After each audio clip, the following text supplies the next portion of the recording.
Welcome to Fiction Audiobooks. If you enjoy the content, like and subscribing would be greatly appreciated. If you have any recommendations for novels, comment below. Please join my Patreon at https://www.patreon.com/fictionaudiobook. Chapter 90, Whitebeard, lean, I'll destroy your island with you. A massive reversal in air pressure slammed the castle gates open. Kaido gathered his aura, trying to locate Whitebeard's presence, but failed. What? I can't sense him. Big Mom was equally stunned. She snatched a soldier who had been knocked over and roared. Where is he? He's still at sea. 100 miles away. What? He was 100 miles away, and he'd already shaken whole Cake Island. Both emperors stood frozen in shock. But it had to be true. Neither of them could feel Whitebeard's current position. Kaido's body expanded rapidly, then morphed into his azure dragon form, launching into the sky. At last, through the roiling pressure waves, he saw the source of the tremors.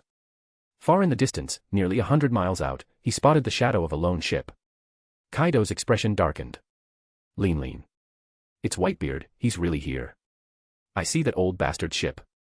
Big Mom's face twisted with fury as she looked toward her collapsing castle. Is that so? Then what the hell are we waiting for? If he punches again, Cake Island will be completely destroyed. Her castle, like most of her structures, was made of delicate sweets. The thing she feared most was vibration. That one punch had already reduced 20% of the island's buildings to rubble. Her favorite castle was visibly tilting. But what truly disturbed her was how Whitebeard had bypassed all defenses. They hadn't even noticed him arrive. What they didn't know was that Whitebeard's current strength had advanced far beyond their comprehension. Within a 100-mile radius, if he could sense your position, he could use his Gura no Mi, Tremor Fruit, to launch a devastating long-range strike. He'd named this move, Space Shock. An ultra-long-range assassination technique. Pyrospiro and Katakuri rushed in behind Big Mom, while other officers converged on Cake Island after receiving the emergency alert. At the same time, the three calamities of the Beast's pirates also sprang into action. King the Wildfire transformed into his massive pteranodon form, wreathed in flames, soaring toward Whitebeard at high speed. He was the fastest among them. Meanwhile, aboard Whitebeard's ship. Marco, stay here, Whitebeard said, a cruel grin spreading across his face. I'm going to enjoy myself. He casually tossed his naginata to the ground. The moment that expression crossed his face, it meant one thing. Whitebeard was going all out. And in the past decade, no one had drawn that from him. Now reborn in a young body, he'd waited for this moment for a long time. Boom.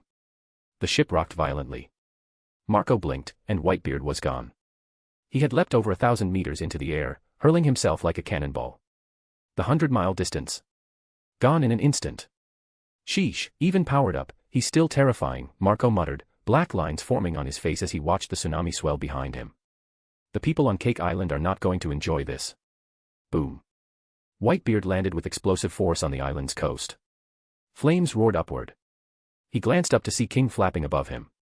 Hey, birdie. Enjoy standing over this old man's head. King was too stunned to respond. Whitebeard. Rejuvenated. Wasn't this guy on his deathbed not long ago? He spun around, trying to report the news to Kaido. But a voice thundered in his ears. The old man's talking to you, brat. Leaving before you answer. Not very polite. A pulse of shock burst through the air. King's pupils dilated in terror, then he was engulfed in blinding white light, hurled straight toward the center of the island. Everything in his path shattered, buildings, walls, even air. Anyone caught near the path simply bled out through their orifices before the vibration even touched them. Big Mom's brow furrowed. She reached forward instinctively, only to find a white sphere forming in her palm. This is... Before she could finish, the ball slammed into her, launching her through several buildings. Katakuri's eyes widened as the smoke cleared. That's King. Whitebeard blasted him across the island like a toy. What? Someone shouted. Isn't Whitebeard still 100 miles away? Kaido, now in dragon form, looked horrified. Even if he didn't want to believe it, only Whitebeard could play this kind of ball game. He's not just stronger. He's monstrous. Kaido lashed his tail, accelerating through the air. And then he saw it, the figure that haunted his worst memories. Whitebeard, it really is you. Yo, brat. I spared your life for your country's sake once. But now. Since you're still standing here, get ready to die. Whitebeard raised his hand. The entire space twisted. Half of Cake Island tilted at a horrifying angle. Kaido, suspended in the sky, suddenly dropped uncontrollably. But he wasn't new to this. He'd fought Whitebeard many times before. Before hitting the ground, he shifted fully into his dragon form and charged, roaring. Reimai hack. Thunderbugwa. He swung his kanabo with all his might. But Whitebeard didn't even blink. He threw a single punch. Hockey. Please. You call that hockey, boy. Let me show you the power of the gods. One punch. One swing.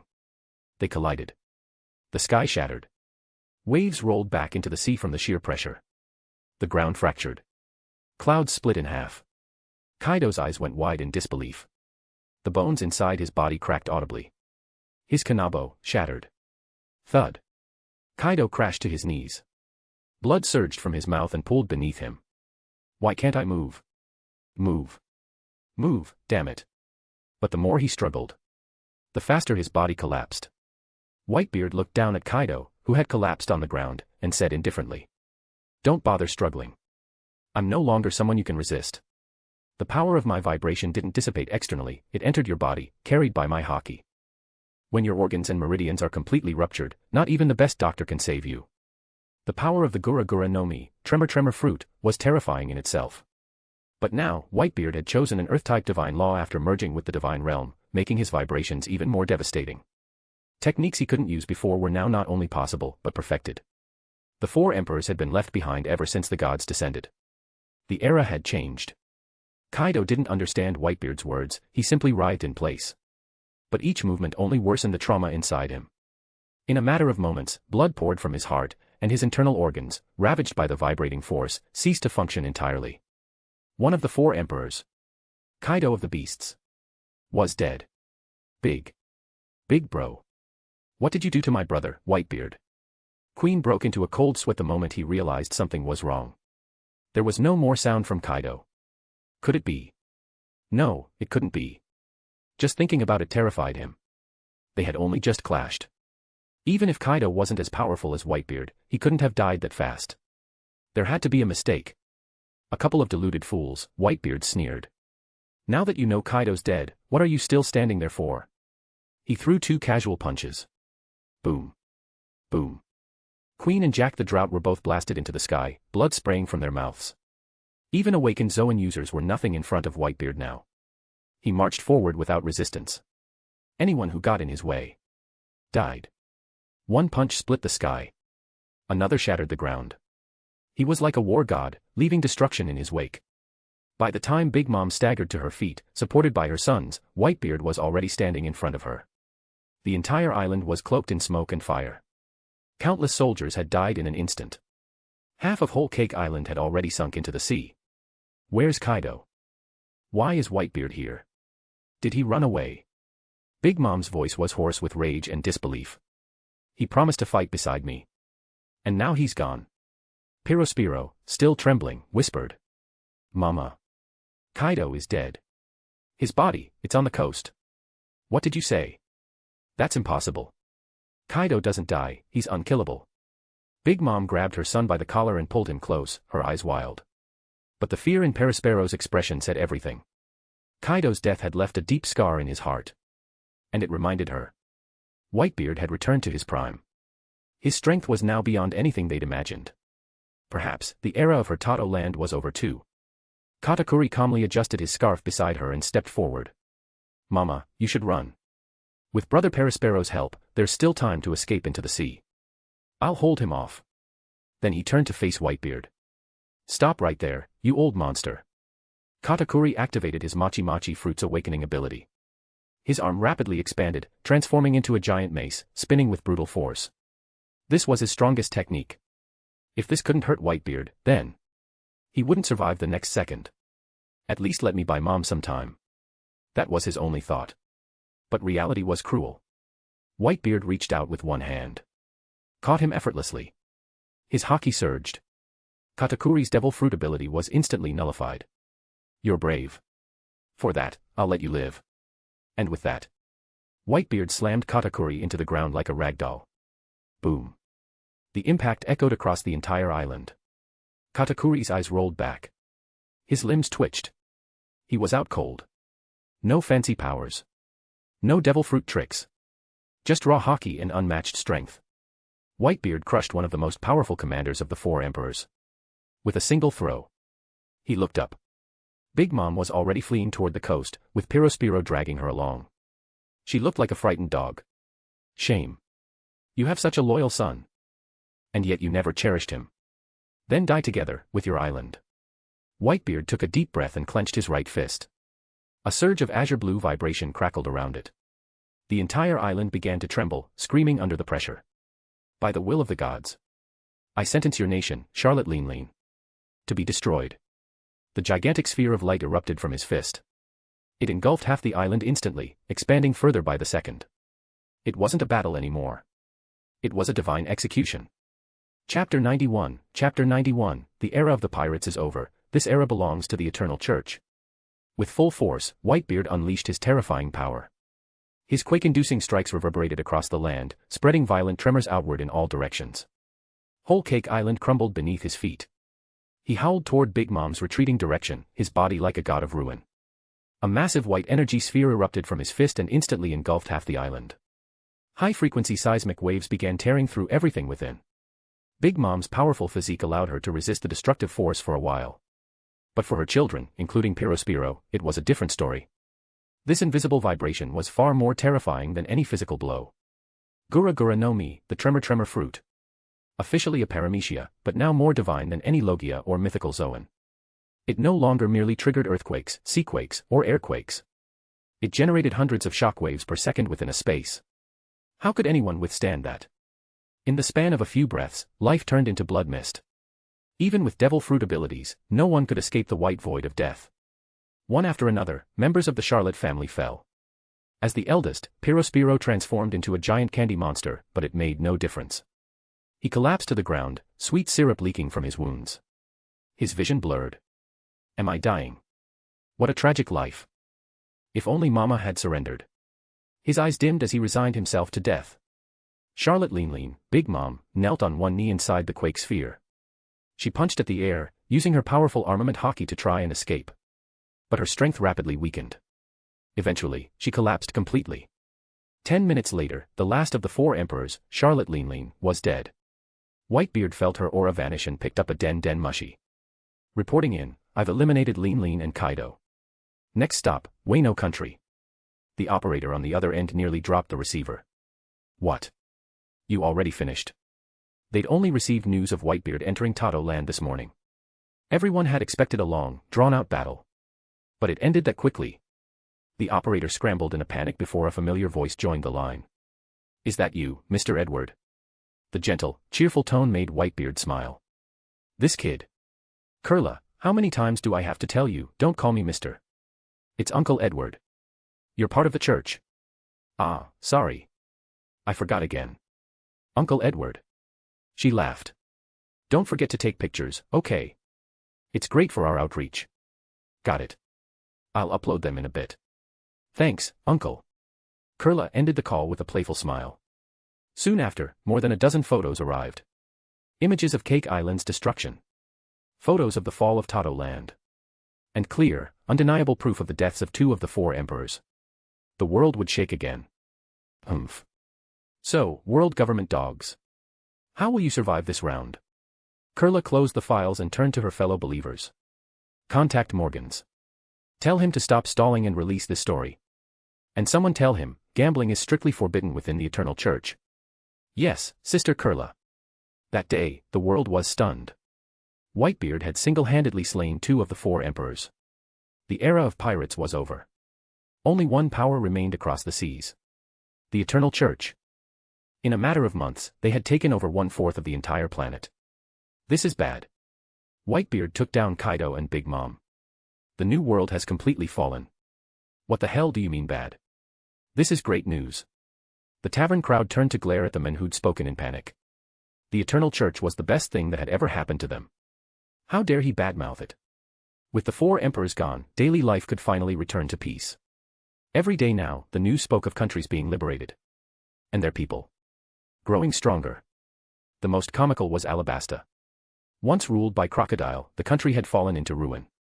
Even after Luffy defeated him, their situation remained dire.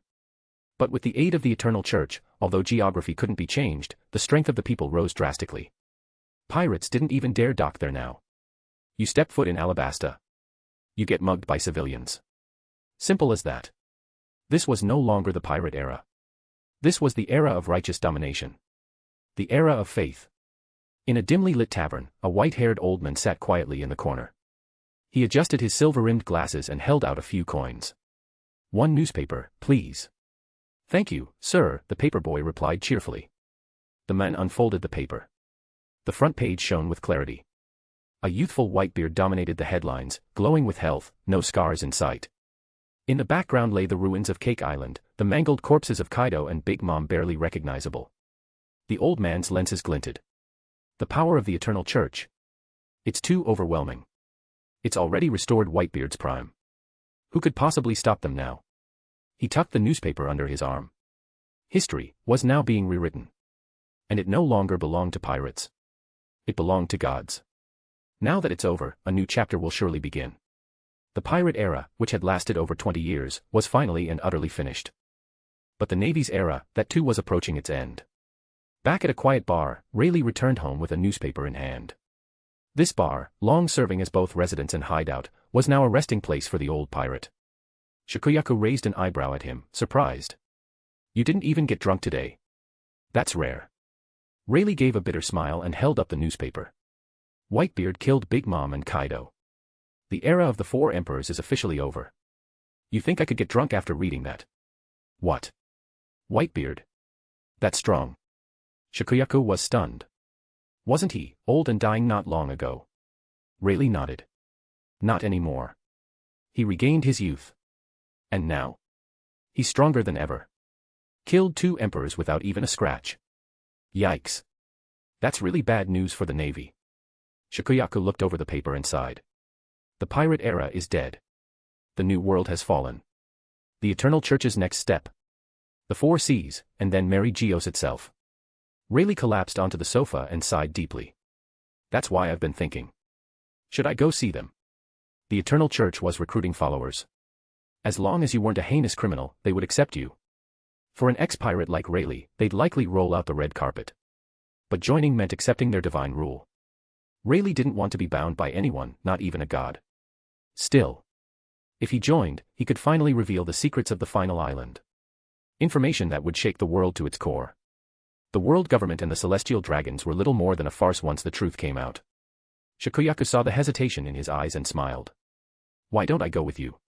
After all these years, being the boss's wife is getting boring. They exchanged a look and laughed. They didn't seek immortality or a second youth. They just wanted to fulfill the captain's last wish. If they stayed silent now, that era, their history, would be buried forever. Someone has to tell the truth about this world. Aboard the Moby Dick. Katakuri lay on the deck, listless and defeated. A plate of food and a bottle of water sat beside him, untouched. His eyes were vacant. Not hungry. Marco walked over, sitting beside him. His tone was casual, like he was commenting on the weather. But his words struck a nerve. Katakuri's fist shot forward, slamming toward Marco's face. That was my mother. You think I could just stand by and do nothing while she was killed? But the punch was caught, effortlessly. Marco deconstructed the blow and stripped away the fruit power, de-elementalizing him. Did she ever really care about you? Marco's voice was steady, piercing. To her, you were a weapon. If she felt even a shred of love for you, you wouldn't be lying here like this. You're torn because you're starting to realize it, too.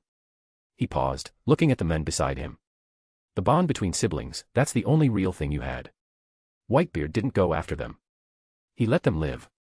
Katakuri opened his mouth, then closed it. He remembered all too well. His mother had never been kind. She used her children. Stronger ones were favored. Weaker ones married off like bargaining chips. Chiffon, his other sisters. It was always like this. He had never truly been loved. Just used. Then, what do I do now? Katakuri's voice was hollow. He had no purpose. Marco placed a hand on his shoulder. Come with us. See the world. Or, join the Eternal Church. Start fresh. The Eternal Church never forced conversion. But someone like Katakuri, they'd gladly accept him. He had strength. He had scars. He wasn't evil, just lost. We're setting sail soon, Marco said. Think it over. Katakuri gave a bitter smile. He couldn't bring himself to call Whitebeard Dad. Or bow to that radiant god. Not yet. I'll watch, for now. Back in the cabin, Whitebeard sat cross-legged in meditation. His eyes opened slowly as Marco returned. Still won't eat. No. But he's better. Just needs time. Marco poured a cup of warm milk and sipped it. The aroma filled the room. Whitebeard nodded, then added. Give him the meditation scripture tomorrow. If he studies that, he'll recover on his own. Got it, Pops. By the way, news from above. Our recruitment numbers just skyrocketed after the last battle. Whitebeard grinned. Of course. The weak follow the strong. Always have, always will. Chapter 92, To make the bald man see the truth, I, Zhang Fan, chose the Arhat Dao fruit. Wanjia chat group. Li Air. That bald guy's been real quiet lately. Looks like the lesson finally stuck. Young Master Murong. Yeah, no fun bullying him anymore. Psy.jpg. Spirit of the Demon Sword. At Hey Monk, Baldy. Get out here. Tanjiro. Sister Selenum is still so intense. Scary. Junior brother of Dazufeng. Excuse me, how do I choose this Dao fruit? The group chat fell briefly silent. Everyone frowned slightly. This guy had just joined the group, yet he'd already obtained a Dao fruit. What exactly had he done to deserve that? Young Master Murong. Little brother Zhang, what exactly did you sacrifice? How did you get a Dao fruit so quickly? It was known that even tier 3 priests would eventually receive a Dao fruit. That was standard. But according to Zhang Fan's own account, he'd only performed one sacrifice at most. There had to be more to it. Junior brother of Dazufeng. Well. Elder Tsang and I sacrificed the sex spirit water Qilin. Oh, and also my senior sister, Sweki. Spirit of the Demon Sword. Who asked for the summary? Just post the video already. Clip your memory if you have to. Ninja scientist. Incredible. Every newcomer is scarier than the last. Are all higher world people like this? Li Air. Let's watch the video first. Moments later, junior brother of Dazufeng uploaded a video. Surprisingly, Fahai, who usually just lurked, downloaded it immediately. Has downloaded the video. Spirit of the Demon Sword. Yo, Baldy. You came out after all. Pursuer of all beings, Fahai. This humble monk only wishes to observe the scenery of another world. Donor, must you always greet others with insults? Does that bring you joy? Spirit of the Demon Sword. Yes. Ninja scientist. +1. Li Air. +1. Pirate King of the Caribbean. If it were me, I'd bring 2 extra bottles of rum. Fahai's face turned as dark as coal, but he didn't dare reply. He knew what would happen if he talked back. One insult, and he'd be hit with hundreds of counters. Forget it. I'll just watch the video. Fahai sighed softly and focused his consciousness on the footage. In the chat group, they called it a video. But to Fahai, it felt more like a fragment of memory. The scene opened on 5 majestic peaks radiating spiritual energy. There's something inside. Fahai's sharp perception immediately detected the spirit water Qilin sealed within the mountain and river altar. When the view shifted to the altar itself, he was stunned, despite being prepared. It's real, a true Qilin. Even if it wasn't a divine beast of legend, it was still an actual Qilin. Then came the slaughter of the Tianyin Temple disciples. One shocking event after another, each pushing Fahai deeper into stunned silence. Until, finally, the god descended. The god appeared. That gaze, as if looking down upon all of time and space. What divine majesty! Fahai felt his faith waver. No wonder the group revered the eternal god so fervently. To his followers, the god gave so much. But to his enemies, his wrath was absolute. Just one finger, and the entire world nearly vanished. Chu Dashan. That finger from the eternal god. I'm crying. It's too powerful. And the Qilin, sob sob sob. Li Air. Didn't you say your world's spiritual energy is recovering?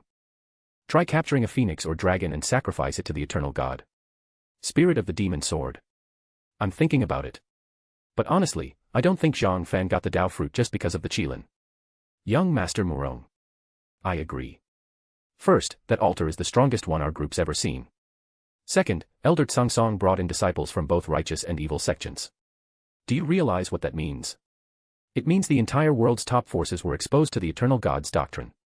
That kind of publicity is priceless. Ninja scientist. Exactly. This is the real win. The God's name will spread to every corner of that world. Spirit of the demon sword. What touched me most, though, wasn't just the power. It was what the eternal God said. Tanjiro. What kind of message? Please share. Others also grew curious. Had the eternal God really said something important? Some began to reflect. Subtle feelings stirred in their memories. For peace. Was it something about good and evil? I noticed that too. Spirit of the demon sword. Brother Long's quick to catch on. Zhang Fan's world is actually weaker than mine, but it carries deep meaning. As the eternal God said.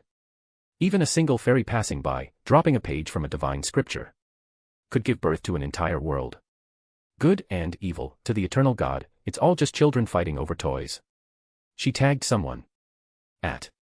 Look, I like teasing you, Baldy, but the other day you insulted the eternal God. Did he lash out? No. He just ignored you. But tell me this. If he dropped a finger into your world, could your entire faith resist even a sliver of it? You always talk about perspective, but your worldview is a tiny speck. Junior brother of Dazufeng. Sister, could you help me choose a Dao fruit?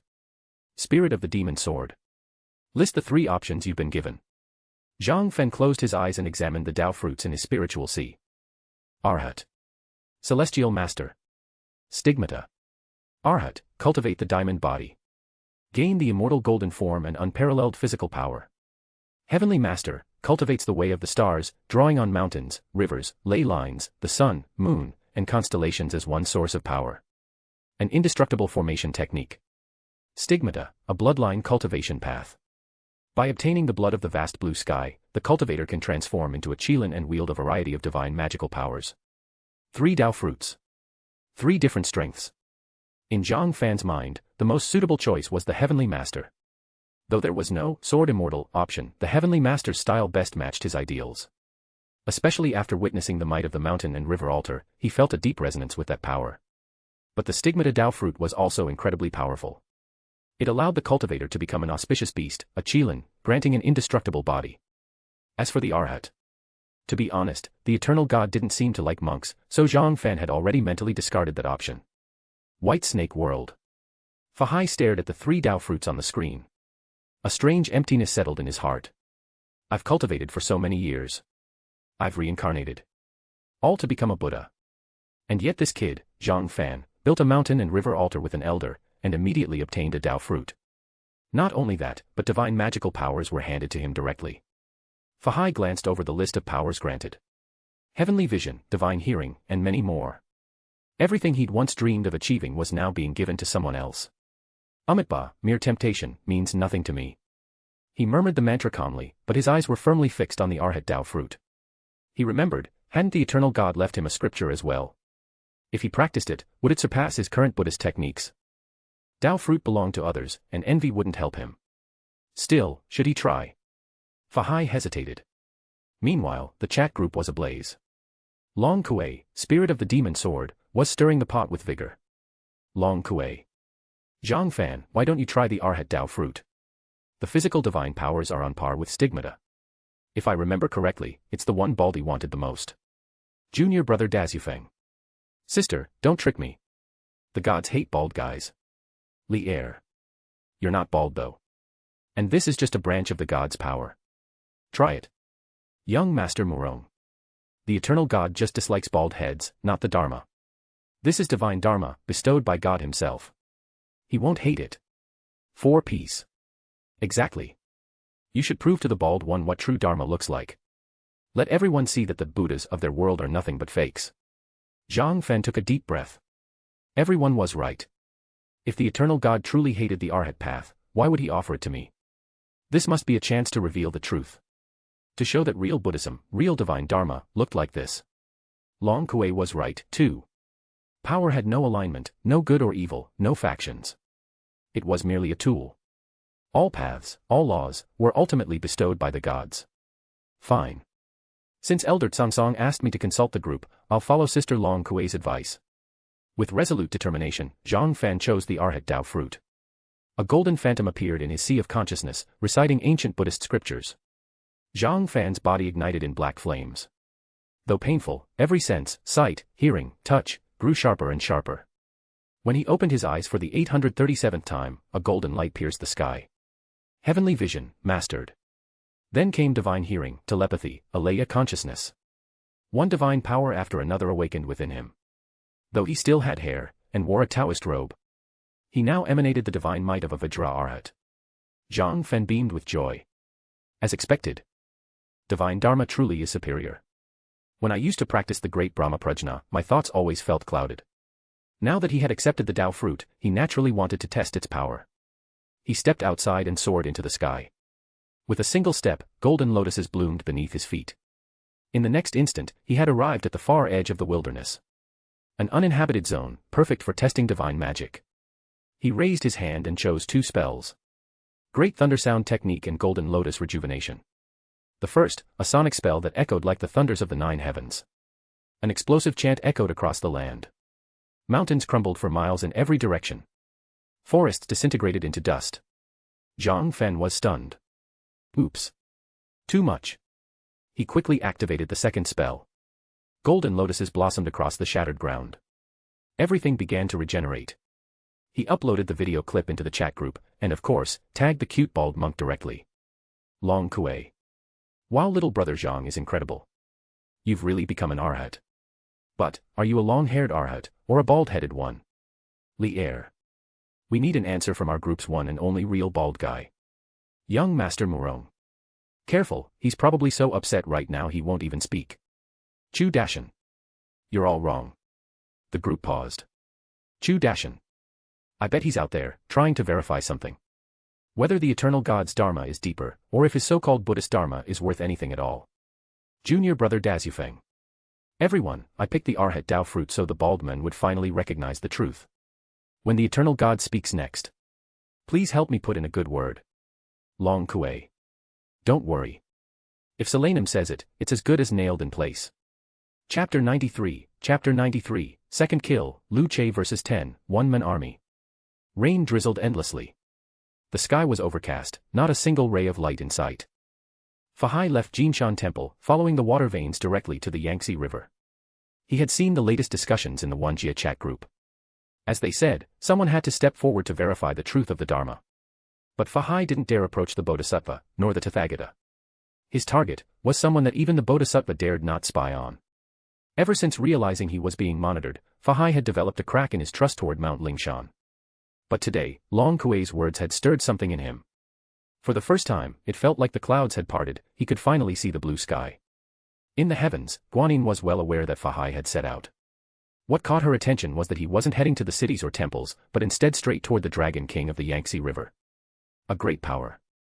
Could he be trying to deceive the Dragon King? No. Ao Qian, the Dragon King of the Yangtze, wouldn't fall for such tricks. So this wasn't an attempt to mislead, but an act of clarification. Guanyin didn't dare to intervene. Because before Ao Qian, even she had no way to hide. The Yangtze River flowed endlessly through the heart of China. Its importance was indisputable. While the Four Seas Dragon Kings were often placed at the top in name, few realized that dragons who cultivated along spiritual water veins were often recognized by the heavens and conferred great status. In Ao Qian's view, the Four Seas dragons were hardly worthy of being called dragons anymore. They had grown soft and degenerate. On the riverbank sat an old man in worn clothing. His cloudy eyes stared into the river, a small plate with a few fish set before him, his simple lunch. The rain fell lightly, but the drops diverted themselves before they could touch him. Under the drizzle, Fahai arrived. I don't recall any ties with your Buddhist sect, Ao Qian said, not even glancing over. So what business do you have with me? His voice was cold, like clashing steel. A flicker of muddy golden light swept from his gaze. Fahai staggered back. His true essence couldn't even withstand a single glance from this being. This ancient Dragon King is terrifying. You're not spineless like those hypocrites up the mountain, Ao Qian said, finally looking over. I'll allow you to stay for the time it takes to burn one stick of incense. Speak.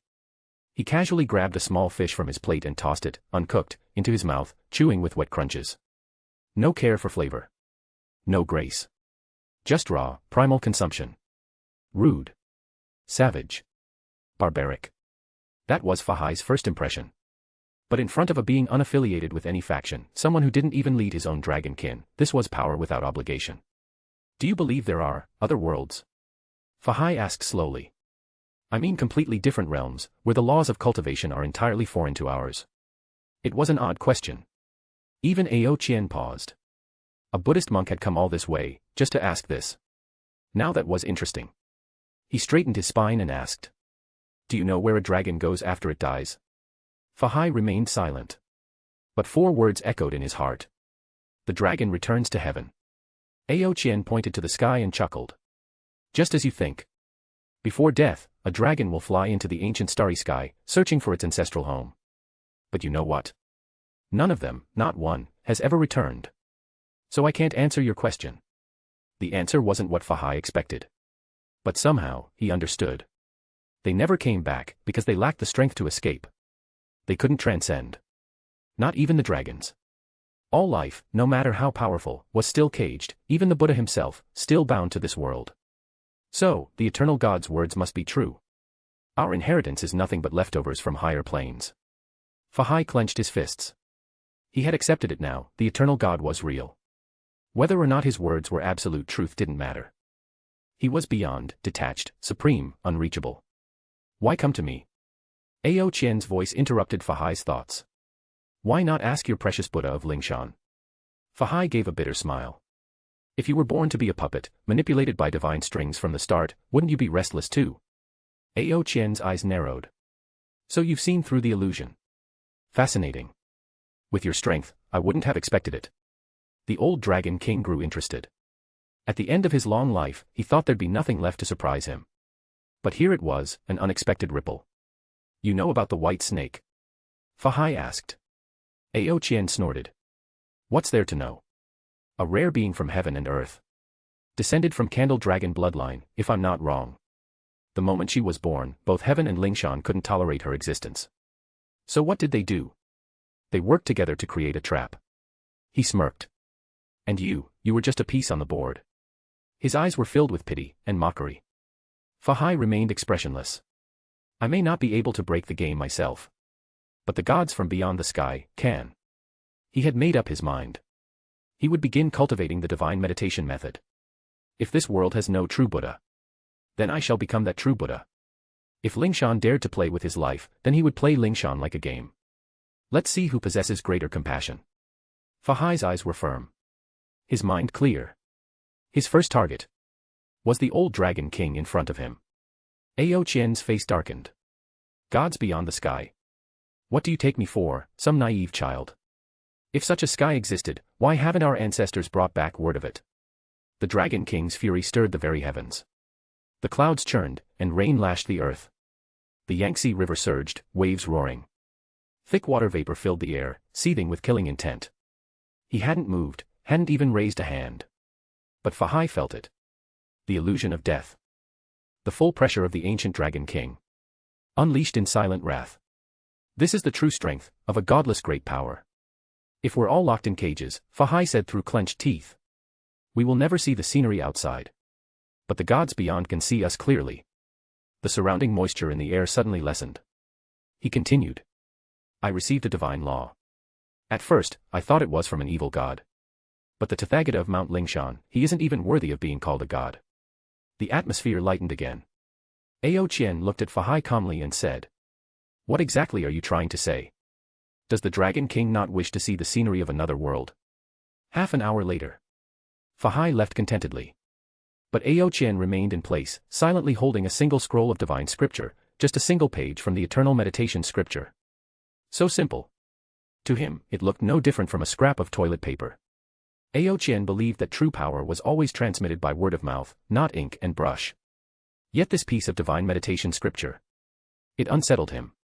It's not that easy to make me acknowledge some god beyond the heavens, he muttered. He glanced down at the page one last time, then crushed it into powder. Then closed his eyes, and began to meditate. That day, the Yangtze River was destined to be unusually turbulent. Back at Jinshan Temple. As soon as Fahai returned, he sensed it again. A gaze, faint yet persistent.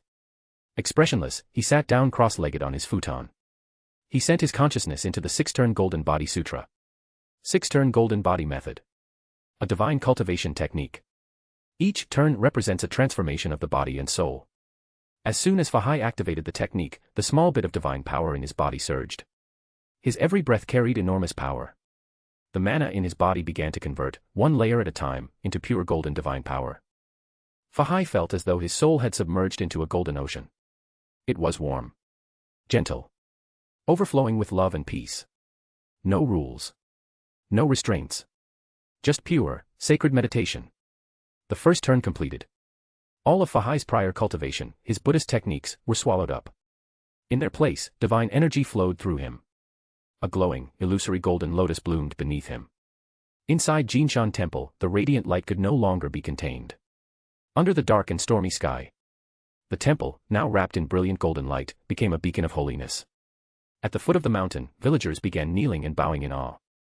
It's a Buddha manifestation. The Buddha has appeared. Quick, come see. The true Buddha is at Jinshan Temple. Shouts echoed from every corner. More and more people gathered at the mountain's base. Looking at the growing brilliance, their excitement intensified. After all, witnessing a true Buddha's descent was a once-in-a-lifetime event. But up in the clouds, a group of celestial gods and arhats stared in shock. Even the 6 heavenly deities and the Lu Ding Lu Jia arhats furrowed their brows in confusion.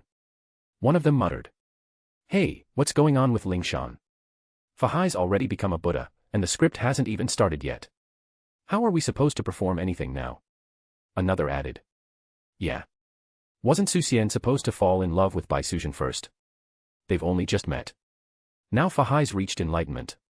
You're ruining the whole narrative." The 2 arhats guarding the celestial gate were dumbfounded. They had no idea what Fahai was doing. The Buddha himself had declared that unless Fahai completed the calamity, he would never attain Buddhahood. But here they were. And Fahai was already breaking through. Should we summon a heavenly tribulation to stop him? While they debated, Fahai entered his second turn. His Buddha's light now enveloped all of Hangzhou. The glow was so intense it roused Bai Sujan and Xiaoqing from their slumber. Startled, Xiaoqing's voice trembled. "Sister, the Buddha's here. Let's get out of here. Let's talk to your destined one another day." Bai Sujan raised an eyebrow. "Why are you panicking? Guanyin Bodhisattva personally assigned me this task."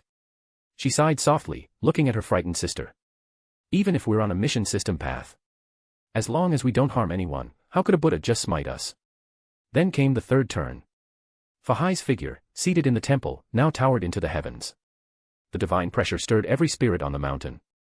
Far away, Guanyin Bodhisattva sensed the overwhelming power and rushed toward Jinshan Temple without delay. Has Fahai fallen under the spell of the evil god? This power, it's not Buddhist. Yet it's pure. And somehow, it feels even more authentic than ours. It was divine. It was Buddhist. But it wasn't from Lingshan. It was something else, something older. Something more powerful. No. I can't let Fahai complete this. If he reaches enlightenment, things will spiral beyond control. Guanin's eyes widened as she saw it. Fahai had broken through again. If he completed the next phase, he would become a Buddha. And not one of theirs. "Fahai, wake up. Don't stray any further." She called out urgently. The Buddha shadow seated in the clouds slowly opened his eyes. He gazed directly at the approaching Guanin. Then, in a calm but dissatisfied voice that echoed across the skies of Hangzhou, "Bodhisattva, this little monk is about to achieve Buddhahood. Why do you seek to interrupt my enlightenment?" The voice, filled with divine authority, left the entire city stunned. Chapter 94, Casting the Soul Tower, the Eternal God grants more blessings. Time froze. Space reversed 9 times. Coupled with the radiant might of the supreme divine art, the speed was terrifying. To the outside world, all anyone saw was their comrades being launched into the air in an instant. No one even saw how Lu Che had moved. At this level, it was rare for an ordinary god to fully comprehend even one law to its core. But Lu Che. He had already mastered 3 laws with terrifying precision and control. Chen Dao was petrified. He knew that the ones who had challenged Lu Che just now weren't ordinary gods either. They were top-tier geniuses, each possessing body-protecting divine artifacts. And yet, Lu Che had broken through them effortlessly. As Chen Dao stood frozen in disbelief, Lu Che's calm voice broke the silence. "All right, the 5 of you still left, step up. Let's hurry, I'm on a schedule." There was no sarcasm in his tone. Just a plain request. Because Lu Che really did want to end the competition quickly. He wasn't trying to mock anyone. He just didn't have time for drawn-out battles. The 5 remaining contestants glanced at their fallen comrades and grimaced. What's the point? Even trying might just be a public execution. Still, someone had to go first. A slender girl floated up onto the stage, surrounded by divine light. She was petite, thin, and not particularly tall. But her aura. It was the most terrifying one Luce had encountered so far. The moment she landed, the space around her began to distort, to collapse inward. It was being swallowed. An abyssal body. Luce narrowed his eyes slightly, intrigued. A law of devouring user. Interesting. From below, someone shouted. Xiao Ningxue. Why'd you go up alone? Let's go too. Seeing someone step up, the others knew they couldn't shrink back now. Even if they lost, they had to go down with dignity. Losing to a monster like Luce wasn't shameful. Being too scared to fight at all, that was. With several streaks of divine light, the remaining contestants joined her in the ring. Luce gestured casually. You can introduce yourselves. 1 minute. These were Eastern gods. Luce felt they deserved that courtesy. Xiao Ningxue. Divine element of Moonshadow Sky. Fu Bai. Tianshu Star System. The introductions continued. As soon as they ended, Xiao Ningxue made her move. She was fast, faster than even space-manipulating gods. Her divine body cultivation was top tier. Luce raised his hand to meet her. Where the two clashed, violent waves of energy tore through the arena. Air currents spiraled inward, frantically drawn toward Ningxue's devouring vortices. Luce noticed his own strength being subtly sapped. So this is the law of devouring. Fascinating. Each of her movements created hidden whirlpools that absorbed surrounding energy. But Luce's tone remained casual. Nice trick, but it's time to end this, little sister. With that, he gathered all the laws of the god domain into his fist. Boom. He threw a punch. It shattered all the devouring vortexes in an instant. Not good. Xiao Ningxue barely had time to react before being blasted off the stage. The other contestants were swept away by the aftermath of the attack. Their strength wasn't even in the same dimension as Luce's. In the crowd, Rockefeller had just regained consciousness. He looked toward the stage with bitter regret. This guy already has the power of a Lord God. Why did I even get on that stage? Was I just cannon fodder? He won. Luce is invincible. Godlike. Call him Lu Wudi already. Kneel. The crowd erupted in celebration. The entire venue went wild. This time, the Crimson Flame God system had earned the ultimate bragging rights. Luce had defeated 10 elite Western gods, and even 6 of the best from the Eastern sections. Chen Dao ran over, still stunned. How the hell did you do that? You weren't this terrifying 2 days ago. Luce subtly shifted his arm out of reach. I'm not into guys, thanks. Chen Dao blushed in excitement. Seriously, though, what's your secret? It's simple, Luce replied. I just understand the laws better. Ah. That's it. Luce nodded firmly, then turned and left the arena. He stepped through a shimmering layer of divine space. The world in front of him peeled open like paper, revealing the path home. A second later, he was back in his own temple. The Crimson Flame divine system erupted into a frenzy. Inside the divine tower, Xiao Wan's close friend stared at the scrying crystal in disbelief. Your disciple is terrifying. What's his level now? Has he been certified? Ah, let me check. Xiao Wan raised a delicate hand, touching the air with her finger. Luce's divine information appeared before them in glowing script. Name, Luce. Strength, lower god. Evaluation, hardworking and studious. Field of expertise, none. What, are you kidding me? This guy's a lower god. Xiao Wan's best friend stared at the floating divine status window, completely dumbfounded. She couldn't believe it. He beat all 10 of the top gods single-handedly, and you're telling me this man is classified as a lower god. Even Xiao Wan was speechless. Other than cultivating, this kid did nothing but cultivate. He was the textbook definition of a shut-in. Certification. It didn't exist in his world. He never bothered to apply. He simply didn't care. Well. I did ask Jin Dao to keep an eye on him, but I never forced him to get certified, Xiao Wan said with a wry smile. I can't drag him to the test center, right? Forget that, her best friend snapped, pointing at Xiao Ningxue, who sat nearby in a white dress, looking utterly dejected. Look what he did to my disciple. She's crushed. She clenched her fists, clearly ready to confront Luce herself. If all your disciples get wiped out, at least have one go easy. This wasn't a spar, it was a massacre. And to top it off, Luce didn't even act smug. He just left. No posturing. No trash talk. That makes it worse. He didn't even bother to learn their names. After a while, the Western gods finally found their footing. Rockefeller, battered but still composed, looked at his friends' crestfallen expressions and tried to comfort them. Don't be discouraged. If one of us had lost, maybe that's shameful. But all of us, beaten by the same person. That's something else. We should be honored. Brother, are you seriously telling us we should celebrate? You don't get it. This guy isn't some peerless genius, he's the kind of monster who can reach eternity itself. Once, Rockefeller had swept through an entire generation of geniuses. Now, he knew what kind of person Luce truly was. As long as the Crimson Flame God system nurtures him even a little, he'll become a catastrophe on the scale of the Lord gods. Everyone sat in thoughtful silence. Their hearts hurt less. Maybe, years from now, they could brag about it. Hey, I once fought that guy, survived a whole second. Back in his temple, Luce got to work. He'd realized something important. Even divine envoys, if left in peace too long, would grow lazy. Maybe I should add a trial field to the meditation space. He rubbed his chin. Plenty of divine beasts around. Tons of spirits, too. It would cost a little source power to maintain. But that was fine. Meditation spaces always required divine energy. Handouts breed complacency. It's time to make them work for it. Plus, he could throw in his own techniques. If they beat strong beasts, they'd be rewarded with stronger arts. Chief priests wouldn't need to worry.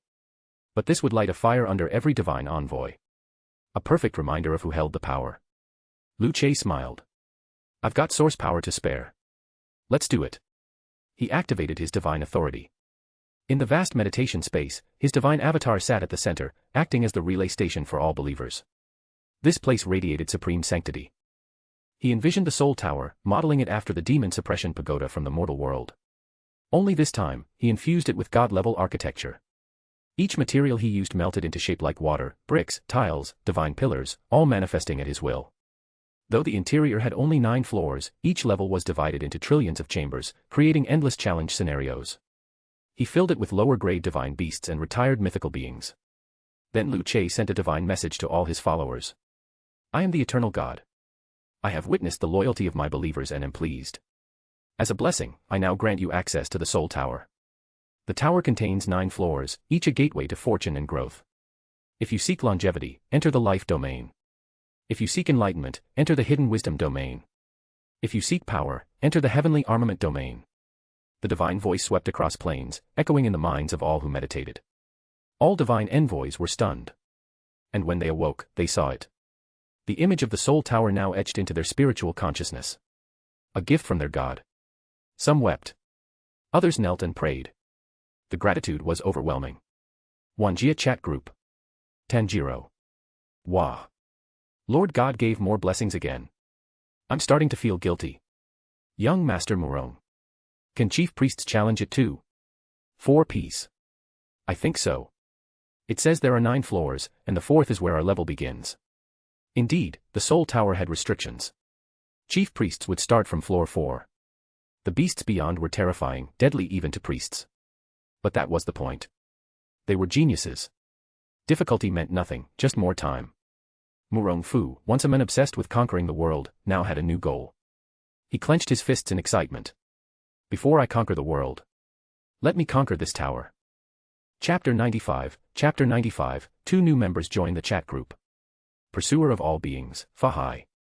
Seeing the generosity of the eternal God.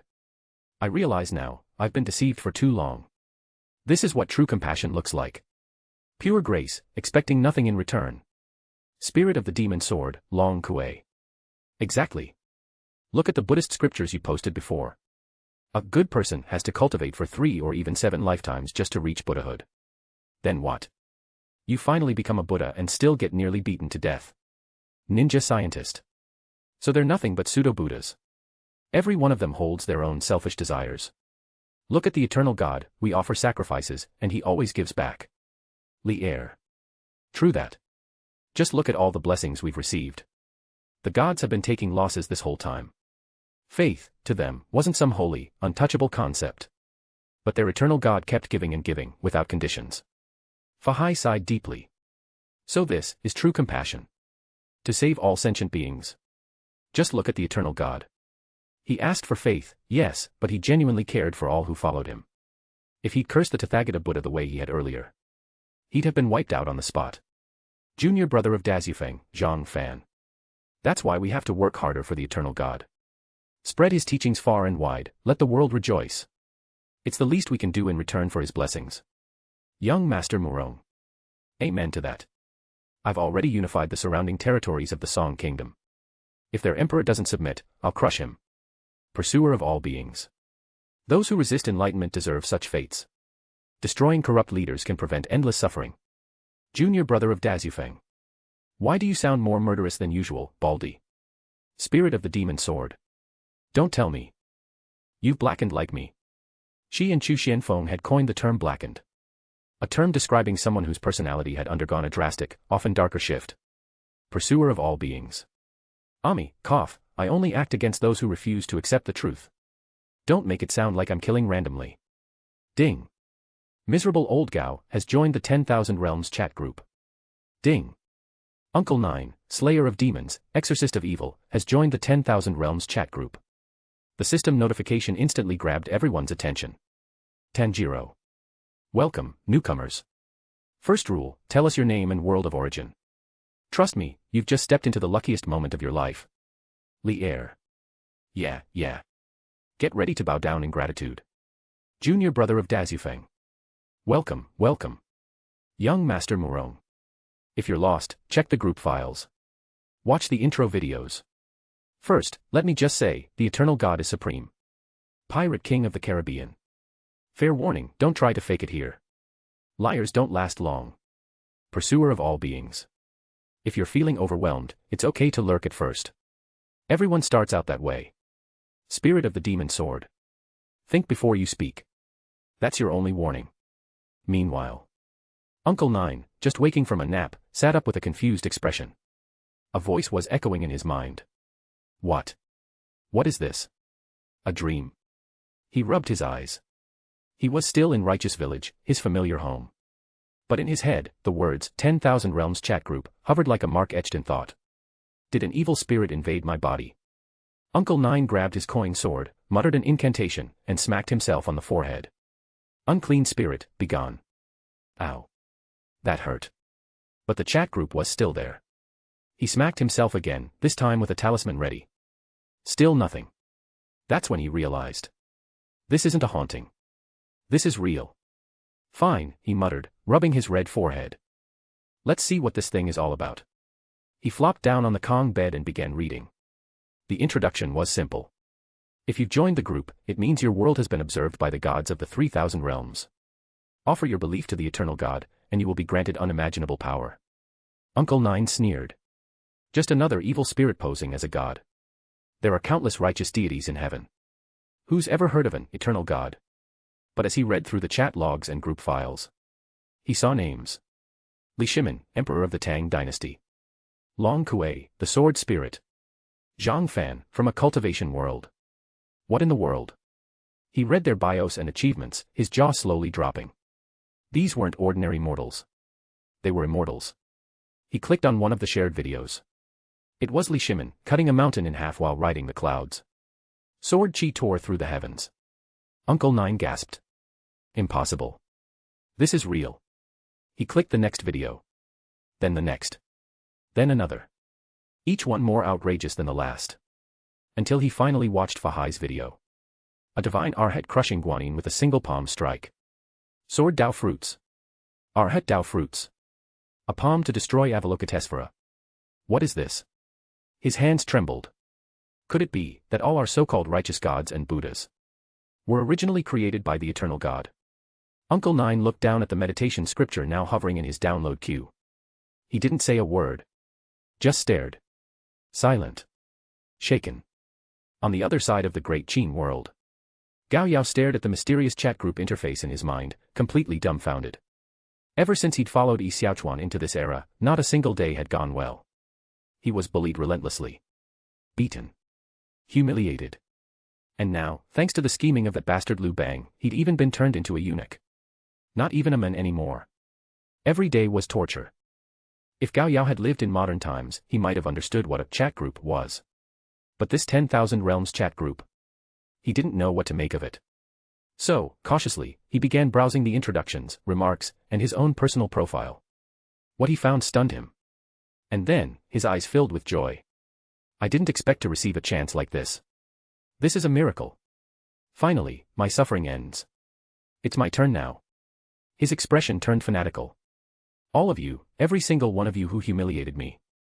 Lu Bang, Ying Zheng, Yi Xiaochuan. You'll all be destroyed by my hand.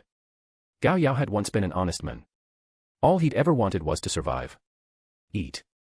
Live in peace. But everyone, from royalty to peasants, bullied him without end. Even after becoming a eunuch, he couldn't even eat enough rice. He had had enough. Without hesitation, he downloaded the eternal meditation scripture and entered cultivation. A brilliant divine force wrapped around him. The moment he stepped into the meditation space, the law body of the eternal God manifested before him. Instead of fear, Gao Yao knelt immediately, his face fanatical. I, Gao Yao, a humble believer, offer my soul to you. O eternal God, please grant me your divine gift. He kowtowed once. Then again. And again. He desired strength more than anyone. He needed it. From the sky, a stream of sacred light descended and enveloped him. An overwhelming warmth flooded his body, and he couldn't help but moan softly from the divine comfort. God's grace is real. This wasn't a hallucination. This wasn't a false god. The meditation space remained silent, like a starlit sky of eternal night.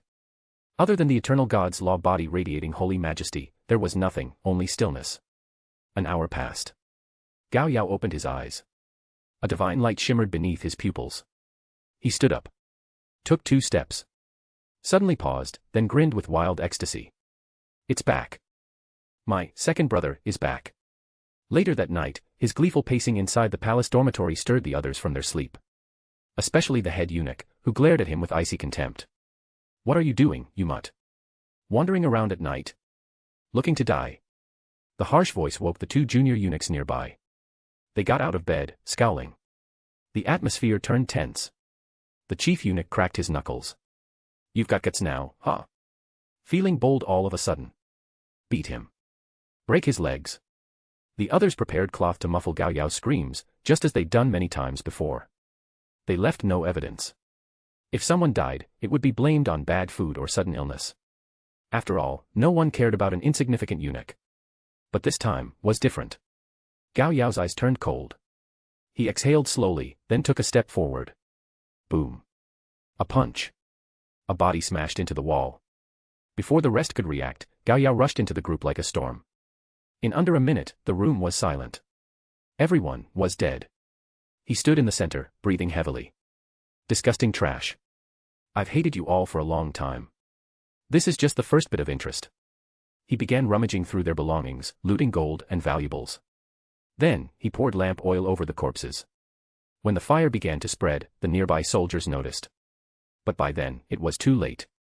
The entire dormitory burned to the ground. That night, Gao Yao was reborn. He killed every last one of his tormentors and plundered their possessions. He knew what it took to survive in this Qin dynasty. Wealth. Power. Now that he possessed a strength mortals couldn't even dream of, he set his sights on a new target. Prime Minister Li Si. You want to build the Han dynasty? Dream on, Lu Bang. This dynasty, Qin, will be the last in history. Once I unify China, I'll conquer the world. But before that, there was more to learn. He wasn't in a rush. The next morning, Gao Yao used his newly stolen funds to buy a private residence. There, he began cultivating again, studying the eternal meditation and the sacrificial arts provided in the group files. Even if I go after Li Si, I must be able to crush him outright. Without overwhelming strength, he'd just be a joke. But he had a plan. Emperor Qin believed in alchemists and the divine. Gao Yao would use that faith to stage his rise, step by step. And once I begin, nothing will stop me. Chapter 96, dare I ask, Emperor Qin, which path will you choose for immortality? Xianying Palace, Great Qin. Inside the grand hall, Yingjing flipped through the memorials on his desk and waved his hand lightly. Set them aside. I'll review them later. Dressed in his usual black robes, his appearance carried the weight of age. Though there was still fire in his eyes, the fatigue in his expression could no longer be hidden. Even the mighty first emperor had to admit, though silently, that he was growing old. The vitality of his youth had faded. Just yesterday, he had summoned 2 palace maids to his chambers, and yet today, upon waking, he felt utterly drained and unable to rise from bed. Have I, he who unified the world, also fallen prey to the same cycle of birth, aging, sickness, and death as other mortals? Ingjing stood by the window, staring out at the horizon. Anger burned in his chest. And slowly, it turned into a wildfire of obsession. No. I refuse to believe it. I, Ingjing, the greatest emperor in history, will not wither and die like some common man. There must be a way, some path, to change this fate. Even if it required sacrificing the empire's wealth, he would find it. Attend me. Summon Li Si. Yes, your majesty. Within the time it took to burn half a stick of incense, Prime Minister Li Si arrived, bowing deeply. Despite being the top minister of the empire, his attitude was one of absolute submission. In the emperor's eyes, Li Si was nothing more than a dog in fine clothing. Li Si, Ingjing began, I have unified the world. And yet, there is one thing I have not obtained. May I ask what your majesty seeks? The soldiers of Great Qin shall retrieve it without fail. Li Si's response was quick and full of pride. Ingjing was pleased with his tone and gave a rare smile, though it quickly vanished. His gaze turned serious. I want immortality. Can you find me an immortal? The hall fell silent. The word hung in the air, immortality. Li Si was stunned. He had seen his share of strange things as prime minister. But immortals? Eternal life? He had never seen such a thing, nor heard of anyone who truly attained it. Was this even possible? His mind raced. I was raised on Confucian teachings. Never in my life have I heard of someone becoming immortal. This was dangerous. One wrong word could doom him. Ingjing's smile was already beginning to fade. If I deny him outright, I could lose favor, or worse. Quickly, Li Si knelt down and bowed deeply. Immortality must exist, your majesty. If I may be so bold, perhaps we could issue a decree, invite the strange and gifted from all across the empire. Should anyone possess the secret to eternal life, and hear of your majesty's sincerity, surely they would come forth. And if your majesty is willing to bestow the title of Grand Imperial Teacher upon such a figure, even immortals will be honored. Ingjing's eyes lit up with joy. He let out a deep, satisfied laugh. Worthy of being my prime minister. Just from your words alone, I feel as if I've already glimpsed the secret to eternity. Then his smile turned cold. Of course, mere parlor tricks and illusions won't suffice. Let it be known, as long as someone can grant me eternal life, they may have anything they desire. Li Si's heart sank slightly. He now understood. The wise and great Emperor Qin has become desperate. He feared death. He was willing to gamble everything to escape it. Still, Li Si dared not voice his concerns. He merely nodded and bowed. Half an hour later, a decree was drafted. It did not directly mention immortality but rather called for mystics and sages, those who could offer longevity methods and unorthodox techniques. The rewards promised were immense: titles, riches, lands. Anything they desired. Back home, Li Si was anxious. He lost his appetite. Sleep eluded him. His usually sharp mind now felt sluggish. In just 3 days, dozens of applicants flooded the capital. But they were all frauds, madmen, or fools. One claimed he could hold his breath for 3 sticks of incense's time underwater. Another claimed to breathe fire, then burned himself to death during the demonstration. Li Si was exhausted. And now, court officials were beginning to impeach him. Deceiving the public. Spreading nonsense. As if he had requested immortality. Why weren't they blaming Ingjing? A bunch of imbeciles. No wonder they're all minor officials for life. One sunny afternoon. Li Si was deep in discussion with trusted aides when a servant burst in. Master. There's someone outside, he claims he can ease your burden. Li Si scowled. Tell him I'm busy. Have the guards deal with him. But master, he already defeated the guards. None of them could get within 3 meters of him. Li Si shot to his feet. What? He rushed outside immediately. Could it be an actual immortal? Or at least, a terrifyingly powerful cultivator? Li Si moved quickly, arriving at the gates of his residence. What he saw left him stunned. A man in his 30s, perhaps just shy of 40, stood there. Dressed in black. Ordinary in appearance, yet his presence radiated overwhelming pressure. All the gatekeepers lay unconscious around him. None had been able to get close. He held a golden imperial scroll in one hand. This man is not ordinary. So a true immortal master has come to my door, please, quickly, show him in. Li Si greeted with an enthusiastic smile, raising his hand in welcome. Gao Yao gave a faint smile in return. Then I'll trouble you. The two walked side by side and soon arrived at the Prime Minister's mansion. My reason for coming is simple, Gao Yao said calmly. I heard that His Majesty has issued a decree seeking sages and mystics, so I've come. Hee, that's correct. His Majesty has been plagued by certain concerns recently. May I ask what you are capable of, Master? Li Si gestured for attendants to serve refreshments. This display of respect was intoxicating to Gao Yao. He remembered seeing Li Si once before. Back then, the man had radiated absolute authority, just a glance from him had been enough to drive Gao Yao to his knees. But now, they sat together, as equals. What a pleasant change. Gao Yao took a sip of tea, then smiled. My skills. Just a bit of trifling knowledge on immortality. Not only can I grant eternal life, one can even ascend to the divine. Li Si's face twitched. This man was too arrogant. If you're lying, I'll have you executed on the spot. Master, Li Si said with a tight smile, forgive my caution. It's not that I don't believe you, but I must be certain before presenting you to His Majesty. That's easily done, Gao Yao replied. See the rock garden outside the gate? Yes. Gao Yao raised a hand, exhaled gently. Boom. The entire rockery exploded into dust. A thunderous roar echoed through the mansion. Even Li Si couldn't help but cry out in alarm. What was that? How could it shatter stone just like that? His face went pale. Those hiding in other rooms also gasped in terror. All that, with just a whisper of energy. If Gao Yao had used true divine power, they'd be dead already. Gao Yao remained calm. So, do I qualify for a recommendation? Yes. Yes, immediately. Please, Master, accompany me to the palace. A gilded carriage rolled out of the Prime Minister's estate and headed toward Xianying Palace. People along the streets fell to their knees, believing a god had descended. Rumors spread quickly. At the palace gates, General Wang Jian had just emerged. Seeing Li Si escorting a stranger inside, he frowned. Who's this?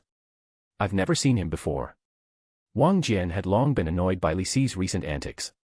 The court had been plagued with frauds and fools lately. Another fake sage to trick His Majesty. I won't allow it. His tone turned hostile. Li Si, who is this man? You'd best not bring another charlatan inside. Li Si stepped forward. This is Master Gao Yao, an expert summoned by His Majesty's decree. Please don't obstruct us, General. Expert? Let's see if he can beat me. Wang Jian sneered and lunged forward, attempting to grab Gao Yao by the arm. Bold fool. Gao Yao remained expressionless. He flicked his sleeve. Boom. Wang Jian flew back over 10 meters and crashed into the ground. The surrounding guards were stunned. General Wang Jian was defeated in a single move. Was this man really an immortal? Let's not waste time on such trivial matters, Gao Yao said, brushing off his sleeve. Yes, Master. Li Si hid his shock and led the way into the palace. Before they even entered the throne room, a hearty laugh rang out. Ha ha ha. The widow has finally found the immortal master. At last, eternal life is within reach.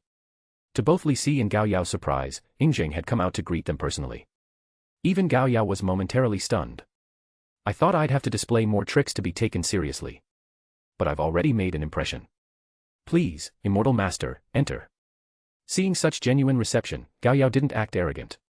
He had spent the last few days studying the information from the chat group, refining a perfect plan. As long as he secured Yingzheng's trust, he could use Great Qin's military to conquer the world. And more importantly, the Eternal Church would rise in this era. He had no interest in actually killing Yingzheng. Without a ruler to issue commands, the empire would spiral into chaos, and the soldiers wouldn't follow Gao Yao alone. But with Yingzheng's support, everything would proceed smoothly. In the inner hall, the three sat together. Yingzheng couldn't hold back his eagerness. Immortal Master, do you truly possess the method of eternal life? Indeed, Gao Yao said calmly. But may I ask, what path does your Majesty wish to take toward immortality? There's more than one path. Yingzheng was surprised. Gao Yao chuckled. There's the path of the elixir, a substance that grants eternal youth. There's the path of the immortal cultivator, ascending into divinity. And finally, there is the Dharma path, becoming an arhat through divine practice. Each has its merits. Which shall your Majesty choose? 3 paths. The elixir was the simplest, but also the weakest. Immortal cultivation required seclusion for decades, even centuries, something Yingzheng was not fond of. If I go into seclusion, who will govern the empire? What if I awaken to a world I no longer recognize? He hesitated. Seeing this, Gao Yao smiled again. My teachings are different from those of the charlatans and alchemists. There is no need for closed-door cultivation. All you need is to practice the divine method. He raised his hand. A ball of divine flame manifested in his palm, flickering with terrifying intensity. He gestured toward a large bronze cauldron in the corner of the room. The moment the fire touched it, whoosh! The entire cauldron vaporized. Ingjing fell to his knees on the spot, overwhelmed. Immortal Master, I beg you, teach me the way. Chapter 97, Fahai, Uncle Gio is in the immortal group, I'm in the Buddhist group, what are you still struggling with? Guanyin Bodhisattva preventing a monk from attaining Buddhahood. What a joke. Not just the ordinary onlookers, even Bai Sujin was stunned. In her heart, Guanyin Bodhisattva had always represented great compassion. The very embodiment of purity. If not for Guanyin's guidance, she would never have known that she was entangled in karmic fate that had to be broken. But now. Why is Guanyin Bodhisattva here in Hangzhou? A chill crept down Bai Sujin's spine. Fahai, it's not too late to repent. Otherwise, don't blame this poor monk for taking action. Guanyin's voice rang coldly. But Fahai remained calm. The Tathagata once said I would not be at peace. Because my golden core was stolen, because of karma from a past life. But now, I've abandoned all that. I've cultivated righteousness. So why do you still stand in my way? Do you decide what is righteous now? As he spoke, Fahai broke through to the fourth turn of the six-turn golden body. His strength now stood at the peak of mortal cultivation. The next step, Arhat. He was on the verge of true awakening. If he succeeded in attaining Buddhahood now, all of Buddhism's schemes would be undone. And Guanyin, she felt uneasy. Because when Fahai looked at her now, there was no reverence in his gaze. Only disdain. Mockery.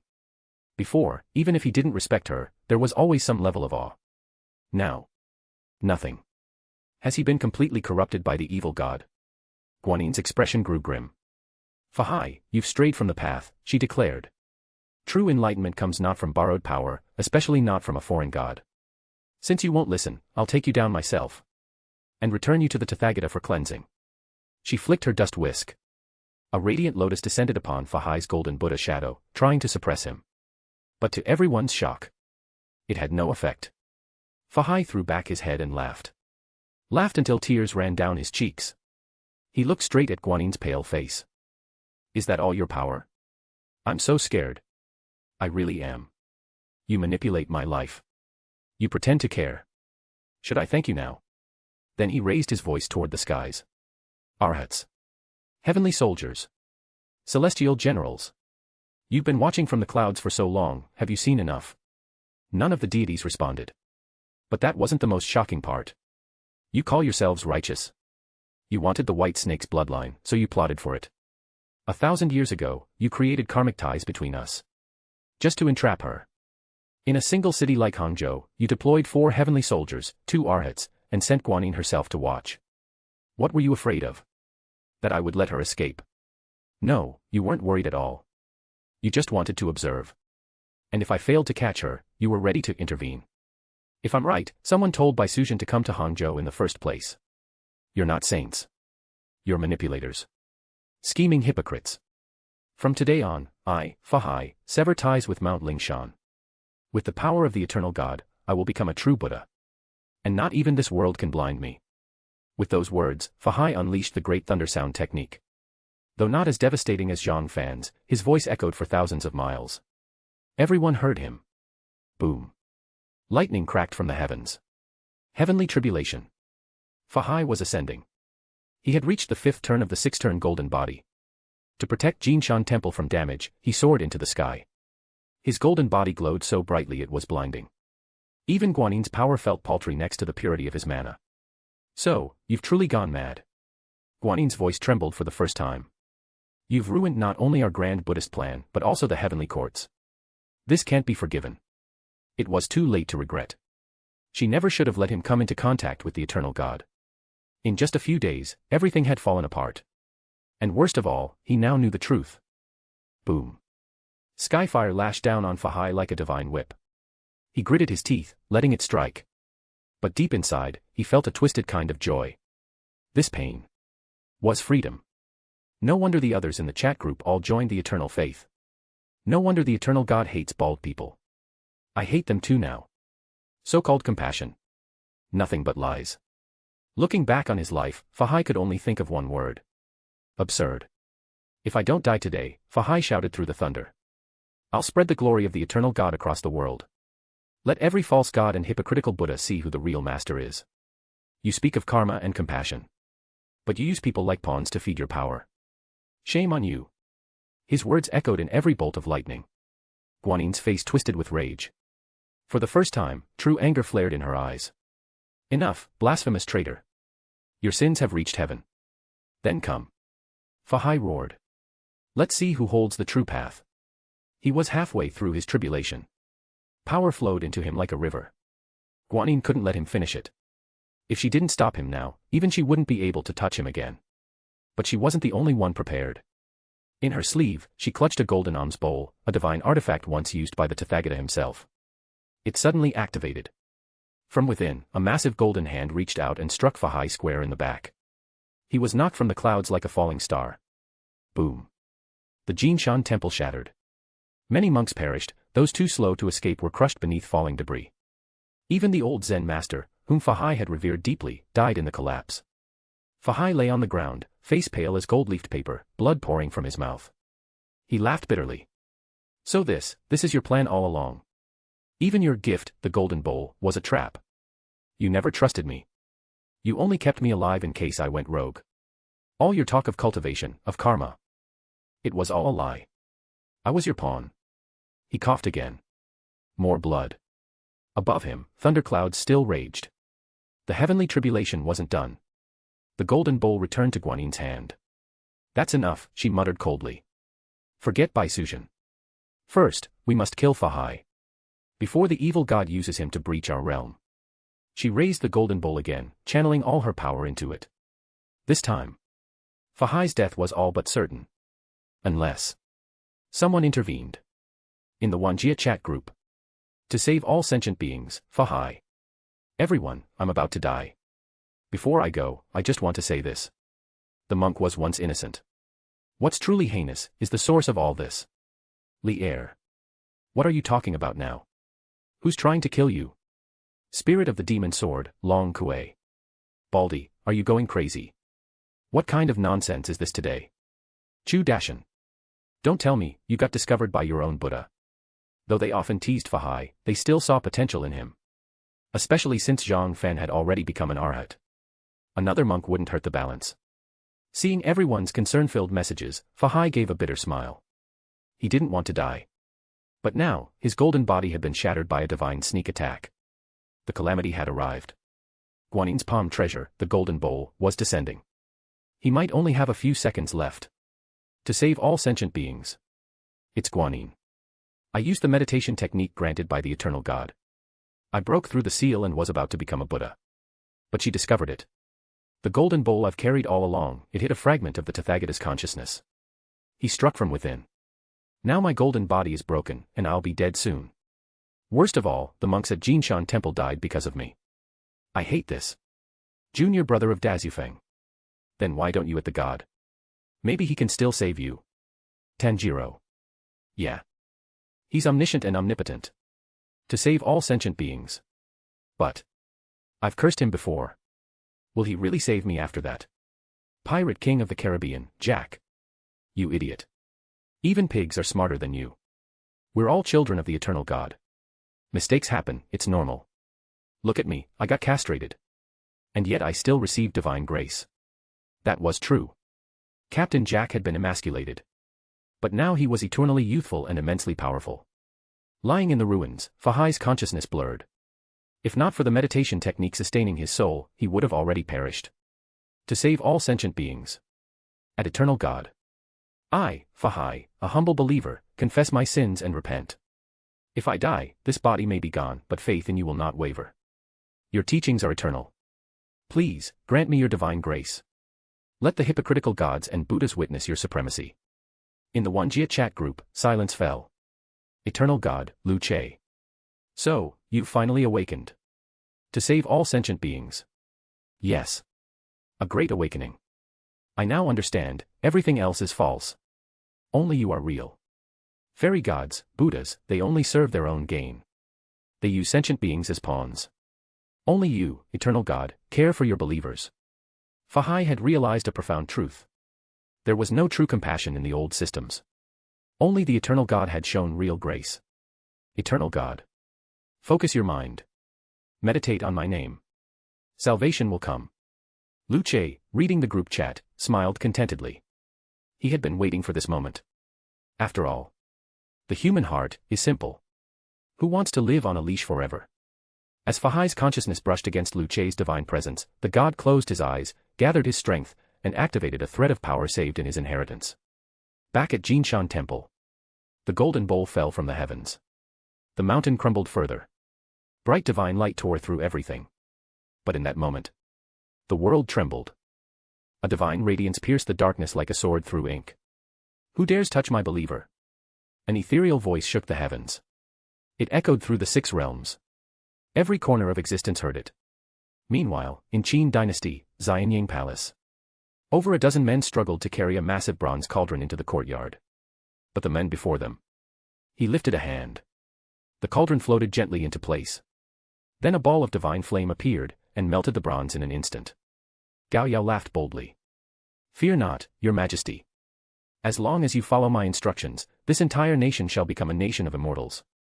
That same day, he passed down the eternal meditation technique. Even Li Si didn't dare refuse. The 3 of them, Gao Yao, Li Si, and Ing Zheng, began cultivating within the palace. An hour later, Ing Zheng was the first to open his eyes. His body pulsed with new power. He wanted to laugh, to shout his joy from the rooftops. But then he remembered the terrifying aura within the meditation space. And shivered. Once, he thought he ruled the world. Even 30 minutes ago, he believed himself the greatest emperor in history. Now, he felt small. In the meditation space, even a passing shadow was stronger than him. The difference was overwhelming. Your Majesty, Gao Yao asked. How do you find the divine method? Mysterious beyond words. Immortal Master, I beg you, when will we perform the first offering? I can't wait any longer. He knew the basics he'd received were merely an entry point. To unlock greater power, he needed to sacrifice. There's no need to rush, Gao Yao replied. First, build the altar. Then spread the faith. The more who believe, the more favor we shall earn. Ing Zheng stood tall, eyes blazing. Then let it be known. From today on, the Eternal Church is the state religion of Qin. I shall oversee the founding of the church myself. And I, Li Si added, shall prepare the altar. The 3 exchanged knowing smiles. That day marked the official founding of the Eternal Church of Qin. Chapter 98, Chapter Pirates of the Caribbean World. Ever since Jack Sparrow allied with his father-in-law, a senior believer of the Eternal God, the rise of the Eternal Church across the seas had been unstoppable, blazing forward like a storm.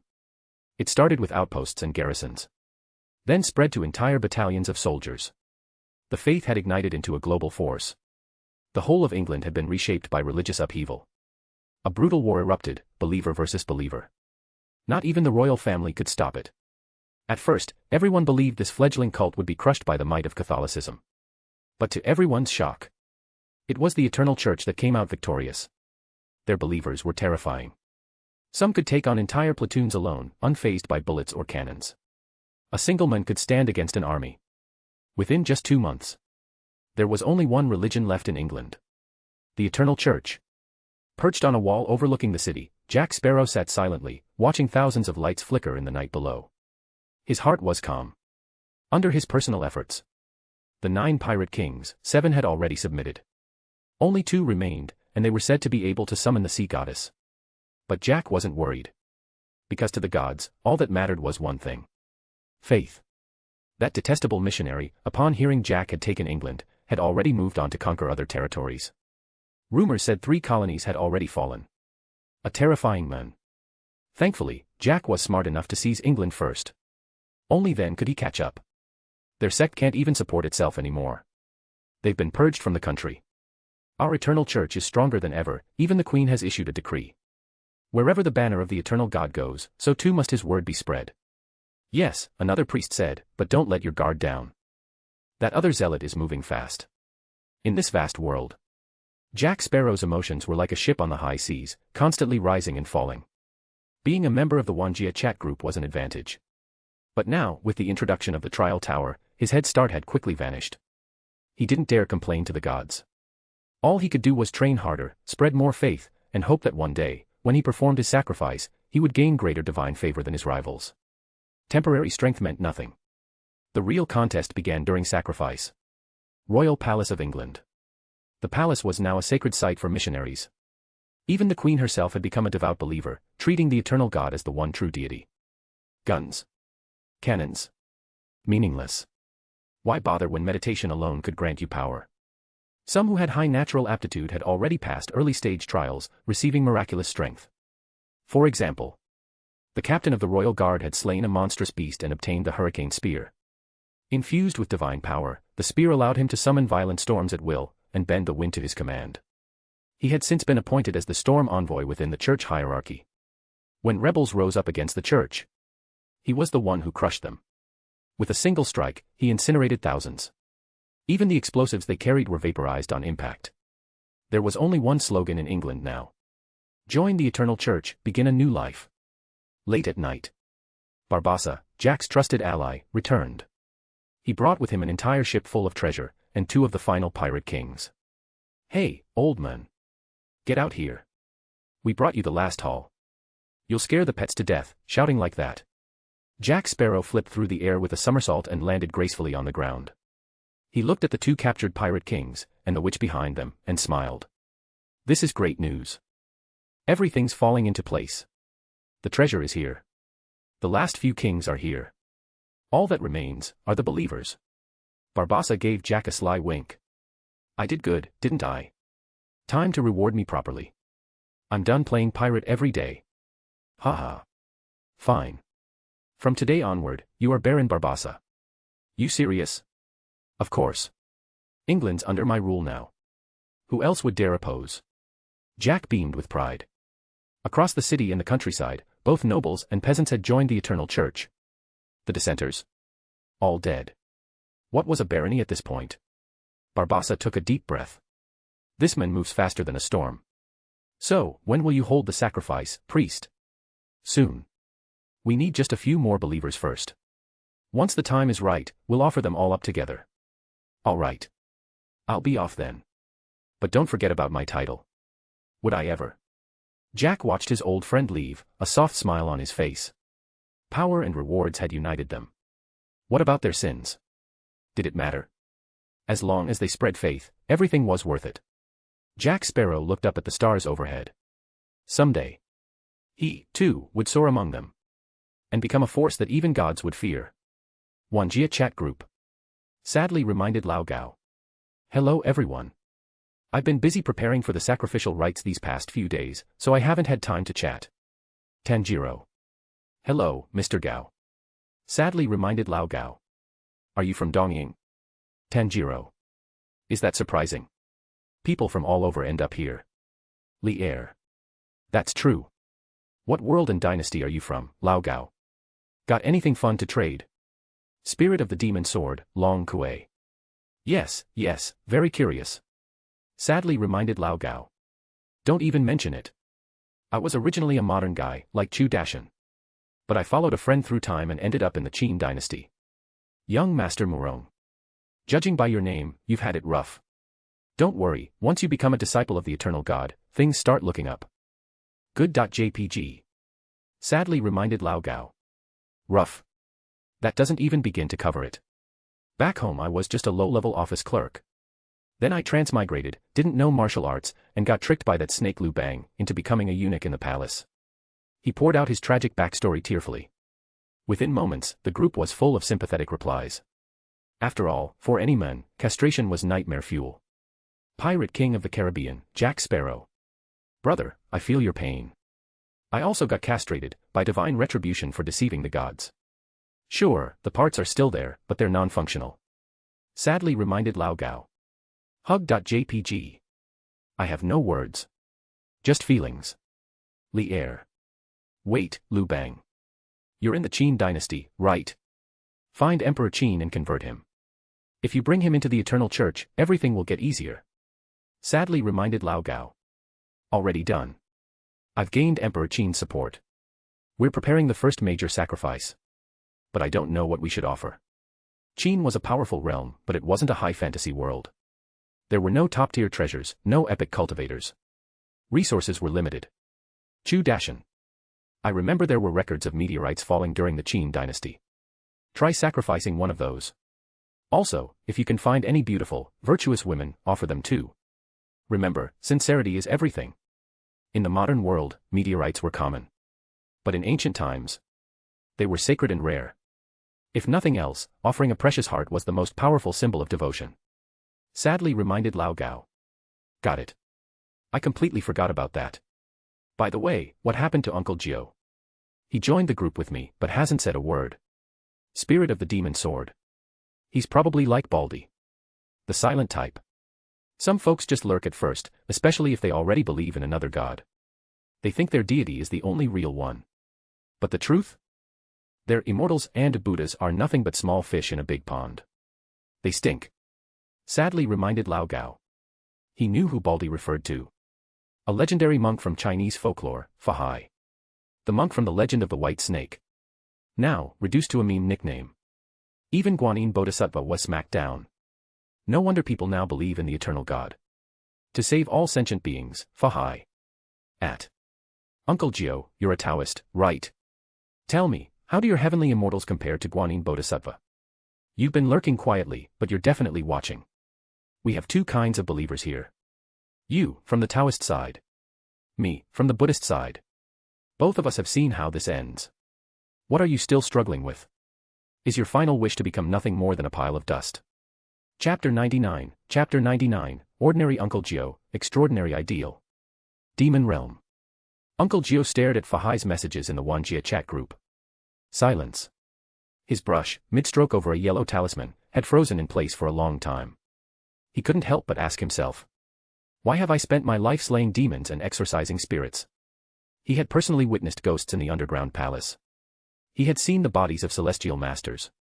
But real immortals or Buddhas? He had never once laid eyes on them. He used to comfort himself by thinking. That's a realm far above me. I'm just a humble Taoist. It's only natural that I haven't met one. He had only ever learned a handful of Maoshan techniques, barely enough to qualify as a mid-tier exorcist. He wasn't even a proper celestial master. So how could I expect to see the gods? But now, everything had changed. Arhats. Buddhas. Sword immortals. And that eternal God they all believed in. Honestly, my worldview is collapsing. Especially after watching those videos. He had been having nightmares every night since. What should I do, he murmured. Choose the eternal God and become an immortal. Or keep living this foolish, powerless life. Uncle Gio sat there, face full of conflict. Just then, his disciple Qiusheng burst into the room. Master, what are you still brooding about? It's been days now.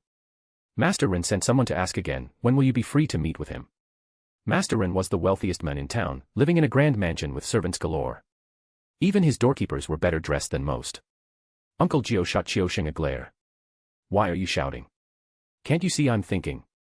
One more word and I'll beat you black and blue. Qiusheng shrugged, unfazed. Then his eyes lit up with a mischievous grin. Master, what are you thinking about? Let me give you some advice. What do you know? You don't even know how to write the word Tao. TSK. I'm smart, master. If you're confused, I might actually be able to help. Uncle Gio frowned. Then paused. Maybe it wouldn't hurt to ask what this brat thinks.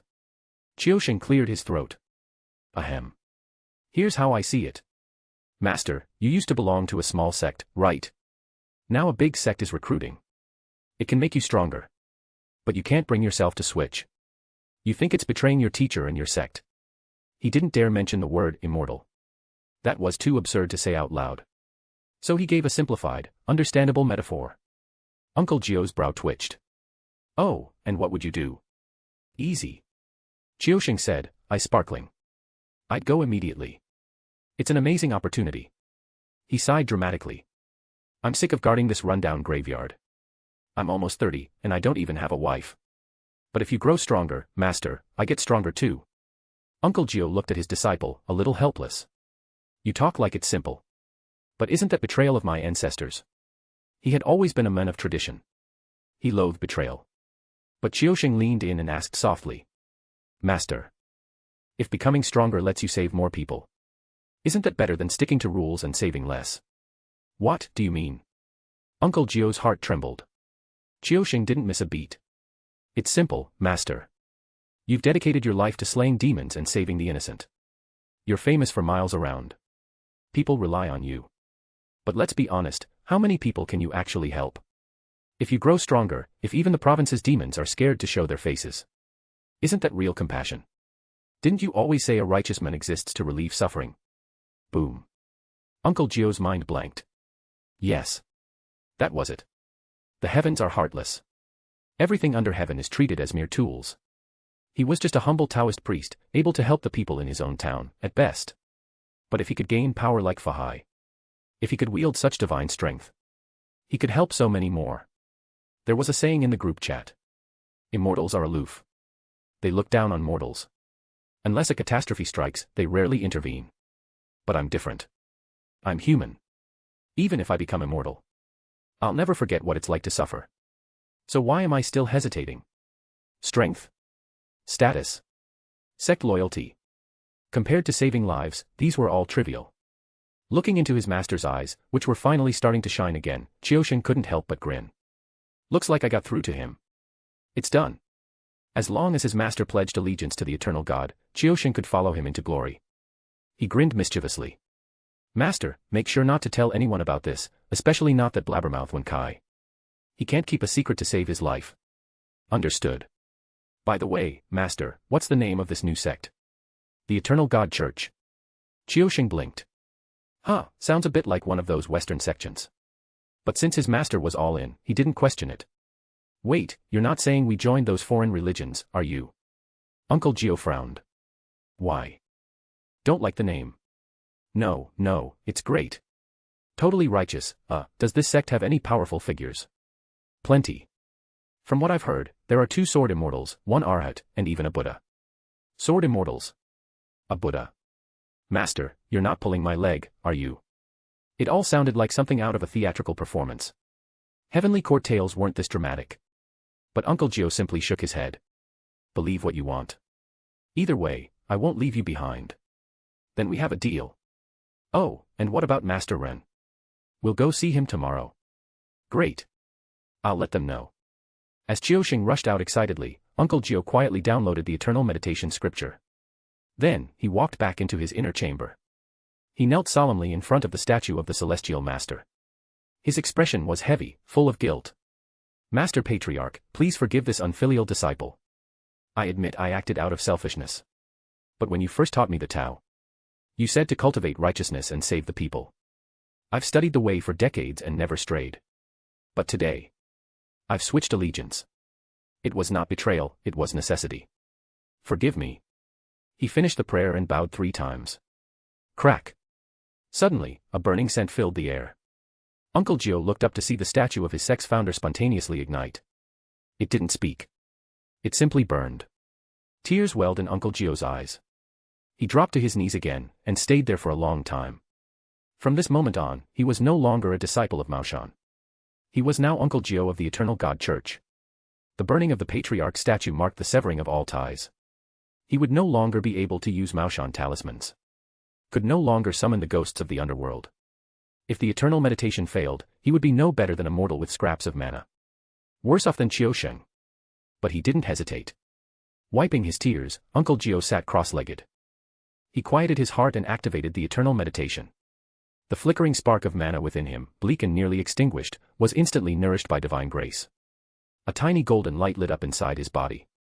It grew, glowed, and began rebuilding him from the inside out. His spiritual consciousness entered the meditation space. There, he saw countless beings bowing before a towering divine figure. He was overwhelmed. He had studied for a lifetime. And this was the first time he had truly seen a god. He was too stunned to react.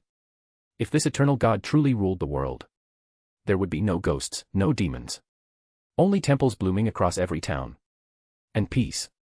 Qiusheng was right. The group chat was right. He had been too stubborn. Wanjia chat group. As soon as Uncle Gio downloaded the eternal meditation, the water group exploded. Spirit of the Demon Sword, Long Kuei. Hey, this guy finally downloaded it. Didn't think the old stick in the mud would bend. Guess he's not just deadwood after all. To save all sentient beings, Fahai. You're wrong. I think he's a righteous man. Maybe my words finally got through. There were now sword immortals, arhats, and Buddhas in the group. With these powerhouses already acknowledged, any Chinese member would naturally feel drawn in. Just like Fahai had once been. Li Er. Baldy, don't talk too big now. I'll be flying with a sword soon, even before becoming a sword immortal. Young Master Murong. You keep trying, Brother Li. Without divine power, you wouldn't even be able to catch a single Sui dynasty remnant. Li Er. Hey, don't lump it all on me. Those guys from Goryeo and Sui keep playing hide and seek with me. The demon sword had fused with both the Sui dynasty remnants and the Goryeo faction. The three forces were constantly engaging in guerrilla warfare. The border was chaotic. Still, Li Er's slow and steady approach meant he was gaining ground. Chu Dashin. Hee hee. Give me a few days, and I'll post an epic video. I've got a huge move planned. Tanjiro. Brother Chu, what kind of big move? Chu Dashin. Secret. Spirit of the demon sword. Did you conquer your whole region? Or occupy multiple cities? Spill it. Chu Dashin. Fine, I'll give you a hint. I found an ancient altar site, linked to an emperor. Sadly reminded Lao Gao. Wait, you didn't go to Mount Tai, did you? In modern terms, antiquity meant his present era. Mount Tai was known as the imperial site of heavenly worship, used by emperors like Qin Shi Huang. If Chu Dashin really found it, it would make a phenomenal sacrifice location. Chu Dashin. Damn it, you're spoiling everything. Stop leaking my secrets. Sadly reminded Lao Gao. Wrong.jpg. Ninth Uncle, Demon Slayer. Hello everyone. I was meditating just now, sorry for the late reply. I've thought deeply about what you all said earlier. To save all sentient beings. Spirit of the demon sword. Li Er. What did you figure out? That God is supreme. Ninth Uncle, Demon Slayer. Yes, the eternal God is mighty. But I'm just a mortal. A humble Taoist from Maoshan. Even my patriarch has abandoned me for taking this path. Still, I have no regrets. The path I chose may be difficult. But I'll walk it with everything I have. I don't seek enlightenment. I'm not a Buddha. If I can just learn the power to help people, that's enough. To save all sentient beings. This is what true compassion looks like. Chapter 100, Chapter 100, Uncle Gio, wait, you leave me alone for one night and I become an immortal. Wanjia chat group. Ninth Uncle, Demon Slayer. Great compassion isn't some lofty ideal, it's just what should be done. Since the so-called immortals and Buddhas don't care about the world, then I'll handle it myself. To save all sentient beings, Fahai. Small calamities. Small disasters. They won't even lift a finger. That's what being aloof gets you. Spirit of the demon sword, Long Kuei. They look down on common folk. They talk of compassion, but where is it when people die to ghosts and demons? It wasn't just Uncle Gio's world. Other worlds had the same problem. If the so-called immortals and Buddhas truly cared, would people suffer like this? You say there's not enough manpower? Then go and train some. If you choose to ignore mortals, don't be shocked when they give their faith to someone else. Sadly reminded Lao Gao. If the immortals really cared, they wouldn't let me suffer so much. I was dragged across time and space, and all I got was pain. Pirate King of the Caribbean, Jack Sparrow. Maybe you're just too weird. Sadly reminded Lao Gao. You're the weird one. I'm now the Grand Priest of Qin. You're just a pirate turned cult leader. Jack Sparrow. Wrong again. I'm now the King of England, thank you very much. Wherever the sun never sets, the eternal God's grace reaches. I've spread more faith than you. Tanjiro. You're both amazing. Chu Dashin. Of course they are. Those two are in a race to see who can turn their whole world into a divine kingdom first. That's the real rivalry between men. Li Er. Wait, what rivalry? Why don't I remember this? Young Master Murong. You're named Li Er, if you take off one Li, you get their belief system. Li Er. Damn it. You bunch of old degenerates. He had wondered why the two strangers suddenly became so friendly. Now he understood. They were united by mutual trauma. Demon Realm. Uncle Gio looked at the chaotic Wanjia chat group, the corners of his lips curving into a subtle smile. So even sword immortals and Buddha monks are like this. Not nearly as lofty as I once thought. When you really think about it. Only mortals cared about appearances. Immortals. They didn't need to pretend to be above it all. Uncle Gio sighed deeply. Even my sex founder never acted high and mighty. He'd lend a hand whenever people needed it. But these immortals and Buddhas. He shook his head. No need to dwell on it. Time to cultivate. Uncle Gio closed his eyes and entered meditation. The beginner divine technique he selected was heavenly thunder. As a Maoshan Taoist, it was only natural to yearn for mastery over lightning. Thunder, after all, represented righteousness. A force that even demons feared. What Uncle Gio didn't know.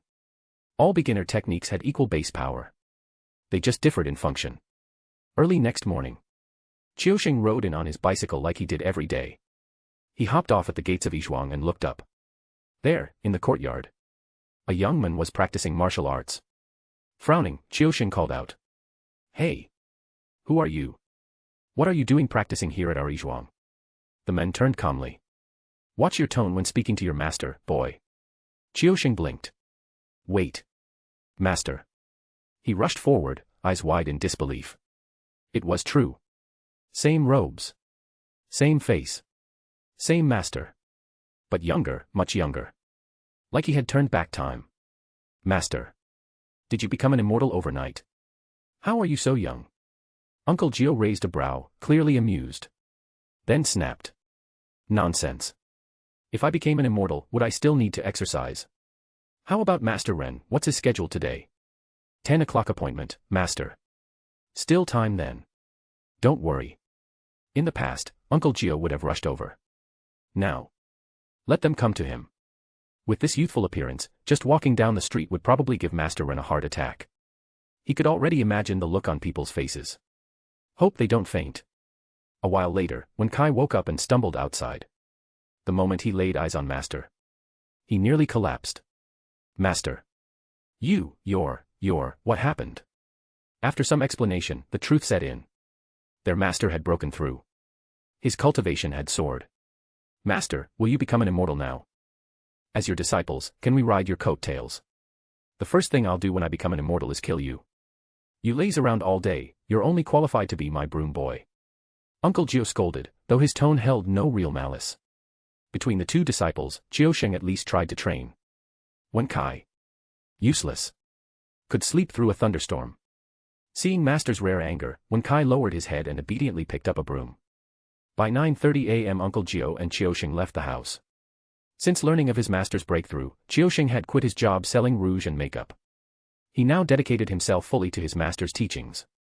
Selling cosmetics had no future. Taoism could make you immortal. As they walked, neighbors took notice. Who's that young man following Qiusheng? A relative. That's Uncle Gio. What? He looks half his age. Told you, he's a Taoist expert. Must have rejuvenated himself. Damn, our town has a celestial being now. One guard at a local tea house snorted. Then why wasn't there a divine glow? I was on watch all night, I didn't see anything. The tea guest nearby sneered after hearing the guard's comment. What fairy light? Can someone like you see it with the naked eye? Even if there was a divine sign, it wouldn't be visible to someone like you. Exactly. You're cross-eyed on a good day. Seeing fairy light? Ha! That's rich. Laughter erupted from the crowd. The guard's face flushed with embarrassment, but he didn't dare argue back. In this small town, if trouble ever appeared, it was always Uncle Gio they relied on to handle it. No one dared offend him. Not with all the chaos in the world, so many demons and ghosts lurking in the shadows. Meanwhile, Uncle Gio was quietly delighted to hear people calling him a Taoist master. But on the surface, he kept a calm, serene expression. Soon, they arrived at the tea house. Ren Fa looked over, spotting Qiusheng and the unfamiliar young man beside him. Qiusheng, is Master Gio still busy? I've been waiting anxiously. If Uncle Gio wasn't available, he would be seriously concerned. Never mind the rumors, he didn't trust anyone but the best. Qiusheng coughed lightly. This is my master, Uncle Gio, though he looks a lot younger today. What? Uncle Gio has been rejuvenated. Ren Fa couldn't control his volume. Heads turned immediately. People outside the tea house started crowding in to get a look. If not for the servants, they would have burst in. Uncle Gio gave a faint smile. It's nothing special. Just improved my Taoist cultivation a bit. He said it lightly, but Ren Fa wasn't fooled.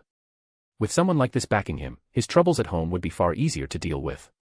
He looked at Uncle Gio with new respect and a hint of awe. Even his daughter, Ren Tingting, was stunned speechless. Is this a living immortal? Mr. Ren, Uncle Gio asked, what seems to be the issue? Ren Fa straightened up.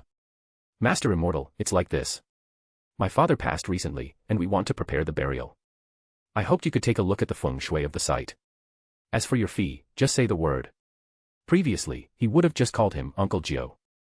But now, with this aura, he had to show proper reverence. Master Immortal. What a title. His words were respectful. His tone, deferential. If it weren't for Uncle Gio denying he was an actual celestial, he might have just called him Heavenly Master on the spot. Uncle Gio nodded. Coincidentally, I'm free now. Let's take a look. Ren Fa hesitated. Shouldn't we choose an auspicious day first?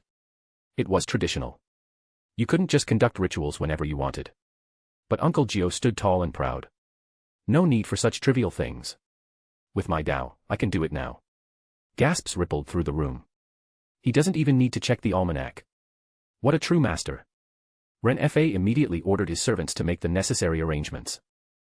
3 hours later, they arrived at the Ren family burial grounds. Uncle Gio took one glance and immediately frowned. Something's wrong. Ren Fa's heart skipped a beat. What is it, Master Immortal? He rushed over, visibly shaken. This was his family's ancestral tomb.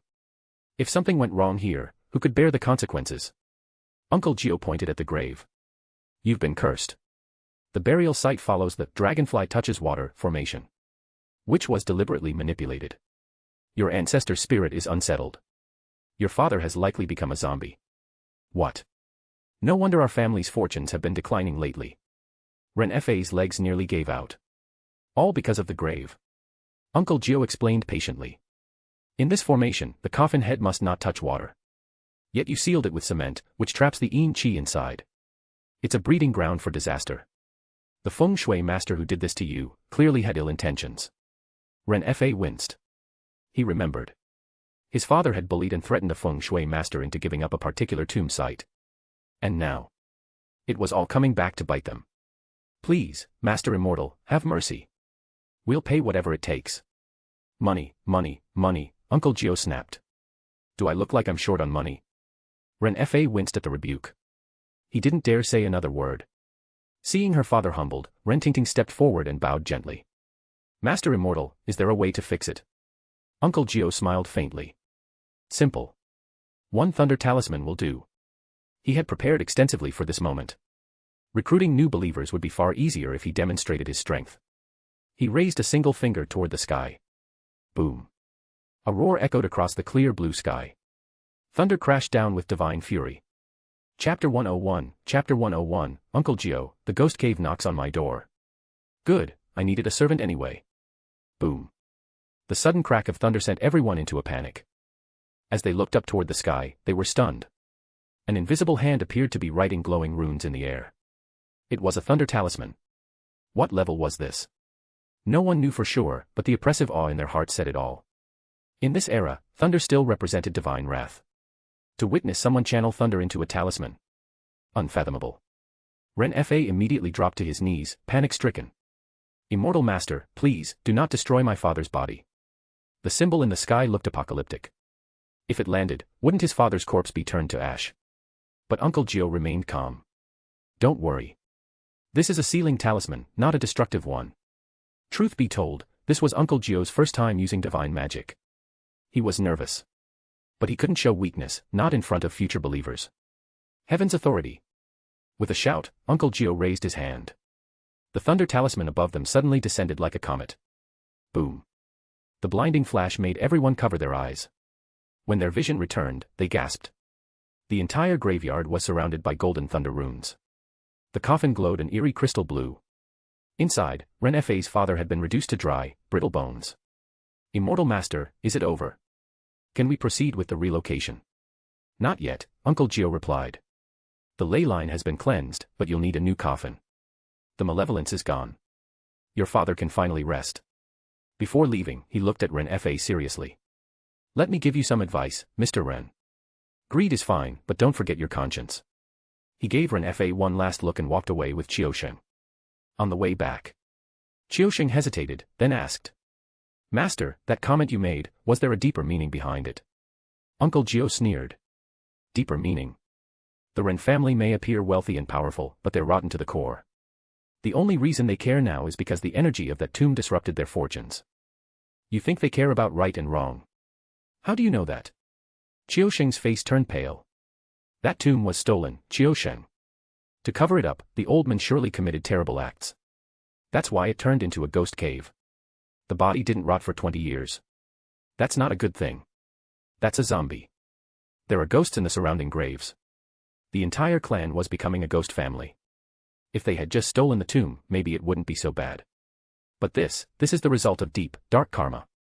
Qiusheng shuddered. He had thought Rentingting was pretty earlier. Now.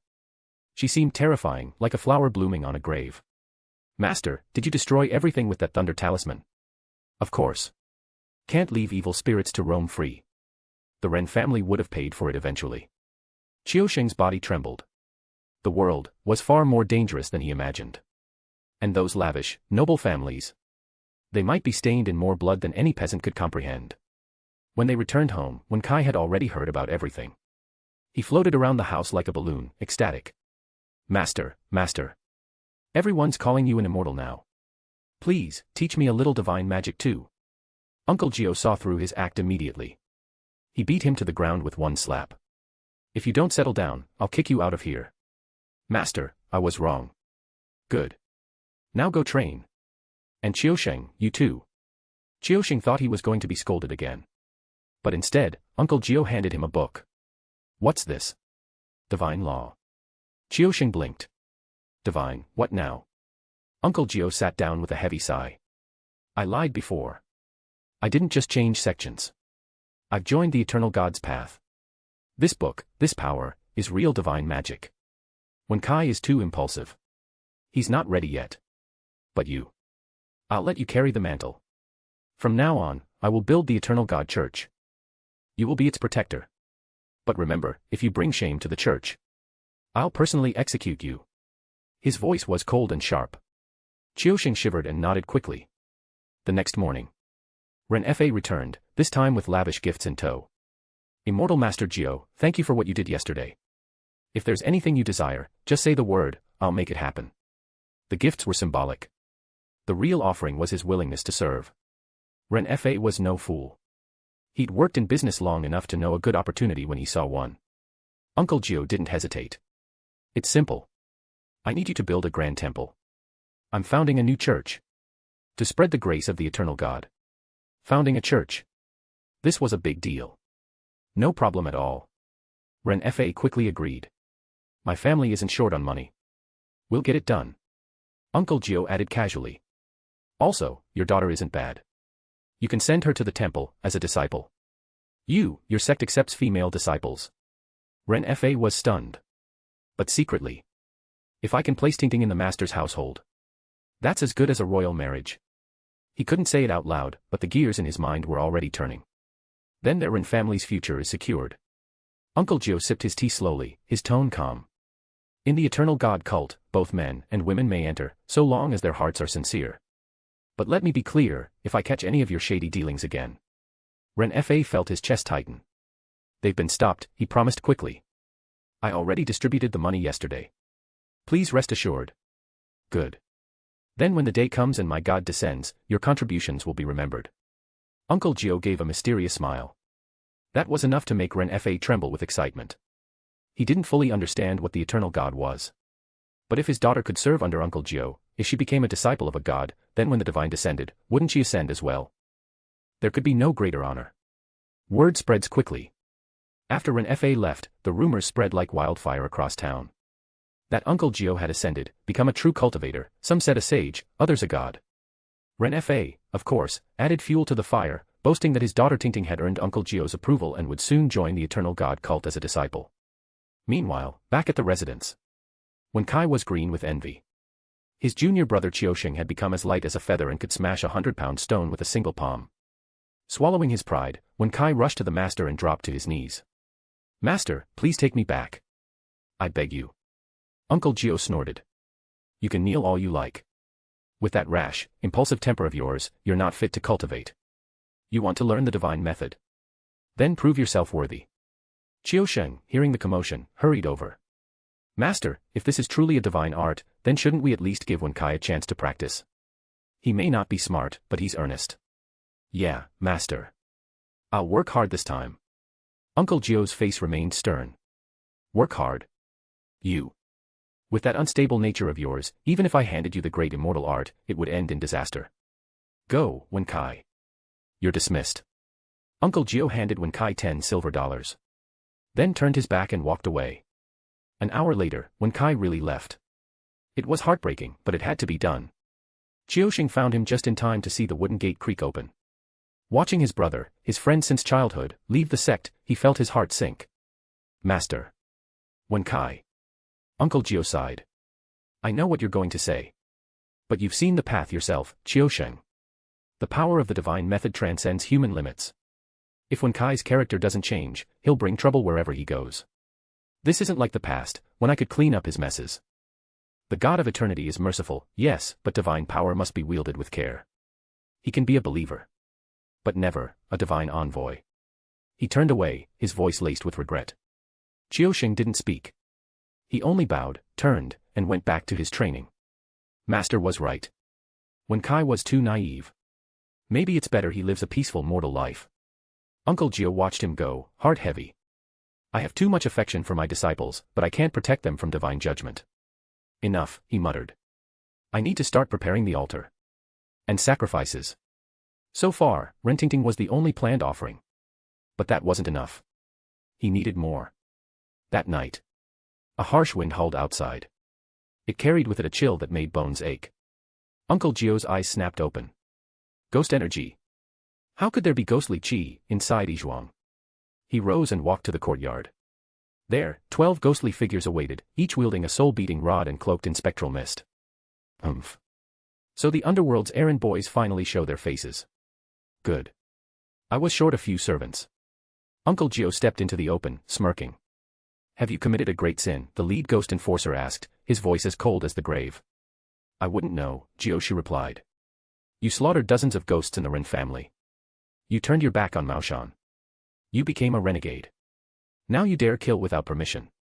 Your crimes warrant damnation. Uncle Jio chuckled. Ah, so this is the underworld standard. I leave Maoshan, and now you want me gone. Where were you when those vengeful spirits roamed free? When Ren Fa's father turned into a zombie. You didn't come then. But now that I've gained power, you show up. I'm annoying, am I? Good. Let's be annoying together. He flicked his fingers. A thunder talisman formed in his palm. 12 ghosts froze in terror. That symbol was no joke. A direct hit would scatter their souls. Lin Jio, let's talk this through. The lead ghost tried to reason. But Jioshu interrupted coldly. Talk. Sure. One question. Do you surrender? Or shall I erase you where you stand? He wasn't just defending himself. He was sending a message. The ghost squad wavered. The lead enforcer's face twisted in conflict. Master Taoist, it's not that we don't want to surrender. But doing so would make us enemies of the entire underworld. Yeah. We're servants of the nether realm. If we submit to you, we'll be executed for treason. Crack. A bolt of lightning struck, right in front of them. It vaporized the ghost's leg on impact. Still want to argue? The entire squad dropped to their knees in terror. Chapter 102, Choosing Dragon Girl as Sacrifice, by Suzhen finally comes home. Thunder flickered like a warning. Of course, the ghost didn't want to die. Lin Jio sneered coldly at them. There aren't any urns by the wall. Then find one yourself and crawl in. Once you look back, you're the evil spirit, and the ghost becomes the victim. If you don't comply, don't blame me for showing no mercy. This ragtag group of wandering ghosts hadn't killed anyone yet, at least, not directly. Most of them were just struggling to get by. Still, their presence was troubling. There were so many lonely spirits haunting the outskirts of Renjia town, yet instead of catching them, these fools came here looking to die. Clearly, they were hoping to siphon off some incense offerings and spirit energy from Lin Jio himself. Faced with Lin Jio's overwhelming presence, the ghosts paled. One by one, they reluctantly began searching for urns to move into. Meanwhile, in the White Snake world. After several days of preparation and Fahai's public sermons, the entire city of Hangzhou, and even nearby counties, had erased all traces of old spiritual beliefs. Yes, this was an era still deeply rooted in incense offerings and religious worship. Even the royal treasury would pay homage to the god of wealth. The kitchen paid respects to the stove god. But now, a new Buddha had arrived, Fahai. And under his shadow, everything else was swept away. All former beliefs crumbled. Only the name of the eternal god remained, supreme and unchallenged. On the 5th day, Bai Suzhen made her way to Jinshan Temple. Xiaoqing had tried everything to stop her sister from going, but ultimately, she couldn't dissuade her. Along the forest path, one green and one white figure walked side by side, two sisters hand in hand. Their presence added a soft beauty to the dappled shadows of the mountains and trees. Xiaoqing asked with confusion, "Sister, you know this man is your enemy. Why are you still visiting him? Even Guanyin couldn't overpower him. Aren't we just delivering ourselves to him on a silver platter?" The terror of that day was still fresh in her mind. Just remembering it made her knees weak. If not for her sister's steady presence, Xiaoqing would have fled to the ends of the earth by now, never daring to step foot outside again. Bai Suzhen gently shook her head. The clarity that had once filled her wise eyes was now clouded with uncertainty. "You don't understand. During the Qingming storm, it was Fahai who spied on us. If he wanted to act, he would have done it already." "What? It was him that day?" Xiaoqing's face turned pale. They had been under surveillance all along. "Exactly. I don't know why, but ever since Guanyin's death, the obsession in my heart has grown weaker. Now, even when I see Su Hanwen, I feel nothing. Isn't that strange?" She recalled the time they met on the ferry. Back then, the feelings in her heart were overwhelming. It was as though some divine voice whispered to her, as long as she repaid her debt of gratitude, she could attain immortality. She could even see Su Hanwen's past and present lives just by calculating with her fingers. Back then, Bai Suzhen had truly believed he was her fated benefactor. It had seemed so certain, so simple. But now, just yesterday, when she tried to divine his past and future, everything was a blur. Mist clouded everything. She couldn't see a thing. Bai Suzhen had already repaid his kindness. He wanted to become a doctor, so she donated 1,000 taels of silver to help him. With that money, he could become anything he wanted. So why keep forcing herself to chase immortality? In the past, Bai Suzhen believed that becoming an immortal meant attaining peace and freedom. But looking at Fahai now, was that truly freedom? Even he wasn't free. If someone wanted you reincarnated, you'd be sent off without question. How absurd. The sisters didn't dare to fly to Jinshan Temple, that would be seen as disrespectful. So they traveled on foot. After about half an hour, they arrived at the temple gates. Jinshan Temple still shone with divine brilliance. Pilgrims filled the area, and among them were many newly ordained monks who, though still bearing their hair, had clearly become spirits. It was surprising. These spirits showed no signs of demonic nature. Their auras were pure and calm. Suddenly, a sharp-eyed fox spirit noticed the sisters and hurried over. "So the two sisters have arrived. Lord Buddha has been expecting you," she said respectfully. "You are?" Bai Suzhen asked, puzzled. How did this fox know who they were? The fox's tail was still visible, yet no one nearby was surprised. That alone felt strange. The fox smiled faintly and pointed toward the distant mountain. "My sister once asked me for directions there, remember? Back then, I didn't have enough spiritual energy to take human form." "Oh. That was you." Xiaoqing exclaimed in surprise. "You've already transformed into a human form." Back then, this little demon had barely reached the threshold of its tribulation. Now, just a few days later, it had taken on a human shape, though its fluffy tail still swayed visibly. The fox's expression turned devout and solemn. "This is all thanks to the eternal God of great compassion, and to Lord Fahai, the divine messenger. Please, follow me." Bai Suzhen nodded, heart heavy with unease. The so-called eternal God must be the being who killed Guanyin. Perhaps the answer she sought lay within this temple. The fox led the two sisters behind the monastery, where they discovered the place was packed with people. The air was thick with incense and energy. But what made Bai Suzhen's breath hitch was one particular figure, an old man in a wide-brimmed hat. "Sister, who is that? Why does he feel so terrifying?" Xiaoqing whispered in fear, hiding behind Bai Suzhen. That aura, it was suffocating. A monstrous presence cloaked in quiet stillness. "It seems that I have returned to the old beast age." The demon pill within her trembled continuously, as if resonating with the thick spiritual energy around her. Following Bai Suzhen's gaze, the fox spirit smiled and said, "That is the guardian of the original religion, ancient dragon King Aogon. Don't be afraid. Today, we're selecting a saint to offer as a sacrifice to the gods." Both sisters froze. With so many dragon girls gathered here, they realized they were choosing which one would be sacrificed to the gods. Grandpa Ao gone, what do you think of me? One dragon girl stepped forward, bowing gracefully. I have mastered the water veins of a lake. I've never killed anyone. I'm well versed in music and know how to serve others. Grandpa Ao gone, please choose me, another said. I am Ao Meng, a dragon of the mountains and rivers. I have never taken a life. Every dragon girl present had come with the same hope. They were all pure-hearted, self-disciplined, and had never killed, a requirement to even be eligible for selection. Yet even among these worthy candidates, Ao Gan remained dissatisfied. Their appearances weren't refined enough. Worse, most weren't pure-blooded dragons. Bai Suzhen observed quietly.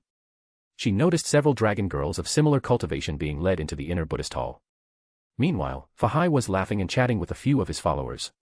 When he heard the little fox announce the arrival of Bai Suzhen, he opened his eyes and smiled. Bai Suzhen, you've finally come. I've been waiting for you for quite some time. Don't you hate me? That was the first thing Bai Suzhen said. Since her transformation, she had struggled with the demonic energy constantly emanating from her. Once, she'd heard of a golden core forming atop a certain mountain. She'd stolen it, only to find out afterward that it had been refined by a monk. That monk was Fahai. Their enmity had been sealed ever since. She fled for her life. Later, for her sister's sake, she stole yet another pill. She'd intended to find time to refine one of her own, but then Guanyin had appeared and offered her guidance. Hatred. Fahai chuckled darkly. Then he gestured to the fox maid beside him. Do you see Xiao Wan? Doesn't that tell you something? I'm not the same person I used to be. Back then, if he had sensed even the faintest hint of demon aura from her, he would have struck her down without hesitation. Now, he allowed her to serve tea at his side. At the time, after discovering that a demon had stolen my pill, I swore, if I ever encountered a demon again, I would exterminate it, no questions asked. That's how I understood the elimination of evil. If there are no demons, there will be fewer disasters in the world. It seems I've committed terrible sins, without even realizing it, Bai Suzhen said bitterly. So many good-hearted demons had likely perished because of her and Xiaoqing. It was a guilt that weighed heavily on her soul. You're wrong, Fahai said calmly. It's not your sins or my unrest, it's this so-called immortal Buddha who's caused countless people harm. You came to me because you sensed it too. When Guanyin died, the love and devotion in your heart disappeared almost immediately, didn't it? His words struck her like thunder. How do you know that? Bai Suzhen asked softly. Fahai smiled. Guanyin pointed you here. And she made me the abbot of this temple years ago. Everything has been arranged. He stepped closer. And in that moment, Bai Suzhen finally understood. They had all been manipulated. Bai Suzhen bowed deeply. Thank you, Master, for helping me see the truth. I've come to my senses. I will no longer chase the foolish dream of immortality. Then, how about trying the Shinto path? Fahai offered. You and I are both caught in this great tribulation. Based on your aptitude, how would you like to serve the eternal God? You bald bastard. Did you kill my sister? Xiaoqing suddenly shouted. Xiaoqing. Bai Suzhen's face turned deathly pale. She was terrified. Though Fahai claimed to have changed, who knew what his temper might be like? One wrong word, and he could flatten them with a single palm strike. I'm so sorry, Lord Fahai. My sister is outspoken and doesn't know how to speak properly. I'm willing to take responsibility for her words. Fahai sighed and shook his head. Ah, why do people always call me bald? I've grown my hair now, he said, brushing the small tuft atop his head with exaggerated sorrow. Since accepting his new path, he had become oddly used to being called bald or even bald donkey. In some strange way, he found it endearing. My deepest apologies, Lord Buddha, Bai Suzhen said carefully. May I speak with you alone? Of course. At his signal, Xiaoqing and the little fox quietly stepped outside. Bai Suzhen took a seat across from Fahai. Bathed in the glow of the Buddha's light, he looked almost divine, yet there he sat, holding a chicken leg in one hand and a wine cup in the other. It was bizarre. I've been meditating all day. Almost forgot to eat, Fahai said cheerfully. Would you like some? The apricot blossom wine is quite good. No, thank you. You enjoy it, Bai Suzhen replied stiffly. Well, I think I know why you came, he said, setting the cup down. You're here to ask about the sacrifice, right? Though it's called a sacrifice, the truth is, it's more of a saintly offering. The chosen one goes to serve my God. It's not a blood offering or anything cruel. I understand, but what I don't get is, why me? I'm just a white serpent. At her words, Fahai paused mid-bite and looked at her intently. You don't know.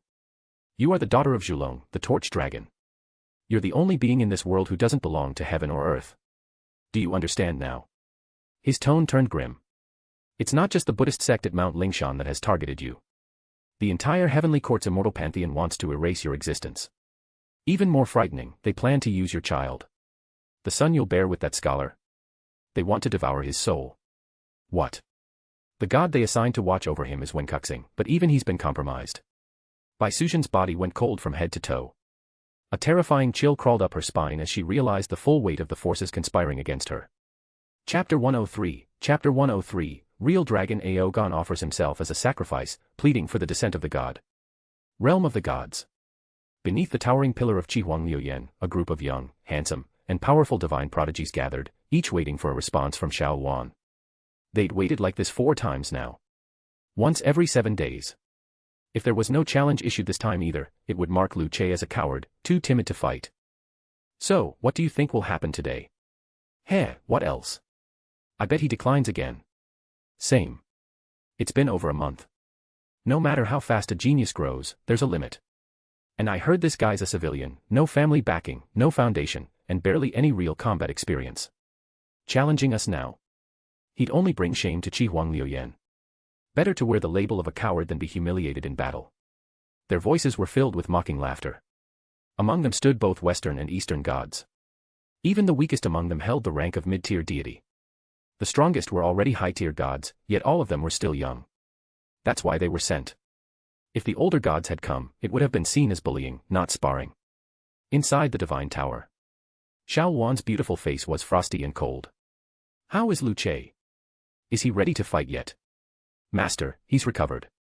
I believe junior brother's strength has grown immensely. Every time I sparred with him, it felt like he wasn't even using his full power. Good. Send him out and tell him to defeat at least one of those annoying pests. If he doesn't, all his privileges will be revoked. Yes. These shameless old families kept sending their sons to harass her like insects. They ruined her mood daily. Xiao Wan rested her cheek against one hand, watching the ever-shifting cosmic projection in front of her. Brother Chen Dao, how is Goddess Xiao arranging things? Please follow me. Brother Lu Che was in closed-door cultivation, but now he's ready to meet you all. The gathered gods' eyes lit up. They hadn't expected him to accept the challenge. Now this was going to be fun. They were determined to crush this so-called genius, let him see that no matter how gifted he was, he'd never match the descendants of noble divine families. A backwater bumpkin would always be just that. The group followed Chen Dao along the star road until they reached Lu Che's residence. It was extremely modest. No guards at the gate, no maids in the courtyard. Clearly, this so-called genius wasn't being pampered. Inside, Lu Che was currently arranging for his goddesses to enter the demon suppression tower. The number of mythical beasts had increased lately. He had begun placing sacred beasts with weak combat capabilities inside the tower to serve as trial opponents. Training was fine, but real experience came through battle. He was still surprised by Bai Yao's arrival. She had chosen to sacrifice herself by relying on the mountain and river altar. That courage and resolve, it moved him deeply. And so, he had indulged her that night. He admired girls like her the most, brave, bold, unafraid to love or hate, and ready to act. Bai Yao was one of a kind. Just then, the formation outside the door was triggered. Lu Che opened a space mirror and saw Chen Dao leading a group of challengers to his door. It seemed the test that had been delayed so long was finally about to begin. Well, might as well get it over with quickly, then return to organizing his divine realm. Ripples shimmered in the space. Before anyone realized it, Lu Che appeared beside Chen Dao. Greetings, brother. I'm ready. Where shall we hold the match? Whoa, when did you get here? That was fast. Chen Dao was startled. The others immediately went silent, their smirks fading. No one had seen how Lu Che appeared. Hadn't he only been promoted a month ago? How could his strength have grown so terrifyingly fast? Lu Che ignored the question and said calmly, "Please find a venue, brother. I'm very busy. Let's wrap this up in half an hour." Half an hour? Lu Che, do you really think you can beat all of us in just 30 minutes? The lead god's voice turned cold. Sure, they came here to bully someone. But if Lu Che had shown just a little humility, maybe called them brothers or seniors, they'd have gone easy on him. Instead, his arrogance sparked their fury. Sorry, while you all do have some skill, my time is limited. How about we fight right here? Lu Che remained indifferent, ignoring Chen Dao's pleading eyes. He had more important matters to deal with. Back in the White Snake world, Fahai had finally found clarity, and the ritual could begin at any moment. He needed to be there to receive the saints and harvest the offerings. Frankly, even 10 minutes felt like a waste. You arrogant punk. Fine, let's settle it here. Senior brother Chen Dao, activate the starry sky barrier. The blonde man leading the group sneered and demanded the barrier be raised. Chen Dao sighed helplessly. This junior of his really didn't make life easy. Fighting in a residential zone. No way. Follow me to Thunder Mountain. With a wave of divine power, Chen Dao opened a portal to Thunder Mountain's training grounds. In the next instant, the group arrived at the divine arena of Qi-Huang-Liu-Yan.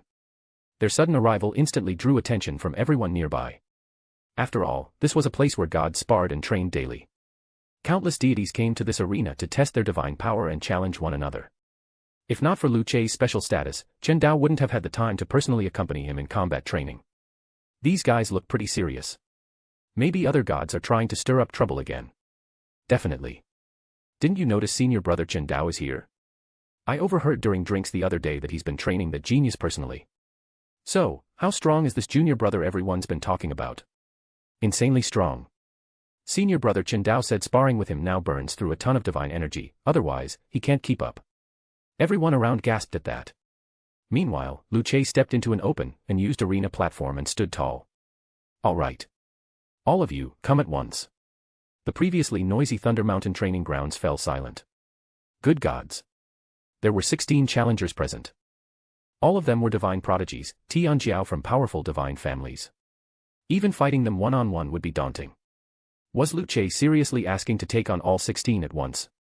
There's a limit to arrogance, you know. One male god with long green hair jumped into the ring, sneering. Don't think you're invincible just because you crawled out of the nursery with the title Genius. Before he could even raise his weapon, a flash of divine light exploded in the arena. A massive force smashed directly into the green-haired god's chest. Space around the impact distorted under the pressure of Lu Chei's punch. With a scream, the green-haired god flew out of the ring. He landed hard and didn't move again, completely unconscious. Next, Lu Chei said calmly. Please hurry. The mid-level god, Alpheus, was defeated in a single punch. Chen Dao was speechless. What the hell was going on? Just a couple of days ago, when he sparred with Lu Chei, their matches had gone back and forth. How had he gotten so much stronger in such a short time? The blonde high god looked down at Alpheus, then back at Lu Chei. His expression darkened. Is this what Qi-Huang-Liu-Yan teaches? To strike without introductions or decorum? There was an unspoken rule in divine duels, at the very least, you introduced yourselves before fighting. It was basic courtesy. Lu Chei shot him a deadpan look. I didn't invite you to spar. You're the ones who barged in, running your mouths. If you think I'm arrogant, then come at me together. Let's get it over with. He understood perfectly well what the man meant, but the hypocrisy was sickening. These challengers clearly came looking for trouble. Why bother wrapping it up with words like friendly duel? If you're here to fight, then fight. Cut the theatrics. The blonde Western god's eyes flared with anger. If that's how you want it, then don't blame us for being rude. Freya, let's go. 10 Western gods stepped onto the platform in unison. Each pulled out divine artifacts. One summoned a whip of thunder. Another conjured a purple flame orb. One wielded daggers that shattered the void itself. And the blonde god himself held a sinister black scythe, its blade engraved with ominous runes. The moment he gripped it, a shadow loomed behind him, manifested death itself. This was the artifact's soul harvesting scythe, wielded by the god Clophiel. He raised the weapon and said coldly, prepare yourself. Take out your weapon. The other 5 gods among the original 16 didn't join the fight. They were embarrassed enough as it was. 10 against 1 was already shameless. If they still lost, it would be a disgrace beyond redemption. Lu Chei replied flatly, I don't need a weapon. Law is my weapon. This phrase was widely known among Qi-Huang-Liu-Yan's teachings. Weapons were merely external tools. True strength came from one's mastery of divine laws. The more laws one could wield, the stronger the combat ability. And Lu Chei had mastered supreme magic, the pinnacle of magical law comprehension. He wielded the essence of light itself. His 9-colored radiance was his strongest weapon. Inside the Tower of the Gods, Xiao Wan and her companions were watching from afar, amused. The little guy you picked is pretty wild, one of them laughed. If this were the wartime era, he'd be a titan on the battlefield. Of course, Xiao Wan replied with a smirk. I, Xiao Wan, don't choose lightly. Another silver-haired girl leaned forward. But I'm curious. Where does he get the confidence to fight like this? No artifacts, no armor, not even defensive gear. She looked at Lu Che with open curiosity. Although Qi Huang Liuyan emphasized mastery of divine laws, most still relied on artifacts for defense until their strength matured. Clofiel had had enough of Lu Che's cockiness. He was going to put this brat in his place. You brought this on yourself. Soul cut. The shadow behind Clofiel moved in sync with him as he slashed the air. The blade fragmented into countless shards of dark energy that surged toward Lu Che like a storm. Lightning exploded beside them, another god's thunder whip launched its attack. He's overextended, someone shouted. Lu Che's surrounded. They've sealed the space, there's no escape. Damn it. Isn't there anyone skilled in space magic to counter this? Just then, thousands of radiant beams burst from Lu Che's hands. The nine-colored radiance expanded in every direction. Every incoming attack, no matter how powerful, was annihilated by the light. A breath of silence passed. And then Lu Che moved. 10 portals appeared simultaneously. Time froze. Time reversed. And when time resumed, all 10 gods coughed up blood and were blasted from the stage, their bodies crashing like meteors across the mountain arena. Lu Che stood alone on the platform. Unmoving. Unshaken. He had just used time magic, space magic, and supreme magic, and wielded all three flawlessly. Chapter 104, Chapter 104, by Suzhen's resolve, Aogon defies heaven, and the war begins. A slender white hand suddenly clenched into a fist. Bai Suzhen, who had always appeared gentle and composed, could no longer contain the fury building within her. Grinding her teeth, she spat, and these villains dare call themselves immortals. It wasn't even about her current incarnation in Yuning's body anymore. They were plotting against her child. They had been calculating her fate from the moment she was born, step by step. Binding her to a relationship, locking her in karma, and guiding her to cultivate a human form. For thousands of years, she had unknowingly lived under surveillance. That alone was infuriating enough. But now, they even wanted to devour her child's soul. How could such so-called immortals be worthy of their titles? Fahai smiled wordlessly, raising the wine bottle to his lips. So, she had finally learned the truth. Why had she ever trusted the illusion of destined love? Wasn't it just a red thread pulled by Yu Lao? After a long silence, Bai Suzhen raised her head and declared resolutely, I've decided. I'm willing to serve the eternal God. I refuse to endure this disgusting world any longer. I thought you might stay and help me wipe out these hypocrites. What a shame, Fahai said with a trace of wistfulness. He put away the wine bottle and casually tossed the chicken leg out the window. Then please remain here for a few days. Once the old Dragon King selects the Dragon Girl, we'll begin the sacrificial ceremony. Thank you. I'll rest in the back mountain. Let me know when I'm needed. Wait, please accept this, Lady Bai. A sphere of glowing light, a meditation seal imbued with eternal power, floated into Bai Suzhen's hand. She frowned. What is this? A divine technique passed down by my God. You'll be able to ascend to heaven and enjoy its blessings. But what about your sister, Shao Qing? Thank you for the gift. Bai Suzhen will remember your kindness. With that, her silhouette blurred and vanished beyond the courtyard. Fahai's face lit up with satisfaction. Ha! Hadn't he just secured the favor of the Daughter of Destiny? Not only that, he'd gained her loyalty and a favor in return. Everything was going perfectly. Meanwhile, the selection of the Dragon Girl continued outside. Eventually, Aogon settled on his choice, a young dragon girl just 200 years old. In her human form, she appeared to be a petite, innocent-looking girl. But her bloodline was extremely pure. She was a direct descendant of one of Aogon's grandsons. The rest of you are dismissed. I'm choosing Aoli. When you return, remember what I told you. If I find out anyone's been tampered with, I'll personally hunt down those evil dragons and kill them. The other dragon girls trembled, nodding frantically. Each of them held an eternal meditation seal. It was a divine blessing and also the dragon clan's path to ascension. What did they gain by surrendering to heaven? At most, they were left alone. But if they served the eternal God, they would be granted real power, and a true path to the heavens. This was the result of a secret agreement between Aogon and the 4 sea dragon kings. At that moment, in heaven, a guest arrived at the celestial court. The Lord of West Lingshan, great son Tathagata Buddha. Have you been watching Fahai's actions? The Buddha asked solemnly. Hangzhou has been completely overrun. Even the underworld's Yin soldiers can't enter to collect souls. What you say is true, the Jade Emperor replied. But what should we do? Regular immortals can't defeat Fahai. We would need someone with tremendous power. The Jade Emperor and Tathagata sat side by side, discussing how to eliminate the threat of the eternal God. Neither dared take action personally. They were terrified the terrifying evil god would appear again to slaughter them. Based on their speculation, that being could not leave Fahai's side. Otherwise, the Buddha of Lingshan would have been long dead. But they couldn't be sure whether Fahai still had a way to summon that malevolent entity. Tathagata narrowed his eyes and smiled slightly. If we can't kill him, then what about suppressing him? You mean, seal him? The Jade Emperor asked, startled. Exactly. Since we can't destroy him outright, we lock him away.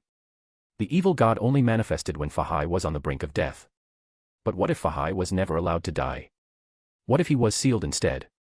Meanwhile, the Four Seas Dragon clan had outright ignored Heaven's draft orders, and in some regions, they had even killed heavenly soldiers and generals.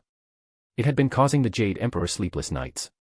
And now, with Fahai being identified as a threat, the sooner he was taken care of, the better. Master Guanyin had already been struck down, after all. Then it's settled, Tathagata said. Agreed, the Jade Emperor nodded. He stood and began issuing orders to General Wang Ling outside the palace. Soon, a massive army was mobilized. 100,000 heavenly soldiers, along with numerous divine warriors, were dispatched to Hangzhou to capture the monk Fahai. At the same time, Lingshan deployed another 100,000 Buddhist soldiers, accompanied by tens of thousands of monster cultivators. Combined, nearly 300,000 troops marched under Heaven's banner. But in the celestial realm, one day equaled a year on Earth. No matter how fast they moved, they couldn't match Fahai's pace. When Fahai and Aogan looked to the skies and saw the change, they knew. Heaven and Lingshan had finally made their move. I'll lead the dragon clan to hold them back, Aogan said. You must complete the ritual as quickly as possible. Don't worry. I've been preparing for this. Fahai's calm demeanor reassured Aogan. Then, boom. A massive blue dragon soared into the sky. Ru'er. The thunderous roar of the ancient dragon shook the heavens. All of Hangzhou was awakened. Even people thousands of miles away heard the cry and felt its tremors. It was an immense beast, its body stretched thousands of miles long. Covered in old battle scars, its head pierced the clouds while its massive coils still stretched below them. The sight was overwhelming. Is that a dragon? An ancient azure dragon? Is he about to challenge the heavens? I don't know, but above the clouds, look. There are countless heavenly soldiers and generals gathering. For cultivators, traversing clouds was no obstacle. What truly shocked them was the appearance of Aogan. It had been ages since the world had seen such a powerful, pure-blooded dragon. He was the last of the true dragons remaining under heaven. Far away, on the Yellow River. An old turtle raised its head slowly, eyes filled with confusion and concern. That old dragon has lost his mind. The moisture across all of China surged toward Aogan. The heavens and earth themselves began to shift. 300,000 divine troops. To Aogan, they were like ants. The only threats were the celestial officers, like Wang Lingguan, and the other immortal kings. A booming voice echoed from the clouds. Aogan. You're old. Why are you still stirring up chaos? Have the wars of ancient times taught you nothing? Wang Lingguan stood high in the heavens, shouting toward the old dragon. But Aogan only smiled coldly. He lifted one massive claw. The skies darkened with swirling water vapor.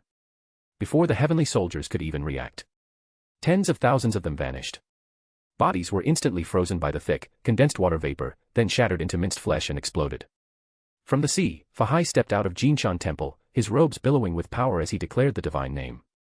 Since the immortal Buddhas are no longer benevolent, I, Fahai, who have earned the trust of the eternal God, will now establish a new order in this world. Today, I offer a sacrifice to the divine. He raised his arms toward the heavens. With mountains, rivers, lakes, and seas, with water veins as patterns and the earth as the altar, I now pray for the descent of the eternal God. All across Hangzhou City, every resident dropped to their knees. Even in the distant mountains, countless spirits and wandering ghosts who had received divine blessings also knelt in reverence. They chanted the name of the eternal God. They meditated on the manifestation of his divine body. As time passed, the spilled blood of immortal Buddhas gathered and transformed into a storm of divine retribution, raining crimson fury from the skies. Aogan's power remained terrifying. Whether through sheer physical might or the fearsome spells he wielded, the heavenly soldiers and celestial generals were no match for him. At that moment, a massive hand reached down from the western skies and struck Aogan's body. The old Dragon King's head was blasted clean off in an instant. Countless divine weapons rained down like meteors immediately after. Once, Aogan's body had been a near impenetrable fortress. Now, it became a helpless target. His flesh and scales were stripped away piece by piece. Yet Aogon did not scream. He stared up into the sky with mocking eyes, full of scorn and contempt. Anyone watching could see it clearly, his disdain for heaven itself. When the Jade Emperor witnessed the scene through the demon mirror, his rage boiled over. Sifang Tiandi. Slay this defiant dragon. At once, came the unified cry. From the four cardinal directions, east, west, south, and north, 4 heavenly emperors appeared clad in divine armor. The great northern emperor, Jinwu, gazed down at the dying dragon and sighed. The last true dragon in the world was about to perish by their hands. It was tragic. Drawing the long sword from his waist, he and the other emperors moved in unison. Blades of divine light fell like judgment. And the dragon's head was severed. Aogon, the last ancient real dragon, was slain. With that, we've reclaimed the water veins of the Yangtze River, the Queen Mother said gently beside the Jade Emperor. Though we lost 100,000 heavenly soldiers, I wouldn't call it a total loss. But the Jade Emperor responded coldly, don't celebrate yet. The demon monk remains below. The true threat still stands. My dearest friend, Aogon, you have seen the cruelty and absurdity of heaven's so-called immortal Buddhas. Fahai's voice thundered through the skies, cutting through clouds and silence alike. I offer my flesh as a sacrifice to the eternal God. His voice echoed across all 3 realms. I, Fahai, High Priest of the Eternal God, humbly beg the Great and Merciful One to descend into this world. This land is poisoned by corruption and hypocrisy. Though mortals worship the immortal Buddhas, they've become nothing but toys in their hands. O great and eternal God, please hear the cries of your believers. We plead for your descent. His words rang out again and again, across heaven, earth, and the underworld. Whether commoners or nobles, whether spirit or mortal, all heard the voice of Fahai. This was the resonance of water veins across the land. Using the earth itself as an altar, and the network of water veins as sacred symbols, he summoned the eternal God. The sacrifice. Aogon's divine body, and over 100,000 slain heavenly soldiers and generals. This sacrificial ground even dwarfed Zhang Fan's mountain and river altar in scope and power. At the foot of Lingshan, the Tathagata Buddha was deep in meditation when his eyes flew open in horror. No. We must kill this demon monk, now. He must not complete the sacrificial ritual. No one could have predicted that Fahai and Aogon would go to such extremes. They had used the very water veins of the world and their own lives as sacrificial offerings. Fahai had never left the Hangzhou region. Instead, he had sent out countless dragon sons and daughters to do his bidding. Now, nearly every waterway in the world was echoing the name of the eternal God. Only the Yellow River remained beyond his grasp. The 4 heavenly emperors received new orders. All of them turned their weapons toward Fahai. They prepared to strike. But just as they readied themselves, a single blossom of shimmering, dreamlike glaze drifted through the sky. Then a second. Then a third. The water veins began to glow. Even dragon maidens who had studied the water's power for centuries were at a loss. What is this change? One muttered. Hurry, the Jade Emperor roared when he saw the 4 emperors frozen in place. What are you waiting for? Strike. But the great Emperor Jinwu only sighed. Your Majesty, we want to attack, but our bodies won't move. Boom. The entire 3 realms trembled. A pair of incomprehensibly ancient and terrifying eyes opened from beyond time itself and fixed their gaze upon the world. The Jade Emperor, who had been shouting only moments ago, fell completely silent. Everyone knew what had come. The Eternal God had arrived.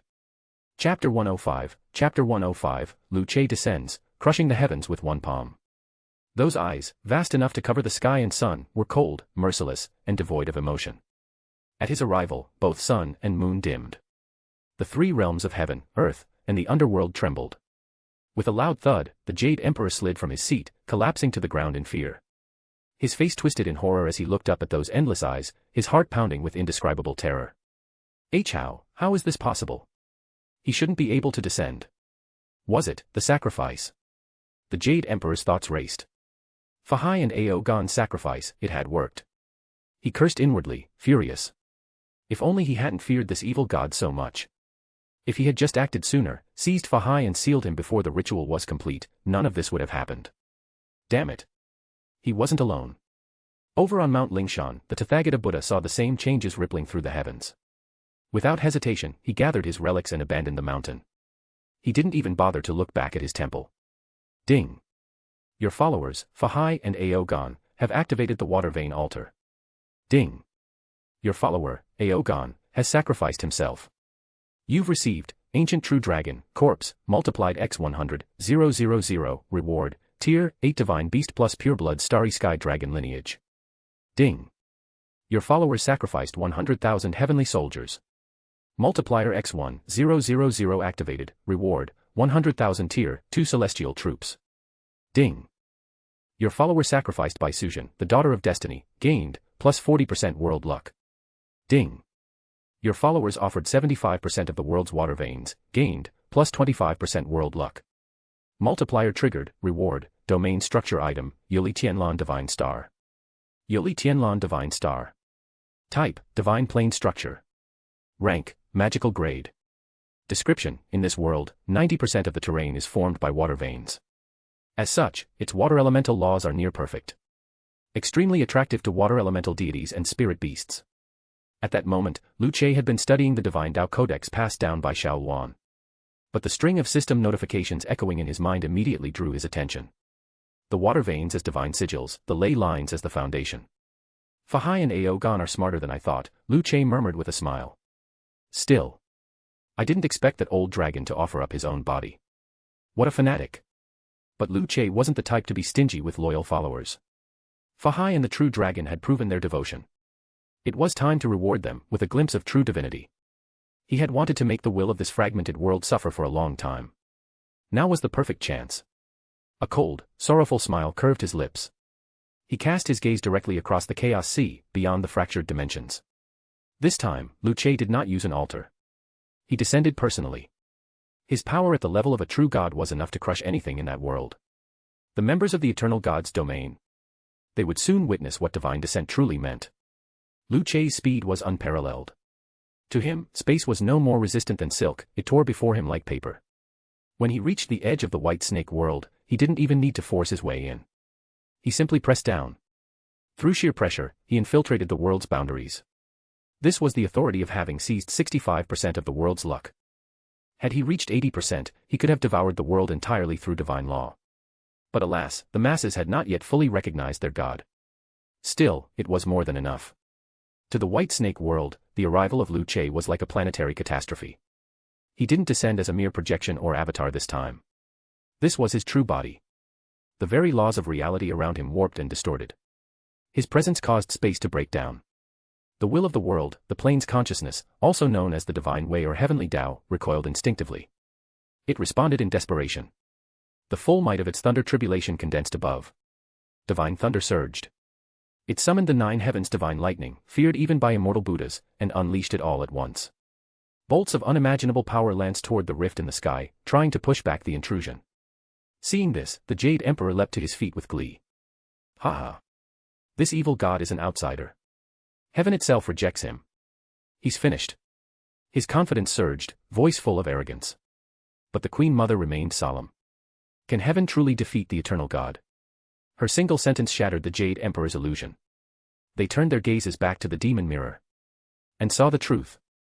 The divine thunders had no effect. None. Not even the 9 heavens' lightning.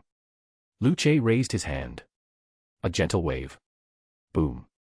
Every thunderbolt vanished. The sky cleared instantly. That overwhelming divine tribulation, the strongest force the world could muster, had been swept away like candlelight in a storm. The Jade Emperor collapsed back onto his throne, trembling. All hope of resistance had died in his heart. The great sun Tathagata, still seated atop his golden lotus, was frantically flying toward the edge of the world. He hoped to escape that all-seeing gaze. But it didn't matter how fast he flew, how many divine weapons he activated. That gaze never left him. The world's consciousness, the heavenly Tao, was utterly defeated. And it fell silent. Its strength came from the will of sentient beings. But now, the immortals had hidden. The Buddhas had fled. With no followers praying, no faith feeding it, the will of the world had no energy left to fight. High above Jinshan Temple, Fahai looked up as the eternal god finally descended. His heart swelled with awe. He knelt midair, tears brimming in his eyes. O eternal god! You have finally come. The days of these hypocritical immortal Buddhas are finally numbered. At that very moment, as the world changed, as all powers quaked in fear, God had arrived. The 4 celestial emperors, the heavenly soldiers, and the divine generals, all collapsed before the eternal God's gaze. Even the Buddhas and Arhats of the West could not withstand it. Before the eternal God, all were equal. No one could escape judgment. All the hypocritical immortal Buddhas appeared, exposed in their false divinity. Standing atop the water-vein altar, Sujan was speechless with awe. Through the altar, she beheld a glorious vision. A radiant, boundless starry sky. A sun, massive beyond comprehension. And above it, an awe-inspiring heavenly palace, suspended like a divine throne. So, this is the God realm. She murmured, eyes wide with wonder. As divine light surrounded her, she felt herself slowly ascending, departing from the mortal realm. Before leaving, she had made a difficult choice, knocking her sister Shaoqing unconscious and placing her safely in the meditation chamber. Ever since the heavenly soldiers arrived, Sujan had sensed something was wrong. So she acted swiftly. She made the decision to sacrifice herself. And as expected, the immortal Buddhas had indeed sent people to attack Jinshan Temple. I hope you'll be safe and happy, Shaoqing. Lu Che looked upon the fleeing Tathagata, then down at the despairing Jade Emperor. He smiled, coldly, disdainfully. My doctrine is to uplift all sentient beings, he said, voice like rolling thunder. But I never said I would spare you all. So tell me, what did you do? You slaughtered innocents without reason. You tried to suppress my followers. You murdered the Dragon King who served me faithfully. It seems I was too merciful last time. You didn't understand the lesson. He raised his hand calmly. And reached, toward the heavens. The sky boiled with divine energy. A colossal celestial palace, hidden deep within the clouds, was ripped from the sky by the hand that blotted out the sun. From within, gods and fairies screamed in terror. Lu Che's hand clenched. And heaven exploded. Crushed in his palm like paper.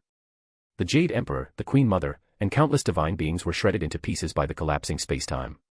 None of them were even granted reincarnation. This is heaven's divine order.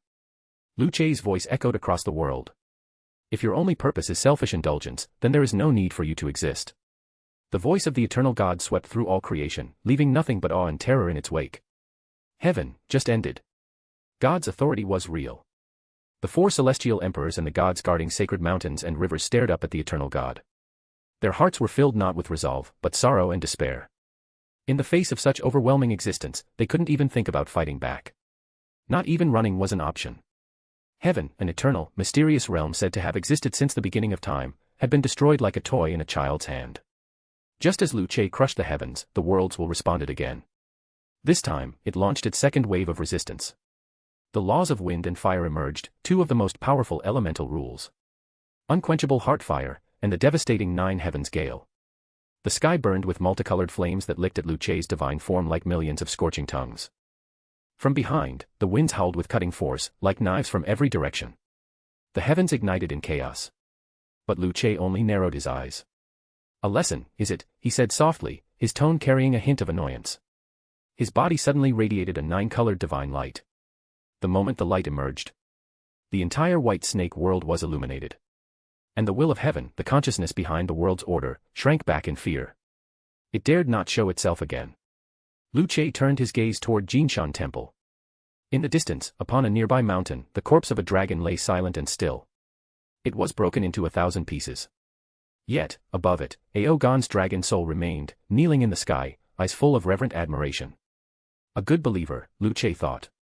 The follower Aogan sacrificed his own body. Even with countless enemies before him, he never flinched. That alone pleases me. His fingertips glowed. A massive star-colored droplet, the size of a small house, formed and flew gently toward the shattered corpse. As it descended, it shone with divine light. It merged with Aogan's body. The flesh rose upward, and the soul was pulled inside once more. The wounds healed. The once blue scales were replaced with a dark, shimmering starlight. The body pulsed gently, like a heartbeat echoing through the void. The starry sky true dragon had been born. A divine beast of 8th rank, a creature born from divinity itself. Aogan's eyes opened. World pressure surged around him. And yet, despite his new power, he took a human form, knelt before Lu Che, and said, "Thank you, my lord, for your divine blessing. Aogan will now take his leave." His voice echoed like a dragon's cry. He rose into the sky. A vast, ancient star path unfurled above the world. Aogan, now reborn as a starry sky true dragon, flew into the god realm, ascending in glory. All dragon clans across the world watched with wide eyes, filled with envy and awe. Lu Che continued, "For this sacrifice, the dragon race has rendered great merit. Therefore, I bestow upon you a dragon ascension platform and the true art of spirit transformation. Thank you for the eternal God's blessing." The dragon clans across the lands all knelt, voices echoing in unison. In this divine reckoning, they had won. And under Patriarch Aogon's leadership, they had found a true path to growth. There was joy, gratitude, and faith in their hearts. They didn't care if one dragon girl was offered. Even 100 would be worth it. If only they could walk the divine path. Unfortunately, Aogon's standards had been too high. But from this day forward, a golden dragon ascension platform stood at the mouth of the Yangtze River. Anyone who cultivated to the required level, and possessed sincere faith, would be eligible to ascend to the god realm. Of course, Lucian knew it was only a matter of time. Soon, the entire world would be in his grasp. All he needed was just a little more luck.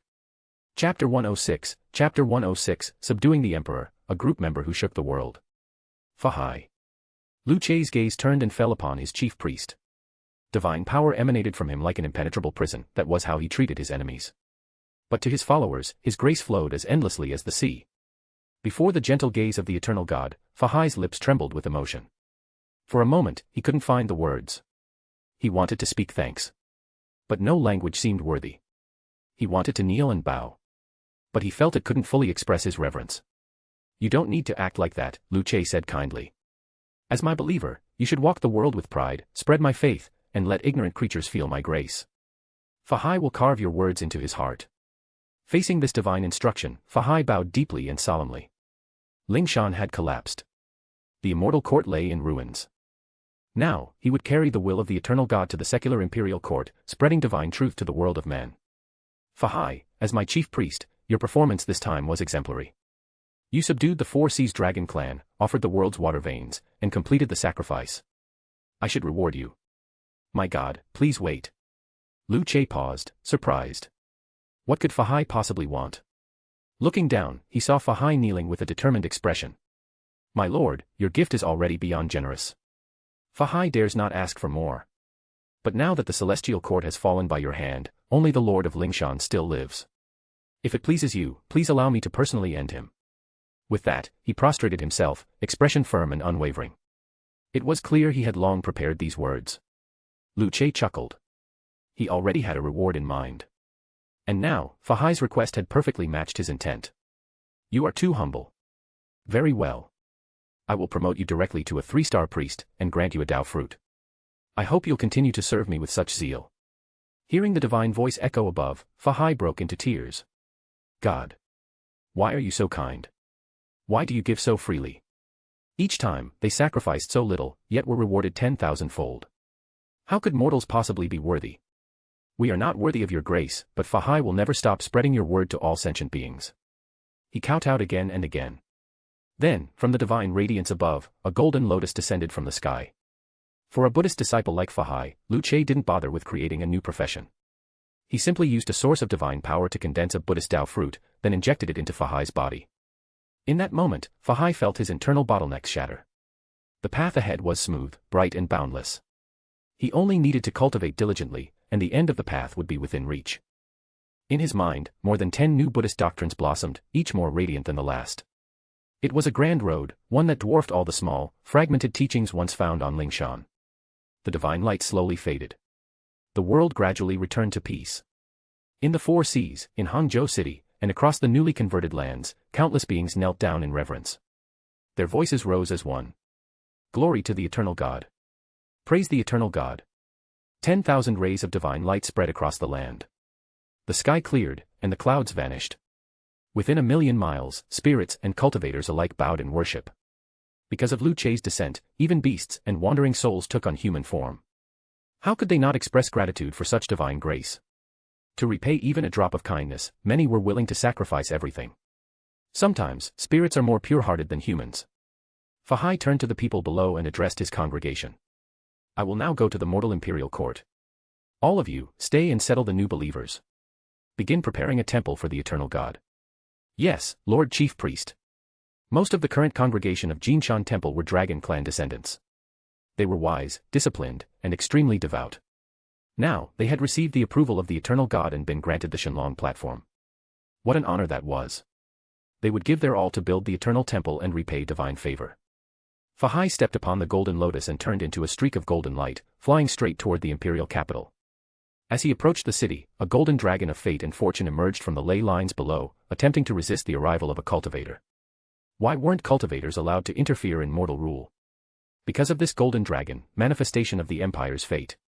If cultivators disrupted the secular realm, their own destiny would be negatively impacted.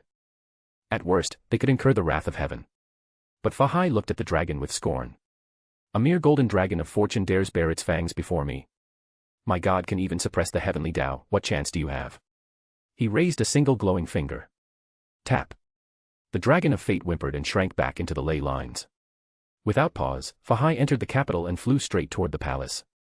Inside, the emperor and his ministers had already been watching the signs in the heavens with unease. They knew a god had descended from the sky. They knew that the celestial court had been destroyed with one palm.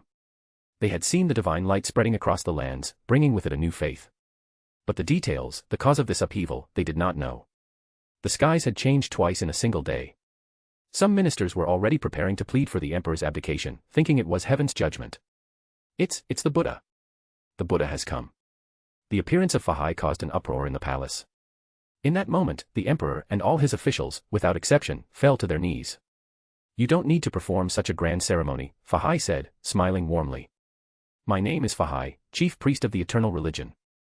I've come today to spread the divine doctrine. I wonder, what are your thoughts on this?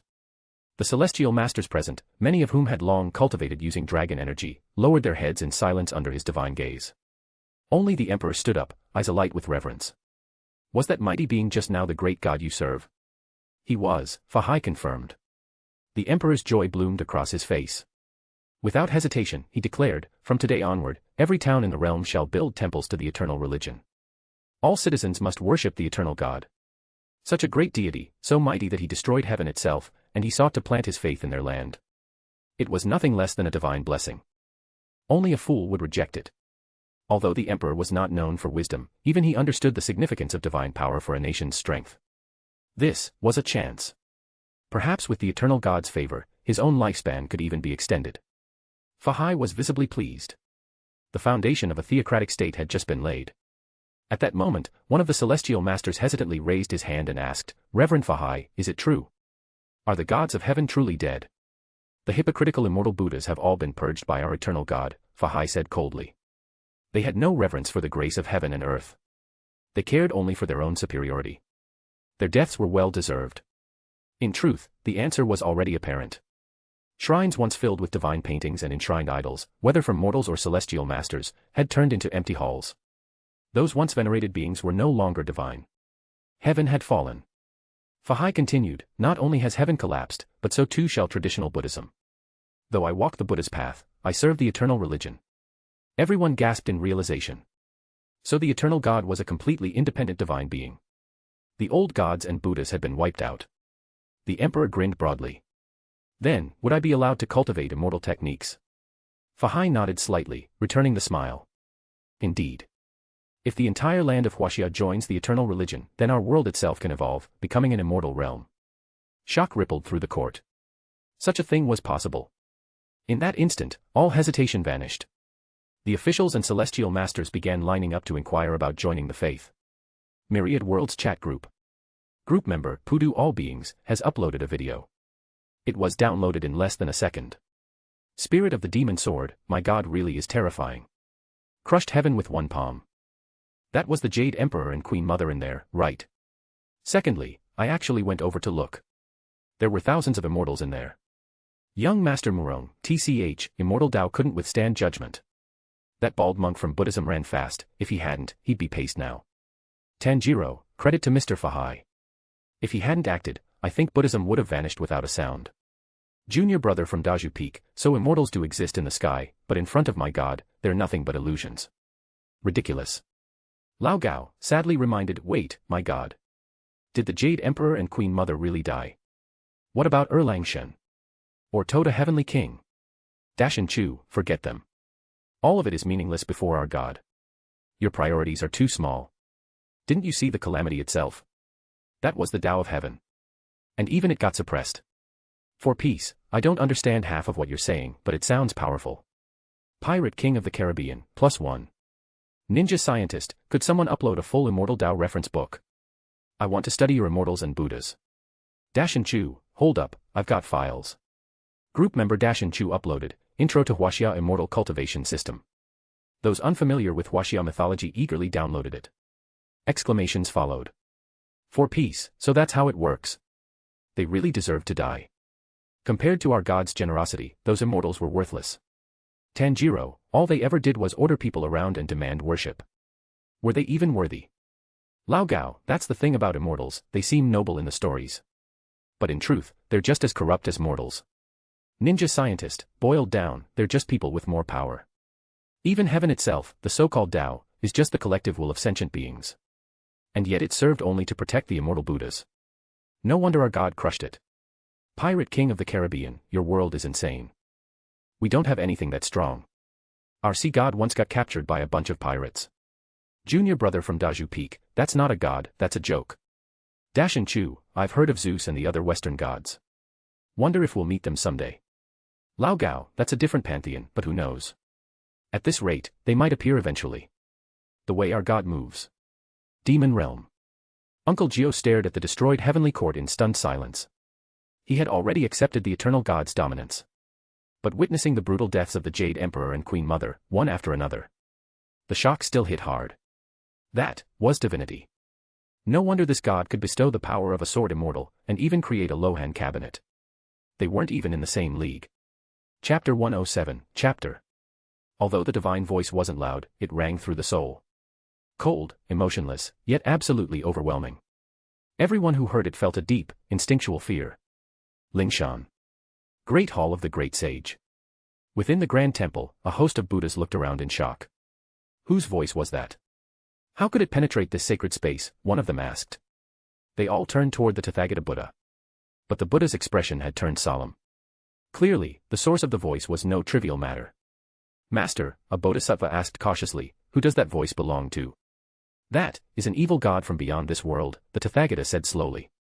But do not worry. Just remain calm and trust in the Dharma. Though his words were measured, a thread of divine consciousness had already been dispatched, he needed to see it for himself. Heavenly Court. Lingshao Hall. The Jade Emperor scowled. Whose voice could reach this far, he asked. Looking into his clairvoyant mirror, he gasped, the scrying eyes were bleeding. Clearly, something had injured even the divine sight. From the other side, Windeer Immortal reported grimly, Your Majesty, the voice came from Jinshan Temple, but it echoed throughout all the realms. What? The Jade Emperor was stunned. A single person's voice, resounding across all 6 realms. What level of cultivation was this? Had it surpassed even the Buddha? Underworld. Once dark and gloomy, the underworld was now bathed in radiant 9-colored divine light. All the malevolent spirits, once thought to be eternal, were reduced to ashes. Even those called immortal in death were swept away like dust. With Lu Che's arrival, the underworld became silent. King Yama dropped to his knees in terror, and countless ghosts collapsed where they stood. Throughout the underworld, 10,000 souls wailed in despair and awe. Yangtze River Dragon Palace. Upon hearing the divine voice ripple across the world, the Dragon King of the Yangtze was struck speechless. Just moments ago, he had hesitated in his heart, still unsure of where to pledge his allegiance. But after hearing the terrifying voice, shock overtook him. He tried peering into the event with his divine soul, only to be wounded, blood pouring from his mouth. I never imagined this god would be so terrifying. Compared to him, all things in this world are worthless. Even as he coughed purple blood, Ao Qian's eyes shone with pure fanaticism. To escape this world, to transcend it all, wasn't that the path he truly sought? Why should he remain a river guardian for eternity? In front of Fahai, the god Lu Che hovered silently. His gaze was calm, but beneath it, divine power surged. Though his current strength wouldn't hold much longer, crushing a bodhisattva was still effortless. Divine might was absolute.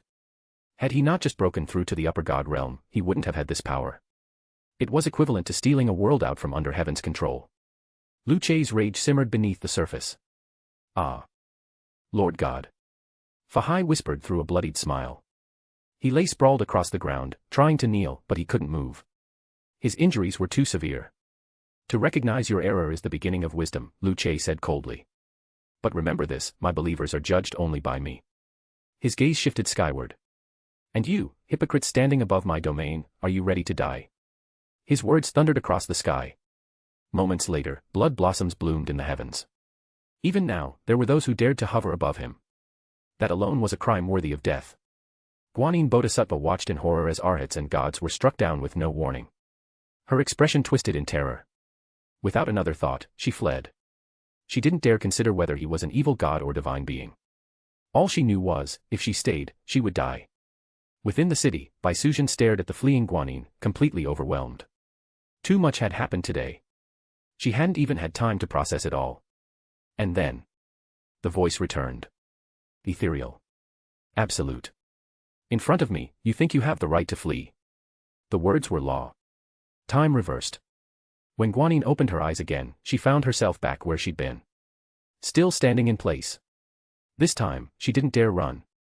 Instead, she forced a weak smile and bowed slightly. The poor monk misunderstood Fahai's actions. I did not realize your divine grace was so vast. Please, great God, forgive my sins. She submitted. Guanyin had bowed her head. Nearby, Fahai's wounds had nearly healed under the glow of divine light. Hearing Guanyin's words above, he couldn't help but burst out laughing. Ha ha ha, so even you have to grovel now. All your chanting of evil god this and evil god that. Aren't Buddhist scriptures and Taoist texts passed down by the divine? And yet you, Guanyin, claimed I was evil just for refusing to obey the Tathagata's orders. What a joke. People like you think you're worthy of worship. Hypocrites, all of you. Shameless. Guanyin flushed red with humiliation, but still forced a flattering smile, anything to appease the god before her. From the beginning until now, she had only seen a figure bathed in nine-colored light. She couldn't even see his true form. This was the first time she had ever encountered such a terrifying existence. Lu Che remained silent. He was waiting. Waiting for reinforcements from heaven or Lingshan. But none came. No one dared move. His presence alone had reduced the great sects to trembling cowards. Feeling the drain on his divine strength, Lu Che finally spoke. Fahai is my chosen believer. He spreads the eternal doctrine. The Tathagata not only wounded him, but tried to have him killed. So now, I shall give Lingshan a lesson they will never forget. Guanyin's heart sank. He was going to kill her. Buddha, help me, she screamed. She turned and fled west, activating every escape art she knew. In an instant, she traveled thousands of miles. In her desperation, she poured her entire cultivation into a single move, just to survive. But to Lu Che, distance was meaningless. A joke. He slowly raised his palm. 9 colors echoed across the sky. The world dimmed once more. A colossal palm, glowing with divine light, descended from the heavens and struck the fleeing Guanyin Bodhisattva. This world-renowned Bodhisattva. She didn't even resist. The light shattered into a flood of blood and mist. She didn't even have time to scream. Her divine soul was annihilated instantly. The palm didn't stop there, it continued forward, sweeping toward Lingshan itself. Only when half of the sacred mountain was utterly destroyed did the divine force finally fade. The Tathagata Buddha, having fled earlier with his remaining disciples, was spared. Only Guanyin had died. But even so, what happened today was a devastating humiliation. Lingshan, once a glorious Buddhist sanctuary, was now half-ruined. The golden light had faded. Darkness and divine fear lingered. 5 burning finger marks remained scorched into the landscape, a reminder of what had transpired. Face pale, the Tathagata gritted his teeth.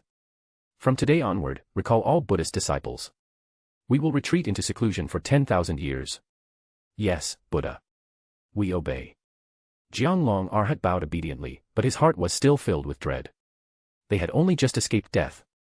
If they had been even a second slower, they too would have been crushed. Jinshan Temple. Lu Che's voice was calm. Fahai, I didn't destroy them just to avenge you. This false Buddha defiled my name. Yes, my lord. As your follower, I will spread your truth to atone for the world's ignorance. Fahai knelt with devotion, his face full of pious resolve. By now, he had no doubts left.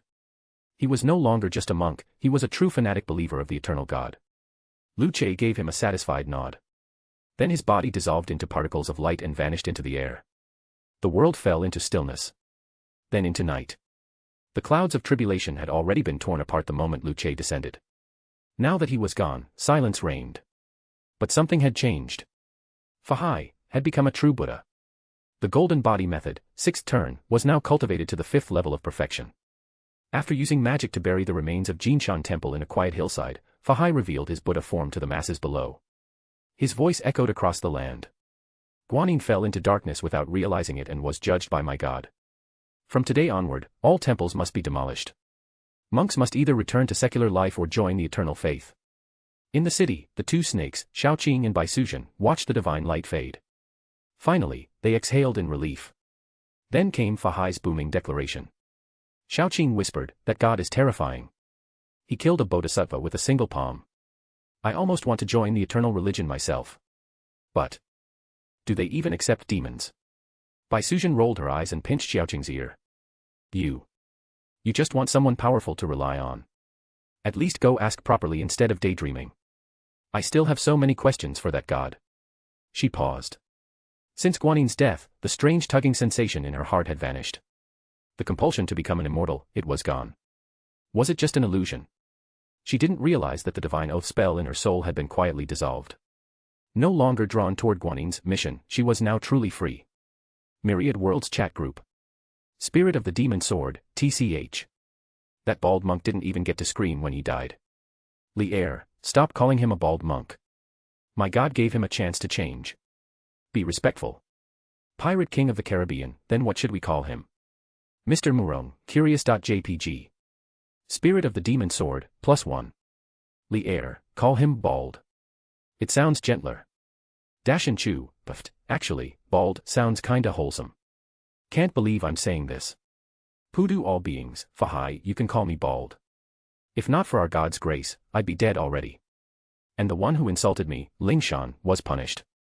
Guanin was slapped into oblivion. Li'er. Dashin Chu. Mr. Murong. Everyone went silent for a moment. They all knew Guanin from legend. And now, she was literally slapped to death. Hardcore. And they loved it. Spirit of the Demon Sword, hey, you accepted the bald title. Not bad. That's character growth. Junior brother of Daju Peak, seems like I made the right choice. You fully accepted the grace of our god. Wah. If I'd known you'd convert this fast, I would have picked the Heavenly Master's Dao fruit too. Tanjiro, don't cry, brother. I won't call you a bald donkey anymore. Spirit of the Demon Sword, yeah, same. Respect. Junior brother of Daju Peak, TCH. As if you had the right. I'm not bald. I have luscious, thick hair. Li'er, don't get cocky. You were only saved, not elevated. Without offering sacrifices, your life is still in danger. You'd better grow stronger quickly. They were right. Although the Buddha and the Jade Emperor were currently stunned into silence, peace wouldn't last forever. Buddhism especially, known for its schemes, could still try to kill Fahai when he was vulnerable. Pudu all beings, Fahai, please rest assured. I will prepare properly. I won't disappoint the eternal god. As for the daughter of destiny, she is right under my nose. I won't let her escape. Baisujian was still in Hangzhou. She wanted to leave, but Fahai wouldn't allow it. If both Tao and Buddhism wanted her, then he would sacrifice her to God directly. Chapter 108, Chapter 108, Lu Che, don't worry about me losing power, just focus on conquering the world. After watching the video, Uncle Gio felt his determination harden even more. In the past, he had worried whether the patriarch would disapprove. But now, after witnessing the descent of the eternal god, he was convinced no divine ancestor would dare raise a hand against such a being. Divine power is untouchable. Even a single finger from that god could annihilate an entire world. The heavenly Tao, once considered unfathomably powerful and elusive, had not even been able to resist. That lightning tribulation, it looked terrifying, and in the past, even a single breath of it might have killed him thousands of times over. But in the eyes of that god, it wasn't even worth noticing. It was like a child scratching an itch. It seems I should work harder, too. If I can reach immortality, I could help more people, and maybe even restore peace to this troubled world, Uncle Gio muttered to himself. But in his heart, he was burning with pride.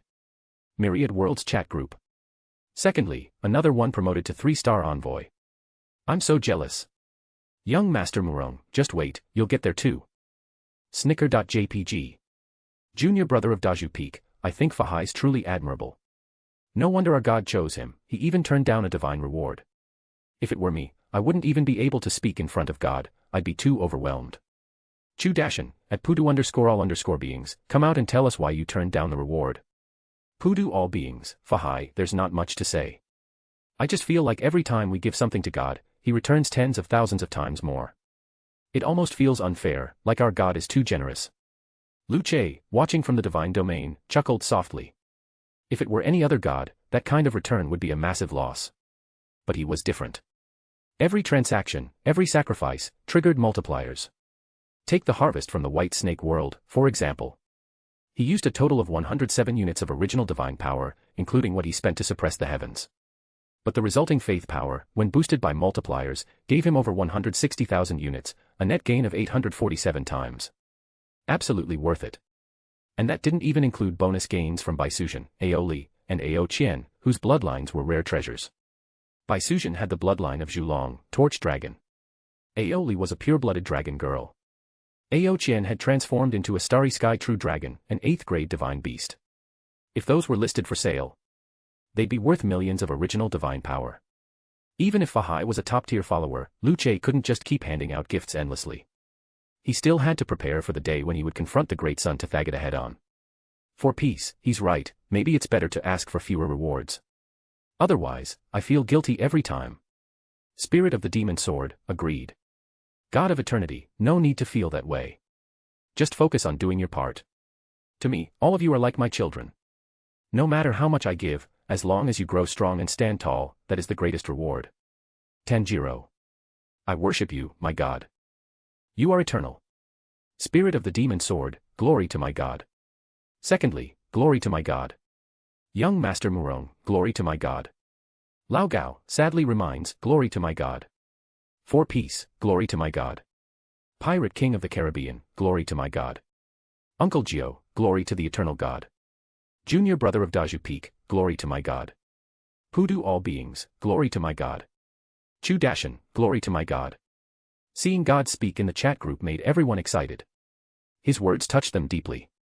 True love, they realized, was quiet and selfless. Especially Fahai. Every time he thought about how Guanyin had prevented him from becoming a Buddha, his fists clenched with fury. He wanted to dig her up and whip her corpse 100 times over.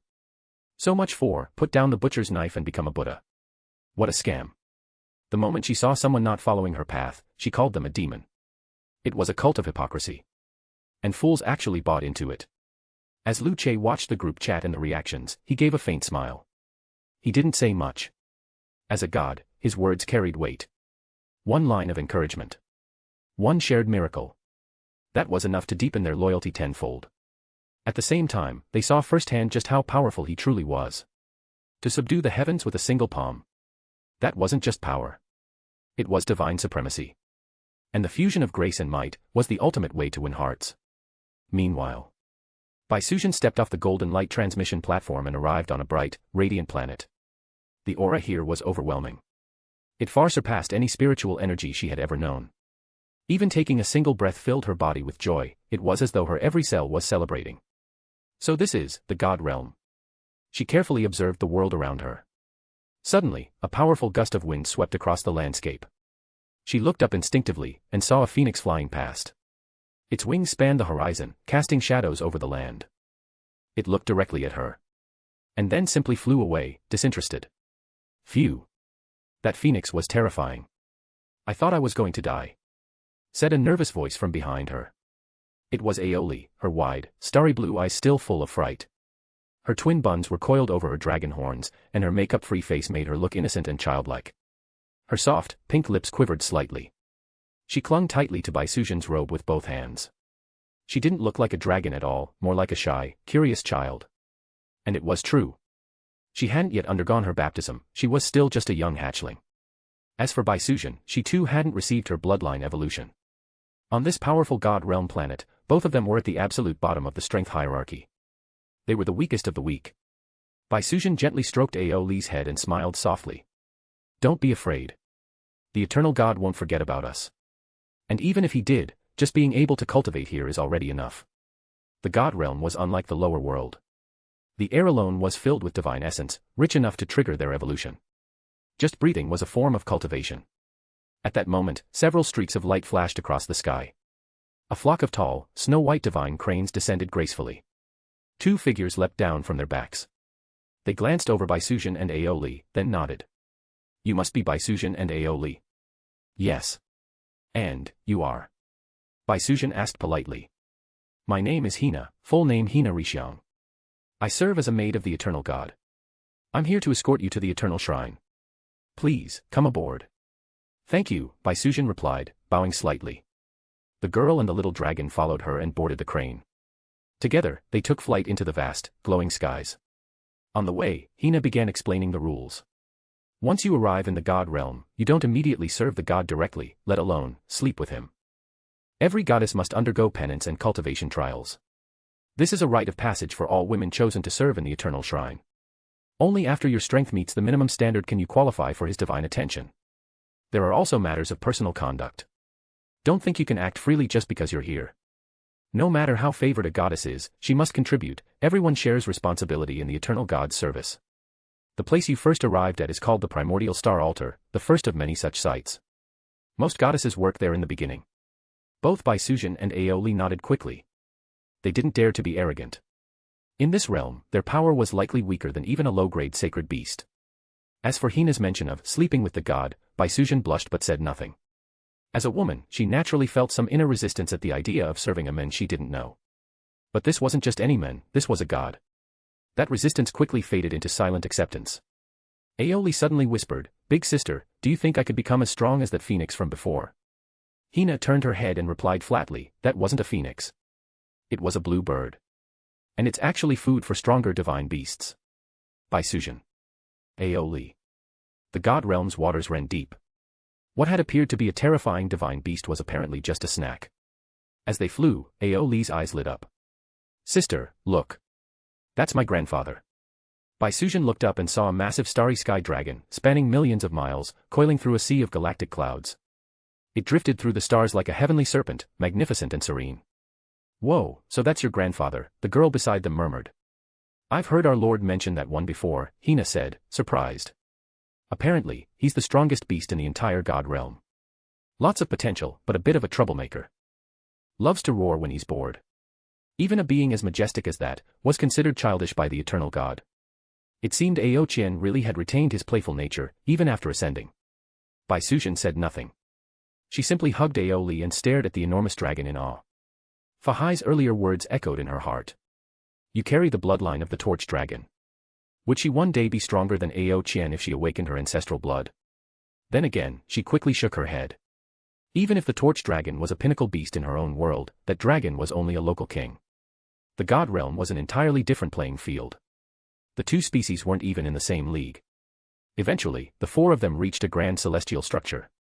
A towering temple of divine radiance awaited them. The divine cranes landed at the temple's gates and took off immediately after. Chu-yi, a temple envoy, welcomed them warmly.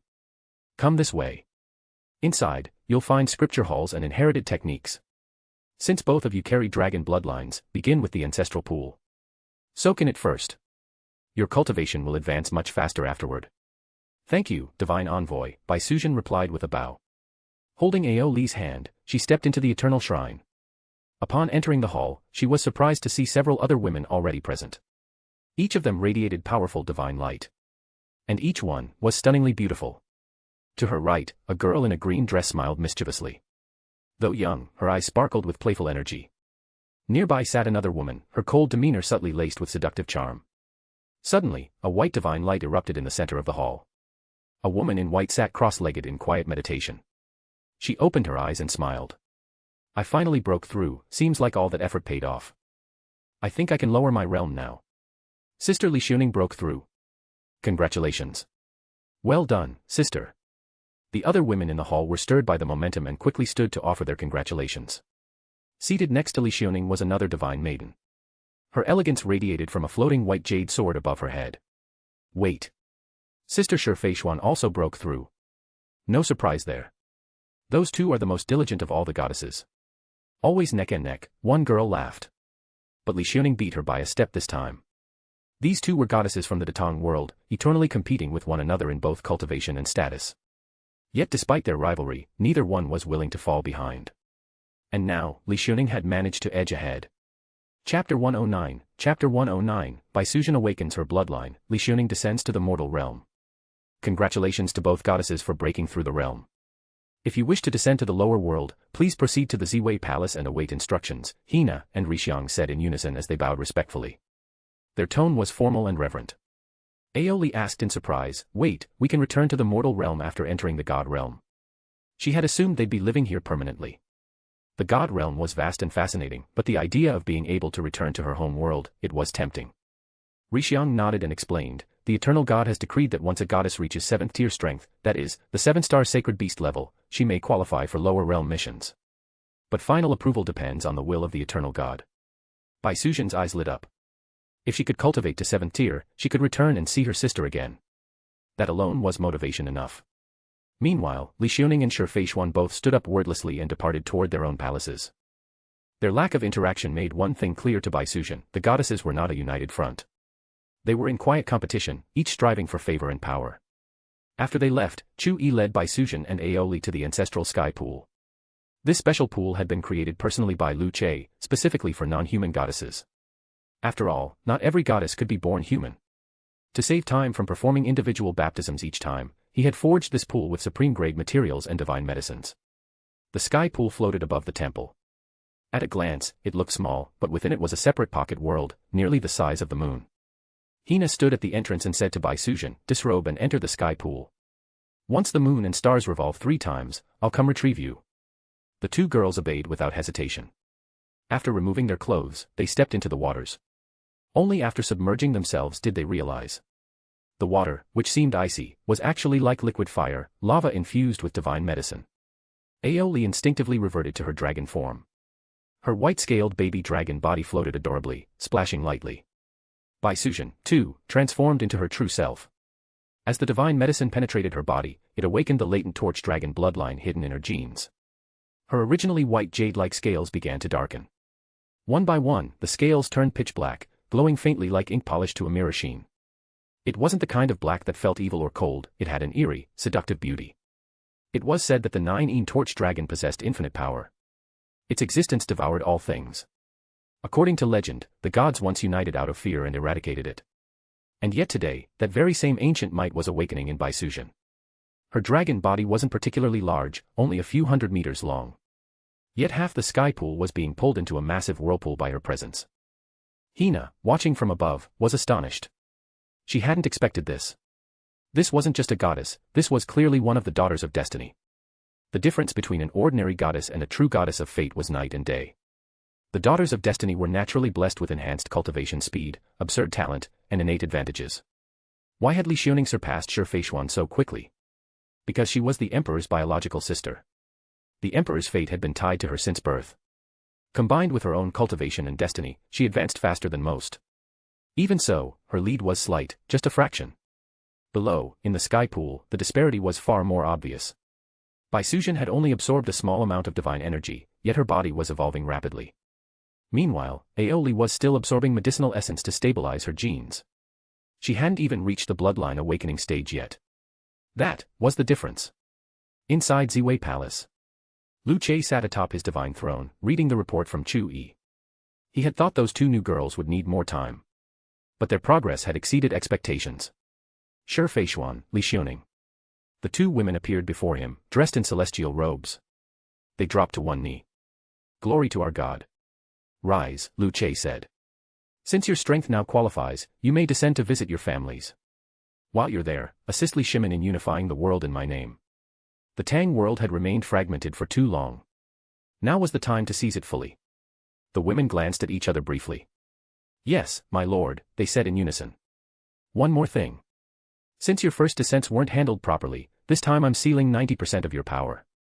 Lu Che lifted his finger. A flash of divine light sealed the majority of their strength. He wasn't worried about rejection from the lower world. They were both daughters of destiny, even at full power, they wouldn't cause a collapse. But uncontrolled divine power could damage the fabric of the world. And that was a mess Lu Che didn't want to clean up. The portal to the mortal world was located deep within the eternal shrine. Lu Che's divine consciousness entered it directly.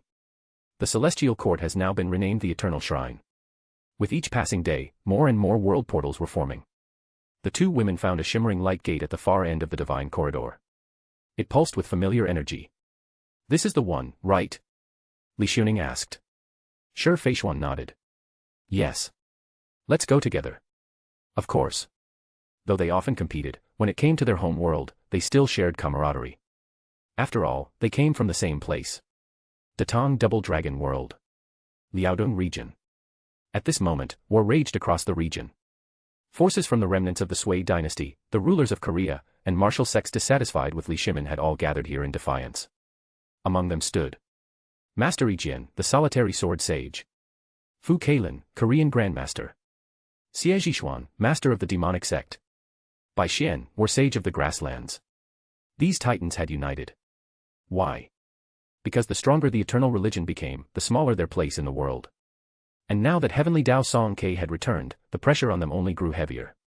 The demonic paths had no choice, they had gathered into a single resistance force. Even though Zihang Jingjai had been wiped out, other factions still remained. Ko Zhong and others had risen as well. But in the end, none of them could stand against the eternal religion. On the city walls, Xie Zhishuan stood atop the ramparts, his gaze scanning the horizon. Far in the distance, countless troops marched. He frowned. That was their enemy's army. And they were absurdly strong. Most regular soldiers had already crossed other borders, conquering nearby nations as easily as flipping a hand. Clearly, they didn't consider this resistance a real threat. How's it going? Didn't the demonic sect send out assassins? I thought you said they uncovered the secret technique of the longevity formula, asked Fu Keilin, walking over with anxious eyes. Their Korean agents had reported nothing.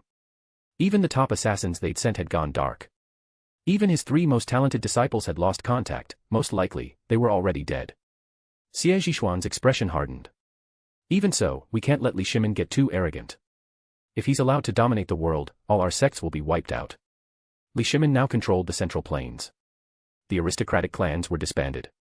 The sects were abolished. Only the eternal religion remained. There were no more political officials. It was a world of pure unity. A world without division. A world without conflict. And yet, to Xie Zhishuan, that was terrifying. Was this still humanity? No war. No chaos. People growing stronger every day. Each soldier now possessed strength that rivaled martial sect masters. If Li Shimin brought just 10,000 of them here, this entire rebellion would be crushed in a breath. It made him feel deeply inferior. He had once considered joining the eternal faith. But when he asked, they told him plainly. Your karma runs deep. To cleanse it, you'll need to complete 30 years of hard labor. 30 years. Him? The infamous evil king Xie Zhishuan. Doing manual labor. He refused. But now, he regretted it. Just a little. Fu Keilin sighed. Let's hope those assassins join forces with Bai Xian soon and eliminate Li Shimin. Otherwise, we won't last much longer. Their numbers were dwindling. Every enemy charge cost them dearly. The nation could no longer support war. Resources were drying up. As the two spoke, a beam of multicolored light descended from the heavens. Within it were 2 celestial figures, women cloaked in divine radiance. Fu Keilin's eyes widened, and his bony fingers trembled. What is this? Even Xie Zhishuan was stunned. They had just rid the world of an eternal god. And now fairies were falling from the sky. Are they immortals from this world? He murmured, heart pounding with excitement. Without another word, he shouted, I'll go see who it is. Wait here. He leapt off the city walls, his body like a soaring eagle. With a few blinks of movement, he landed in the open plains, racing toward the descending figures. His speed was unmatched, far beyond what normal soldiers could follow. Meanwhile, the 2 goddesses landed gently on the earth. Li Xuning and Shi Feishuan wrinkled their noses. The air here was filthy. Thick. Stagnant. Hard to breathe. Was this really their home world? It seems I've grown too used to the god realm, Li Xuning muttered. This is nauseating. Switch to internal breath, Shi Feishuan advised. We don't need to breathe the air here anyway. Li Xuning nodded. Good idea. Then Shi Feishuan added with a sly grin, there's something else too. What? Li Xuning raised an eyebrow. Veils, Shi Feishuan replied, laughing softly. We serve the eternal god now. We shouldn't let mortal men see our faces. Realization struck. Li Xuning quickly conjured a thin veil made of divine light, covering everything but her eyes. Just as they were preparing to leave, a silhouette approached in the distance. Is that one of my second brother soldiers? Li Xuning wondered aloud. Doesn't look like it. Oh well, let's see what he wants. They stood still. Moments later, Xie Zhishuan arrived. Seeing their ethereal glow, their unmatched beauty, and the divine aura around them, he was overjoyed. May I ask, are you fairies from the heavens? The 2 women didn't speak, but gave a slight nod. That was enough for him. This is incredible. Do you know of a man named Li Shimin? He asked, voice rising with excitement. He recently allied with the eternal god and is trying to take over the world. If the two of you could kill him, we'd all become your loyal followers. Sure Feishuan couldn't help but laugh softly. Li Xuning looked at the self-proclaimed evil king and smiled faintly. Well now, looks like our luck is good, she said. We descend from the heavens, and the first person we meet just happens to be an enemy of our god. That certainly saves us a lot of trouble.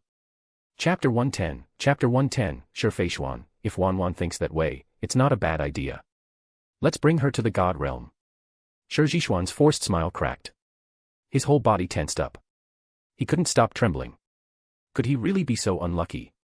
Were these two fairies also from the eternal god's domain? The once proud evil king now stared at them with growing dread. Li Xuning gazed at him coldly. If you oppose our god, then at least know who we are. I am Li Xuning, sister of Li Shimin. She is Sure Feishuan. Thud. Sure Jishuan collapsed to his knees. His face twisted in disbelief. And no. That's impossible. The rumors said you were both dead. They even said your heads were burned on the altar. The legends of the eternal religion had spread across the realm. The most circulated tale. That Sure Feishuan, the proud disciple of Cihang Jingjai, had been sacrificed by Li Shimin to summon the evil god. Her blood had powered the altar and brought about divine intervention. Was that all false? Li Xuning turned toward Sure Feishuan and smirked. Sister, isn't it amazing? In this version, you not only died, but were burned beyond recognition. Some imagination. Sure Feishuan's expression darkened. Which shameless fool dared to slander me like that? Her indignation surged. The mountain trembled faintly as her aura flared. Seeing the change in atmosphere, Sure Jishuan panicked. He turned and dove into the mountain stream below, hoping to escape. But just as he moved, a gentle breeze brushed past, and in an instant, he was swept into the sky. He struggled madly, summoning every ounce of his power. Even his famed immortal seal was activated. But it was no use. He couldn't escape the swirling winds. Enough struggling, Sure Feishuan said coldly, lifting him in the air with a flick of her finger. We are goddesses of the divine realm. You think you can die that easily? Originally, she wanted to crush him outright. But then she remembered something, this old villain had a daughter. She smiled maliciously. Didn't you have a daughter named Sure Qingxian? Let's show the world what happens to those who defy the eternal god. Sure Jishuan stared at her in horror, overcome with regret. Why did he have to show up here? He'd basically delivered himself on a silver platter. Their speed was astonishing. Riding on clouds, they arrived before Li Shimin in less than half an hour. Even though the world had advanced in martial strength, only Li Shimin had the ability to fly at this level. The rest were still grounded. The sudden appearance of two ethereal figures descending with a struggling old man shocked the guards nearby. Is the envoy Li Shimin here? One of the divine women asked. The guard froze, blinking. ANUR. I'm Li Xuning. She's Sure Feishuan. We've come from the god realm with an oracle. As for that man, he's the so-called evil king, Sure Jishuan. The soldier was dumbfounded. Before he could report, a booming voice called out from the palace. Haha. I thought that light in the sky looked familiar. Dressed in casual black robes, Li Shimin strode out with a wide grin. When he laid eyes on his transformed sister, his joy turned into awe. It had only been a little over a month. But now, her aura was divine. Her eyes seemed to pierce straight into his soul. Terrifying, but also inspiring. Nearby soldiers immediately dropped to their knees. Welcome, goddesses. Li Xuning rolled her eyes. Really? Still this dramatic? He was still her brother, after all. While the siblings reunited, Sure Feishuan leaned close to Li Xuning. I'll go check on the nearby troublemakers. I heard some interesting voices earlier. Li Xuning waved her off. Go, but don't overdo it. MHM. With a swirl of mist, Sure Feishuan vanished atop a drifting cloud. Her immortal grace left everyone below in silent admiration. Li Xuning smiled faintly and turned back to her brother. So, what's the situation here? I heard there's still trouble in Liaodong. Li Shimin sighed. Yeah. A stubborn coalition led by the demonic sect. They keep harassing my forces. Even though everyone is trained warriors now, we're spread thin. The eternal meditation method was effective, it allowed commoners to bypass natural limits and gain strength. But there was a downside. Once cultivation rose, so did appetites. Food consumption had skyrocketed. To prevent famine, Li Shimin had to limit the spread of the meditation technique. Though the Central Plains was stable, provisioning the frontier was another matter. Originally, Li Shimin had planned to fully unify the region and host a grand national sacrifice, an offering even larger than the one held for Murong Fu. It would have been a glorious celebration of the eternal god. But now, those plans had stalled due to food shortages. Even before the Sui Emperor's failed eastern campaign, the Central Plains had already been suffering from lack of supplies. Now, with a sudden spike in innate martial masters, the food requirements were astronomical. Li Shimin could only feel helpless. Li Xuning nodded quietly, thoughtful. It seemed the eternal god's predictions had been correct. After the first sacrifice, no one dared to offer another one immediately. There was too much at stake. Everyone was afraid of falling behind, or worse, offering something unworthy. She muttered inwardly. They want to sacrifice, but they're too scared to act first. Hearing her brother's concern, Li Xuning sighed softly. Second brother, you really worry too much. The core principle of the eternal god's doctrine is sincerity. If there's a problem, offer a proper prayer, make a sacrifice. As a servant of the divine shrine, I will know of it. Ah. You can respond to sacrifices too. Li Shimin blinked. He hadn't expected that. If they were short on food, they could just pray to the eternal god. Wasn't that a little casual? Of course, Li Xuning said, unfazed. The eternal god told us from the start, daughters of destiny exist to benefit their home worlds. That includes you. She then straightened her tone. Besides, our descent this time isn't just to deliver a message. It's to help you fully pacify the Central Plains and prepare for a grand state sacrifice. As for food shortages, just hold on for another half-month. Her voice was firm. Because this was not a suggestion. It was a divine command. And something deep in her heart told her, this upcoming sacrifice would be different from any that came before. Li Shimin was immediately invigorated. Then I'll follow your lead, sister. Your words are law. Oh, and our parents are still in Jiangcheng. Want to visit them? Li Xuning hesitated, then shook her head. No. I'll focus on the mission. As long as they're safe and healthy, that's enough. She didn't dare delay the eternal god's will, not even for family. Elsewhere. Shi Feishuan had left the capital and was now sweeping the region for her disciples. To her surprise, she found them living quietly in mountain valleys hundreds of miles away. The once mighty Cihang Jingjai was gone. In its place, a humble herbal clinic. Hovering above the roof, Shi Feishuan watched the women she once trained now helping commoners with herbs and medicine. She sighed. Since they've chosen another way to live, fine. If they don't oppose the eternal god, they can live peacefully as ordinary people. But she herself. She was no longer the Shi Feishuan of old. The world, to her now, was like a painted scroll, still beautiful, but distant. She remembered how Cihang Jingjai once schemed to control the imperial court through martial supremacy, pretending to stand aloof while manipulating from the shadows. Fortunately, they hadn't crossed the line into true evil, or the eternal god would have wiped them out entirely. Wasn't that what happened to Guanyin Bodhisattva? She had been slapped into oblivion by a single palm strike. A reminder that even immortals were not above divine law. Leaving the herbal clinic behind, Shi Feishuan continued scanning the surrounding countryside. Eventually, she found the person she was looking for. Inside a modest courtyard, shielded by wards and illusions maintained by sympathetic believers, she saw them. Wanwan, the demoness. And with her, Su Xiling, and disciples of the Jingnian Zen sect. Wanwan, why aren't you moving yet? Su Xiling asked helplessly.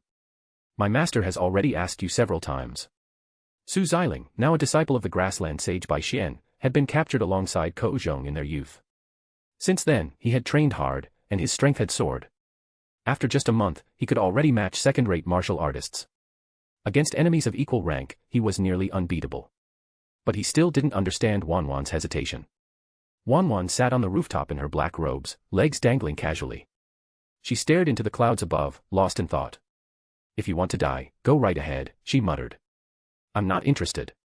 And what about your master, Zhu Yuyan? Su Xiling frowned. What if she insists? She can do whatever she wants. But me? I'm not throwing my life away. Her eyes narrowed. Lately, I've been wondering. Whatever happened to Shi Feishuan? My eternal rival, is she really dead? Or has she ascended to the divine realm, basking in glory while I'm still stuck here? She spoke softly, but bitterness seeped into every word. Wanwan had only two true ambitions. To find a man who truly understood her. To defeat Shi Feishuan once and for all. And now, both seemed out of reach. But deep down, a part of her believed, if anyone had ascended to the god realm, it would be Shi Feishuan. That woman was always one step ahead. So what did she decide? Fine, she had thought. If I can't defeat her with my martial arts, maybe I'll do it with beauty instead. If she could rise to the heavens too, she would crush that Ice Queen's pride in the one way she hadn't tried. That's when it happened. A soft, chilling voice drifted through the air. Then I really must thank you, Wan Wan. If you miss me so much, why not join the eternal faith? Wan Wan's body froze. The courtyard went silent. Standing beside her now was a woman in radiant white, her robes shimmering like fresh snow. Divine light coiled around her body like living mist. Wan Wan jumped up in shock, heart pounding. Her voice trembled. Why you? Sure Feishuan. That can't be. Sure Feishuan tilted her head slightly. Why not? I've ascended to the God realm, and by the will of the eternal God, I can descend when needed. She stepped closer. And since you seem to miss me so dearly, perhaps you'd like to come serve the eternal God, too. As she spoke, her jade-like finger lifted gently. A sharp, multicolored beam of divine sword intent materialized and hovered under Wan Wan's chin. Chapter 111, the world is upgraded, and the Tang world is completely drained. Wan Wan stood frozen, eyes locked on Sure Feishuan in disbelief. Speak of the devil, and the devil appears. Why couldn't this woman stop showing up at the worst times? Don't be afraid, Sure Feishuan said calmly. Just answer, are you willing or not? As a fellow woman from the same world, I'd be more than happy to offer you to the eternal God. Her voice remained gentle, like rippling water. But the pressure that filled the courtyard was suffocating. Even without raising her tone, Sure Feishuan radiated divine might. Su Xiling looked at the sword light in her hand, formed entirely from divine radiance, and swallowed nervously. Is it really possible to forge light into a weapon? This is the power of the eternal God. Wan Wan stared at the brilliant blade at her neck. Then, unexpectedly, she smiled. What choice do I have, she said, smirking. But sister, aren't you afraid I'll take the eternal God's favor away from you? Heh. Sure Feishuan laughed faintly. If you've got the charm, feel free to try. She flicked her sword lightly. The rainbow glow shattered into petals that floated through the courtyard like falling sakura blossoms. And then, in the blink of an eye, the flowers became blades. Thousands of them. A bloom of divine slaughter. All those who had opposed the eternal God were cut down. Su Xiling's head was severed instantly. The rest of the Zen sect members and guards were pierced through the heart, dead before they hit the ground. That one just now had been staring at my face too much anyway. He deserved it. Sure Feishuan thought coldly. 3 days later. The city in Liaodong, once occupied by Bai Xian, was turned to ash. A single sword of divine light had vaporized the entire city. The blast had carved a canyon hundreds of meters deep into the earth. Every last Korean soldier stationed there had perished. Elsewhere, the fleeing Sui emperor, along with his children and personal army, was also slain by a flash of divine sword light. No one survived. Li Xuning and Sure Feishuan led a force of 2 goddesses and 29 divine women. Their descent was like an act of divine punishment. They spread the eternal God's will across the world, showing that in this realm, there was only one true God. Anyone who defied him died. Sure Qingxian, daughter of Sure Zhishuan, heard that her father had been captured and was soon to become a walking corpse. Terrified, she rushed from her hiding place to beg for mercy. As for the remaining cultists of the demon sect, upon hearing that the goddesses had returned, they abandoned all resistance. They had merely been delaying the inevitable. Now that divinity had returned, what mortal dared stand against them? One after another, they surrendered, branded as sinners of the world. Their only path to redemption was 30 years of hard labor in service to the eternal faith. In Jiangdu City, all buildings had been demolished and replaced with a glorious divine altar. All the wealth, jade, gold, sacred lumber, from across the central plains had been funneled here. Even as Li Shimin fought for dominance, he had secretly been preparing this offering. Now, the grand altar had been completed for over 2 weeks. And the national sacrifice was ready to begin. For women prepared for the sacred offering. Wan Wan, demoness and rival to Sure Feishuan. Sure Qingxian, the evil king's daughter. Shang Xiuxuan, heiress to the Flying Horse Ranch. Song Yuji, daughter of the Heavenly Sword family. They had all been bathed, anointed, and purified. Soon, they would become divine vessels. Time ticked by. Until finally. At noon, a dull bell tolled. Across the central plains, tens of thousands of eternal temples lit incense. Tens of millions knelt in prayer. The sky shifted, becoming a swirl of iridescent color. Thunder rumbled, but under the power of the eternal God, lightning clouds were dispelled. Li Xuning looked at the 4 kneeling women. The state sacrifice begins. Goddesses, offer your lives. Wan Wan and the others bowed deeply, then stepped into the altar. Boom. The heavens responded. The sky churned. The earth shook. Panic rippled across the crowd, but the priests of the eternal faith quickly calmed them. Under divine guidance, the people returned to silent reverence. A national sacrifice was no ordinary offering. This was not a single altar, it was a worldwide ceremony. Across every city, town, and province, offerings were raised simultaneously. Countless strands of faith energy flew skyward, converging through the swirling aurora that marked the eternal God's path. Then, the trembling ceased. White clouds faded. The sky above became a vast cosmic night, filled with stars. At its center, the swirling divine light opened a gateway. A glimpse into the God realm. Lucian could barely breathe. His voice rang out. "O great eternal God, I am Lucian, two-star chief priest of this realm. The national sacrifice has begun. Please descend with your divine power, for the sake of your people." Everyone across China heard it. The voice of the high priest echoed in their hearts. The celestial night above, shimmering and peaceful, comforted them. It felt like home. This was the eternal God's domain. The place their souls longed to return to. Even 5-year-old children, guided by their parents, began to chant the name of the eternal God. Altars ignited across the land. Offerings glowed gold. Until finally, from deep within the ley lines, the golden dragon of national fortune emerged. It soared into the sky, winding through the divine aurora.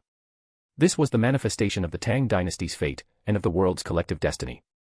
Eyes glowing, Lucian stepped forward. He raised his arms toward the sky. "As high priest and servant of the eternal God, I offer the golden dragon of Qi Luck and the world itself as sacrifice. May the eternal God descend, bring salvation to our people."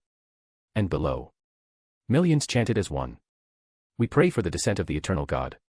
Save our world. We pray for the descent of the eternal God. Save our world." The booming voice of the prayer pierced the world and echoed into Lu Che's ears. "It seems the plan has gone well. The national sacrifice has begun, it's time for me to act." Step by step, everything had been arranged for this moment. Right on cue, the system chimed in. Ding. Your believer Lucian has sacrificed 4 goddesses, including 1 daughter of destiny. You gain plus 15% of the world's luck. Ding, your believer Lucian has initiated a national sacrifice and offered a fragmented world. You now hold more than 80% of the world's luck, world plunder is now possible. Ding, please begin the plundering process. Initiating now will enable increase multipliers. Delay may result in failure. Lu Che stepped out from the eternal temple. His divine body transformed into an immense hand that stretched across the skies, reaching straight for the fragmented world. From the perspective of the Datang world, that hand blotted out the sun and sky. Their entire world seemed no more than a toy in this being's grasp, small, helpless, and insignificant. Even the once feared heavenly Tao was powerless now, barely able to express token resistance. The creatures of this world sensed its sorrow, but those practicing eternal meditation remained unaffected. Because the divine envoy Lucian has ended the rebellion, eradicated heresy, and brought peace to the land, he is hereby granted the right to ascend to the God realm. From this moment on, this world shall be elevated to a divine realm. All beings may pursue immortality. Animals may cultivate into spirits. Mortal limitations are no more. The divine decree thundered through the skies, vast and boundless. It shook every heart. The world had ascended. From this moment on, mortals could now become immortals. A myth long deemed unreachable had now become reality. With the suppression of the heavenly Tao completed, Lu Che felt an immediate sense of relief. The burden on his divine core lightened, though he didn't dare let down his guard. This was the first world he had fully conquered. He needed to ensure stability. Activating the law of 9-colored divine light, Lu Che whispered a single word. Rise. The fragmented world lifted from the chaos sea, tearing through countless barriers before it finally settled into his god domain. As the Datang double dragon world was captured, Lu Che realized something profound. Not all worlds are planets. Once stripped of its false shell, the Datang world was only a continent. Its global appearance had been a clever illusion maintained by the flow of heaven. Even Lu Che had been momentarily fooled. Ding, world successfully captured. Multiplier activated, x 1000. The world begins expanding. The system activated instantly. The Datang world, now under Lu Che's dominion, was wrapped in divine power. Mountains rose 1,000-fold, valleys expanded, rivers widened, and skies stretched higher. That once small continent began transforming into a true planet. Immortal essence began to flow naturally through its ley lines. The sky grew vast, filled with constellations and nebulae. Dense divine clouds rolled across the firmament. The earth thickened. Not just the terrain, but even ancient bloodlines began awakening. A bird flying in the sky suddenly ignited in flame, its ancestral Qinghuan bloodline had awakened. A towering tree, over 1,000 years old, rose upright and bowed toward the heavens. The transformation lasted for 3 days. Only when the evolution was complete did the world finally settle. The people awoke from the divine vision as if emerging from a dream. At that moment, a figure appeared in the sky, wreathed in 9-colored divine light. Lucian and Shifei immediately dropped to their knees. "We greet our god." Lucian, stunned by the appearance, also fell to the ground. All across the world, silence fell. Even the wind stood still. "I am the eternal god. Moved by your piety, I have elevated your world to the realm of the immortals. But do not become complacent. Cultivate with sincerity. Those who walk the wrong path will be judged by divine wrath." As if to affirm his words, colorful divine lightning danced across the sky, forming into a thunder dragon 100,000 miles long. This was the power of conquest. With the heavenly Tao now shattered, Lucian had full control. He could let a person live, or erase them in an instant. And in that moment, he felt his divine control increase by another 20%. His power had grown firmer. His spiritual foundation was more stable than ever. Lucian, filled with reverence, bowed deeper. "I will forever remember your words and uphold your will with all my heart." Now that God himself had descended, no one dared resist. True peace had finally arrived. Lucian nodded in approval. "Rise. You've performed well, divine envoy. Though there were some minor shortcomings, the overall result was commendable. I hereby promote you to 4-star envoy and grant you a 3-star divine law codex. Cultivate well. Do not disappoint me." A hush fell over the land. Magic. He had received the law of God itself. Did this mean he now had a chance to become a god? Compared to this, even becoming an immortal felt trivial. Immortals were mere ants in the eyes of gods. Tears welled in Lucian's eyes as he received the golden scripture floating down from the heavens. His voice trembled as he shouted, "Thank you, eternal God. I will never forget this grace." Above, the clouds of divine light slowly dispersed. Lucian returned to the eternal temple. The Datong world had been completely drained of resources. Even the Chi-Luck golden dragon had been merged into the plane of his god realm. Such was the path of divine cultivation, efficient, merciless, and absolute. Lucian and Shifei looked at each other and immediately took their seats atop their divine lights. Without wasting time, they followed the other goddesses and ascended to the highest celestial star. Though neither had visited their mortal parents. Now that they resided in the god realm, visits could be made at any time. On that day, the people of the Datong world rejoiced. The world had entered a new era. An era where immortal fruits and divine grains grew everywhere. A land once limited by mortality now stepped boldly into the realm of the gods. Chapter 112, All the members are envious, Return of Konoha's Orochimaru. World promotion. It was something even Lucian hadn't expected. And the people of the world. They could hardly believe it. They were once just ordinary folk who sought nothing more than peace, no wars, no famine, just 3 full meals a day. When the eternal god cult first spread, many joined with simple hopes. It wasn't about martial arts or power. It was just the mindset of everyday people. Humble. Honest. Realistic. But then came the national sacrifice. And the world was upgraded. At that moment, belief in the eternal god didn't just deepen, it became absolute. Even the last remaining rebels, those still holding out with sword in hand, finally bowed. They were crushed beneath the boundless might of Lucian. Lucian wasn't just clever, he was shrewd. After receiving the divine reward, he immediately issued an imperial decree. Shrines were to be built in every region. Cultivation-capable citizens were to be gathered and trained. The new world must be organized.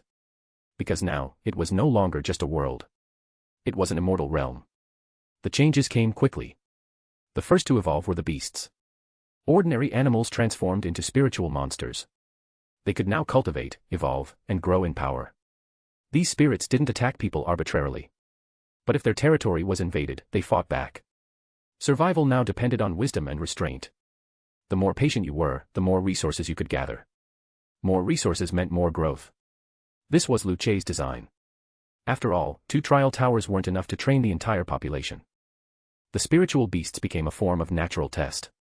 Those who chose not to cultivate could still live peaceful, normal lives. But those who sought power and influence, they had to pass trials. They had to work for it. Even the spirits, if they wanted to take human form, had to undergo tribulations and assessments. Myriad Worlds Chat Group. Since the Eternal God wiped out heaven itself, the group had been a bit quieter. But today, after Lucian uploaded the video of the world promotion, the group exploded. Spirit of the Demon Sword. What's happening? Li Shimin actually got promoted to a 4-star divine envoy. And his whole world got upgraded. Unreal. Young Master Murong. I'm so jealous. Don't even ask why. There was a vast gap between 3-star and 4-star envoys. And an entire world upgrade. That was on another level. Pirate King of the Caribbean. I feel like I haven't tried hard enough. Also, why haven't any of our world's goddesses descended yet? Just one appearance and we could dominate the seas, sweep the land, and dive into our god's embrace. Sounds amazing. Tanjiro. Watch your mouth. You've got one goddess. We've got 7. The Ghost Slayer world had. The 4 Kamado sisters. And the 3 Butterfly sisters. 7 goddesses in total. Yet somehow, Li Shimin's world had overtaken theirs. Even calm, good-natured Tanjiro couldn't stand it anymore. Junior brother of Daju Peak. It's not like we don't have goddesses in our world. But man, seeing them ascend to the god realm makes my blood boil with excitement. Every world was different. But the envy was universal. Still, God had said it before. Your world's innate power is above the clouds. You have potential even beyond immortals. So why worry? Time to prepare for the festival. Time to plan the sacrifice. Ninja scientist. My eyes are full of lemons. But I've got a daughter of destiny lined up. This time I'll succeed. The world promotion was more than just glory, it was validation. 4 Peace. Our world also has a goddess, a mermaid princess. But she hasn't descended yet. At Lier. Isn't that goddess your sister? What does she need to descend into our world? Lier. Yeah. She told me she can descend once she reaches 7-star strength. But when she comes down, she has to compress her power. She'll only retain 10% of her strength. Spirit of the Demon Sword. She leveled an entire world with just 10% of her power. No wonder they're cautious. If she came at full strength, she might destroy the realm. The awe for the Eternal God only deepened. How powerful is the Eternal God, truly? He grabs worlds with his bare hands. He plucks Chi-Luck golden dragons from ley lines like weeds. This kind of divine power was unimaginable. Lao Gao sadly reminds. So jealous. Brother Li's basically the immortal emperor now. Ruler of an immortal realm. All his citizens are cultivating immortals. Lier. Sigh, don't flatter me. I made a big mistake early on. It held me back for a while. Otherwise, I would have unified the world by now. Young Master Murong. What kind of mistake? Please share, so we don't repeat it. 4 Peace. +1. Lier. The eternal meditation is a fundamental law given by God. It makes people incredibly strong, letting them break through mortal limits. But there's a downside, their appetite skyrockets. Mortals can't keep up with the food demand. If you reach the bigger realm, it's fine, but before that, it's a nightmare to feed an army of cultivators. The stronger they became, the more food they needed. It became unsustainable. Without proper planning, even the greatest world could starve under the weight of its own strength. If one didn't break through, the amount of food required would become an astronomical burden. Li Shimin's soldiers were practically eating the entire world dry. Young Master Murong. Ah, so that's why. I was wondering why there were constant food shortages in my territory. It turns out it's because of that. Murong Fu suddenly realized. He had assumed it was due to corruption. It wasn't until he personally investigated that he discovered the real problem. His soldiers' appetites had skyrocketed after cultivating eternal meditation. So that's how it is. Clearly, eternal meditation couldn't be practiced by the entire population indiscriminately. It needed to be used strategically. If each territory had just one person cultivating it. And if Murong Fu could unify the world. Then his world too could be promoted to the immortal realm. He looked up at the blue sky, eyes full of ambition. Send a message to the Song Dynasty Emperor. If he doesn't surrender within 3 days, the eternal faith will wipe them out. The Tang world has already become an immortal realm. We can't afford to fall behind. Yes, Master. The flicker of excitement in Tian Shan Tonglau's aged eyes was unmistakable. She nodded, her grin cold and fierce. Since following this master, her strength had soared. She was now a land immortal, and could already use basic divine techniques. When she heard their world could ascend as well, she was overjoyed. Just days ago, she'd even captured her former senior, Wayazi. And when she heard about his miserable experience, she nearly laughed herself to death. Who told him to dote on that useless junior girl? Serves him right. Myriad Worlds Chat Group.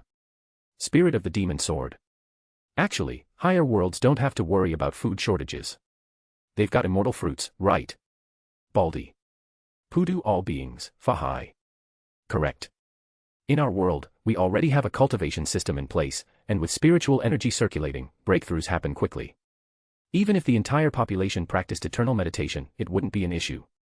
That was the power of world structure. Chu Dashan. Ahem. Sorry to brag, but my world is already full of exotic fruits and rare spiritual herbs. Smiling face with sunglasses.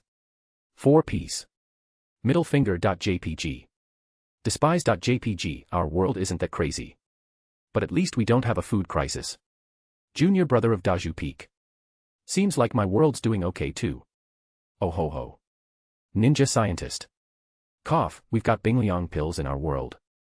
They're perfect for suppressing hunger. Lao Gao sadly reminds. So. I was the clown all along. Tanjiro. Same. I feel pretty depressed now. Uncle Gio, Demon Slayer. Not sure how my world's doing yet. There's war breaking out. Probably not a higher world. In his world, everything was in turmoil. He'd only ever heard of immortal delicacies, never seen them, much less tasted them. To be blunt, we don't have them. Li'er. Actually, you guys don't need to stress too much. Even in a lower world, with just 10,000 people, you can start pushing toward world conquest. Use some to spread the faith, and some to conquer territory. That's more than enough. Young Master Murong. Makes sense. I'm already preparing an ultimatum for the Song dynasty. If they refuse, their emperor dies. Spirit of the Demon Sword. Same here. I've already seized control of the king of Miaojiang, and now the entire region is under my control. My sister Hongkue is still growing her influence.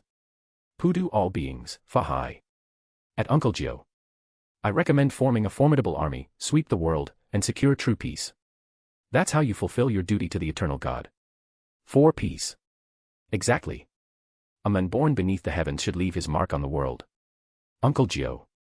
Thank you all for the guidance. I understand now. I've already subdued 12 ghosts and am constructing altars and temples as we speak. The news of the world promotion had ignited the chat group. The fact that even a low-level world could ascend into an immortal realm had fired up everyone's ambitions. Every member now had their own plans, but they all shared the same excitement. Especially Uncle Gio. He had once felt guilty, hesitant to act. But after watching Li Shimin lead his world into the divine realm, that guilt disappeared. If I could lead my world to ascension, would my ancestors really blame me? They'd probably thank me. Another thing that stirred excitement was the appearance of goddesses and divine envoys. Ordinary pure-hearted women could transform into goddesses after offering themselves to the eternal God. But the daughters of destiny? They were even more powerful. Take Shi Feishuan and Li Xuning, for example. They were clearly daughters of destiny. Otherwise, how could they have reached such terrifying cultivation speeds? Right now, the goal for Murong Fu and the others was simple. Help their own world's goddesses train quickly, then assist them in unifying the world. Meanwhile, in the Naruto world, Orochimaru had returned to Konoha village. By his side was Sasuke Uchiha. Standing at the edge of the village, Orochimaru looked around, filled with nostalgia. At last, back to where it all began. Even if the villagers still stared with fear and suspicion, it didn't matter. The memories outweighed the judgment. Sasuke stood quietly, gazing at the village streets he once knew. This is home, he murmured. I want to be alone for a while. Without another word, he vanished, leaping onto a rooftop and disappearing into the shadows. Chapter 113, Unifying the Ninja World, the 9 Tails are extracted. Let's go ahead and talk. While nostalgia for his homeland was nice, Orochimaru still wanted to deal with the sacrificial ritual first. Now, half of the ninja world was already under his control. Only the Land of Wind and one more nation remained. The Raikage had already returned home, but Killer Bee and the others stayed behind. They wanted to witness the miracle for themselves. Now the village had to be dismantled. The process wouldn't be pleasant. But with Nagato following him, Kumogakure, the village hidden in the clouds, just another toy in the hands of a stronger force, meant little. The villagers were startled when they saw the return of Obito and Orochimaru. Countless ANBU operatives signaled each other, trying to understand the situation. The message that came down was simple. Peace. No need to panic. Peace. How could this possibly be safe? I just saw Uchiha Sasuke, the rogue ninja, return. Could Lord Naruto have made a mistake? But there was something else strange the ANBU noticed. None of the elders who had gone, nor Danzo, Root's leader, had come back. Was Konoha about to change again? And yet, as they watched the legendary Sannin stroll casually down the road, some fell into a daze. The sight of the Sannin, once young and unstoppable, walking together down the street. It was a familiar, surreal image. Tsunade glanced at the hidden operatives moving in the shadows and called out to them. Don't keep guarding so tightly. Orochimaru isn't an enemy. Not an enemy. Had they already forgotten the cruel experiments he had performed on the children of the village? Dark expressions clouded the faces of several shinobi. Orochimaru had killed the third Hokage. He had committed countless sins. That couldn't be erased with a few words. Facing the wave of resentful glares, Orochimaru shrugged and sighed. You see. They still hate me. Sometimes, force is the only persuasion that works. Tsunade rolled her eyes and snapped. Didn't you want followers? If you kill them all, where do you expect to find believers? Hey. I'm just saying, Orochimaru replied casually, then turned to face the crowd. Everyone, among the 5 great shinobi nations, 3 are already in my hands. Do you still want to resist me? Everyone froze. They didn't quite understand what he was saying at first. The land of water, the land of wind, and the land of lightning, all under my control. The Hokage group you see here? They're my prisoners. So now. You'd best put away those hateful eyes, unless you want to die one by one. A bunch of fools. Not even worth the loyalty of a dog. Anyone with half a brain wouldn't have let Danzo use them like puppets. How do you think the White Fang of Konoha died? Wasn't it because you people like to gossip and backstab? I'm here now, go ahead, keep staring at me, and I'll wipe out your whole family. His venomous words sent chills through the air. The entire Hidden Leaf village fell silent, including the on-duty shinobi. The Hokage, in their eyes, were now revealed as captives. So that's why he was so unrestrained. In an instant, all the hateful glares vanished. Doors and windows slammed shut. The streets emptied. Meanwhile, countless shinobi had begun gathering nearby, preparing for battle, ready to rescue their leaders. Jiraiya sighed, you scared everyone. What was I supposed to do? Orochimaru snapped. I was dragged back here by you. Don't joke around. Maybe you can put up with this kind of humiliation, but I can't.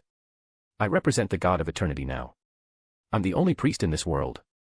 Every word and action of mine is being watched. Orochimaru scoffed at Jiraiya's discomfort. If you want to be arrested and humiliated, then go ahead and live in your little dream. It doesn't matter who calls themselves the master. Rebuked, Jiraiya fell unusually quiet.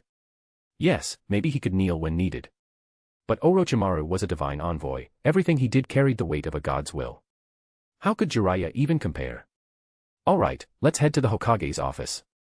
And summon Naruto while you're at it.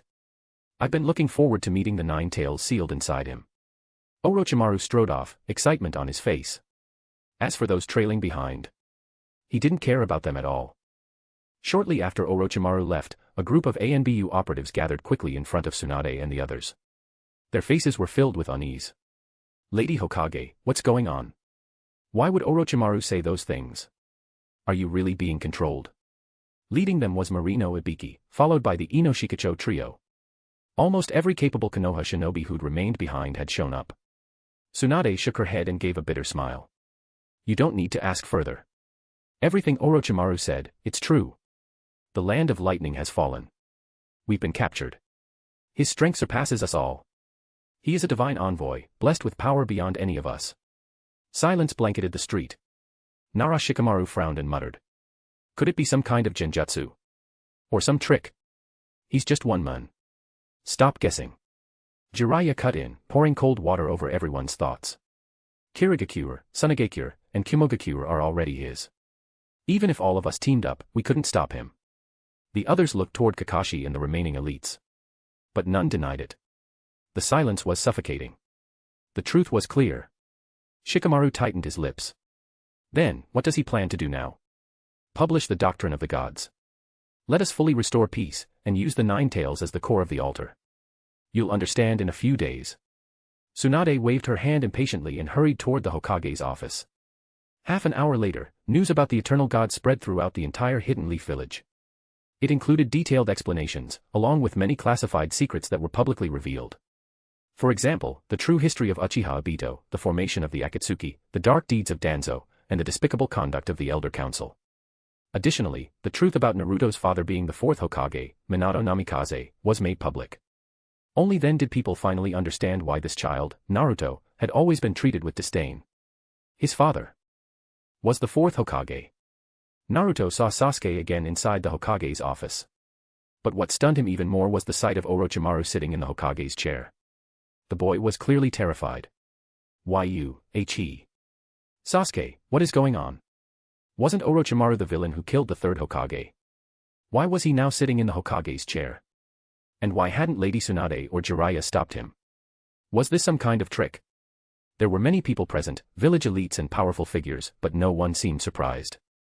Listen, Naruto, Jiraiya said gently, this situation is complicated, but the only thing you need to understand is this, from today onward, the ninja system is abolished. There's no more Hokage. The village will no longer be ruled by shadows. You no longer need to chase a title that no longer exists. Jiraiya walked over and gently ruffled Naruto's hair. He looked at the boy with affection.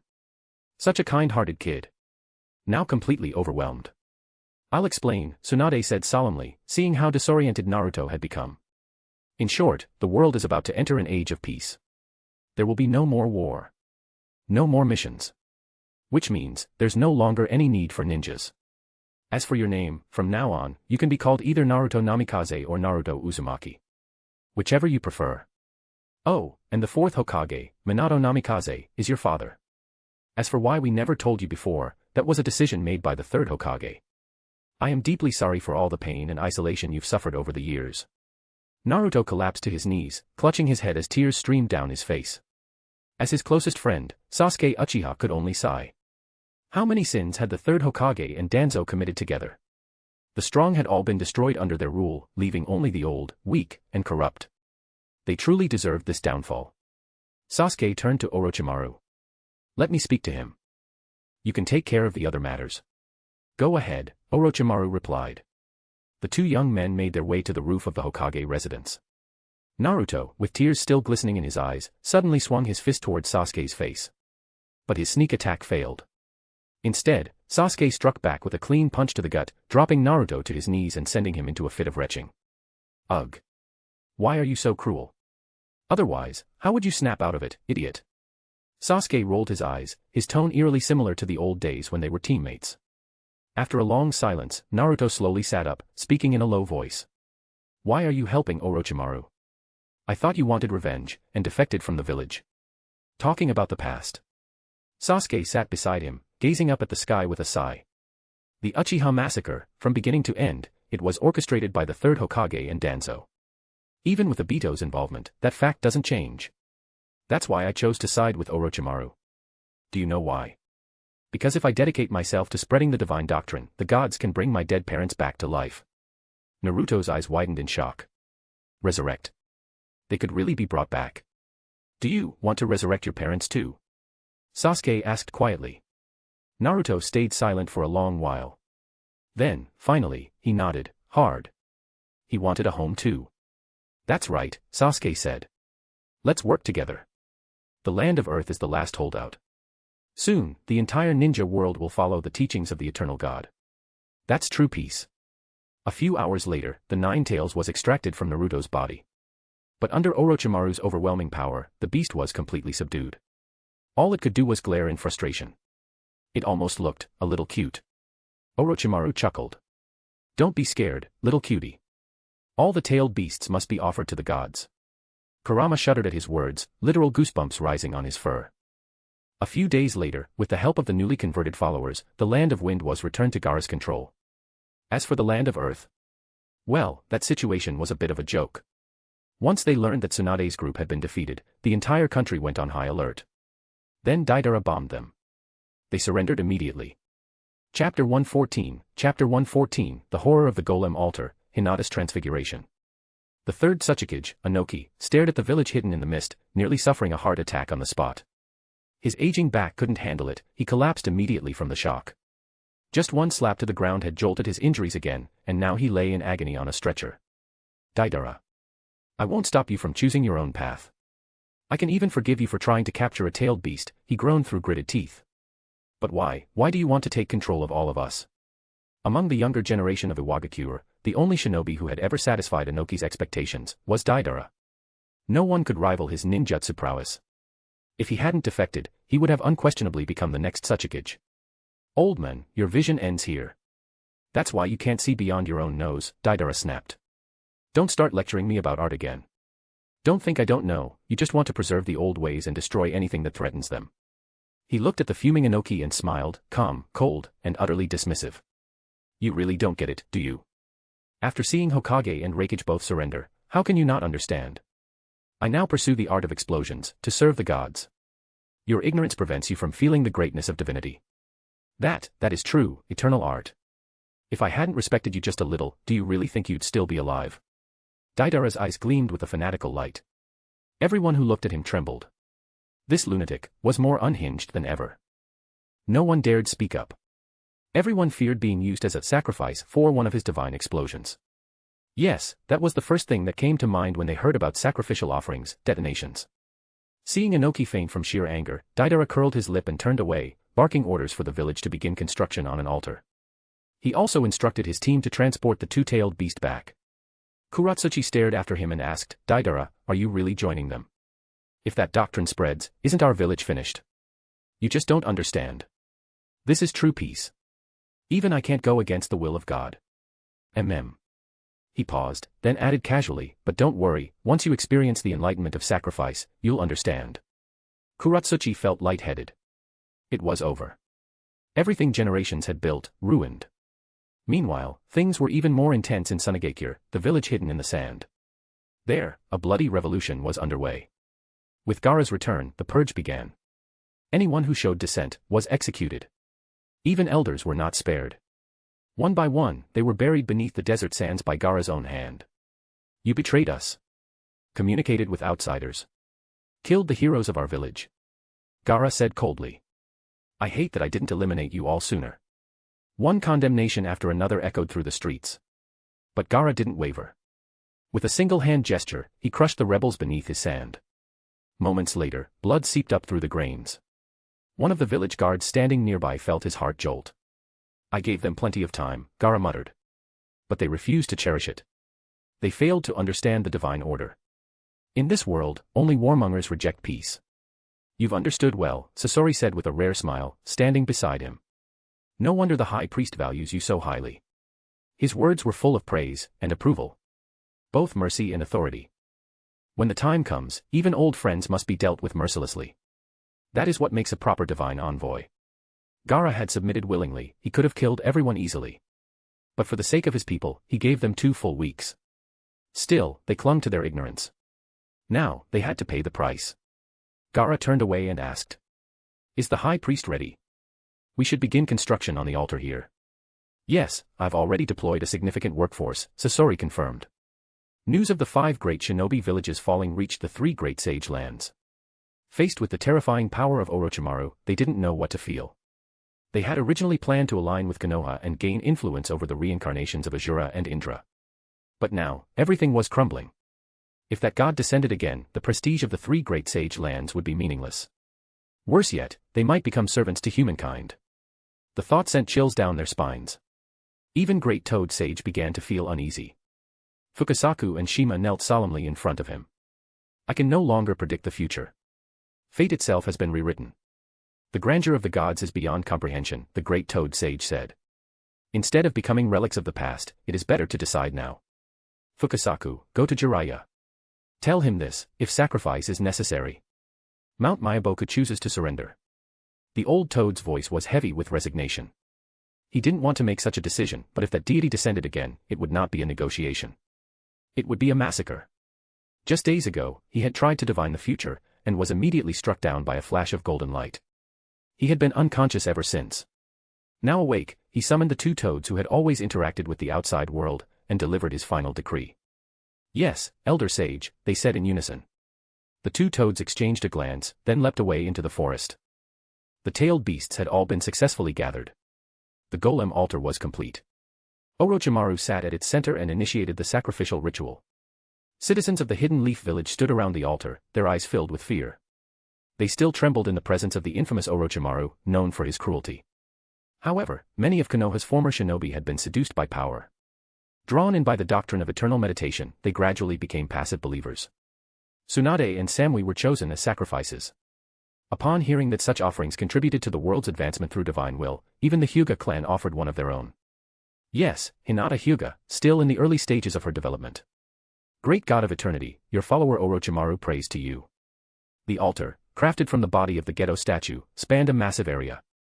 Tsunade, Samui, and Hinata stood at the center, not at all cramped. Each had studied the doctrine of eternal meditation and memorized the sacrificial chants. So when Orochimaru began reciting, they joined him. The first round of chanting passed without incident. The world remained unchanged. But unseen by the crowd, countless entities were observing, watching what form of divine majesty would descend in response to the loyalty of these faithful. Far off, Jiraiya sat cross-legged, quietly staring at Tsunade's back. He could only sigh.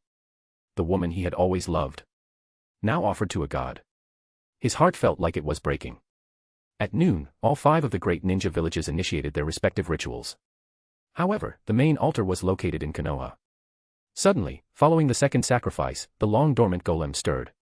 A golden pattern lit up before the crowd. Was it happening? Jiraiya's eyes narrowed. He looked to the sky.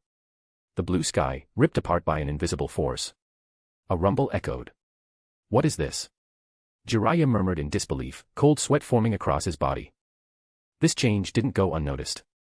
Everyone lifted their gaze to the torn sky. They were stunned. Despite the dramatic vision, the believers kept praying harder, unfazed and unwavering. Then, divine light descended upon Orochimaru. A divine realm unfolded. His face erupted with ecstasy. It had come. The world fell into darkness. Only the radiant light of the altar remained, illuminating the surroundings. Above, the star-strewn void gave off waves of divine clouds. This was a terrifying realm. Just looking into it made one feel as though they couldn't breathe. And then, beyond the clouds, a sun unlike any they'd seen before. One that burned with divine fire, larger by billions than the sun they knew. Was this the divine realm? Terror overtook them. Everyone dropped to their knees. No one dared question God's existence now. There was only submission. Within the divine realm. Inside the Ziwei Palace, Liu Che sat upon his divine throne, an amused expression on his face. Unexpected. Orochimaru's pace is faster than I thought. Not only has he collected all the tailed beasts, he's also unified the entire ninja world. Not bad at all. He had originally estimated it would take at least 3 months. But Orochimaru had used sheer force, then invoked the majesty of the gods to demand reverence. Crude, but efficient. Even if the depth of belief was lacking, it still worked. Then the system notifications came. Liu Che's expression brightened into a satisfied smile. Ding. You have obtained 100,000 strands of faith energy. 10,000-fold multiplier triggered. Ding. You have received Tsunade, daughter of destiny. 10,000-fold multiplier triggered. Returning to origin. Unlocked, secret of wood release. She has become a 6-star goddess. Ding. Your follower Orochimaru has activated the golem altar. You have received a fragment of the law of immortality. Ding. You have received Samui. 1,000-fold multiplier triggered. Ding. You have received Hinata Hyuga, daughter of destiny. 10,000-fold multiplier triggered. Returning to origin. Her bloodline has awakened. She now possesses the Otsutsuki clan's original lineage. She has become a 7-star goddess. Ding. Bonus reward, Yin-Yang Law essence acquired due to golem altar usage. Liu Che paused, blinking. Hinata. She's so young. Wait, she's still a teenager, isn't she? But then he remembered. The altar multiplies beauty and power. It enhances the physical form into its most divine state. Ah, makes sense. Back at the altar. Under the divine light, the 3 women offered in sacrifice began to transform. First, Tsunade. Her Yin seal vanished completely. Even without ninjutsu enhancement, her skin regained the smoothness and radiance of youth. Her vitality surged. Next, Hinata. The change was far more dramatic. She evolved from a petite young girl into a graceful, mature woman. Her body blossomed instantly, her curves prominent. Her clothes were transformed into a flowing black and white haori. Her Byakugan gleamed with newfound clarity. 2 small, pink horns sprouted from her forehead, clear signs of Otsutsuki lineage awakening.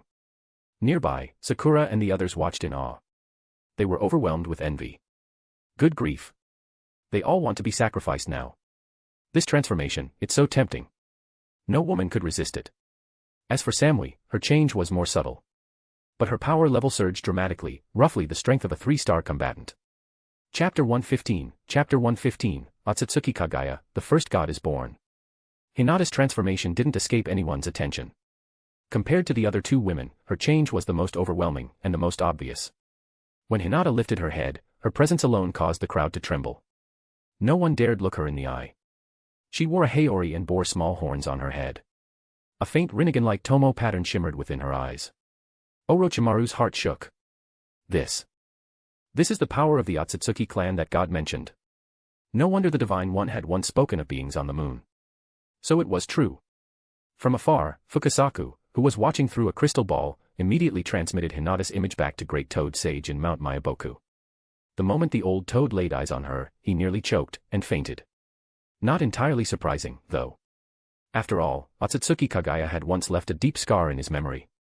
Her overwhelming world-ending power was something he would never forget. Seeing that divine presence again and not outright dying from fear, could be considered a miracle. As the tailed beasts were offered one after another upon the altar, Luce began harvesting the second round of sacrificial offerings. Ding! Your follower Orochimaru used the golem altar and offered the 9 tails and 8 tails, triggering a millionfold multiplier. You have received a new deity, Otsutsuki Kagaya, surpassing even the 9-star goddess threshold. The woman who had truly ascended to godhood, Kagaya Otsutsuki, materialized atop the altar, born from the divine harvest. Of course, the earlier 3 tails had already been broken down into pure energy and integrated into Kagaya's form. When she awakened, her body immediately reformed into human shape. She gazed upon the divine realm's endless starry sky with awe and reverence. Without even needing to summon divine light, she soared upward, rising freely into the heavens. Orochimaru, for offering the 5 great nations of the ninja world as sacrifice, you are rewarded with the title of 3-star divine envoy. You are granted 3 fragments of Tao fruit and 1 soul brand. Akatsuki members also receive 1 millennium's worth of chakra cultivation and an extended lifespan of 1,000 years. Brilliant divine radiance descended like a pillar of light. Orochimaru was bathed in it. The 3 Tao fruits appeared clearly in his consciousness. His chakra surged, evolving toward sage energy. Orochimaru was lifted by the power, floating weightlessly like an immortal sage. Celestial Constitution. Stigmata. Mystic Curse. Orochimaru recognized the first 2, thanks to Zhang Fan's earlier explanations. But the third, Mystic Curse, puzzled him. When he touched it with his consciousness, he realized just how strange and profound this power was. Unlike the divine traits of purity and light, this one was its opposite. Curses, parasitism, karma, distorted and forbidden powers merged together into a volatile force. Dark. Chaotic. Unholy. And yet, Orochimaru was deeply drawn to it. Still, he dared not fuse with the power immediately. After all, the sacrificial ceremony wasn't over. And he mustn't forget his role, or his reverence. Immediately, he dropped to his knees before the golem altar and cried out. I, your follower Orochimaru, thank the gods for this grace.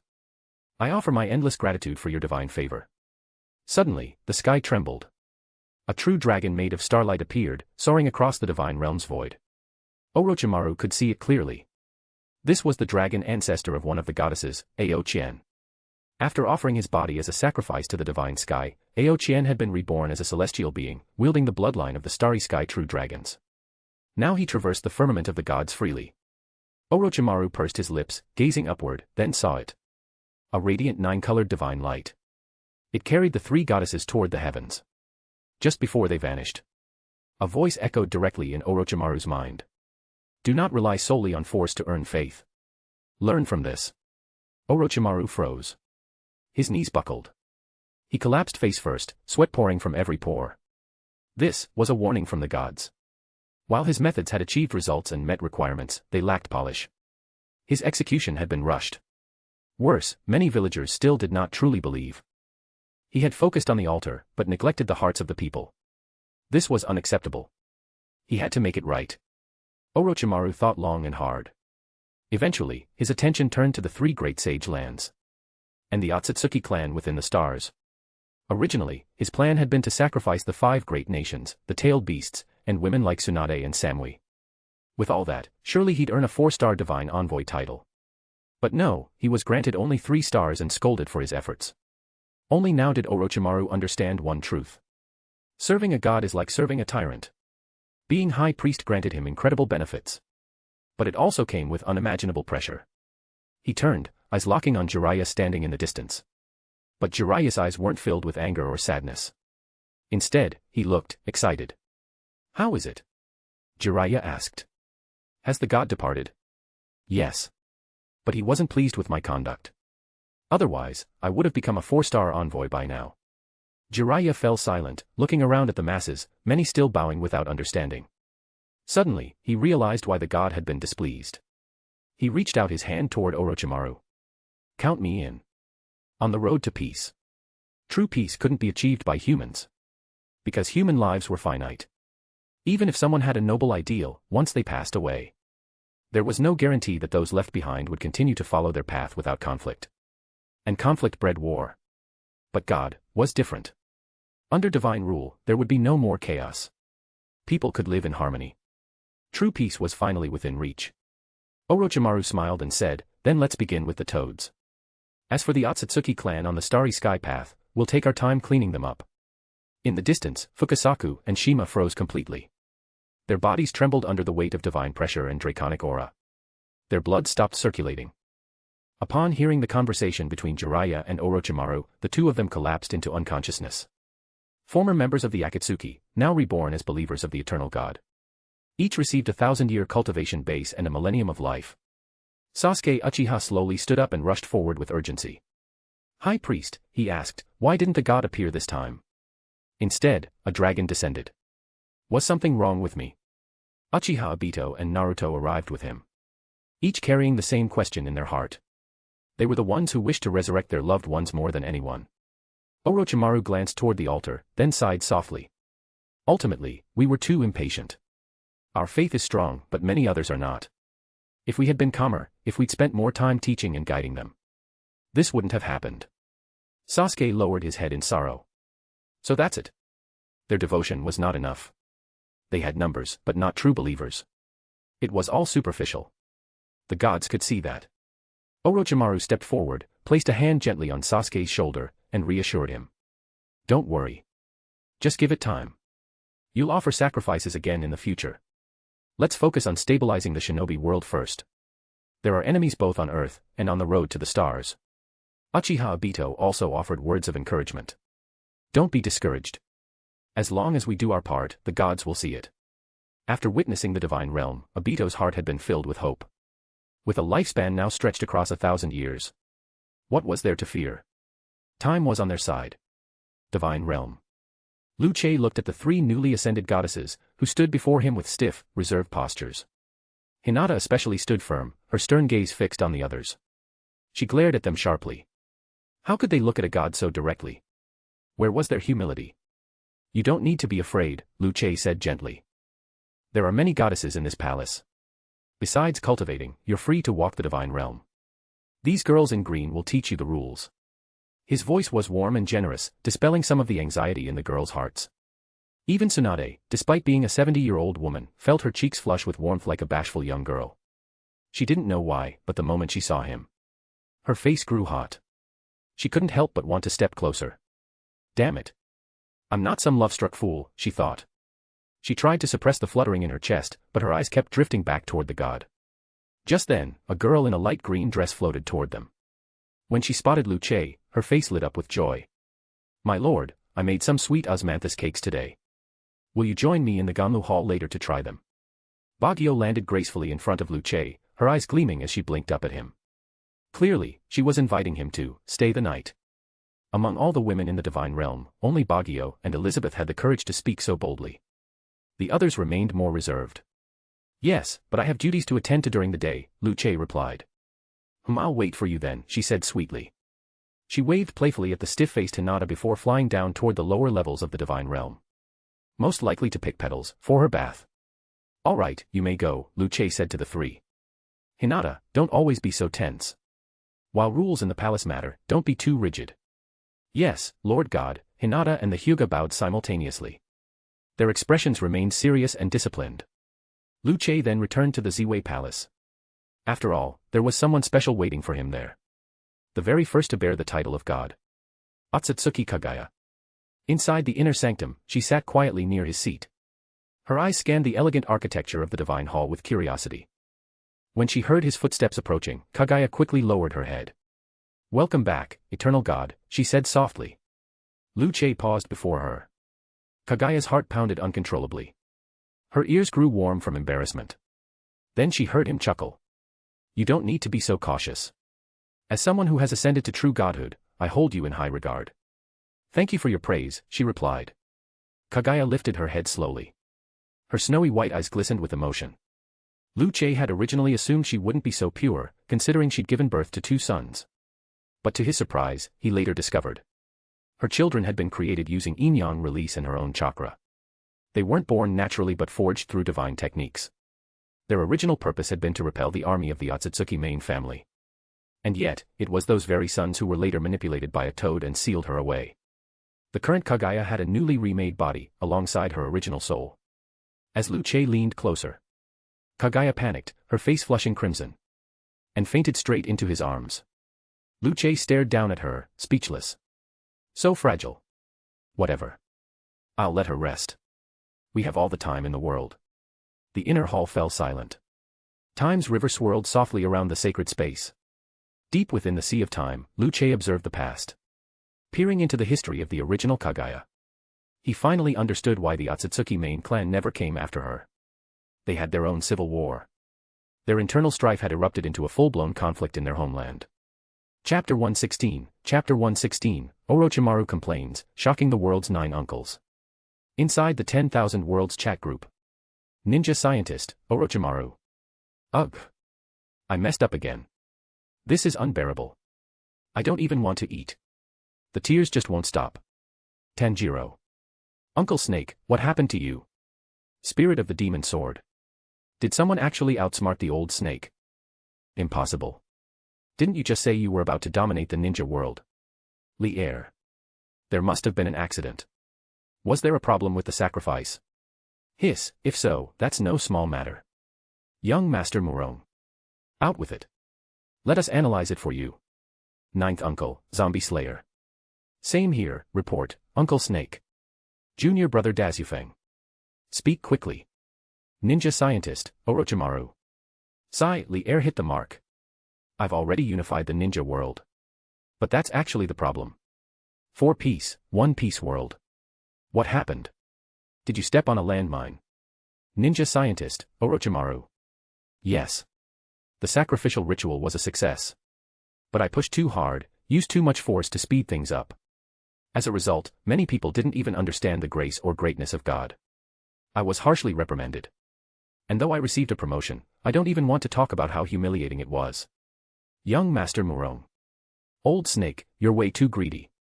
Like a giant python, always trying to swallow everything at once. Even when I conquered Dali, I still sent people to educate the citizens. You can't rush belief. 4-piece. This isn't your first sacrificial offering.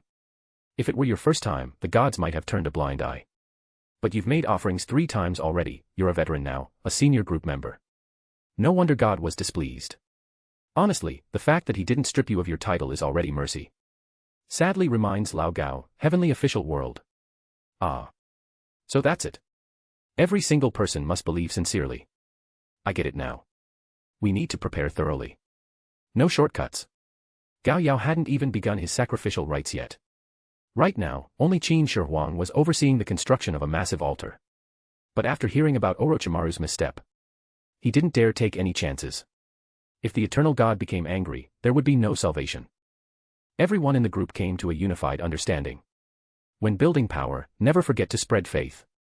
Territory alone wasn't enough. True believers were the key. Ninja Scientist, Orochimaru. Honestly, if that was all, I could handle it. What really has me worried is, I think I've fallen out of favor. Pirates of the Caribbean. What do you mean? You've been castrated. Sadly reminds Lao Gao. Silent Morning. Ninja Scientist. Go to hell, you damn liar. I haven't been castrated. It's just, during the sacrifice, I didn't see the descent of the eternal god. That's what makes me uneasy. Pursuing sentient beings. Then who gave you the Tao fruit? Spirit of the Demon Sword. Yeah, did it just fall from the sky? Ninja Scientist. It did descend from the heavens. You could see it. Ao Qian, the starry sky true dragon, appeared, but the eternal god himself didn't show. Orochimaru uploaded a short clip of the ceremony. The group quickly watched it through. Reactions varied. Pursuing sentient beings. I didn't expect Ao Qian to become so terrifying. That body size alone, sheesh. Tanjiro. The true dragon of the starry sky. Just watching it wander the cosmos gave me chills. Spirit of the demon sword. It was amazing, yeah. But I noticed something else. That tiny planet off to the side, wasn't that Li Er's homeland? Hee hee. Li Er. My planet is not small, don't slander me. That's the immortal world. We can't build too close to the core, or we'll be burned by the true sun fire. Li Shimin cursed in the group. There's a limit to how much you can disrespect someone. So what if his world was near the edge of the divine realm? It's not like the rest of you have entered yet. 4 Peace, 1 Peace world. After seeing Orochimaru's tragedy, I feel like I should slow down and focus on development. As long as no one tries to challenge me, I'll stay under the radar for now. The One Piece world was a medium-tier realm. Naturally vast, densely populated. And more importantly, chaotic. Which made it perfect for spreading belief. After taking control of the new world, he abandoned Marie Joy's and moved operations to the 4 great oceans. There, believers were as abundant as fish in the sea. Their needs were simple. Protect their families, and they'd give you unwavering faith. So in that sense, Orochimaru's sacrifice had taught everyone a valuable lesson. He'd taken the hit so others didn't have to. Demon World. Uncle Gio stared at Orochimaru's complaints in the chat group with a faint, knowing smile. This is the difference between Dongying, Japanese, and Huaxia, Chinese, ways of thinking. Faith. Belief. Sincerity. These must come first. Always scheming, always looking for shortcuts. Of course it would backfire. First it was the Caribbean pirate king. Punished with 300 years of castration for deceiving the gods. Now Orochimaru, whose divine reward was cut by more than half. What does that show? They never truly tried to understand God's will. The eternal God isn't concerned with your speed. He has eternity. What he cares about is the heart of the believer. If you try to cut corners, you're only digging your own grave. I now understand what I must do, Uncle Gio muttered. The old Taoist saying is true, sincerity is spirit. Without intention, there is no respect toward heaven. He set down the talisman manual he'd been studying and walked outside. Ren Fa had already arrived. Apparently, the temple and altar in the town were now complete. Ren Fa wore festive ceremonial robes, bright red, full of joy. When he saw Uncle Gio step out, he rushed forward with a grin. Master Gio, the temple and altar have been completed. When shall we begin the ceremony? Of course, said Uncle Gio calmly, the ritual can be performed at any time, but there aren't enough true believers yet. Believers. Ren Fa was taken aback for a moment, trying to make sense of Uncle Gio's words. Was he talking about recruiting apprentices? Seeing Uncle Gio already heading toward the temple, Ren Fa quickly jogged to catch up. As for matters concerning the eternal God, Chiozheng had already been spreading the word. But there were still very few genuine followers. If not for the fact that he was Uncle Gio's direct disciple, even Chiozheng might not have qualified to receive the divine light alone. That said, the newly initiated disciples had already begun practicing meditation and eternal doctrine. Despite their differences in age, every one of them now had a complexion and spirit that far surpassed that of ordinary people. Not one of them feared bullets. Uncle Gio is here. Hello, Uncle Gio. Greetings, Master Gio. The town hadn't been this lively in a long time. Word had spread that the temple was opening today. Many came just to join the excitement. Some even prepared red envelopes as gifts. After all, Uncle Gio was the only true Taoist master in town. Who wouldn't want to stay on his good side? Unfortunately, Gio Shu didn't accept offerings of money. He simply stated that the followers of the eternal God did not require donations, except when dealing with demons or evil spirits. Such a clean and selfless rule. Who wouldn't be intrigued? As Uncle Gio approached the crowd, he glanced up at the sky and frowned. Dark clouds. On the day the temple opens.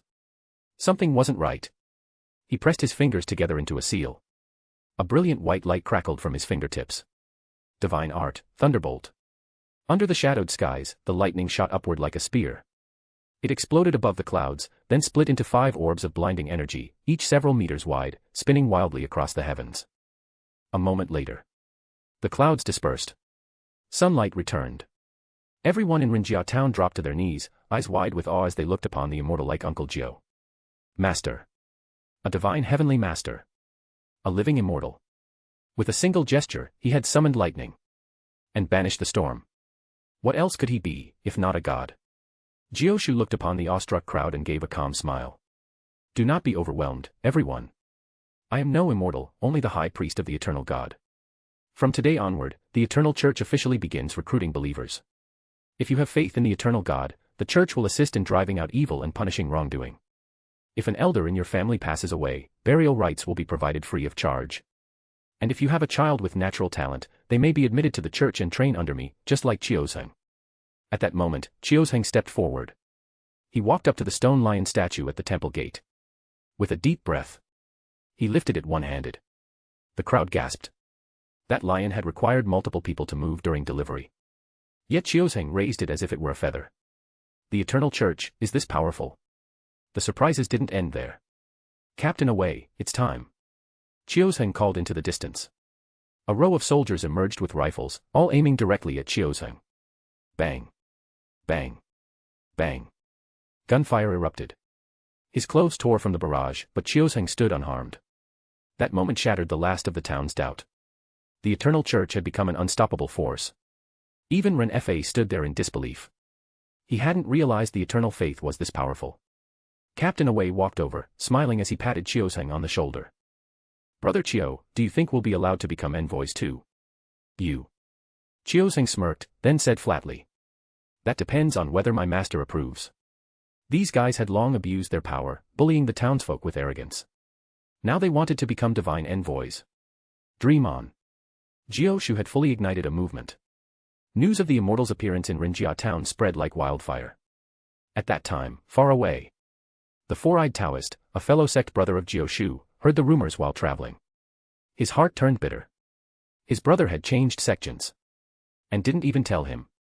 Was this a betrayal of their master? An abandonment of their lineage? Just how strong had he become? 3 days later, the four-eyed Taoist finally arrived at the temple gate. He looked up and gasped. A young boy stood at the entrance. Barely 10 years old. Yet his aura carried the unmistakable presence of an innate level master. Impossible, they said the age of Dharma was over, and innate martial artists vanished from the world.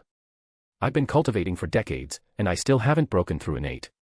Since the decline of spiritual energy, all mana had weakened. Martial cultivation had replaced the spiritual path. Without true energy, battles became hand-to-hand struggles. And yet now, this. The scene before him deeply shook the four-eyed Taoist's worldview. Uncle Master, you're here. A voice called out. Chiozheng stepped out from within the temple, instantly spotting the hidden presence of the four-eyed Taoist. Chapter 117, Chapter 117, Four Eyes hesitates to join, 9 Uncles destroys the Ghost King. Chiozheng knew very little about this uncle. He had only seen him once every few years. But he had heard from others that Master Jioshu's junior, though talented, was nowhere near Master's level. He had taken on a disciple, but from what people said, it was all just surface-level martial training. When the four-eyed Taoist heard he'd been spotted, he stepped out from hiding, his expression slightly grim. He stared at the smiling Chiozheng and asked coldly, "Where is Lin Jiao?" "Master is meditating inside." "Please, Uncle Master, follow me." Despite how bluntly the men had called out his master's name, Chiozheng wasn't angry. After all, his master had told him long ago. "One day, your uncles and brothers will come. And they'll be angry when they learn I've left the sect." So he had been prepared for this moment. In fact, it would have been suspicious if the four-eyed Taoist hadn't been upset. The temple was massive, far grander than anything a person would expect to be built in just half a month. As they entered, the four-eyed Taoist was struck by the sight. Hundreds of people were seated in meditation. Most were young. Some wore patched, worn-out clothing, obviously from poor families. But their breathing, it was calm, smooth, and full of life. The Taoist narrowed his eyes. Something wasn't right. They looked like commoners, yet each and every one radiated an oppressive presence. His instincts as a martial artist screamed at him.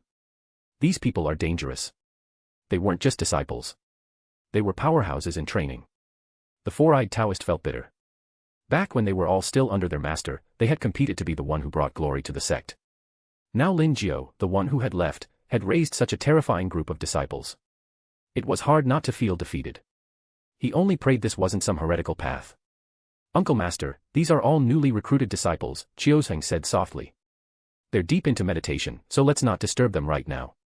I'll introduce you to them later." The four-eyed Taoist nodded slightly, though inside, a storm was raging. Recruited recently? Was he joking? The disciples outside could be explained as Lin Jio's personal students. But this many? Trained to this level in such a short time. That was almost unbelievable. They walked deeper into the temple, eventually arriving at the backyard. There, amidst the lush green grass, a single figure sat in quiet meditation. Gone was the old, tattered Taoist robe. In its place, a clean, elegant robe of divine cloth. Even from behind, the four-eyed Taoist recognized the figure. You've come, junior brother. Jioshu stood slowly, turning to face him with a calm smile. His body radiated harmony, a perfect union of man and nature. The four-eyed Taoist was stunned. That divine presence, the glowing calm in his senior's eyes, the flawless aura. This was the realm their master had spent his whole life pursuing. But Lin Jio had already surpassed it. This was no longer just unity with nature. It was something more. He had heard about the miracle that occurred when the temple opened. Lin Jio had summoned thunder from a clear sky and scattered dark clouds with a wave. This wasn't the power of a Taoist anymore. This was the power of a celestial master. I know why you've come, Lin Jio said calmly. And I understand how you feel. But let me say only this, junior brother, everything I do is for the justice I hold in my heart. Whether you understand or not doesn't matter. I may have left the sect, but I've never betrayed my Tao heart. His voice was steady, resolute. Even Chiozheng felt pride swell in his chest hearing his master speak. Still, seeing his uncle remain silent, Chiozheng added quickly. Uncle Master, it's true we've turned from the sect, but with this strength, we're able to help people now. Just 2 days ago, we received news from Majia town. A horde of zombies had appeared. Master took just 3 hours to destroy them all and purify the evil aura blanketing the town. Now, Majia town is rebuilding. The villagers even want to erect an archway in his honor.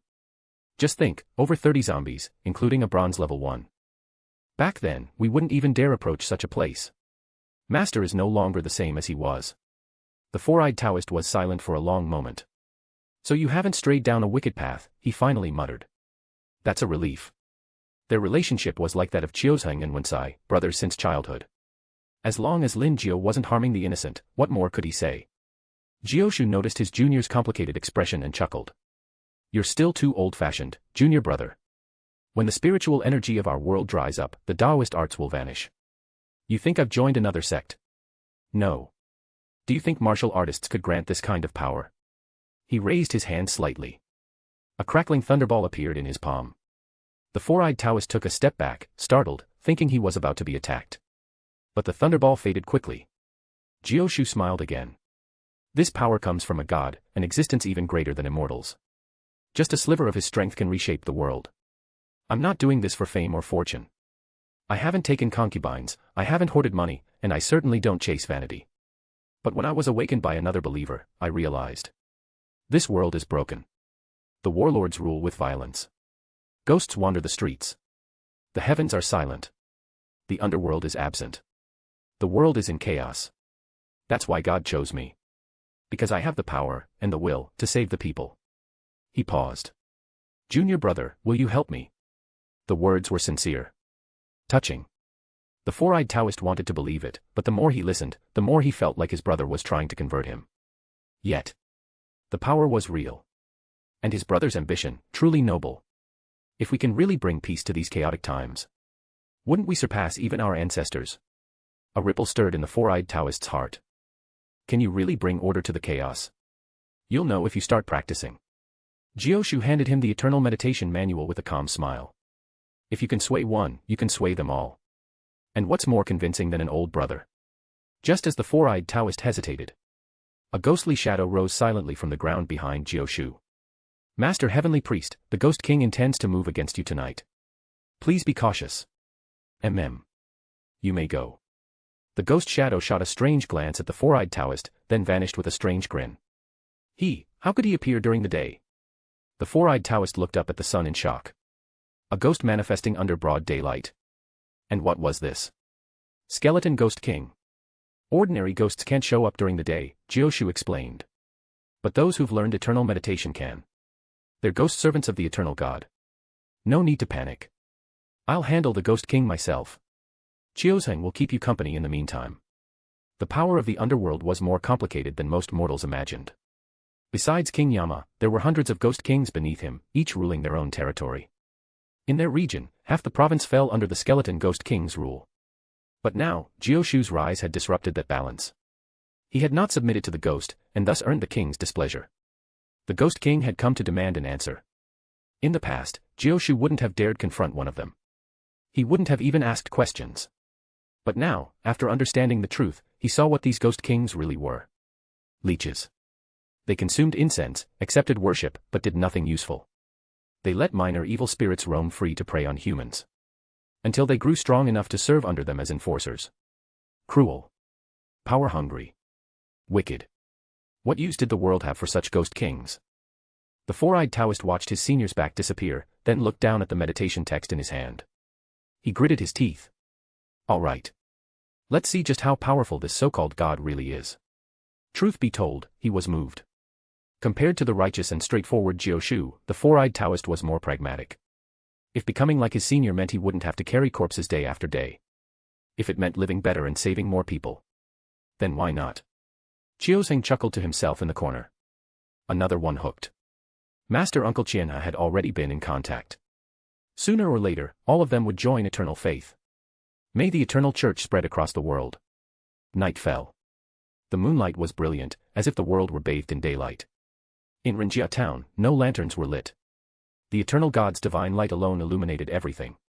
Everyone had received the news. The Ghost King was coming tonight. But no one panicked. After all, the Heavenly Master would handle it. That said, people still took precautions. Windows were shut tight. Doors sealed. Talisman scrolls posted on walls. No one dared to sleep. Everyone peered out cautiously through window slits, watching the night. Suddenly, a gust of wind howled.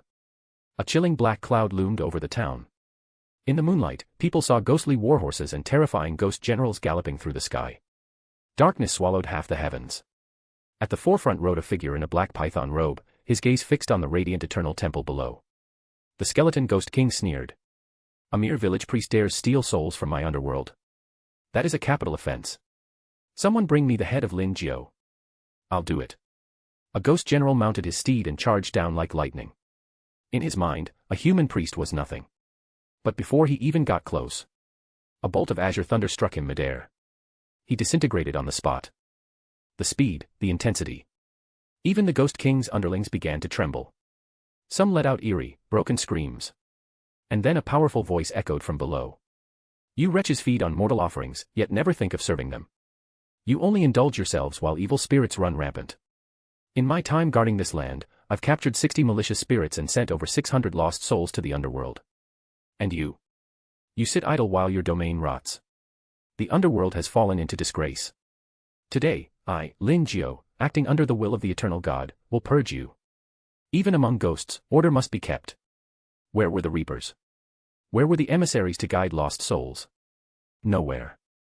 Instead, the so-called Ghost Kings did nothing but indulge in incense and power. Letting ghosts roam. Letting evil fester. What use were they?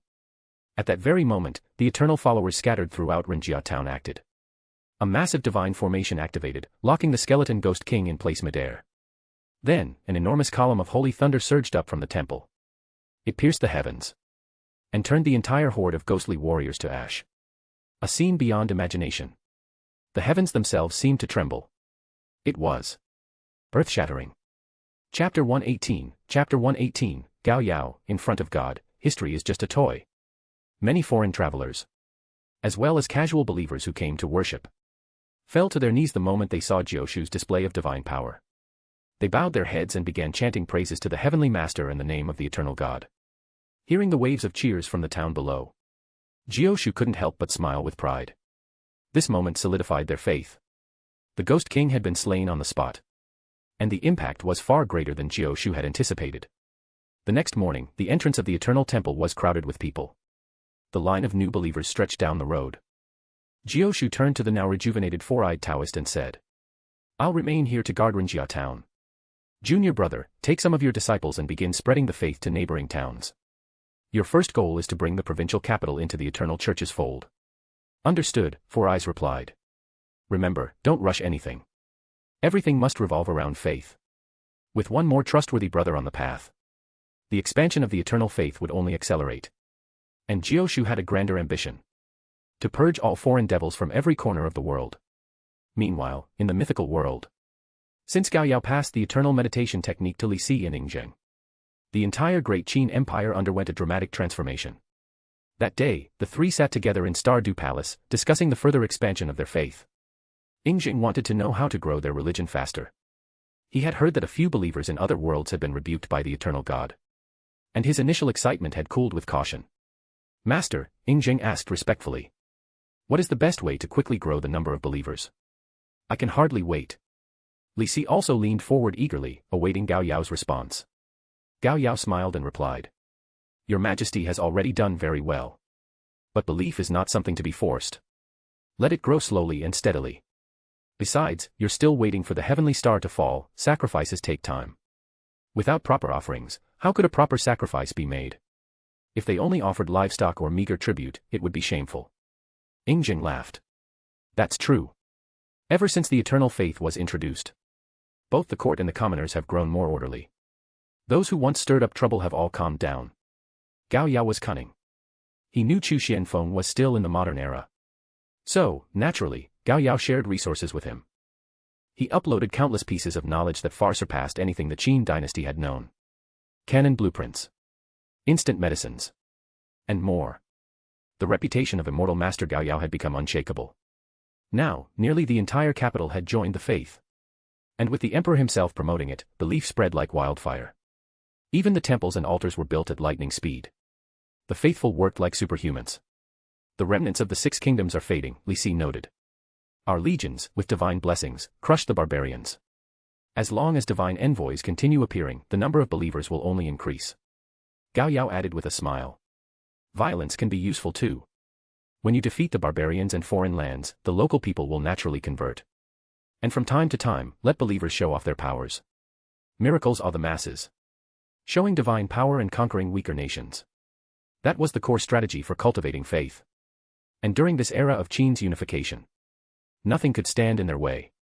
As for Xiang Yu and Liu Bang, the former was wanted across the land, like a headless chicken, always running.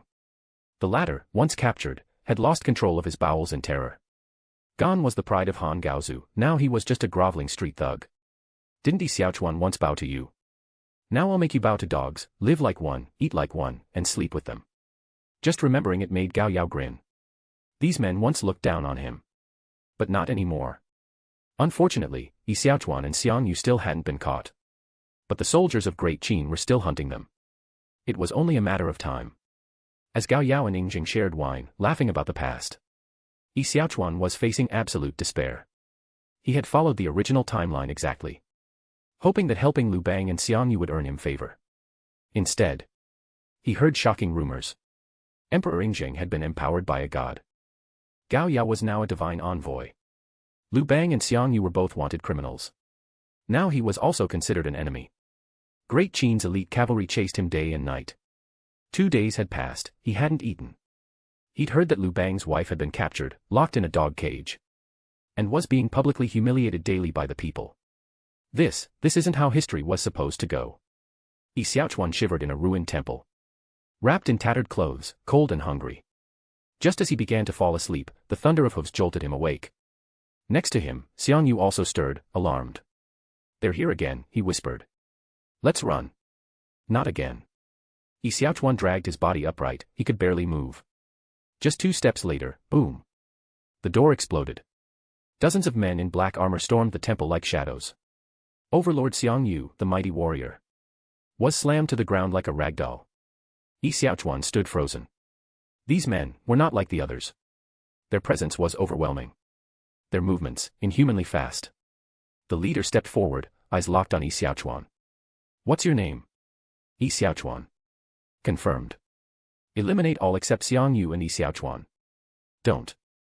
Xiang Yu roared. Splat.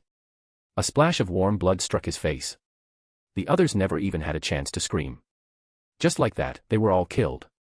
The entire Xiang clan was wiped out, leaving Xiang Yu the only one alive. He didn't understand why things had turned out this way. But ever since he'd met Yi Xiaochuan, misfortune had followed. His homeland was trampled by iron cavalry. He was constantly hunted. Endless escape had become his new way of life. In the beginning, Xiang Yu had enough strength to fight back, slaying soldiers with overwhelming force. But now, he couldn't even lift a hand to resist. The black-armored leader sneered at Xiang Yu. Stop struggling.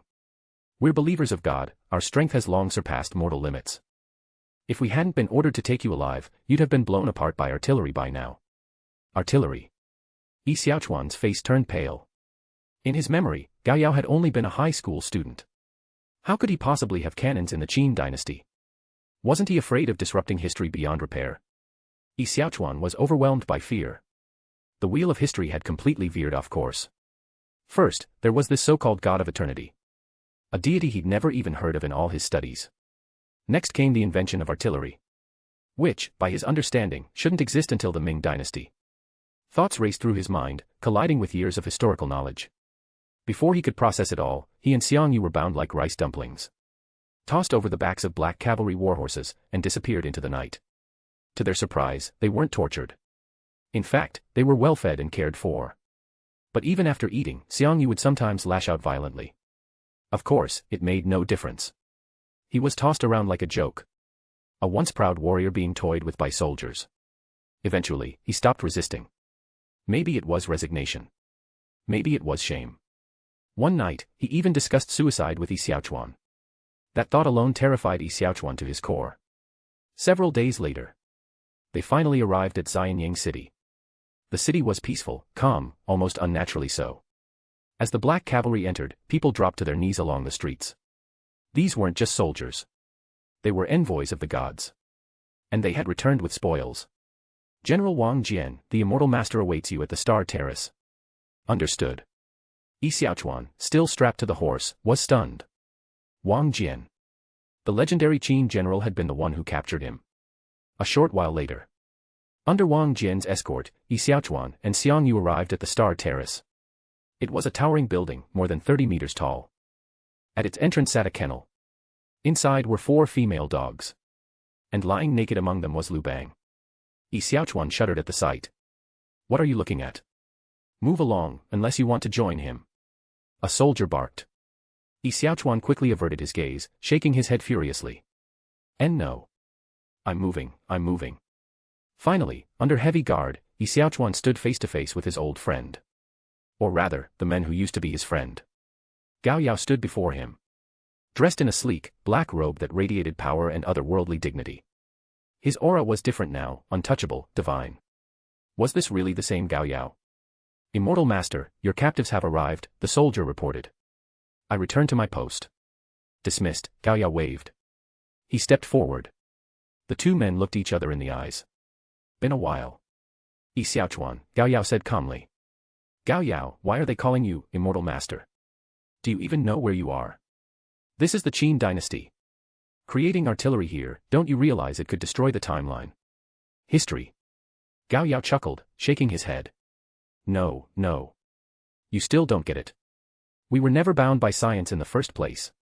History is just a toy. Yi Xiaochuan's voice cracked with emotion. You don't want to go back. You know we can't return if we mess with history this badly. He was desperate. He had dreamed of time travel. But reality had been anything but romantic. This world was cruel. Barbaric. Ignorant. Go back. Gao Yao sneered. And what? Return to a world where I'm powerless. He lifted his arms. Behind him, divine patterns shimmered in the air. Symbols of the heavenly arts he now commanded. Divine power. True and overwhelming.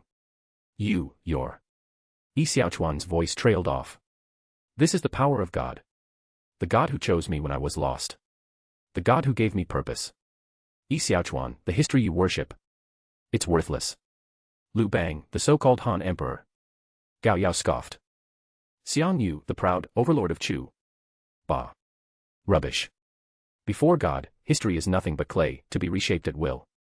He leaned in, whispering like a devil. Do you know why I brought you here? Yi Xiaochuan's breath caught. Because I wanted you to see it. See me destroy the world you believed in. The Lu Bang who once inspired you. Now reduced to a naked dog, groveling at my feet. And Xiang Yu, your warrior king. He's just a pawn. As for you, you'll witness everything. You'll watch me rewrite history. Watch me rise. Watch me rule.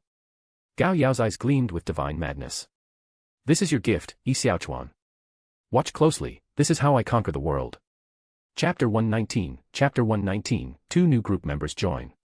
Seeing Yi Xiaochuan's fearful expression, Gao Yao smiled triumphantly. Times rise and fall. Now, it's your turn to feel fear.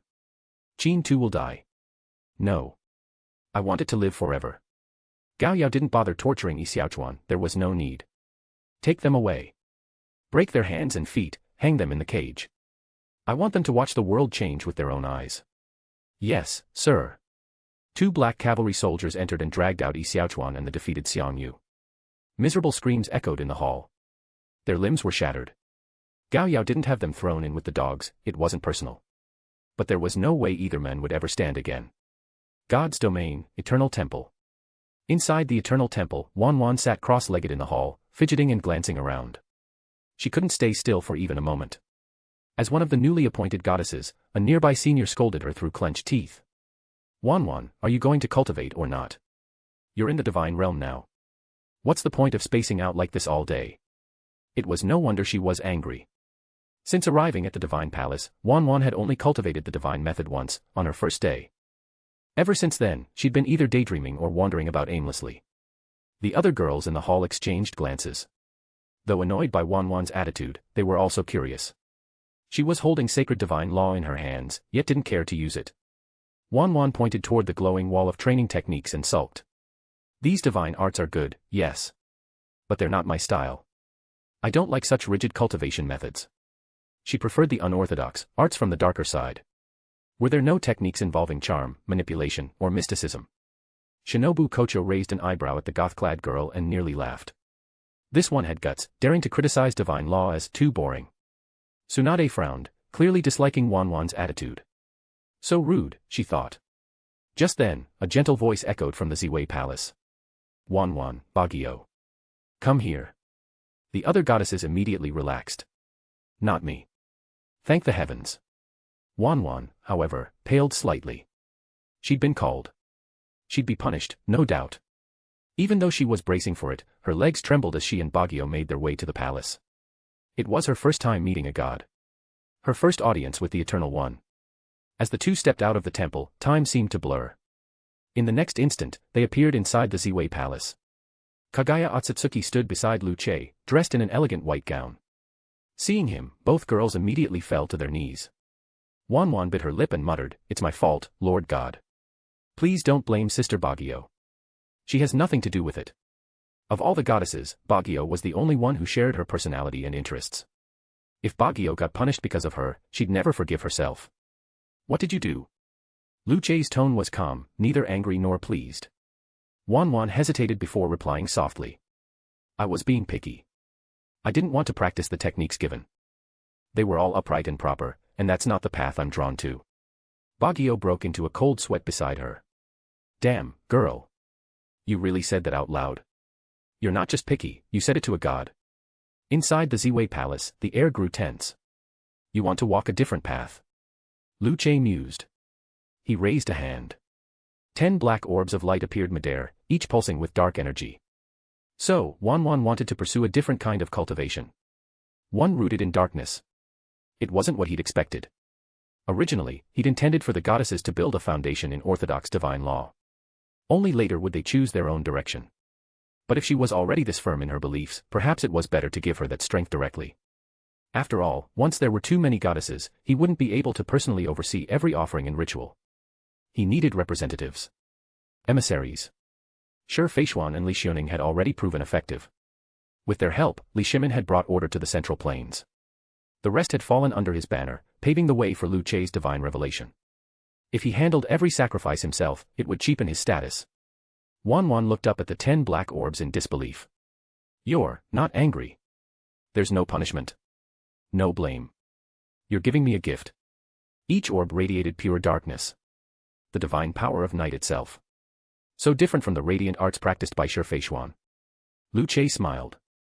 You're all my goddesses. You will become my agents in time. You don't all have to walk the same path. He pointed casually toward the distance. Take the white snake and the dragon maiden, for example. Should they be forced to practice human techniques? Good and evil are human constructs, he continued. At the divine level, there are no boundaries. Darkness, light, it didn't matter. Wanting to walk the dark path wasn't wrong. Just as Orochimaru didn't pursue deceitful magic, Wanwan's pursuit of darkness wasn't a flaw. That's why he summoned Baguio as well. He planned to give both of them a dark divine law. Never underestimate the power of shadow. Wanwan's lips quivered, and her heart beat wildly. She wasn't just forgiven, she was chosen. Thank you, Lord God, she whispered. The 10 dark divine arts glowed brighter. Baguio, standing beside her, suddenly felt envious. There were multiple branches within the dark arts: blood magic, death magic, soul magic. Thank you, Lord God. I will cultivate properly and become a worthy goddess as soon as possible. I'll serve you faithfully. After scanning through the divine techniques, Wanwan finally chose the death magic spell, the Call of the Dead. It suited her perfectly. Baguio, on the other hand, chose a soul-based divine art, her expression calm and focused. Don't get distracted in the future. Go and train well. Also, let the other goddesses know that supplemental training will begin soon, Luce added. Yes, Lord God. Baguio nodded reverently, her heart filled with excitement. Meanwhile, Wanwan was still daydreaming about sharing the divine bed, clearly not focusing. A ripple distorted the space. In the blink of an eye, the two women were back outside the temple. Immediately, Baguio pinched Wanwan's ear in frustration. You reckless girl. Even if you don't like something, you can't say it to his face. I nearly died of fright in there. Wanwan pouted, looking innocent and aggrieved. But I really don't like those shiny light-based techniques, aren't we both from the demonic sect anyway? I don't even know what to say to you anymore. And stop mentioning the divine bed already. That just sounds so indecent. But I really like the god, Wanwan mumbled. I mean like. Someday I'll become the goddess among goddesses and serve him just like that noble celestial consort. She clenched her fists with conviction. Inside the Ziwei Palace, Kagaya Otsutsuki smiled faintly as she overheard the bickering from afar. This girl is quite entertaining, isn't she? She's very interesting, Luce replied lightly. That's why I like her. It's just too bad someone else didn't have her courage. Kagaya looked down shyly, cheeks slightly red. So embarrassing. The last time Lord God leaned in to kiss her, she fainted from sheer shyness. Such a great opportunity, completely wasted. Ugh, she still regretted it. But she was truly too nervous back then. Wanjia chat group. Sadly reminded _Laogao, woohoo feels so good. Caught 2 enemies recently. So satisfying, I could eat 3 bowls of rice just from the joy. Li Air, what did you do this time? Tanjiro, whatever it was, I doubt it was anything good. I'm out. Last time, when Liu Bang was turned into a dog, it nearly made Tanjiro sick. He was a good kid. All this perverse stuff wasn't his thing. And that man and dog thing. Disgusting. Demon Sword Spirit, I bet you caught the ones who wronged you, wasn't one of them Xiang Yu? Sadly reminded _Laogao, exactly. Not just him, but also that so-called good friend, Yi Xiaochuan. Without him, I wouldn't even be stuck in the Qin dynasty. So, as a thank you gift, I broke their arms and legs and put them in cages. Now they get to watch this glorious era unfold. Peacekeeper, that's evil. But damn, I love it. Ha ha ha. Ninja scientist, that's how a man should be, repay kindness, but punish betrayal with extreme force. Young Master Murong, Laogao, I've got a historical compendium here. If you give it to Emperor Qin, he'll definitely place his full trust in you. Sadly reminded _Laogao, thanks. That's a real treasure. Being able to explain future events through historical records. A perfect way to prove you're not hiding anything. Classic Murong Fu, always scheming at high speeds. Young Master Murong, you're welcome. Working together is the key to progress. I've already captured the Song dynasty and started spreading the divine teachings. Ninja scientist, but wait, didn't God say no violence was allowed? Demon Sword Spirit, you dolt. Murong occupied the Song court first, and then slowly introduced the faith. Smart move. Junior brother _Azufeng, so, that's allowed. Demon Sword Spirit, of course it is. The divine teachings only forbid reckless violence. We're not invading, we're saving people. Don't you get it? Demon slaying Uncle 9, exactly. Dragon Kwai understands the doctrine well. My world's been torn by warlords and chaos. Yet in just 10 days, we've gathered tens of thousands of believers. Li Air, in chaotic times, people crave peace. That's when belief spreads the fastest. Demon slaying Uncle 9, I'm planning to cleanse the underworld next, start from the root. As long as the ghosts listen to orders, humans won't be able to resist. Manpower is limited. But ghost power? Unlimited. Ghosts don't eat. Don't rest. They fly fast. If we conquer the underworld and use them to govern humanity, we don't need cannons or bullets. Ghost rule is simpler. Seeking enlightenment, but wouldn't that scare the people? Demon slaying Uncle Nine, not if the enemy is foreign devils. Then they won't fear at all. My God is merciful. Here, take a look at my world. Uncle Nine uploaded a data log about the warlords, famine, and ghosts plaguing his homeland. The group erupted in fury after reading it. Just then, a system notification appeared. Ding. The greedy fox who only loves money has joined the chat group. Ding. The demon hunter has joined the chat group. Chapter 120, Chapter 120, Constantine, to hell with your God and Satan, I quit. Lier, yeah, welcome aboard, you too. Tanjiro, wait. Is the fox a vixen? Sadly reminded _Laogao. Chu-Dashin, another female member joins the group, this is the best day ever. Spirit of the demon sword, what are you so excited about? Don't you want someone to split your head open? Chu-Dashin, of course I do. But the problem is, in this little underworld of mine, no one dares challenge me anymore, except for maybe those guys at Kage level. Junior brother Dazufeng, it's because you can't leave Earth. That's what's lame about it. He had only recently come to understand what Earth meant across other worlds. Demon slaying Uncle Nine, don't worry, you too. We don't discriminate against monsters here. Whether you're a yokai or a demon, you're welcome. Are you interested in joining a religion? Lier, oi. Don't steal my line. You haven't even reached 1-star apostle status yet. What are you even doing? I'm the immortal emperor of the immortal realm, the original 4-star apostle and the oldest believer in the group.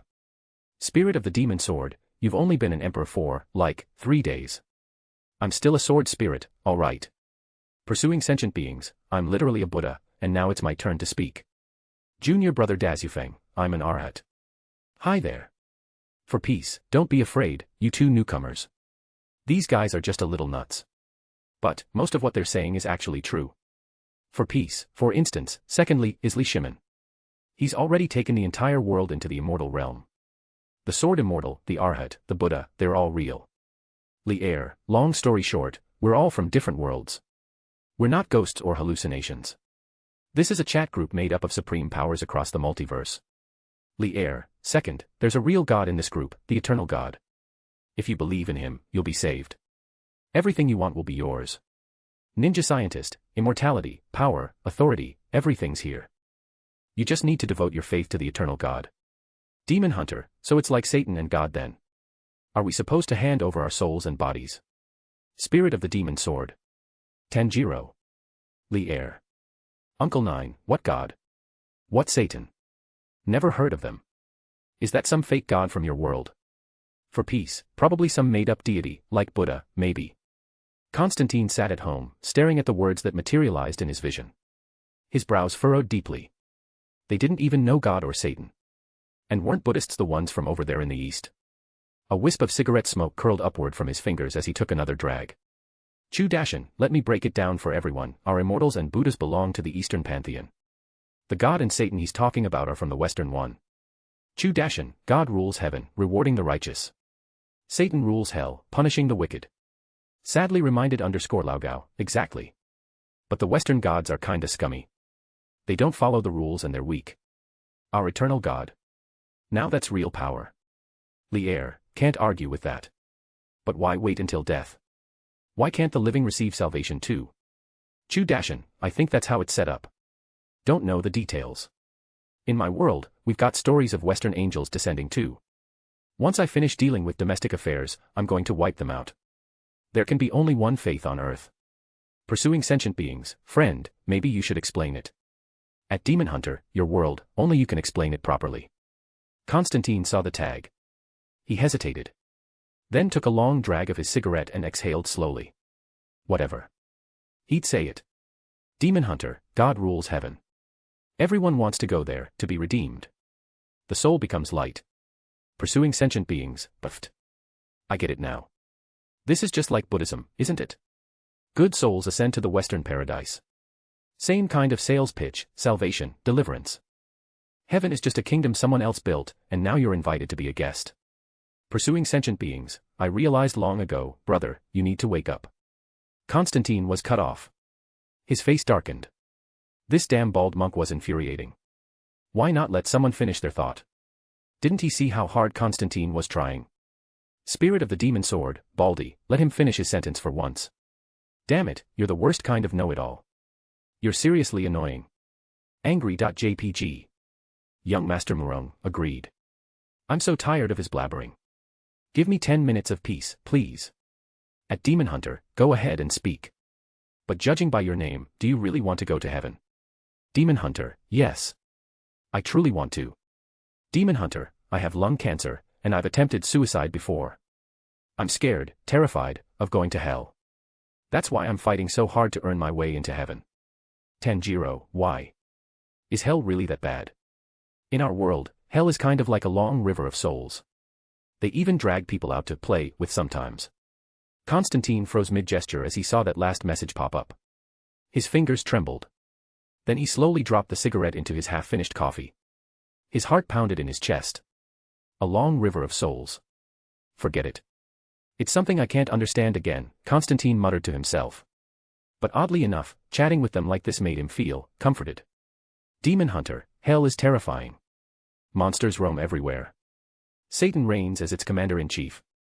It's not just desolate, it's corrupt, vile, and suffocating. I genuinely believe that any normal person would despise it. Demon Hunter, that's why I've spent countless years hunting down hell's minions. I want redemption. I want to enter heaven. Chu-dashin, redemption. For what? Just because of suicide? Come on, that's not even a real crime. Demon Hunter, but people who commit suicide aren't allowed into heaven. That's why I can't go. For peace, brother, you've been scammed. Heaven's gatekeepers are just using you. They dangle salvation like bait so you'll work yourself to death for free. Sadly reminded _Laogao, exactly. If you ask me, you should start believing in the God of eternity. Not only will he cure your cancer, he'll also give you overwhelming power. Sadly reminded _Laogao, friendly reminder, once you do, you won't ever need to worry about Satan or God again. Constantine gave a bitter smile. These guys didn't feel any different from Satan's bunch. They were relentless, constantly tempting him to worship this so-called eternal God. A God he had never even heard of. Ridiculous. He sighed. Forget it. I don't want to deal with this anymore. His body was exhausted. The cancer had been sapping his strength for months now. Sleep was his only real relief. Chu-dashin, at Demon Hunter, believe it or not, there's an eternal meditation technique in the group. Just try meditating once after downloading it. Your cancer will be cured. Chu-dashin, try it. Worst case, you lose nothing. If it works, remember to call me a handsome genius, yeah. Sadly reminded _Laogao, proof. My second brother had his, let's just say, important body part chopped off, and now it's fully regrown. Want me to show you? Ninja scientist, my arm was taken by the Grim Reaper himself, and now it's back like new. I'm telling you, kid, just give it a shot. The endless string of pings made Constantine grind his teeth. There was no mute button. He was already a light sleeper, and now this noise was unbearable. Damn it all. Fine. I'll try it. You damn devils, let's see if your meditation is really all that. With frustration, Constantine opened the group files. He quickly located the eternal meditation technique and downloaded it. The instructions were absurdly simple: calm your mind. Meditate. That's it. He had practiced meditation before, this wasn't new. Except this time, there was no chanting, no mantras. Just silence. Constantine slowly closed his eyes. From the void, a mysterious force began to touch his soul. His battered body, racked by illness, felt a warmth seeping in. Something gentle. Something divine. A tranquil energy, like sacred light, began to nourish him, body and soul. Even just a sliver of this power was enough to reshape the fate of a human being. He'd experienced soul travel before, entering planes beyond understanding. But this was different. This was not heaven. This was not hell. It was peace. A realm where darkness wasn't frightening, but comforting.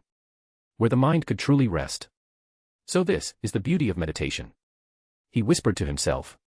His soul wandered through the world of meditation until he saw it. The eternal God's Dharmakaya. A divine form surrounded by billions of faithful followers. Constantine knelt instinctively. He didn't know how long he remained in that place. But 2 hours later, he snapped awake. And gasped. He felt his body. Whole.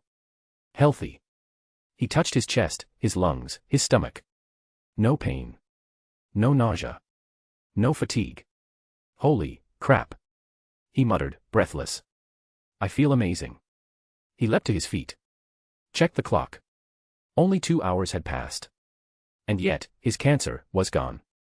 Energy surged through him like wildfire. His spiritual power was overflowing. He stared at his hands, stunned. Then, a dangerous thought crept into his mind. If I devote myself to the eternal God, I could surpass both Satan and God. Satan had tempted him for years, but never gave him real power. Only promises. Empty lures. Even Gabriel, the supposed angel of light, had betrayed him. They were all hypocrites. False gods. Liars. Go to hell, all of you, Constantine muttered, his eyes shining. I quit. Whoever believes in those frauds is a damned fool. He pulled out a cigarette. Stared at it. Then dropped it. He no longer needed it. With trembling hands, he opened the chat group again. No longer skeptical. Now, hungry. He pored over the pinned messages. The knowledge was overwhelming. Eternal meditation method. Eternal sacrifice rites. 10 rules for ritual offerings. Altar construction guidelines. Proper tribute materials. And so much more. Constantine watched the demonstration videos shared by the members. Every second was a revelation. His doubts were gone. His awe was complete. He had stepped onto a new path. And this time, he wasn't just fighting for survival. He was going to become something more. Chapter 121, Chapter 121, Constantine, I am going to dedicate Gabriel to the God of eternity.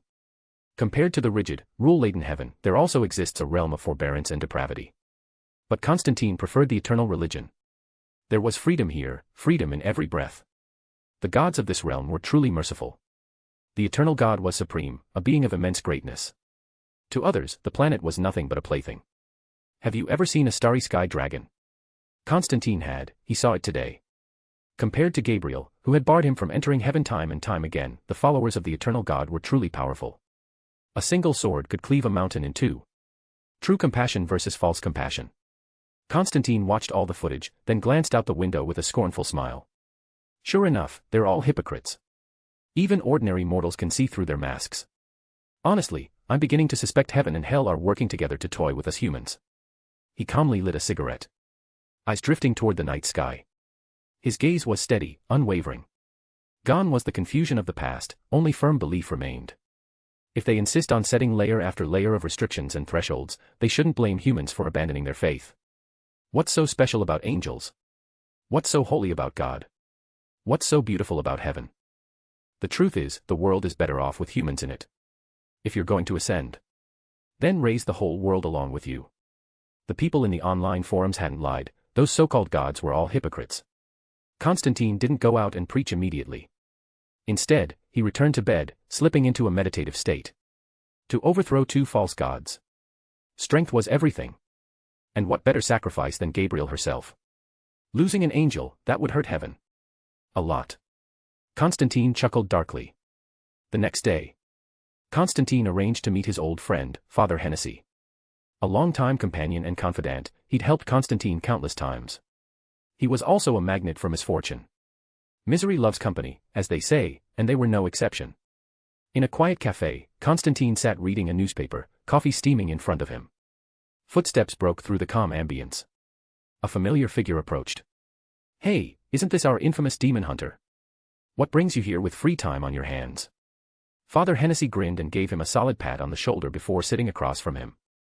It had been a long time since the two last saw each other. This guy was always wandering the globe, tirelessly battling Satan's forces. Usually, they'd only cross paths in passing. So to receive an actual invitation like this, Hennessy was practically beaming. Still, he thought Constantine was a little too intense for his own good. Obsession could burn a man out. Constantine calmly took a sip of his coffee. His expression remained flat, as if the topic were trivial. I gave up trying to enter that hypocritical place they call heaven. So now I've got time to spare. Father Hennessy's smile faded. He stared at his friend, troubled. You're not thinking of joining hell, are you? In the realm of supernatural power, there were only 2 major forces, heaven and hell. And from what Hennessy knew, Satan had always had a special interest in Constantine. Always tempting. Always watching. The thought of Constantine falling sent a chill down his spine. Silently, Hennessy pulled out the cross hidden in his coat, just in case.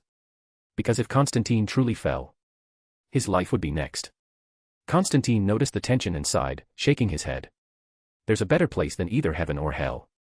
A real place. The eternal God realm. Think about it, my friend, we humans have always suffered. If heaven were truly as benevolent as they say, why haven't the angels descended to save us? Let's be real, we're nothing more than lambs to the slaughter. All beings suffer.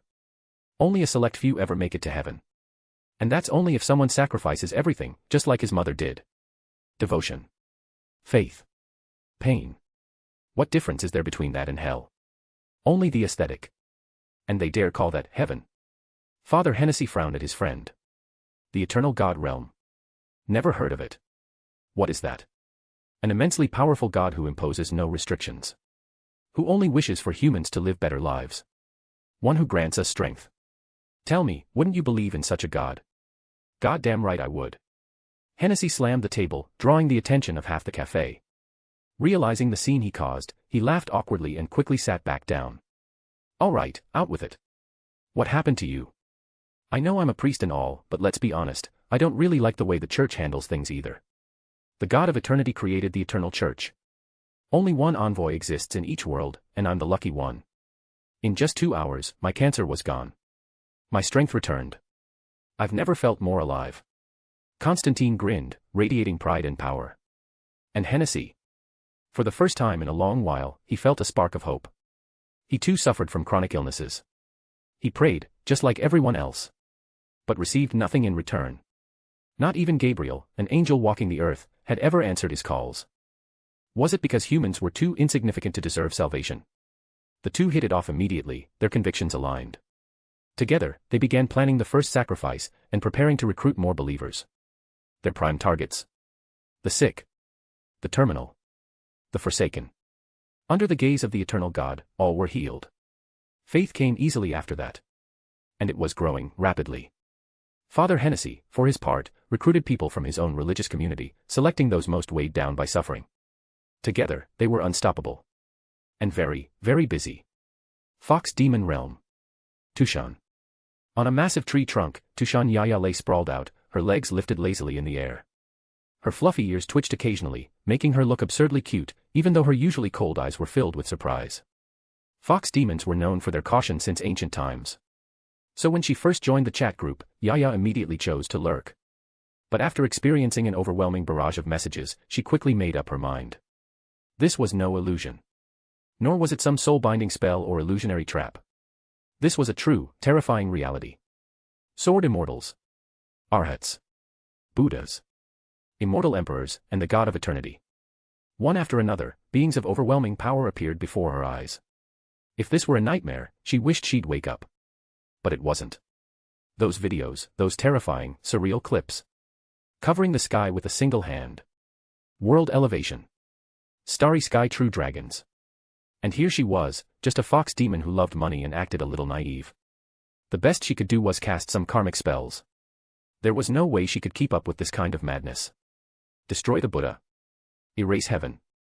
After witnessing the celestial court being smashed flat by a single palm, Tushan Yaya fainted. About half an hour later, a gentle fox demon with long, golden hair approached. She spotted the sleeping girl from afar and called out softly, "Yaya, wake up. It's time to eat." Her voice was gentle and warm. Her eyes sparkled with an almost magical light. She was incredibly powerful. This was none other than the ruler of the Tushan fox demons, Tushan Hong Hong. Unlike other demon kings, Hong Hong didn't care for grand displays or intimidation. Instead, she ran her territory like a large, warm family. And within this territory, very few humans were allowed. "Ah. Sister, I'm here." Yaya, now fully awake, floated gracefully in midair, spinning once before landing with elegant poise. Tushan Hong Hong, who had just turned around, didn't notice the strange look in her sister's eyes. Meanwhile, in the multiverse chat group. Spirit of the Demon Sword. I miss that fox girl. It's been 16 hours already. So boring without her. Tanjiro. Yeah, she hasn't said anything. I've never talked to a fox demon before. Are they really mountain-sized like in legends? Chu Dashin. Probably. Judging by what we've seen, the more powerful the demon, the larger the form. Just look at that starry sky true dragon. Old Gao the reminder. Isn't there an old saying? The stronger the demon, the purer the bloodline. Until they return to their ancestral form. Seeker of sentience. You guys are definitely trying to lure her out, but of course, I have no evidence. 4 Peace. Come on, isn't silence the most boring thing in a chat group? Even if she's not joining the cult, at least come out and say hi. Ninja Scientist. I still think our welcome ceremony was too over the top for a newcomer. We need to tone it down next time. Demon Hunter, Constantine. Hello everyone. I've decided to officially join the Eternal God cult. Chu Dashin. Woohoo. Feeling better. Demon Hunter. Yeah. If it weren't for all of your support and pressure, I probably would have given up. For someone like me, with no hope left, this was the perfect medicine. Spirit of the Demon Sword. Of course. Even the soul can be healed. So what's a little terminal illness? Brother, do you want me to teach you how to make a proper sacrifice? Demon Hunter. By the way, how old are you, Nightshade? Sorry, I haven't had time to read all the past messages. Junior brother of Dazufeng. She was sealed in the demon locking tower for over 1,000 years. Demon Hunter. No wonder she calls me little brother. At that age, she could be my grandmother. Constantine gave a bitter smile. As expected, this group was full of monsters. Chu Dashin. Considering how dangerous your world is, and your horrifying enemies, I suggest you build an altar and start with a basic sacrifice. Once you gain power from that, you can move on to greater offerings. Regular eternal meditation probably won't be enough to fight those angels and demons. In the group, every new member was assumed to be a 1-star envoy by default. And for new envoys in dangerous realms, that first sacrifice was critical. It would significantly boost their power level. As for what to offer, it didn't need to be expensive, only meaningful. What mattered most was your sincerity. Demon Hunter. Thanks, Brother Chu. I've already chosen my sacrifice, the angel who lives in someone's house, Gabriel. Chu Dashin. Ah. That's ambitious. But are you sure you can handle her? Gabriel had many rumors surrounding her. And she was an angel. Could Constantine, the current demon hunter, really fight her? Chu Dashin had serious doubts. Chapter 122, Chapter 122, the generous master, Lu Che, who has a crazy understanding of the law. Constantine smiled silently. Of course, there was no way he could defeat Gabriel, that sanctimonious angel, with his own strength. But he could take his time building a following. Unite them. Then strike together. Angels, with their complex and exclusive doctrines, could pass freely in and out of heaven. But humans? They had to earn their salvation. What a joke. In Constantine's eyes, that alone was enough to damn them. Especially that angel, Gabriel. Meanwhile, Lu Che looked at the 2 new members in the buzzing chat group and raised an eyebrow in surprise. He didn't expect another Western world to show up so soon. And one of them was Constantine. Wasn't he the famous occult detective from that world? A modern setting, but far from peaceful. Cracks in reality had spread across the globe. Heaven was only accessible after death, and even then, only after one passed the test of salvation. What a convenient excuse. But this time, luck seemed to be on Lu Che's side. His goddesses were growing stronger by the day. Maybe it was time to let them stretch their legs a little. God. What kind of worthless concept is that? A wicked smile crept across Lu Che's face. Thousands of radiant beams surged from his body. The divine brilliance lit up the entire god realm. Down below, the people of the Datang immortal realm fell to their knees, gazing at the divine light flooding the skies. Chanting the name of the eternal god in reverence. As for the other newcomer, the little fox who only cared about money, if she hadn't spoken up in the group, Lu Che would have no idea which fragmented world she even came from. Headache-inducing. The fox race had always been timid and cautious. She'd probably only remember him when she was in real trouble. So, no rush there. Back in the god realm, Lu Che picked up a divine scripture handed to him by his master, Xiao Wan, and began reading it carefully. Ever since he destroyed the gods who came to challenge him last time, no one had dared to interfere with him again. Except Xiao Wan, his master, who kept showing up. Sometimes to give him pointers. Sometimes to spar. If they fought without using supreme divine arts, just relying on base power. Lu Che could withstand 857 hours of continuous attacks. That was Xiao Wan suppressing her realm to match his and not using her main god-level strength. But if Lu Che used his full power and divine arts, they could fight to a draw. His domain was light element divine arts, while Xiao Wan had pushed the fire element to its absolute peak. 3,000 flames merged into one. She had condensed the primordial flame of ancient times. When it came to supreme divine arts, Luce still couldn't match his master. She wielded ancient fire while he only had 9 types of light. He still needed to comprehend more laws of light to maximize the potential of his divine arts. That was Xiao Wan's teaching. The scripture he now held was something she had borrowed from another god. It would only remain in his possession for half a month. Any longer, and the theft might be discovered. Ahem, with a master like this, Luce couldn't really complain. Different elements. Who cares? If your master can borrow divine relics like this, just go with it. Holding the glowing scripture in his hands, Luce let his soul sink into it. Books written by gods didn't use ordinary paper. They were made from slivers of space-time itself. How much you could comprehend depended entirely on your own ability. The book Luce studied chronicled the birth of heavenly lights, detailing how different divine lights first came into being in the ancient world. Understanding the power of laws, and extracting fragments of those laws, would allow one to absorb and wield their strength. Otherwise, acquiring that kind of power would come at a tremendous cost. Luce's soul drifted deeply into that luminous space-time dimension. Ding! You are comprehending the dark light. Triggering a 1000x multiplier. Comprehended a fragment of the law of dark light. Ding! You are comprehending the light of the ice sky. Triggering a 1000x multiplier. Comprehended a fragment of the law of ice blue light. Ding! You are comprehending the light of 1,000 illusions. Triggering a 100,000x multiplier. Comprehended a large fragment of the law of illusions. Extra gain, 1,000 illusions technique. Ding! You are comprehending the light of the 9 nethers. Triggering a 1000,000x multiplier. Comprehended the law of the 9 nethers. Extra gain, 9 nether divine art. Additional comprehension, law of the nether. Inside the timeless flow of space. Luce drifted like a fish through the divine stream. With every place he passed, he intercepted fragments of power. Gradually, his soul began to transform into pure light. Then began shifting toward darkness. Until light and darkness fused into a single, pure shade of gray. Above Luce's residence, thousands of radiant lights shimmered and danced. The skies were filled with divine auroras, attracting crowds of onlookers. Senior brother Luce is incredible. He's comprehending so many light-based laws at once. In just 3 days, he's already gained over 1,000 law fragments, and the number keeps climbing. He's practically a natural-born god of light. Hey, we're fire element cultivators. Why is senior brother Luce?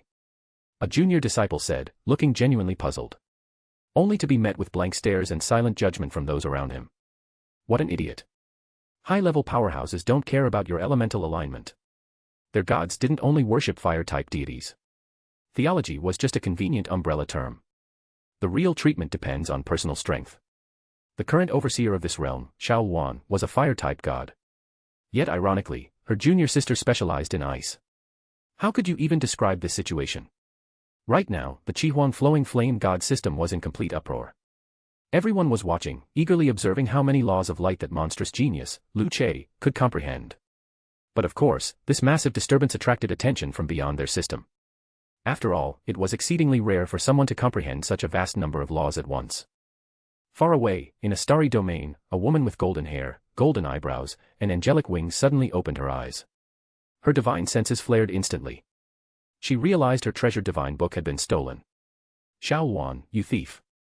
You actually took my scripture without even saying hello. That's despicable. Boom. In the vast sea of stars, a brilliant streak of divine light shot forward, tearing through space and time itself. It surged straight toward the Qihuang flowing flame branch. Hovering above, she looked down at the radiant laws of light coiling through the sky. The blonde goddess Gladys scowled. Xiao Wan. Get out here, now. She extended her hand. The light of the world coalesced in her palm, forming a beautiful yet deadly orb, like a celestial bubble. But within it was the power to obliterate everything below. The goddess of creation was angry. And when that happened, worlds could end. What's worse, she was furious. She wasn't holding back. The orb of light descended. Countless Qihuang flowing flame disciples trembled in fear. If this attack landed, they'd be completely annihilated. But just as it was about to hit, a cold snort echoed from the tower at the heart of the Qihuang flowing flame domain. A single, lonely flame burst forth, swirling into a vortex of fire that engulfed the orb of light. The two forces clashed. Then cancelled each other out, both vanishing. In the next instant, Xiao Wan appeared, hovering in the sky, clad in a flowing crimson dress. So, what do you want to do about it? What do I want to do? Gladys growled. Don't play dumb with me. That disciple of yours used my scripture. You stole from me and didn't even bother with a courtesy greeting. Shameless. Xiao Wan yawned, lazily looking down at her. I found it on the road while strolling through the Star Sea. Thought it was abandoned. All the gods below broke into cold sweats. Boss, at least come up with a better lie. That was a divine inheritance scripture. If you stole it, just admit it. Who's going to believe you just found it? Gladys froze in place, teeth grinding. Unbelievable. I've never met a more shameless god in my life. They were both creation-level gods, and yet Xiao Wan had the gall to lie like this. Can you at least let me finish speaking before you deny it? Of course Xiao Wan wouldn't. She'd even thrown Gladys' divine pet into the Chaos Starfield to distract her while stealing the scripture. No idea where it was now. If she confessed, she'd have to retrieve the pet too. Not worth it. If she didn't admit it, then she didn't. Gladys, believe what you want. Without evidence, I won't admit anything. Not even in death. Ugh, fine. I won't argue anymore. Just give me my book back. Gladys waved her hand. From within the scripture's time-space dimension, Lu Che, who had been fully immersed in divine comprehension, was forcefully ejected. He blinked at the sky in confusion, quickly piecing together what had happened. He'd been caught red-handed. Above him hovered an absolutely stunning goddess. Her eyes shone like twin suns, golden light radiating from her every pore. As their gazes met, she let out a cold snort before disappearing into the void. Then Xiao Wan's voice echoed in Lu Che's ears. All right, that's enough gawking. How many laws did you comprehend these past few days? 1600, Lu Che replied honestly, though he chose not to mention the additional abilities and law enhancements he'd gained. Even so, Xiao Wan was visibly stunned. She looked at Lu Che like he was some kind of monster. She muttered under her breath, this little freak learns so fast. It won't be long before he becomes a main god. She clenched her fists. No way. I have to get that book back for him. So what if it leads to a fight? It's just Gladys. She's not my opponent anyway. Lu Che looked both embarrassed and grateful. His master was far too generous. If only her behavior wasn't so chaotic. All right, Lu Che, Xiao Wan called, waving him off. Keep cultivating. Focus on the laws you've already comprehended. Get all the fragments sorted, then go refine them. And you lot, she shouted to the nearby students, what are you staring at? Haven't you ever seen someone practice before? A bunch of slackers with no work ethic. The students all flinched and bowed their heads. He's a monster. How could we possibly compare? Most of them couldn't even comprehend one law fragment in half a year. The gap was simply too wide. Some sighed in defeat. Gods comparing themselves to other gods, truly frustrating. Still, today had been a real eye-opener. Lu Che had comprehended 1,600 law fragments in just a few days, setting a new record for the Qihuang Flowing Flame God system. One that would likely never be broken. As the crowd dispersed, brilliant flashes of divine light flickered in Lu Che's pupils. The laws had nearly been gathered. Now it was time to continue cultivating his supreme divine art. With this many materials on hand, the rest would be much easier. The key was in refining the divine arts. One had to insert each law fragment one by one, carefully weaving them into the divine structure. In doing so, the power of the art would increase exponentially. Most divine arts had limits. But supreme divine arts didn't. They were the pinnacle of law, and their growth potential was infinite. Once you cultivated supreme divine arts to a certain realm, even the god of creation would become irrelevant. As all 1,600 divine lights surged into the realm of the gods and were activated by Lu Che's supreme divine art, the starry skies of the entire domain burst into radiance. Chapter 123, Hunting the Angel Gabriel, the Growing Church. Thousands of beams of divine brilliance gathered across the heavens. Lu Che's power was once again sublimated. Though he had yet to reach the threshold of the main god realm, he was already halfway there. At this moment, the world within the divine domain was bathed in countless divine lights. The goddesses who cultivated the law of light underwent a remarkable evolution. Among them, the most prominent were Elizabeth Swan and Shifei Xuan. Elizabeth had revised her comprehension of the law of light midway through, and under the radiance of divine brilliance, both of them saw significant improvements. Others only experienced partial enhancements. Yet, following the blinding light came endless darkness. Light and darkness are eternally intertwined. Lu Che had no intention of following a singular cultivation path. With the support of his chat group, he knew that countless attribute laws would eventually become accessible to him. This will do for now. Light and darkness gradually regained balance, although light still held the upper hand across heaven and earth. Hellblazer World. Constantine sat in a dimly lit bar, a place supposedly home to the neutral factions of the three realms. But now, those so-called neutral parties had been completely dismantled. Neutrality. Heh. In the presence of the eternal God, there was only one choice: submission. Constantine took a slow drag from his cigarette, his gaze fixed on the horrified neutral being trembling at his feet. A wry smile tugged at his lips. Midnight, this is what you call neutrality. Not far from him, the man named Midnight, who had partially manifested his demon form, was now pinned to the floor by a thunder spear. Each time he tried to struggle, the spear unleashed a trace of divine lightning that tore at his demonic body. The forging technique behind the thunder spear had been taught to Constantine by Dashan Chu. He had chosen the power of thunder. In every world, thunder was always the bane of evil. It had devastating destructive potential. Even though it was just another elemental attribute within magical systems, against demons, thunder was uniquely effective. The demon's name? Mammon, the son of Satan himself. Of course, Midnight wasn't afraid of Satan. As a being of considerable power, he believed that even if Satan descended upon the earth, he could still negotiate a favorable position. What truly terrified Midnight was the man in front of him, a grinning devil of a man who used to be a sickly, chain-smoking ghost with lung cancer. He had identified Mammon instantly and bowed to no higher power. When Constantine had stormed in moments ago, Midnight had been furious. He had attempted to subdue Constantine with spiritual power. But Constantine hadn't even moved. Instead, a skinny kid with sharp eyes had rushed out and with a single kick, left Midnight seriously injured. What do you want, Constantine? Midnight lifted his head. His eyes sparkled with confusion and fear. If Constantine had wanted him dead, he could have killed him the moment he walked in. That terrifying thunder spear, Midnight knew he could never resist it. What do I want? No, the real question is, what does the eternal God want? Constantine's voice was low and cold. To God and Satan alike, we humans are nothing more than meat, fodder for their games. But in the eyes of the eternal God, we are beloved. So, Mr. Midnight, I ask for your help, to overthrow these two bastards. Constantine ignored Mammon's seething glare and laid his cards on the table. The human world should be governed by humans. And if there must be a God, then let it be the eternal God, one truly selfless, loving, and righteous. Of course, you could refuse, Constantine added, a devilish smirk on his face. At the cost of total annihilation, body and soul. Boom. A flash of thunderous light erupted beside him. Mammon, the son of Satan, let out a final, tortured scream as he was reduced to a pile of ashes. Even his soul had been obliterated. There were many more demons in the bar, but they had all been dealt with. Constantine looked at Midnight, brandishing the trial thunder spear once again. I'm willing to submit. Midnight said hesitantly, but don't expect me to worship your eternal God. You want to be a hired hand? Fine. But don't expect to be preaching on my watch. He really did want to join the Eternal Church. Now that manpower was scarce, they were recruiting anyone they could as divine envoys. But once their numbers grew, then, even entering the religion would require starting as a believer, earning merit before being elevated to a divine role. From beside him, Hannah stepped forward and asked, "What's the next move, Master Constantine?" The 60 remaining followers all looked toward their leader. Constantine flicked his cigarette to the floor, crushed it underfoot, and stood with flair. Expand our believers.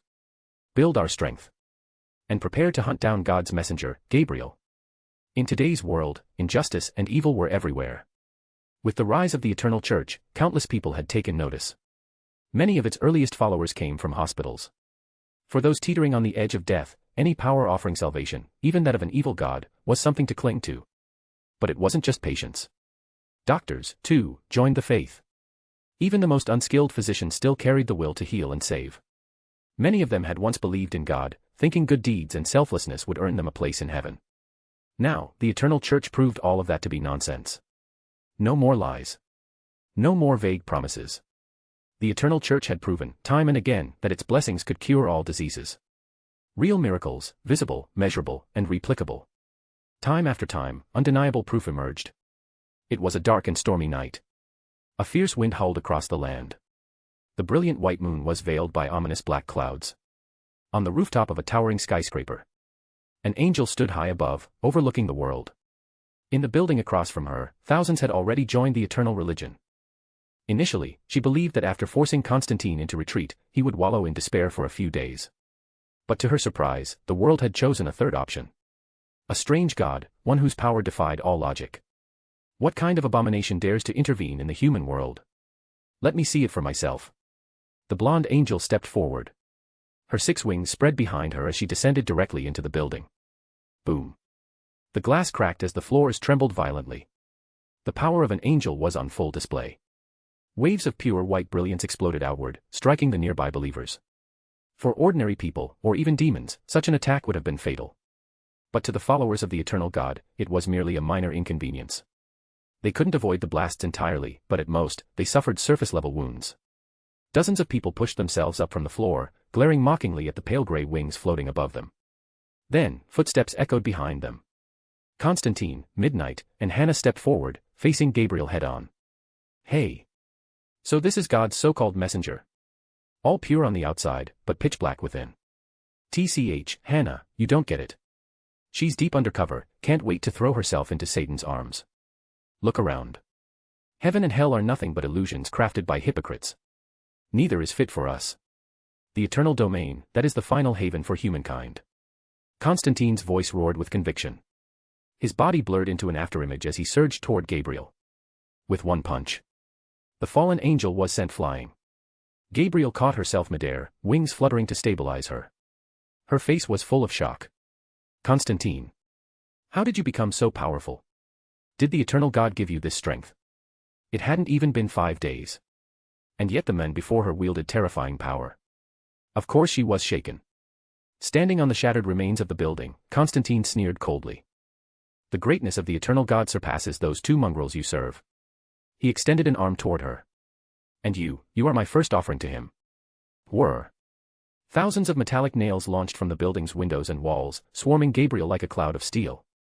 You dare underestimate me? Gabriel scoffed, flipping her golden curls with disdain. Even fallen, I'm still an angel. Holy water and cheap tricks don't work on me. Oh really? As the first nails pierced her skin, Gabriel's eyes widened. Only then did she understand Constantine's words. The material might have been ordinary steel, but the divine energy infused within was anything but. Each nail burst through her defenses like a blade through paper. Her angelic body, so revered, so untouchable, became terrifyingly fragile.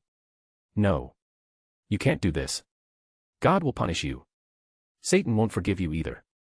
You blasphemer, you can't treat a noble angel this way. But without divine power, angels were no different than mortals with wings.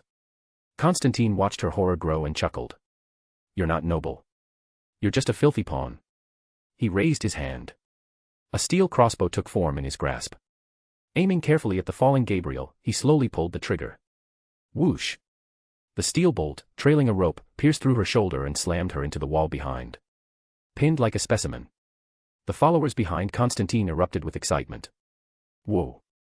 That's all an angel's got. Ha! Heaven's messenger. More like heaven's joke. Someday, I'll kill my way up there and kick that shameless bastard off his throne. Where was your God when we were suffering? All he ever did was send us trials. Screw your God. All right, everyone, Midnight clapped loudly, drawing their attention back. We've had our fun. We killed a false apostle, captured God's angel. Now it's time to prepare the altar. Victory was sweet. But they still had work to do.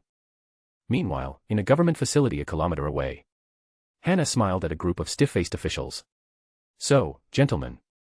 You're still not ready to join our cult. She gestured around. Just so we're clear, if both heaven and hell launch a full assault on the human world, don't say we didn't offer you a seat at the table. Hunting angels, this operation had been Constantine's idea. But Hannah. She had taken it a step further. She invited an audience. Military commanders. National leaders. Powerful figures. Why not let them witness the power firsthand? It was simple strategy, maximize the benefits, build political clout. The officials exchanged wary glances. Then one by one, they nodded. Even if they ignored everything else, just the promise of extended lifespan was enough to tempt them. Not to mention the eternal God's miracles, curing all illness, breaking through mortal limits. How could they say no? Chapter 124, the sacrifice begins, and the fallen angel Lucifer appears. No one escapes illness. Unless, of course, they are no longer human. A group of military officials stood before the church emissary, pressing him with nervous curiosity. Do we really have to swallow something, or swear some sort of cursed oath to join the church? One of them asked. Hanasi replied in a calm, even tone, I believe I've made it very clear what is required to join. There's a well-known saying in our church. True divinity cannot be fathomed or measured by mankind. Because God is above all. Any other god, before the eternal God, is a hypocrite, a charlatan. They need rituals, temples, objects of power, anything to amplify their so-called greatness. That in itself proves their insignificance. But our God? We do not force anyone. All who enter the church are brothers to me. After finishing, he leapt backward and vanished through the window. Though his body was plump, his agility, hundreds of times more fluid than an ape's, left the entire room stunned into silence. General Maisel, said a hawk-nosed senator with a smirk, our political faction intends to join the Eternal Church. It saves money, saves time, and only a fool would refuse. The rest nodded in agreement. Clearly, they had been won over. Angels and demons were no longer myths, they had seen them firsthand. If even those stories were true, then what else might be possible? Only a god can stand against another god. Most of them secretly assumed the eternal God was just another superpower trying to intervene in human affairs. But what truly satisfied these old political foxes?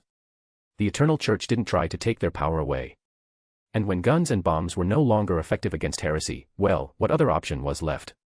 The following day, the name of the Eternal Church exploded into public view. Events of truly epoch-making significance always send shockwaves through the world. Especially the incident involving the angel Gabriel, who had been publicly captured and exposed. Outrage rippled through the Catholic population. Many accused the Eternal Church of blasphemy and feared it would bring global catastrophe. Thus, a modern-day holy war began. Surprisingly, many of the politicians and bureaucrats who had long upheld Catholicism turned against it, instead voicing unwavering support for the Eternal Church. We can't let them be so arrogant. That's right. The Eternal Church is just the devil in disguise. We must rescue the angel. If we save Lord Gabriel, we'll be honored in heaven. I'd die for that honor. Everyone, gather your weapons. We're going to destroy this demonic cult. On the top floor of a high-rise building, two figures sat near the window, watching the chaos unfold below. The shouting was loud and clear, echoing up from the streets. Constantine glanced sideways at his companion and smiled. You still think the world is unshakable? Water wears down even the hardest stone. No matter how strong a wall is, it will eventually crack. Capturing the angel Gabriel had shaken the heavens. And now, another angel had appeared. Only, this one was smarter, constantly jumping between hosts, never revealing his true form. They called him the Son of God. To mortals, these so-called gods appeared intelligent, radiant, and holy. But in truth, they were all just tools of the Son of God. Midnight snorted coldly. Disgust shimmered in her eyes. There are always traitors, whether angel or human. Who would have thought the real betrayer of mankind was us? When humans are driven to desperation, they make extreme choices. They'll call upon angels, or demons. But invoking such entities is one thing, banishing them is another. None of these beings depart willingly. And over time, cracks will start to appear in the very fabric of the world. This was something even Midnight hadn't anticipated. I really don't get it, she said. You just had to hold a ritual. Why broadcast it on national TV? What could you possibly gain from this? She was clearly displeased with Constantine's strategy. To her, it was reckless. Catholicism had followers not just in the country, but across the entire world. This was like kicking a hornet's nest. The backlash would be immense. Constantine gave a faint smile, flicked away his cigarette, and said confidently, that's exactly the reaction I wanted. But we're just getting started. It's not hot enough yet. The glowing ember from his cigarette traced a glowing arc through the air before vanishing into the darkness below. Protests. Demonstrations. Riots. The spirit of freedom and democracy was on full display. Some radical groups even tried to storm the headquarters of the Eternal Church. But just as they reached the parking lot, a handsome man appeared beside one of their trucks. He punched it once, crumpling the metal like paper. Boom. In an instant, the angry mob fell silent. You can continue your tantrum, the man said with a cold smile, but please, don't interrupt our worship, okay? There was arrogance in his tone. And overwhelming disdain. Suddenly, bang. A shot rang out from the shadows. A sniper. That was everyone's first thought. But then, ding. A blinding flash of white light flickered in midair. The bullet had been split in half and dropped harmlessly to the ground. Before the crowd could even react, the mysterious believer had vanished. Then. No. A blood-curdling scream echoed as a severed, steaming head was flung onto the road, landing beside a discarded sniper rifle. In that moment, all the passion, all the fanaticism evaporated. No matter how bold someone acts when waving a flag. When faced with real death, fear always wins. The streets were packed with people trying to flee the area in a frenzied panic, desperate to escape this terrible place. Then a voice echoed from the Eternal Church's building. Didn't you question our God? In 3 days, at the grand altar, we'll sacrifice both demons and angels to him. Let's see if their masters, God or Satan, dare to appear. I just hope you believers won't cry when you're disappointed. That same message quickly spread to national TV broadcasts. Within an hour, the entire world was gripped by a single thought. 3 days from now, the eternal God will descend during the ritual. And the question on everyone's lips. Will God or Satan respond to the challenge? There was a shared sense of melancholy. Many felt a silent, gnawing dread, as if humanity was destined to lose. After all, no one had ever seen God or Satan, not directly. Everything they knew came from legends and scriptures. That's when a well-known scholar appeared on a global talk show and posed a chilling question. Are Satan and God truly the supreme beings they're said to be? If so, why has the angel Gabriel been imprisoned for 2 days without any divine intervention? Why have hundreds of demons been slaughtered without Satan ever appearing? Are these legends just that, legends? Or are they hiding, avoiding? His words sent shockwaves through the world. Even devout priests began to waver in their faith. Atop the Eternal Church's skyscraper, Gabriel, wings dull and gray, hung suspended near the rooftop. A group of followers surrounded her, meticulously applying color to her feathers. Constantine frowned as he inspected the process. Phil, focus. The paint needs to be even, no blotches or gimmicks. Make sure the photoluminescent coating covers every feather. Relax, Master Constantine, replied Phil, a woman obsessed with handcrafts. I've spent days perfecting this. Don't worry, I've got it under control. Phil worked fervently. Under her care, Gabriel's wings slowly regained their luster, though the divine glow remained corrupted. To mortals, however, they appeared beautiful again. Gabriel, meanwhile, kept muttering under her breath, humiliated beyond belief. Being degraded like this, colored like a pet bird. It was unbearable. And they kept changing the shade every time it looked off. If looks could kill, Constantine would have died 1,000 deaths by now. Humph. If it weren't for those fools wanting to witness your divine holiness, we wouldn't be wasting time playing dress-up with you, Constantine scoffed. Try struggling again. I'll have no problem calling on more thunder. The veiled threat worked. Gabriel fell quiet. She knew his power, his thunder had overwhelmed her before. Struggling would only bring more pain. She wasn't stupid. And she wasn't eager to provoke him again. 3 days later. A bright and cloudless morning dawned. The long-awaited ceremony began. An intricately built altar stood at the heart of the city. Government officials, now wearing ceremonial religious robes, gathered in the square. All were waiting in tense anticipation of divine grace. 10 a.m. The great bell tolled. Constantine and his followers entered the plaza, escorting Gabriel to the altar. A priest beside him leaned in and whispered, Master Constantine, everything is ready. We can begin the sacrifice. Understood. Constantine adjusted his collar, walked to the front of the altar, and knelt. With a solemn expression, he began to chant from the eternal ritual scripture. Though it was his first time performing it, his voice was steady, full of reverence and devotion, as if caught in a divine dream. The first ritual concluded. But nothing happened. The world remained unchanged, no visions, no miracles. Then came the second bell. Elsewhere in the city, believers followed their divine envoys, kneeling to pray in unison. The sacrificial creature, a monstrous demon, was brought forth and slaughtered. Thick, black blood splattered across the altar. Next, Gabriel was brought forward. Her mouth no longer gagged, her wound still fresh, but her wings now glowed faintly from the polish. You will never succeed, she hissed. God is the true and greatest deity. Chains clinked as they were unbound, one by one. Gabriel felt her strength returning. Her wings unfurled with newfound energy. A flicker of joy crossed her face. She took off into the air, crying out. God, I beg you, guide this lost world with your light. But just then, the steel and concrete altar lit up, glowing with divine energy. A radiant beam surged upward.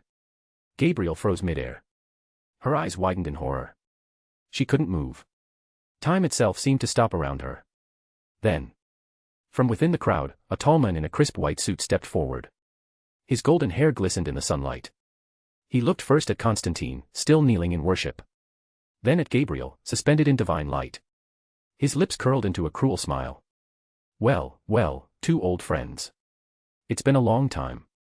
Gasps rippled through the crowd. Constantine turned slowly, eyes narrowing. You're Lucifer. The fallen angel. Chapter 125, what about the goddess? Kill the fallen angel with one finger. Everyone knew the name Lucifer, and the dread it carried. The fallen angel. The first to betray God. When Gabriel saw Lucifer appear, her entire body broke out in cold sweat. Even the tiny hairs on her arms stood on end. The leaves dancing in the air froze mid-fall. The water splashing in the fountains hovered, motionless. Time had stopped. Lucifer's power exceeded everyone's imagination. This wasn't a localized freeze. He had halted the flow of time across the entire world. And yet, despite this omnipotent power, Gabriel, Constantine, and the high-ranking believers of the eternal church remained unfrozen. He had chosen not to freeze them. Lucifer hadn't arrived for destruction. He had simply come to observe, curious about what sort of spectacle this amusing little mortal named Constantine was about to deliver. But what he saw? A complete joke. The ritual had been going for 5 minutes. Still, not even a flicker of divine reaction. How dull. How pitiful. You know, Constantine. Lucifer whispered, draping his arm lazily over Constantine's shoulder. A man of your talents shouldn't waste away here. If you surrendered your soul, you'd be quite popular in hell. You wouldn't become a lowly beast, no, you'd be a noble incarnation like me. Together, we could build paradise. House all of humanity inside it. Hell, we could even toss in this so-called God of yours. His voice oozed temptation. But Constantine didn't flinch. He didn't even glance at him. He simply continued to pray, steady, unwavering. All around him, the other believers were drenched in cold sweat, but none of them stopped praying. Their faith was unshaken. They now believed, fully and completely, in Constantine's words. Only the true eternal God could save them now. God, please descend. The fallen demon has come to corrupt our world. We misunderstood your greatness, grant us your divine gift. Great God of eternity, we are your faithful, please smite this demon. God's domain. Within the higher realm, Luce was organizing his divine powers when he heard the call, echoing deep within his heart. A smile tugged at his lips. So, the newcomer Constantine has already started the sacrifice, he mused. Good. New followers should take the lead in offerings. He gave it a moment of thought. All right. Let's send down Elizabeth and Lucian this time. But when Luce scanned the world below, he was instantly enraged. There was already a smoke-wreathed demon seducing believers, Lucifer. TCH. I haven't even sent anyone down yet, and already some damn crow is causing trouble. His expression darkened. Without hesitation, he summoned Lucian and Elizabeth. We greet the Lord God, the two goddesses said respectfully, offering slight bows, the kind shared between those already close. Luce had long since grown uncomfortable forcing women to kneel, so a nod in private sufficed. Rise, he said calmly. I have a task for you. A fallen angel in the mortal realm is targeting my believers. You know what must be done. His voice was tranquil, but his divine anger bled through. Lucian's expression turned to ice. This angel must die. Leave it to me. To her, it didn't matter whether they were angels or demons, if they threatened her God, they were the enemy. Elizabeth's eyes flared with fire. False gods must be shown the greatness of our eternal Lord.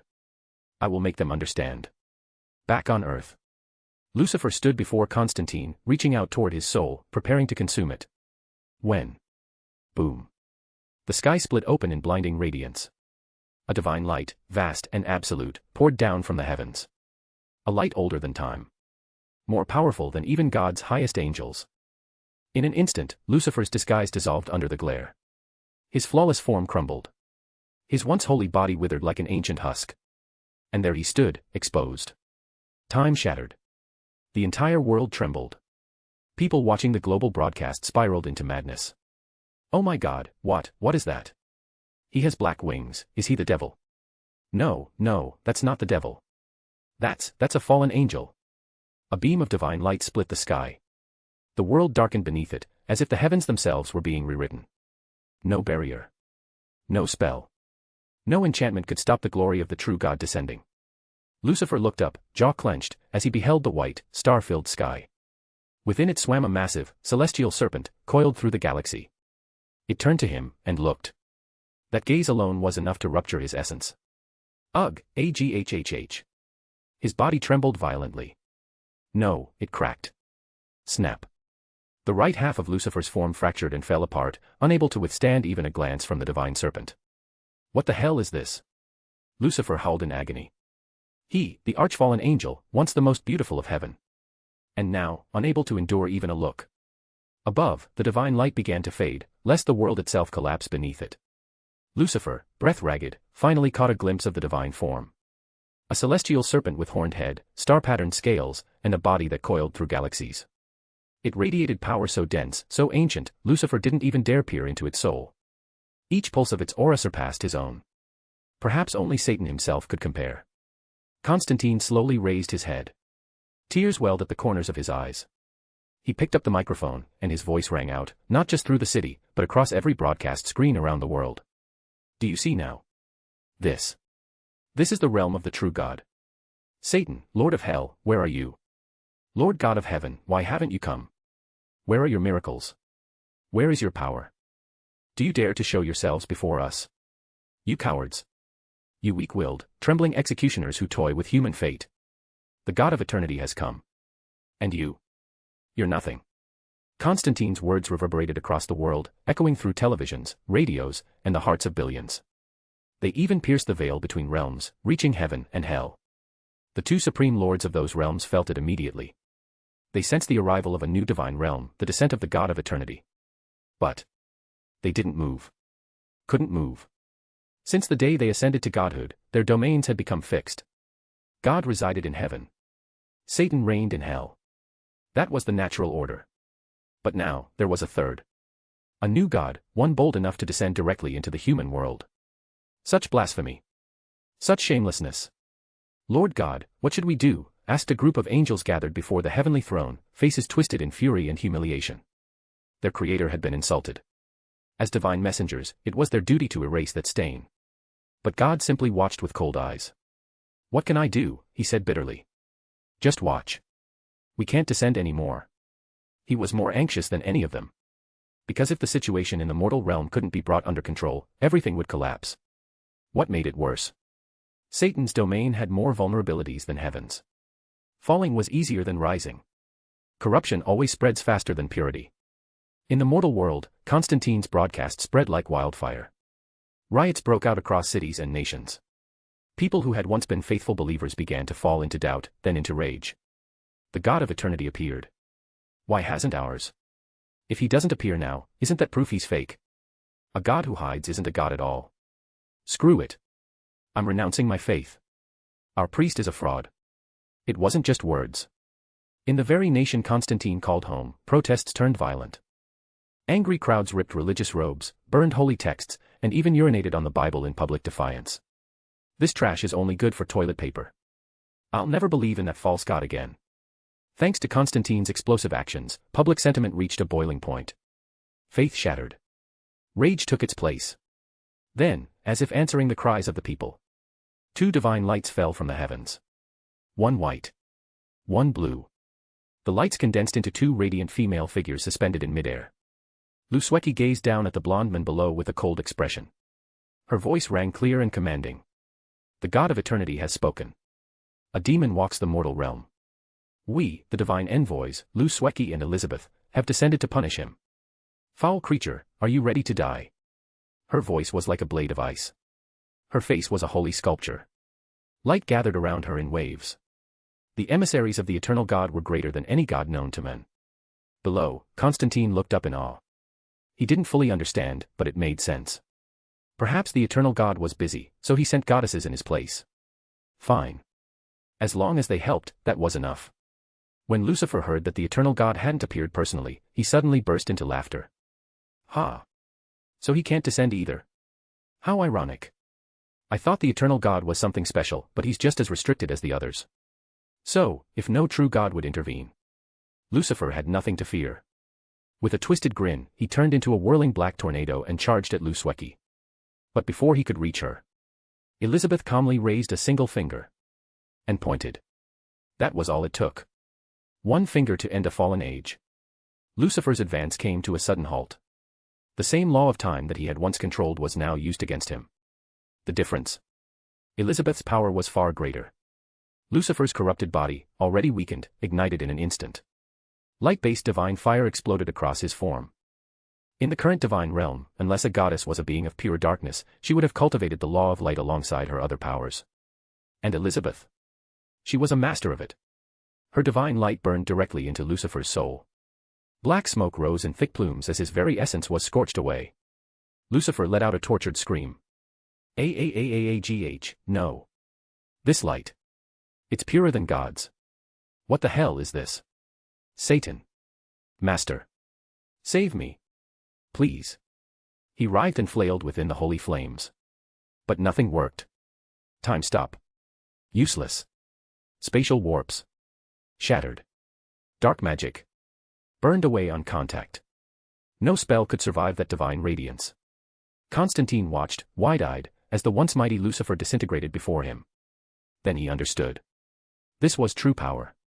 Not something mortals could comprehend, much less fight against. Lucifer's power had always been overwhelming, until today. Against this level of divine might, even he was nothing. Within seconds, even his ashes vanished into the air. Lucifer, destroyed. Completely. Utterly. Forever. On the altar, Gabriel collapsed. She had lost all will to fight. Her golden eyes trembled with fear. She had been a divine envoy herself. And yet, these women. Their power wasn't just divine, it was godlike. No. Perhaps, even beyond godlike. If she's a divine envoy, and I'm a divine envoy, why is her strength so terrifying? Could she even defeat God himself? Despair wrapped around her heart like chains. She finally understood. She wasn't a prisoner. She was a sacrifice. And her fate had already been decided. Chapter 126, Chapter 126, One sword freezes 1,000 miles, one finger destroys the world. Lusweki looked down at the ashes where the so-called angel had vanished and spoke coldly. With power like that, it's laughable to call yourself a messenger of God. Beside her, Elizabeth scoffed. You don't understand. These false gods thrive on mystery. It's the only way they can deceive people. Her gaze fell toward a tunnel system beneath the city, where demons had taken shelter. She raised her palm. A soft, glowing orb of light bloomed in her hand. As it drifted outward, it bathed the city in divine brilliance. Wherever the light touched, all demons and fallen angels turned into putrid sludge. Purification. For heretics, it was a force more terrifying than death. But to the ordinary people, it was a miracle. The darkness weighing on their bodies lifted. Chronic diseases seemed to fade. Old injuries eased. Even deep-seated fatigue evaporated. In one neighborhood, a young man who had lost the use of his leg while working as a firefighter cried out in disbelief. His broken limb, healed. It's a miracle. The goddess, she's real. The goddess has descended. Elizabeth's radiant purification captured the faith of the city in an instant. Nothing inspires belief more quickly than visible, divine grace. People who had doubted just minutes before now fell to their knees, abandoning their old faiths and pledging themselves to the eternal God and his envoys. Please, don't misunderstand, Elizabeth said gently. I'm just a humble goddess in the service of the God of eternity. There are many stronger than me. Don't call me a goddess. The only one truly worthy of that title is Kagaya. Far above, in the domain of heaven, God was shaken. If this is humility, he murmured, what kind of being is this Kagaya? If she's not even considered a true goddess. The angels surrounding him looked on in stunned silence. Even he, the one who watches over the human world, felt a strange sense of pressure. In the sky above the mortal world, a dragon cloaked in starlight spiraled down from the heavens. Upon its back stood a woman in a simple gray robe, her long silver-white hair flowing down past her ankles. She radiated purity and majesty. She didn't move aggressively. She didn't speak. But the moment she arrived, the air changed. The crowd below instinctively averted their eyes. Even Constantine, the fearless, battle-hardened high priest, fell to his knees, trembling. Her presence alone was unbearable. She could see through the soul. Divine envoy Constantine. I am here, he answered quickly, his tone full of respect. She hadn't introduced herself, but he understood.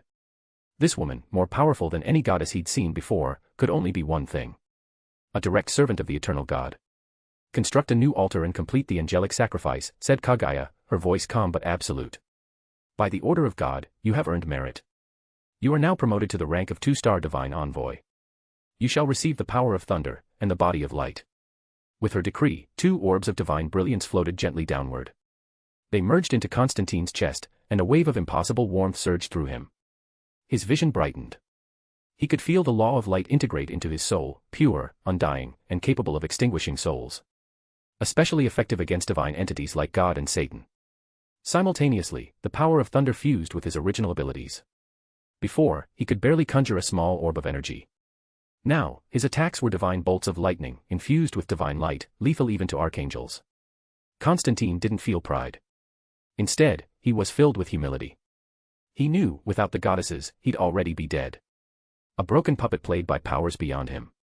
Without the eternal God's blessing, he was nothing but a mouthpiece waiting to be silenced.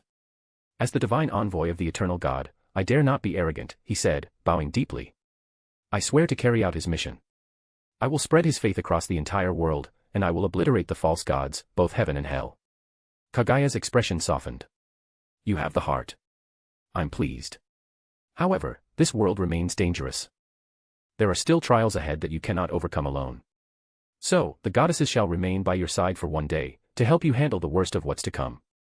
Thank you, Lady Kagaya, for your generosity. Constantine prostrated himself once again, his heart bursting with joy. What could be better than this?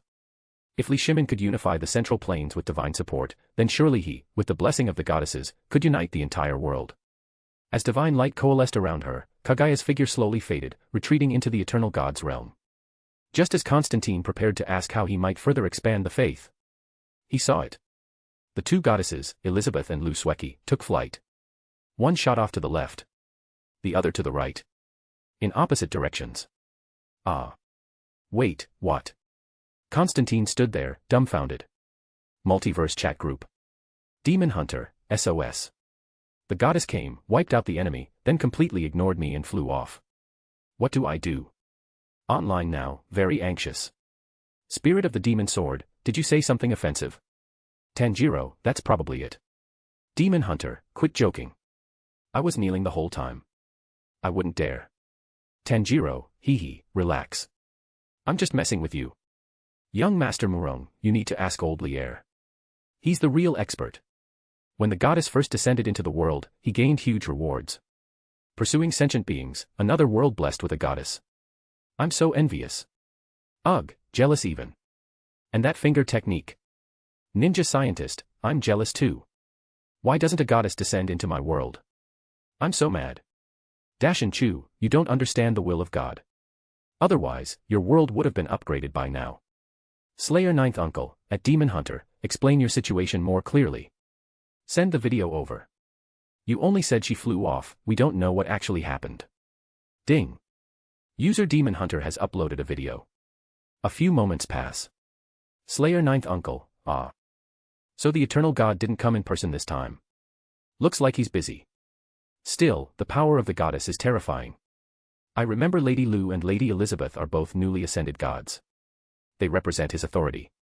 And judging by how easily they dealt with things, maybe that angel was just too weak. Dashin Chu, no, you're underestimating Lucifer. He was terrifying. It's not that he was weak, the goddesses are just too strong.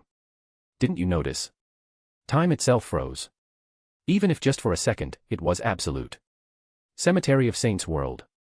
Chu Xianfeng sat in silence, his expression grave. So the world where Constantine lived wasn't low tier after all. The fallen archangel Lucifer could stop time on a global scale. That wasn't something to take lightly. Pirates of the Caribbean, all I want to know is why our goddess went to someone else's world. Why not help me put out this fire first?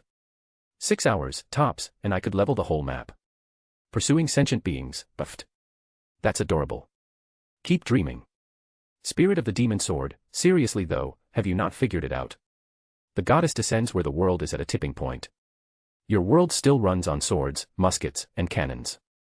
You think she's gonna waste time there? Ninja scientist, exactly. Wake up. Want to stay powerless for 600 more years? Pirate King, who's powerless? I'm just temporarily disabled. My second-in-command knows. You're all evil. Young Master Murong, ever since he realized he's not the favorite, this guy's been full of fire. Demon Hunter, hey, can we stop going off topic?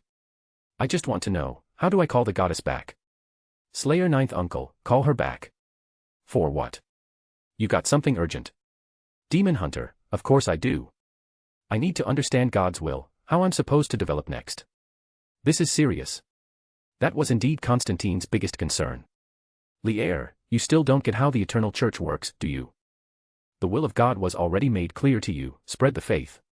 You even shouted it yourself, something about dethroning God and Satan. What do you think that was for? Dramatic effect? No. That's the mission. Demon Hunter, so, that's it. Lier, yes. You really don't get it. My world is in total chaos, and even I understand this much. The goddess didn't stick around for a coffee break, she came to wipe out threats, close dimensional cracks, and secure your world so that you could spread the eternal faith. Don't expect to be hand-fed. Hellblazer world. Lusweki stood atop a mountain. Before her, a rift to hell had torn open, dark cracks filled with demonic howls and snarling beasts. They stared up at her, filled with hate and bloodlust. TCH. Just a pack of barking dogs. Her blade, the ice sky sword, glowed with frost. She brought it down in a single slash. Within moments, 1,000 miles turned to ice. The supernatural frost surged through the rift and deep into the city of hell itself. That single sword stroke killed over 400,000 demons. Without waiting, she turned to the next battlefield. Wherever she went, new mountain ranges of ice and silence followed. It wasn't long before someone caught sight of her divine display and contacted the news stations. Soon, aerial drones and reporters swarmed to document the phenomenon. Humanity finally witnessed the truth. One sword froze 1,000 miles. Meanwhile, on the other end of the world, Elizabeth raised her finger once again. A beam of fading white light descended. The terrain below, mountains, valleys, entire regions, was vaporized. The blast was so intense, it even launched molten rock skyward. If she hadn't suppressed her power, that single finger would have blasted a hole through hell itself. One sword froze 1,000 miles. One finger erased 1,000 miles. The power of the two goddesses, Lusweki and Elizabeth, rippled across the earth, burning into the memories of every nation and every living soul. Their presence shook the global stage. In ancient China, historians, scholars, and mystics observed Lusweki holding a divine sword and whispered in awe. Is the eternal God an Eastern God or a Western one? Chapter 127, Chapter 127, Tushan Yaya, the temptation in the group is too great, I can't take it anymore. Multiverse chat group. Spirit of the Demon Sword, at Demon Hunter, hey Golden Retriever bro, how's your side of the world holding up recently? Dash and Chew, that sounded more like you're calling him a Golden Retriever dog. Just saying. Demon Hunter, come on. I don't even have blonde hair, alright. The angel had blonde hair. I'm always being falsely accused. Constantine was speechless. This girl named Selenum really had a venomous tongue. Just like a witch. That heavenly emperor she served must be another shady figure. No different from those other so-called gods. It was clear now, anyone bearing the title of emperor wasn't a good person. Take a sweet, quiet girl and force her to turn dark. That was pure cruelty.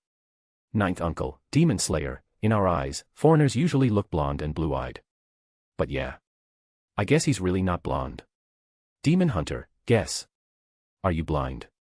I'm telling you I'm not. Go get your eyes checked, it's not that expensive. Spirit of the Demon Sword, haha, you're too much. But seriously, it's been kinda boring since that little fox newbie joined. She never chats. Come on, Foxy, where are you? Tanjiro, meow meow. Dash and Chew, meow, your uncle. I said we're calling a fox, not a cat. Demon Hunter, at only loves money fox, say something already. You're not gonna die just by speaking once. Why do you always lurk silently? Ninth uncle, don't bother yelling. The fox clan is naturally timid. In my world, when they run into strong people, they scatter like mice. I've lost count of how many fox spirits I've exorcised. Pursuing sentient beings, I've slain hundreds too. But honestly, once they transform, they're kinda cute. Mischievous, though. Dash and Chew, oh. Is our dear monk about to start dating a fox? This is getting interesting. Pursuing sentient beings, before God, all beings are equal, even foxes. My maid is a white fox. Super obedient and loyal. Lier, wait, you actually hooked up with a fox. Young Master Murong, legend. Got pics? I wanna see. Spirit of the Demon Sword, degenerate. Degenerate. Degenerate. Too lewd. Pursuing sentient beings, come on now, don't get excited. I just said she's my maid, okay. You guys are hopeless. Poodoo sentient beings, ugh, I finally find a good maid and now look at all of you. Spirit of the Demon Sword, then send a pic. I wanna see what she looks like. Ding. Group member at Pudu Sentient Beings has uploaded a photo. Tanjiro, wow, she's beautiful. That's a fox spirit. Dashin Chu, snow white fur, 10 tails. Could she be a 10-tailed celestial fox? Spirit of the demon sword, legend says the more tails a fox has, the stronger it is. Yellow-tailed foxes are weak, red ones stronger, and white foxes are peak. Some even say gold is above that. Li-air, golden-tailed foxes do exist, but they're extremely rare. Sadly reminded old Gao, how would you know? Li-air, because I've ascended to the immortal realm. Naturally, spirit foxes come to greet me.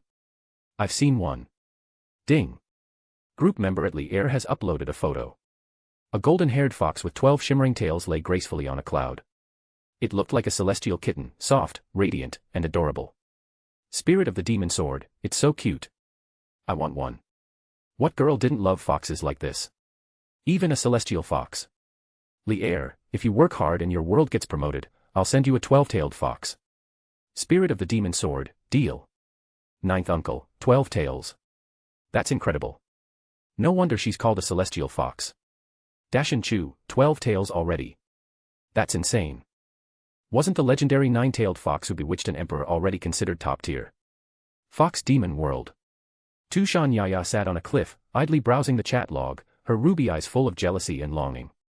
What kind of people are these, she muttered. Casual chatting was one thing. But did they really have to post pictures too? What's wrong with being a red fox? Are red foxes not allowed to live? 10 tails, 12 tails. Seriously? Ugh. I'm jealous too, okay.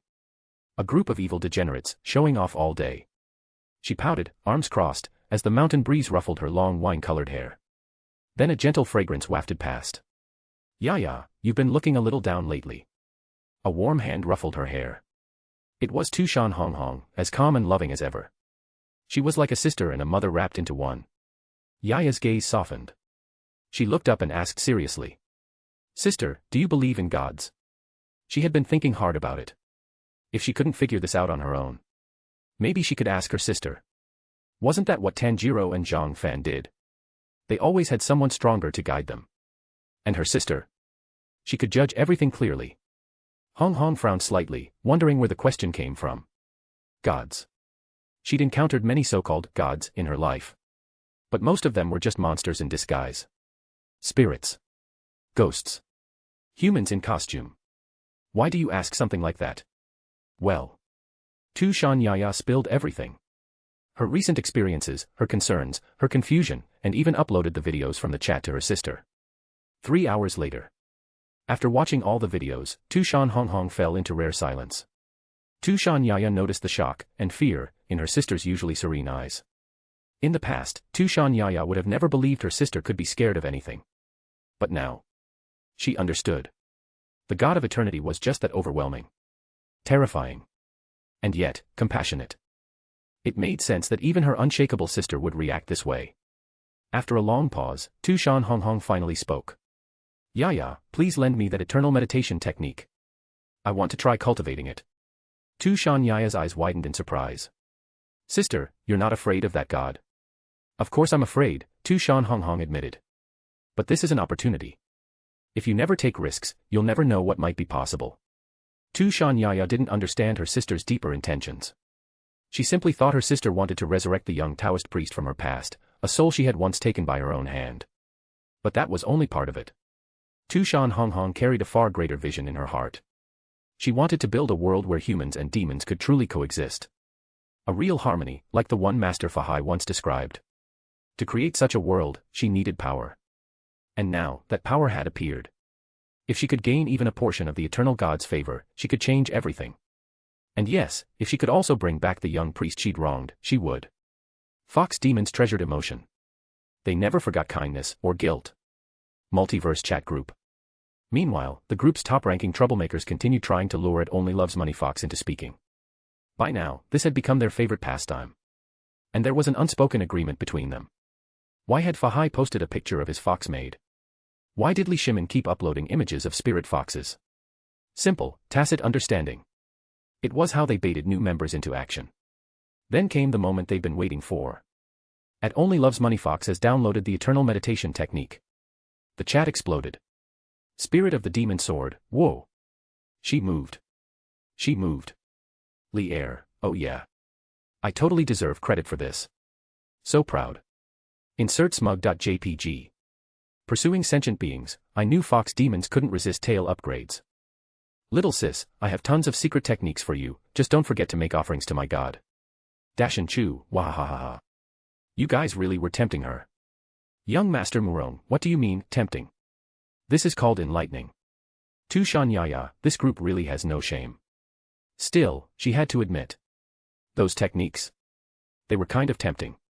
She wasn't saying a word, though. Just staying silent, downloading what she needed, and running off. He. Sadly reminded old Gao, she's still not talking. Ninth uncle, demon slayer, give her time. Once she feels the grace of God, she'll understand. It's all a process. For peace, exactly. Don't scare the little girl. Let her grow naturally. Ninja scientist, eventually, we'll all become fellow divine envoys.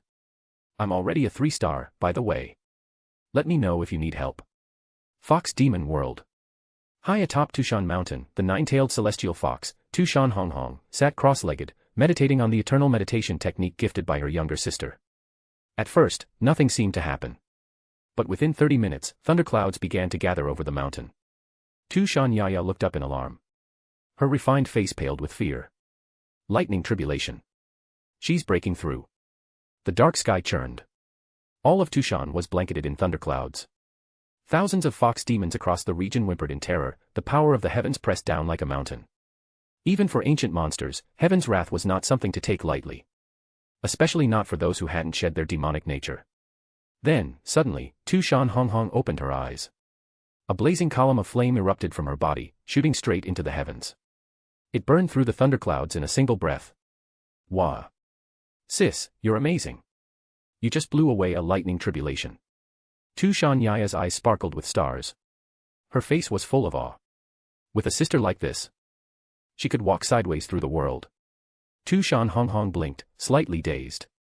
She had only sensed a malicious force above her and instinctively released one of the meditation's fire spells. Who knew it would be that effective? Wait, aren't people supposed to endure tribulation? Wasn't it supposed to be a test of willpower? Did I just obliterate it? This magic is ridiculous. She clenched her fists, feeling a wave of confidence rising inside her. With this power, she could finally realize her dream. A world where demons and humans live together in peace. She looked down at her wide-eyed sister and said, Yaya. What are the rules of this eternal God? Tell me everything. Don't leave anything out. Tushan Yaya nodded quickly. There aren't many. The biggest rule is just sincerity, you must truly believe. Be devout, be honest in your heart. That's it. Tushan Honghong was surprised. She had expected long, complex commandments, maybe even thousands of divine laws to memorize. But sincerity? That was unexpectedly simple. Yaya flipped through the group's files while explaining the details. High above the quiet mountain, under the fading thunderclouds, the two sisters whispered to one another. And quietly decided the future of their world. Chapter 128, Tushan Honghong's choice, the tree of misery becomes a sacrifice. The eternal sacrifice technique. It was a divine method for communing with the gods, offering tribute in exchange for divine gifts. Tushan Honghong studied the scripture carefully, afraid to miss even a single word. Her little sister, Tushan Yaya, sat beside her hugging her knees. Watching her sister focus so intently, Yaya couldn't help but smile. My sister really is the best. Outside, the wind rustled the treetops, producing soft, sweet notes like a lullaby from nature itself. Half an hour later, Tushan Honghong opened her eyes, glanced at her sleeping sister, and murmured quietly. This must be fate. A god so benevolent, even if we must give something in return, it's worth it. She had sorted through the three most important elements of the ritual. The altar. The sacrifice. The believers. Among them, the altar and believers were the simplest. Using jade as a foundation, and with the aid of spirit stones and sacred materials, an altar could be constructed in a day. And as for believers, the entire Tushan clan could be counted as such. All she had to do was speak a single command. But the sacrifice. That was the one part Tushan Honghong was unsure of. If it weren't for my duty to the greater cause, she whispered, I would have chosen to sacrifice myself. The golden-haired fox demon let out a soft sigh, gently picked up her sleeping sister, and returned to the house. The next morning, a royal summons went out from the Tushan palace. All fox demons across the mountains gathered at the foot of the cliff, looking up toward their monarch's residence. Even the youngest fox cubs came, carried by their parents, in response to the decree of the Tushan demon king. Thousands of fox demons sat patiently, eyes turned upward. Then, a faint demonic wind stirred, and the sky above shimmered with golden clouds. Such a sight had never been seen before. Suddenly, a massive golden celestial fox descended from the clouds. Its tail, longer than its body, flowed behind it like a silken river. 1, 2, 10 tails. 10 tails. The king has broken through. Excited murmurs spread across the crowd. A 10-tailed celestial fox had never appeared in all of fox demon history. With such power, their safety was more secure than ever before. Bathed in golden radiance, Tushan Honghong stood atop the cliff. Her appearance was unchanged, but the aura she exuded was sacred and majestic, so divine that none dared to lift their gaze. It was as though even looking at her directly would be a form of blasphemy. Tushan Honghong opened her lips gently. From this day forward, the Tushan clan shall be followers of the eternal God. All fox demons must cultivate the eternal meditation technique upon awakening spiritual awareness. Worship the great God of eternity. I, Tushan Honghong, along with my sister Tushan Yaya, will no longer act as rulers of Tushan. From this moment forward, we are envoys of the divine. The crowd murmured in disbelief. Why had their king suddenly devoted herself to a god? Could it be? Had she gained divine favor? Some of the sharper fox demons remembered yesterday's thunderclouds and the flames that tore through them. It didn't take much to connect the dots. At that moment, Tushan Yaya appeared beside her sister in a flowing gown, trying her best to look dignified. She stepped forward and proclaimed. Eternal meditation is a true divine technique. You don't need to fear. Don't be anxious, and certainly don't resist. Tushan Honghong lifted her hand and waved gracefully. A stream of divine light descended, bathing the crowd of fox demons in its glow. The knowledge of eternal meditation was transferred directly into their minds. Now, they could begin their cultivation. Yaya turned to her sister and asked softly. Sister. Is that really enough? Yes. But, we still haven't offered a sacrifice yet. As for the sacrifice, Tushan Honghong said calmly, I'm going to use that. She pointed toward the giant tree of misery. According to the sacrificial scripture, the most effective offerings were made from one's most treasured possession. Tushan Yaya's eyes widened. But sister. If we sacrifice the tree, doesn't that mean the Tushan clan? I no longer need to be the red thread fairy, Honghong said with a faint smile. Humans and demons, someone must carry the weight of that wish. If peace can be achieved, I'm willing to give up everything. If you weren't still too young, I would have offered myself instead. At that moment, Tushan Honghong didn't look like a queen. She looked like a saint. Even her gentle beauty radiated divine resolve. For the first time, Tushan Yaya truly understood the weight her sister carried. Compared to her sister's selflessness, her own worries and wants felt so small. What she didn't yet understand was that emotion-born power has limits. Tushan Honghong had already seen this truth. That's why she made the bold choice. To abandon the powers born from the giant tree of misery, and embrace the path of the eternal God. The results spoke for themselves. After just one night of meditation, her strength had increased again. Meanwhile, profound changes began to ripple through the fox demon clan. As the eternal meditation technique spread through their souls, one by one, fox demons transformed into human form. Though they appeared bare and vulnerable, their hearts overflowed with joy. They had transcended. Time passed. All the fox demons with even slightly stronger demonic power had successfully gained physical bodies. Even more astonishing, 95% of the fox demons could now speak in human tongue. Tushan Yaya herself couldn't help but gasp. This was power that could reshape the world. How many monsters exist across the world, she thought. If they all practice this meditation, then humanity's advantages will vanish. Tushan Honghong immediately addressed the crowd of fox demons below with a stern voice. Just because you have new bodies doesn't mean you're free to act without restraint. If I catch any demon hurting humans without reason, I'll bite through your throats myself. We wouldn't dare. A wave of fox demons dropped to their knees, their voices trembling with fear.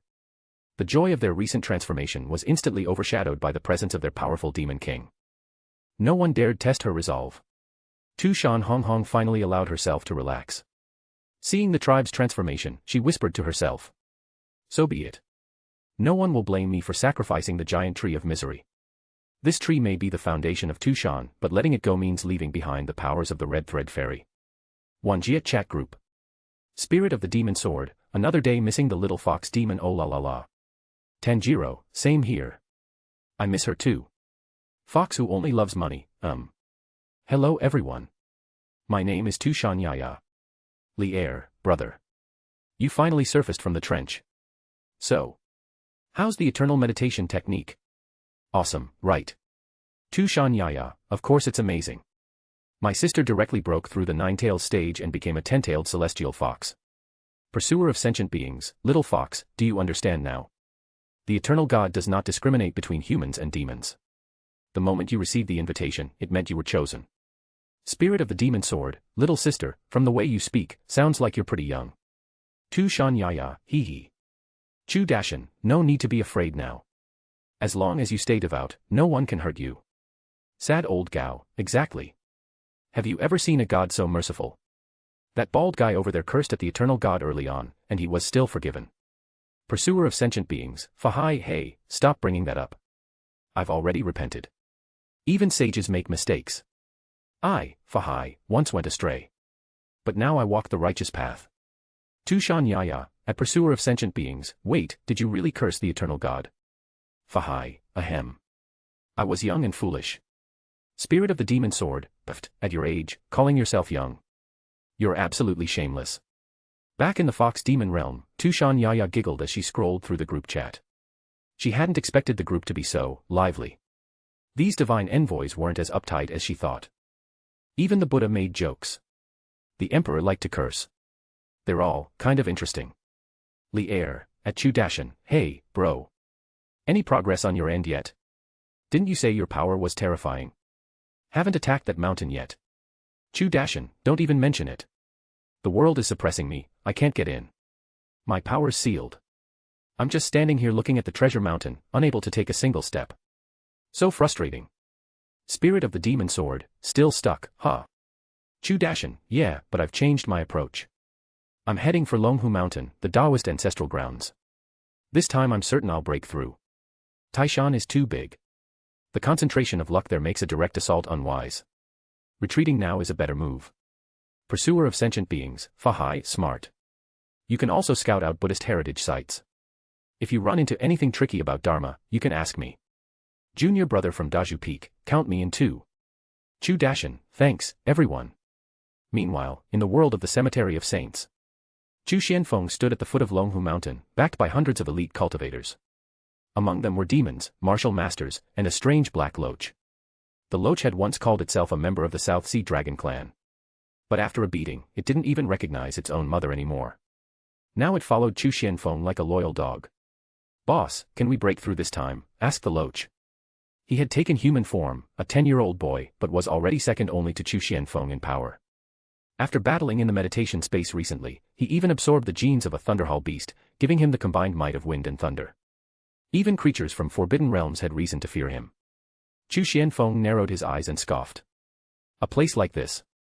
Before divine power, it's nothing but paper. He leapt into the air, clenched his fist, and slammed it into the shimmering barrier over Longhu Mountain. Thunder raged. Light exploded. But his fist cut through it all like a blade through silk. Boom. The ancient protective formation shattered. At that moment, Chu Xuanfeng's gaze pierced through the mountain, and he saw her. A curvaceous, sacred figure, a woman, asleep in the heart of Longhu Mountain. What is that? There's someone inside Longhu Mountain. Chapter 129, Chapter 129, Candle Dragon's bloodline is reshaped, and the hard-working Kagaya makes another move. Chu Xuanfeng's current perception was terrifying. He could directly sense that someone was inside, and it was a woman. More specifically, a woman sealed within a green gourd. Could it be an ancient evolver from Mount Longhu? Hovering in midair, Chu Xuanfeng's gaze grew distant. He could sense that the woman's strength was formidable. In terms of raw power alone, she was even slightly stronger than himself. Boss, what's going on up there? A black ox rose into the sky and asked, glancing toward Mount Longhu, though he couldn't see anything unusual. There's something inside, Chu Xianfeng replied. Might be a powerful evolver, someone on par with me. Men or woman? Woman. Then what are we waiting for? Go. That would make the perfect offering to the gods. To Heinyo and the others, strong women were prime sacrificial offerings to the gods. A woman capable of matching Chu Xuanfeng's power. Definitely a premium offering. By now, most of Earth had been leveled. If it weren't for the existence of forbidden zones, the land would have long been completely conquered. Chu Xuanfeng's eyes lit up. That's right. How could he forget? Perfect. He'd use this woman as a divine offering. Without delay, he called out to his followers. I've found a first-class offering. Come help me build a mountain altar. Sacrificing a woman. He intended to offer her directly to the gods, an act of utmost sincerity. If the earth hadn't still been standing, Chu Xianfeng might have sacrificed the entire planet. Let's go. Charge. Suddenly, a group of eternal god followers charged toward Mount Longhu like lunatics. The powerful ones flew ahead, the weaker ones followed behind. Everyone joined in. Chu Xianfeng remained at the mountain's peak, inscribing the final sacrificial runes. He gazed at the famed and ancient mountain with contempt. Soon, you'll belong to the gods. How lucky for you. He sneered. As for what exactly was sealed within, what it looked like, he didn't care. To him, the woman was just a sacrifice. And the fame of Mount Longhu, it was just icing on the cake. The mountain groaned continuously. Countless rocks tumbled down. Wave after wave of mystical glyphs were etched into the mountain's face. Aside from his first sacrifice, this would be Chu Xuanfeng's second. So, as he arranged the mountain altar, he had already informed all his subordinates. China was now unified. 76 major cities had established eternal god cults. Even the most remote villages had temples. With this ever-increasing control, alien beasts had been pushed out of their habitats and forced to flee. In the Asian hemisphere, there was no longer any room for them. They either submitted or died. After 3 hours of frenzied preparation, the temples across the nation had gathered enough believers. A grand sacrificial ritual was about to begin. Chu Xianfeng stood at the foot of the mountain. A faint smile played on his lips. This time, no one can outdo my offering, an ancient cultivator, a famed mountain, and the treasures within. Yes, Mount Longhu held treasures. Not just rare fruits, but possibly divine artifacts. Yet Chu Xianfeng and his men had not touched a single one. Because the entire mountain was now a divine offering. Any defilement would be blasphemous. As the hour hand struck the designated time, Chu Xianfeng spoke into his communicator. Everyone in position. Begin the sacrifice. How many people were in China? Chu Xianfeng hadn't counted. But at minimum, there were 500 million. Due to declining fertility in the postmodern age, and the rise of mutant beasts, the numbers had dropped. Otherwise, the population might have still hovered around 1.8 billion. In the divine realm, Bai Suzhen had been soaking in the sacred pool for quite some time. Until the scales on her body gradually turned a soft, glowing gray. Only then did she emerge. Her figure was slim and graceful, with the kind of delicate balance that combined strength and beauty. Even in her dragon form, her elegance remained radiant. Suspended in midair, the gray-white dragon let out a soft groan of contentment. Waves of charm pulsed from her body. It happened to be a rest day. Most of the goddesses were out walking or chatting about their cultivation experiences. When they heard the dragon's call, one by one, they looked up to the sky in surprise. Shinobu Kocho, dressed in a beautifully patterned haori, exclaimed in astonishment. That's Sister Candle Dragon. Incredible. She's already surpassed me. Her sister beside her nodded in agreement. Bloodlines held immense importance in the divine realm. The Candle Dragon. It was only recently that they learned of it, an ancient and rare bloodline of the alien dragon race. Clearly, her strength had once lagged behind theirs. But the moment her bloodline awakened, she instantly surged past them. That was the terrifying power of ancient lineage. Bai Yao looked up at the dragon overhead and smiled softly. Looks like we've gained another dark-type sister. Not bad. Currently, the number of dark element goddesses was scarce. Only she and Wanwan had cultivated. The other goddesses, those who tended to keep to themselves, couldn't help but glance over as Bai Suzhen's body began radiating with a steady stream of dark divine power. Baguio, overwhelmed with delight, beamed with joy. Another member had joined the league. Inside the Ziwei Palace, Lu Che watched Long in continuously adjusting her stance, a calm smile on his face. As expected of the Candle Dragon bloodline, he said, able to absorb divine power without limit. At this rate, she'll become the second supreme being after you. He turned toward Kagaya. She nodded slightly in agreement. This kind of system is terrifying. As long as it has energy to consume, it can continue to grow, like a bottomless pit. No wonder the heavenly Tao of that world plotted against it. If not for the scheme, the Candle Dragon would have devoured the entire heavenly Tao by now. Lu Che sneered. After all, the heavenly Tao wasn't stupid. It couldn't allow a being with infinite growth potential to exist unchecked. Moments later, Bai Suzhen returned to her original form and knelt before the Ziwei Palace, bowing deeply. Thank you for your grace, she said reverently. Bai Suzhen will cultivate diligently and serve you forever. Good, Lu Che replied gently. Go and focus on your training. Hina will prepare your palace. Just then, a notification rang in his ears. Ding. Your disciple Chu Xianfeng has begun a sacrificial offering. He has offered Mount Longhu to you, triggering a 1,000-fold increase. You receive a Taoist immortal realm. Ding. Your believer Chu Xianfeng has initiated a national sacrifice. He has offered the demoness of fate from the little underworld, triggering a 10,000-fold increase. You receive a 9th-grade goddess, and the little underworld gains 30% luck. Ho. Chu Xianfeng is offering sacrifices again, Lu Che murmured, amused. And it was a national-level sacrifice this time. Well done. He turned to Kagaya beside him. There's a follower down in the lower realm who's performing sacrifices on my behalf. He's doing well. Go and eliminate the heretics of that world. Yes, Master Lu Che, Kagaya responded. As a goddess, she had the privilege of calling him by name, but only when they were alone. With a graceful bow, Kagaya's form vanished from sight. In the very next instant, she appeared before a portal, ready to travel to the cemetery of saints.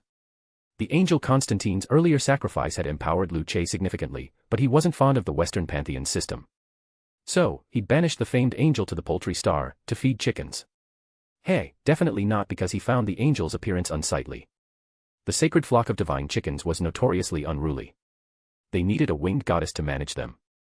After Earth is stabilized, it'll be time to take care of the little underworld, Lu Che muttered. I need to push the pace. I can't let Chu Xianfeng keep dragging things along. Once the little underworld was dealt with, the true Yang realm and the heavens themselves would be the real prizes he sought. Lu Che turned his gaze to the divine power gathering around him, slowly absorbing it into his law. Another large wave of primordial divine power. So satisfying. In the world of the saints' cemetery. Since this wasn't the first time making offerings, most people were less nervous. But their excitement was palpable. As the radiant light appeared again, countless projection-level figures looked up in anticipation, desperate to connect with the gods. No one was foolish. What had happened on Earth had shaken everyone to the core. Especially the divine proclamations. Even the mightiest were shaken by fear. Was he really dead? That question had haunted them for a long time. Some had become obsessed with seeking the truth. Now that the gods had manifested once more, they were determined to verify it. Even if it meant dying in the process. The barrier between worlds shattered. Unlike before, what appeared this time wasn't a void, but a starry sky. Vast and boundless. The sun within it scorched both their flesh and their souls. A wave of terror swept through the crowd as projection-level beings scattered in retreat. No, it's real. This must be the underworld, no ordinary light could cause us such pain. Why do the gods only bless the earth and not us? Look at that sacred land. It burned into flames just for gazing at the stars. In the little underworld. A powerful sacred ground had dared to challenge the divine edict, questioning the words of the eternal God. This time, they attempted to peer into the secrets of the gods. They gazed into the starry realm, and were immediately consumed by pure solar fire. The entire sacred land was incinerated. The planet reduced to molten ash. Every cultivator who had practiced their breathing techniques died in agony. Do not pry. Do not speculate. The eternal God was beyond their comprehension. At the edge of the little underworld, guards observing the events below quickly alerted their superiors. Commander, the intruder has returned. He's breached the underworld again. All right. I'll handle it myself. Moments later, a man cloaked in golden light raised his sword and slashed toward the cracked veil of the starry sky. A blazing arc of sword energy erupted. A gash of fire ripped through the heavens, searing through everything in its path. Compared to the burning sacred ground, it was even more devastating. At that very moment, Kagaya had just arrived above Earth. She immediately sensed an attack being launched against her. Her expression darkened. She extended a finger into the void. A bone spear materialized, then split into thousands, raining down like a divine storm. A bunch of ants, don't interrupt my work. In the next breath, the bone spears struck the attacker. His body was reduced to ash. His soul was completely obliterated. Chapter 130, 3 different Tao fruits. The Cemetery of the Saints. The Little Underworld. With a mere flick of her finger, Kagaya Otsutsuki plunged the entire little underworld into utter silence. From a distance that spanned countless realms, she killed with a single gesture. Just how terrifying was this power? Does anyone else dare attack me? Kagaya's voice echoed across the void, cold and imposing. The eternal God has ordered me to purge heresy. Does anyone in this world still question the existence of my God? Her gaze swept across the little underworld. Countless shadowy overlords lowered their heads one after another. All knelt, foreheads pressed to the ground. Meanwhile, at the entrance of the Yang realm, Kagaya's overwhelming aura had already drawn the attention of a formidable being stationed there. Filthy beast. How dare you disturb the balance? You deserve to die. A golden chain shot out from the gate like lightning. This powerhouse wouldn't normally intervene unless absolutely necessary. But Kagaya had just massacred hundreds of disciples guarding the border. Those weren't just any disciples, they were elites, Tianjiao, undergoing tempering through trial. Now, they were all dead. He had no idea how to explain this. I don't care who she is, she must be captured first. Driven by rage, he didn't even try to gauge her true strength. After all, within the little underworld, who could possibly rival him? But the golden chain shot through her body and vanished. What? Where is she? Where did the goddess go? Did she die? Idiot. How could a goddess die like that? No, the space is healing. The goddess didn't die, she disappeared. Starry Sky Broadcast, Channel. Everyone only saw Kagaya vanish. No one could determine where she had gone. That was until the 1,000-star vine trembled, rippling through space, and arriving at the entrance of the Yang realm. There, the world witnessed a scene more terrifying than anything they'd ever seen. Kagaya Otsutsuki silently appeared within the sunlit chamber of the Yang realm. Her arm had pierced directly through the chest of the mighty guardian. He never even sensed her presence. Blood flowed endlessly down her pale arm. Not just any blood. Golden blood. The divine blood of a powerhouse. Countless experts of the little underworld watched with crazed envy. If they could absorb even a drop of that blood, they might shatter their current limits. Such waste. Their hearts ached with longing. They wanted nothing more than to kneel at Kagaya's feet and lick the divine blood from the ground. Black runes began crawling across the man's body from the wound. Why? I can't move. Is it the wound? What's happening? The powerful cultivator of the Yang realm stared down at the gaping hole in his chest. And for the first time in countless years, he felt fear. Kagaya chuckled softly. Afraid now? I heard your world boasts many powerful beings. But in front of my master, you're nothing but a pathetic mutt. She wasn't even using her full power. As a god, the divine energy she could access was strictly limited. Even the laws she could wield were capped at 30. Meanwhile, her master had refined thousands of laws into his body. Compared to that, she was the picture of humility. She slowly withdrew her arm. The mighty cultivator's body collapsed from the sky. His form, once refined over countless years of breathing techniques and cultivation, disintegrated into dust. The space around her twisted. And Kagaya returned to the starry sky of the divine realm. Back on Earth. The world erupted in celebration. We are the land blessed by the eternal God. No matter how terrifying our enemies, if the eternal God stands with us, we will never fall. Earth is the most faithful follower of the eternal God. Inside the sacred medicine garden, even humanity's oldest knight had betrayed his former faith. The Vatican. The old gods. They could all go to hell. Nothing was more convincing than the eternal faith. At least under this God's protection, one's thoughts could flourish freely. It's such a shame. Schiller sighed. Why did this God have to be from the Eastern pantheon? If only he came from the West. Originally, Schiller had planned to use the medicine garden to manipulate the world. Now, he was nothing but someone else's pawn. And the goddess intended to collect interest. High above the earth, Kagaya floated downward like moonlight. Meanwhile, star domains began to fall in waves. At Mount Longhu, the peerless beauty, Yao Yao, long dormant, was awakened by the power of the divine realm. She opened her eyes and saw the mountains around her rising into the heavens. Fury bloomed in her heart. Who's targeting me? Stop this madness. As a descendant of one of the ancient rulers of Earth, Yao Yao would never allow herself to become someone else's toy. She had her pride. Even if it meant death. She would never be a plaything. But as the suction intensified, she finally saw her. Kagaya. Just one glance. And Yao Yao curled into a trembling ball, as if her very soul had collapsed. A blazing pressure. A gaze that burned. This was a being beyond even the realm of shadows. Why did she feel like a wraith before this woman? Kagaya narrowed her eyes at the trembling beauty. A decent gaze. A touch of arrogance. I can see it, you're a woman with some pride. But you still want to resist in this pathetic state. She admired her.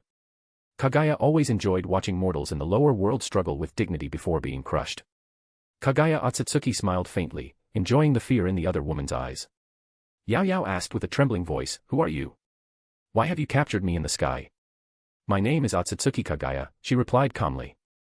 I am a divine envoy of the eternal gods. As for why you're floating in the air, because the believers below offered you as a sacrifice. Now, go and serve the gods. With a flick of her hand, Kagaya transported both Mount Longhu and Yao Yao into the divine realm. Then, she turned her gaze toward the lower realms. She tapped her fingers gently. Countless streaks of divine light shot through the heavens. The inheritance of Zeus. The land of the Lord's legacy. The whirling inheritance. All across Earth, the relic sites and legacies of gods and Buddhas were annihilated under a single divine gesture. Those harboring resentment in their hearts. Obliterated instantly by Kagaya's divine aura. Now, the heresy has been purged. Kagaya said softly, tilting her head in amusement. On Mount Longhu, now a holy site, groups of people had gathered to hear the grace of the eternal God. But after hearing Kagaya's words, they shivered in fear. She didn't just kill the powerful, she uprooted the weak, too. She cut weeds and removed the roots. Chu Xianfeng wiped cold sweat from his forehead and gave a flattering smile. My Lord Envoy, what is the will of the eternal God this time? I wonder, have my efforts pleased him? Kagaya turned her clear gaze to him, nodded, and replied. You've done well. God is pleased with your work. But this world is vast, you must strive even harder. Do not let Earth limit your pace. Be bold. Mere Earth. The starry sky was their pasture. The Yang realm, the realm of light and life, was where Chu Xianfeng truly belonged. When Chu Xianfeng heard that the eternal God recognized his efforts, he couldn't stop grinning in excitement. God had always been watching his progress. That alone was enough. Kagaya continued, God has asked me to relay his will. You are to flatten the little underworld as soon as possible. Whether you venture into the great underworld or move on to the Yang realm, it's up to you. Just move quickly. The choice of direction was his. But it wasn't aimless. It was to accelerate Chu Xuanfeng's conquest and bring greater returns to God. Chu Xianfeng responded with determination, I will carry out the will of God without fail. Rest assured. I'll conquer Earth within a month and then set foot into the stars. Good, Kagaya said. Never forget that we are always with you. Accept the blessing of the eternal God. Kagaya spread her arms wide.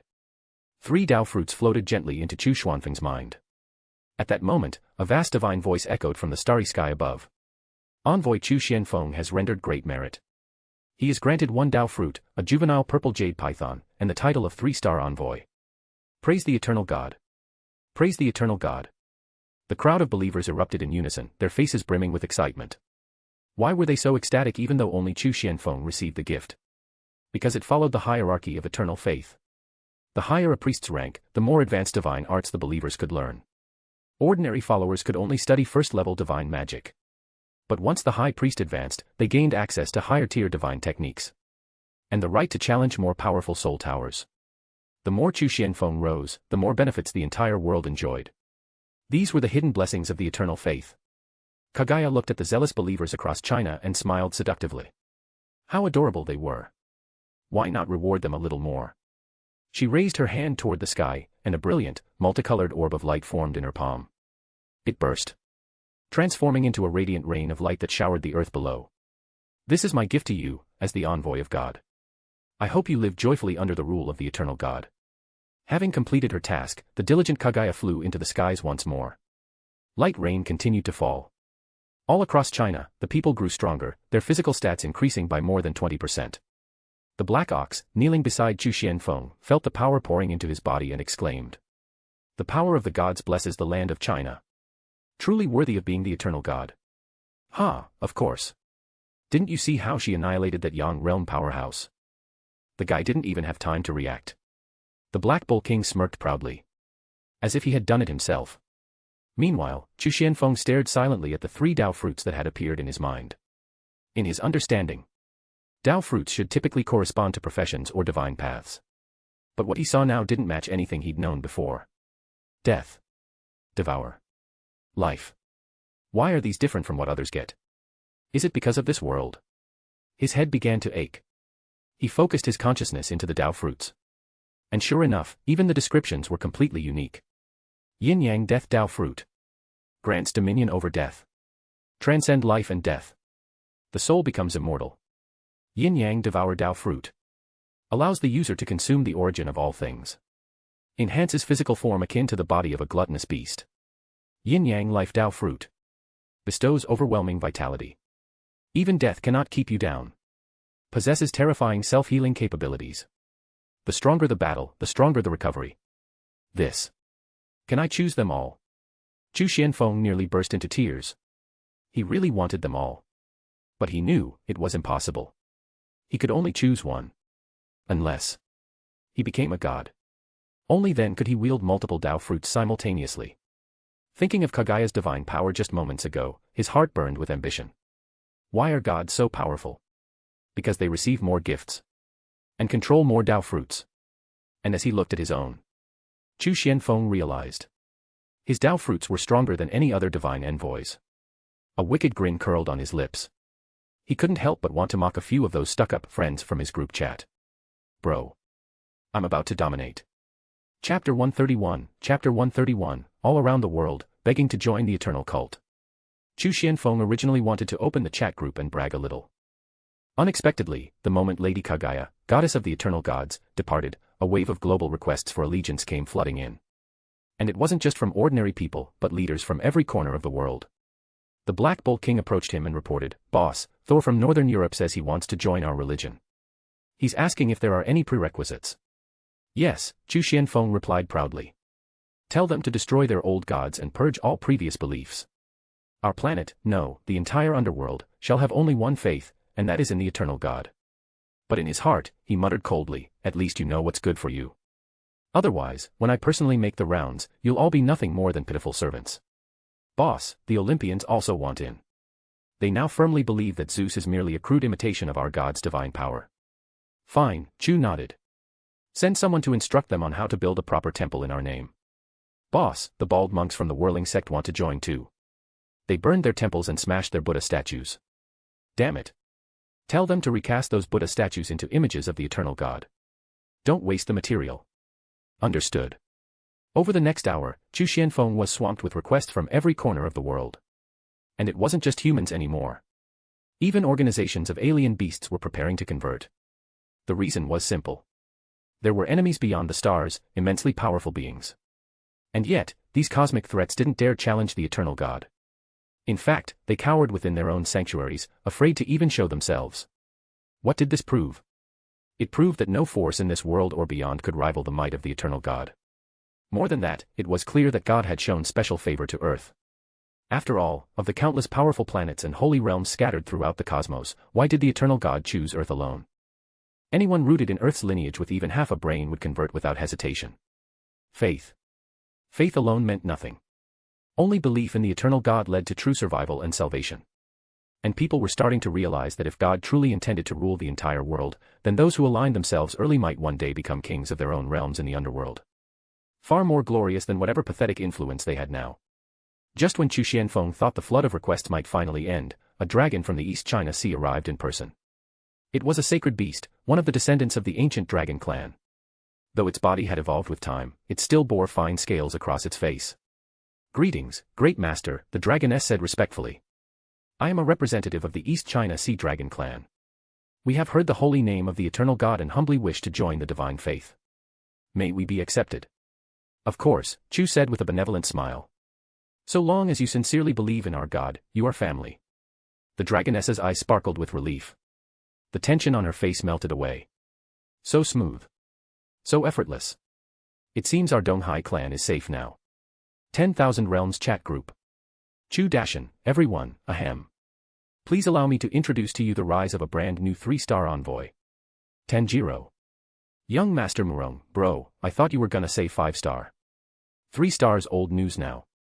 Li Air's already a 4-star envoy. Pursuing sentient beings, I get that you're excited, but 3 stars? That's entry level.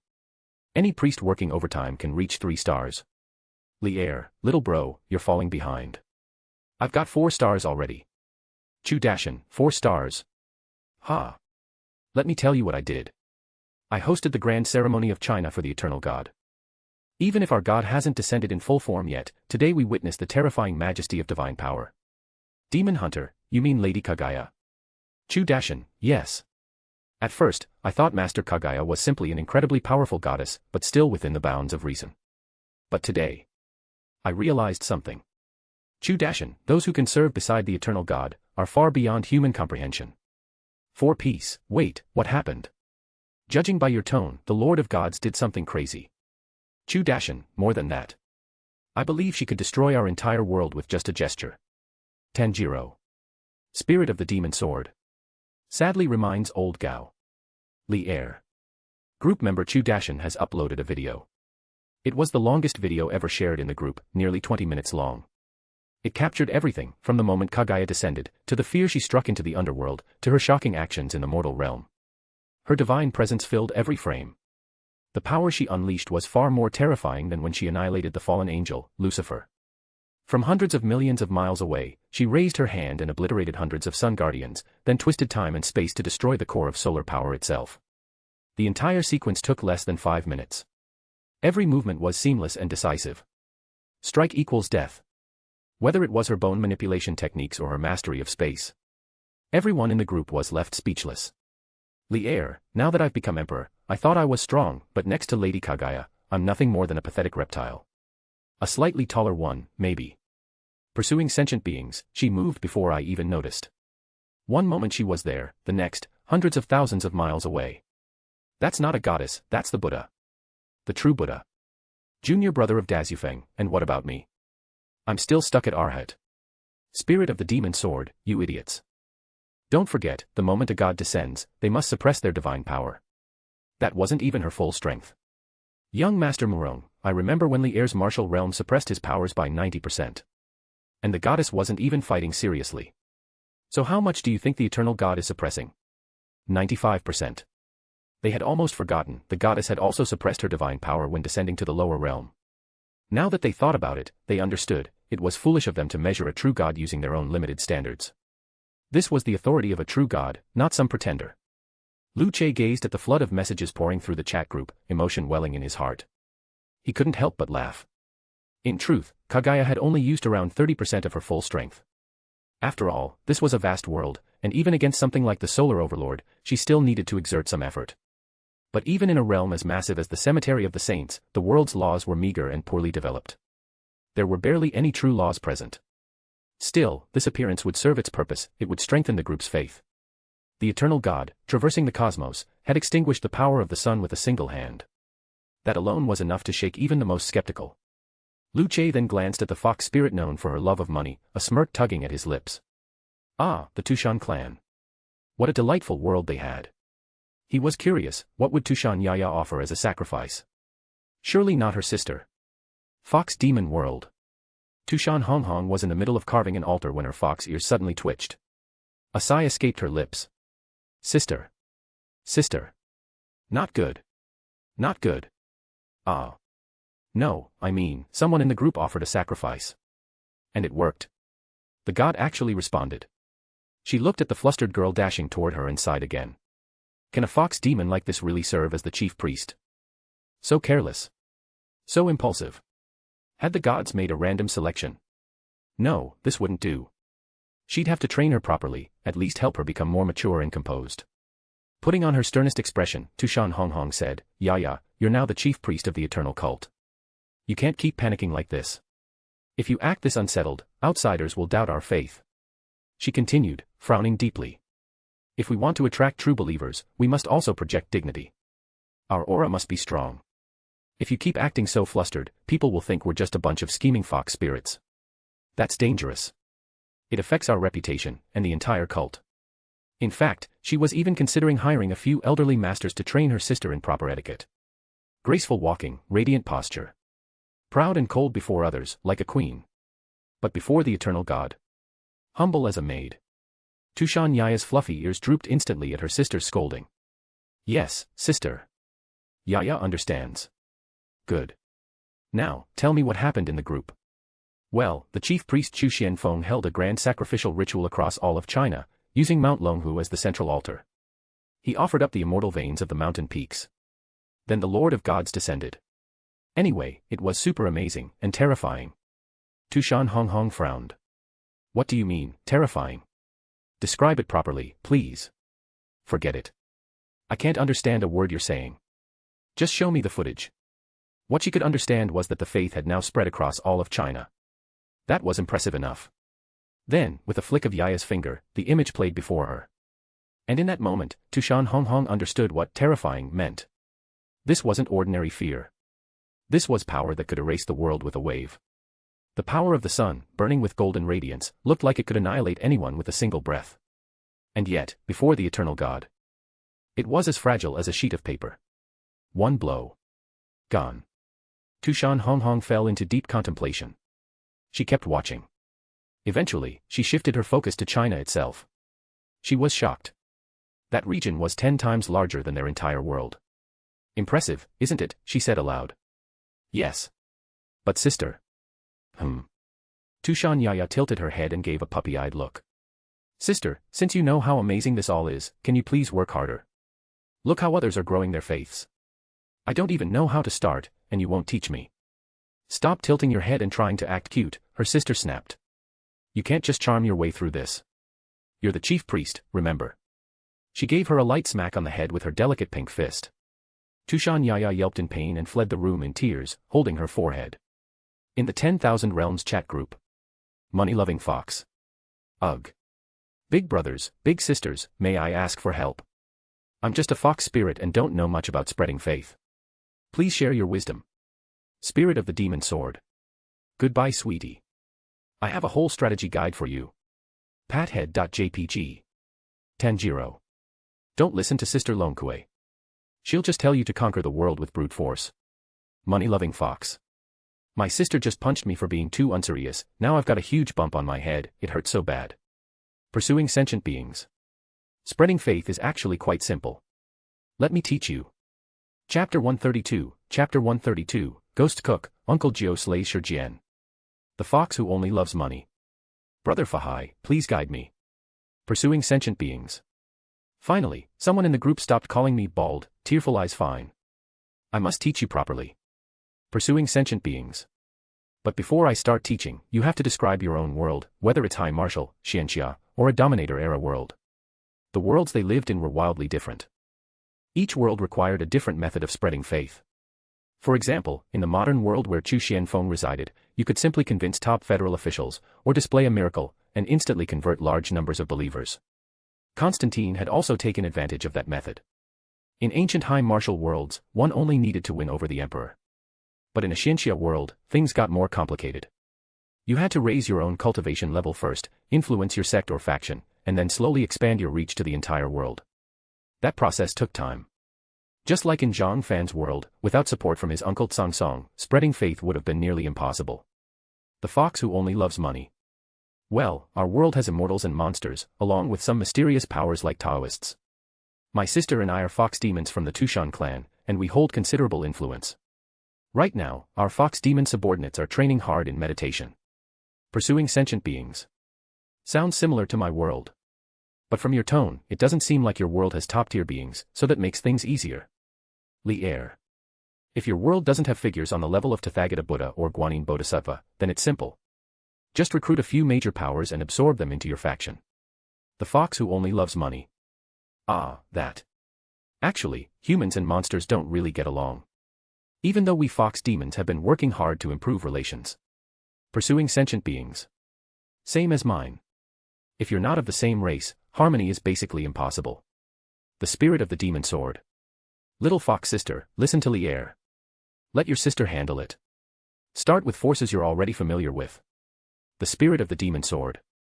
Then give them the concept of eternity and perform a divine ritual. Once they've witnessed the power of our God and felt his grace, converting them becomes much easier. Tushan Yaya blinked. That simple. Didn't seem too hard. And it was actually quite practical. They couldn't touch the Tao League for now, but the Demon League. That was easy. Her sister was already the leader of the monster faction. As long as she raised her voice, countless monsters would flock to her. The fox who only loves money. Thank you, Sister Selenum, for your guidance. I understand now. The spirit of the demon sword. Don't thank me yet. Even if it seems easy, there are still obstacles, especially when humans and monsters are fundamentally opposed. Ninja scientist. Brute force doesn't work. Even if you conquer someone with violence, if you don't cultivate their faith, it'll collapse eventually. I'm a living example. 4 Peace. Old Snake, what are you up to these days? Still teaching your followers? Ninja scientist. What else can I do? I'm running around the entire ninja world as a missionary ambassador. I'm swamped every day. The spirit of the demon sword. Didn't you say there were humans on the moon? Why haven't you gone there yet? Young Master Murome. He doesn't dare go, haha. The ninja world's still in chaos. If he tries to gather followers again, he might lose his mind. Ninja scientist. Not really. I already sent my men to the moon. A lot of them died, only a few survived. The descendants of Otsutsuki village were no saints. Fighting among themselves constantly. It was giving Orochimaru a major headache. Demon slaying Uncle Gio. They've gone to the moon. Record some videos next time, I want to see what it looks like up there. The spirit of the demon sword. Same here. Upload something. Ninja scientist. To be honest, it's not as beautiful as you'd imagine. Just a bunch of rocky craters. The fox who only loves money. No jade rabbit. No chunga. The spirit of the demon sword. Ah. Sister, wake up. His world isn't like ours. No oriental immortals. The fox who only loves money. What? How can that be? My heart is shattered. TT the bunny girl was supposed to be so cute, why doesn't your world have one? Lier. Then train hard. Once you're strong enough, you can send your own jade rabbit to the moon. Tanjiro. Wait, that's an option. Junior brother of Dazufeng. Why not? After you cultivate long enough, you become immortal. If the moon in Orochimaru's world isn't man-made, then with enough strength, you can do anything. The fox who only loves money. I'm starting to realize how deep the waters of this world run. It's kinda scary. Pursuing sentient beings. Scared of what? As long as you believe in God, no one can kill you. Even King Yama will give way. Even Huang Quan can't destroy your soul. The fox who only loves money. That sounds amazing. Tanjiro. Honestly, you don't have to worry too much about converting people. Once they witness true divine power, most will surrender on their own. Chu Dashin. How many countries in your world have joined the cult so far? Tanjiro. Over 100, I think. I'm not sure on the exact number. Most are followers like Zhang Fan, support roles. Both he and Zhang Fan were part of the younger generation. They mainly provided support. Newcomer Tushan Yaya was much the same. Chu Dashin. Yeah, that's pretty good. About the same as me. But now, people are coming to me on their own. Since Lord God appeared, over 10 powerful factions have submitted. Even the Four Seas Dragon clans. Pursuing sentient beings. Alright, enough flexing. Weren't we supposed to be giving guidance? Don't go showing off mid-conversation. That's not cool. Demon slaying Uncle Gio. You guys talk. I've got something serious going on over here. Lier. What is it? Demon slaying Uncle Gio. A fellow disciple brought a group of people. They've just arrived at my door. The demon world.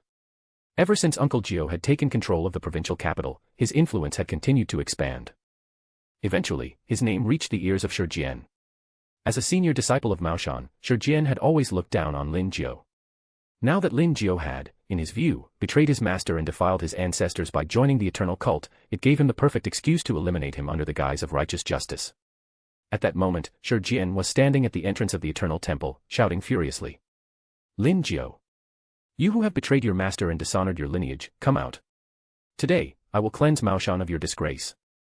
Four holy envoys stood guard at the temple gate. Hearing his insults, their expressions darkened.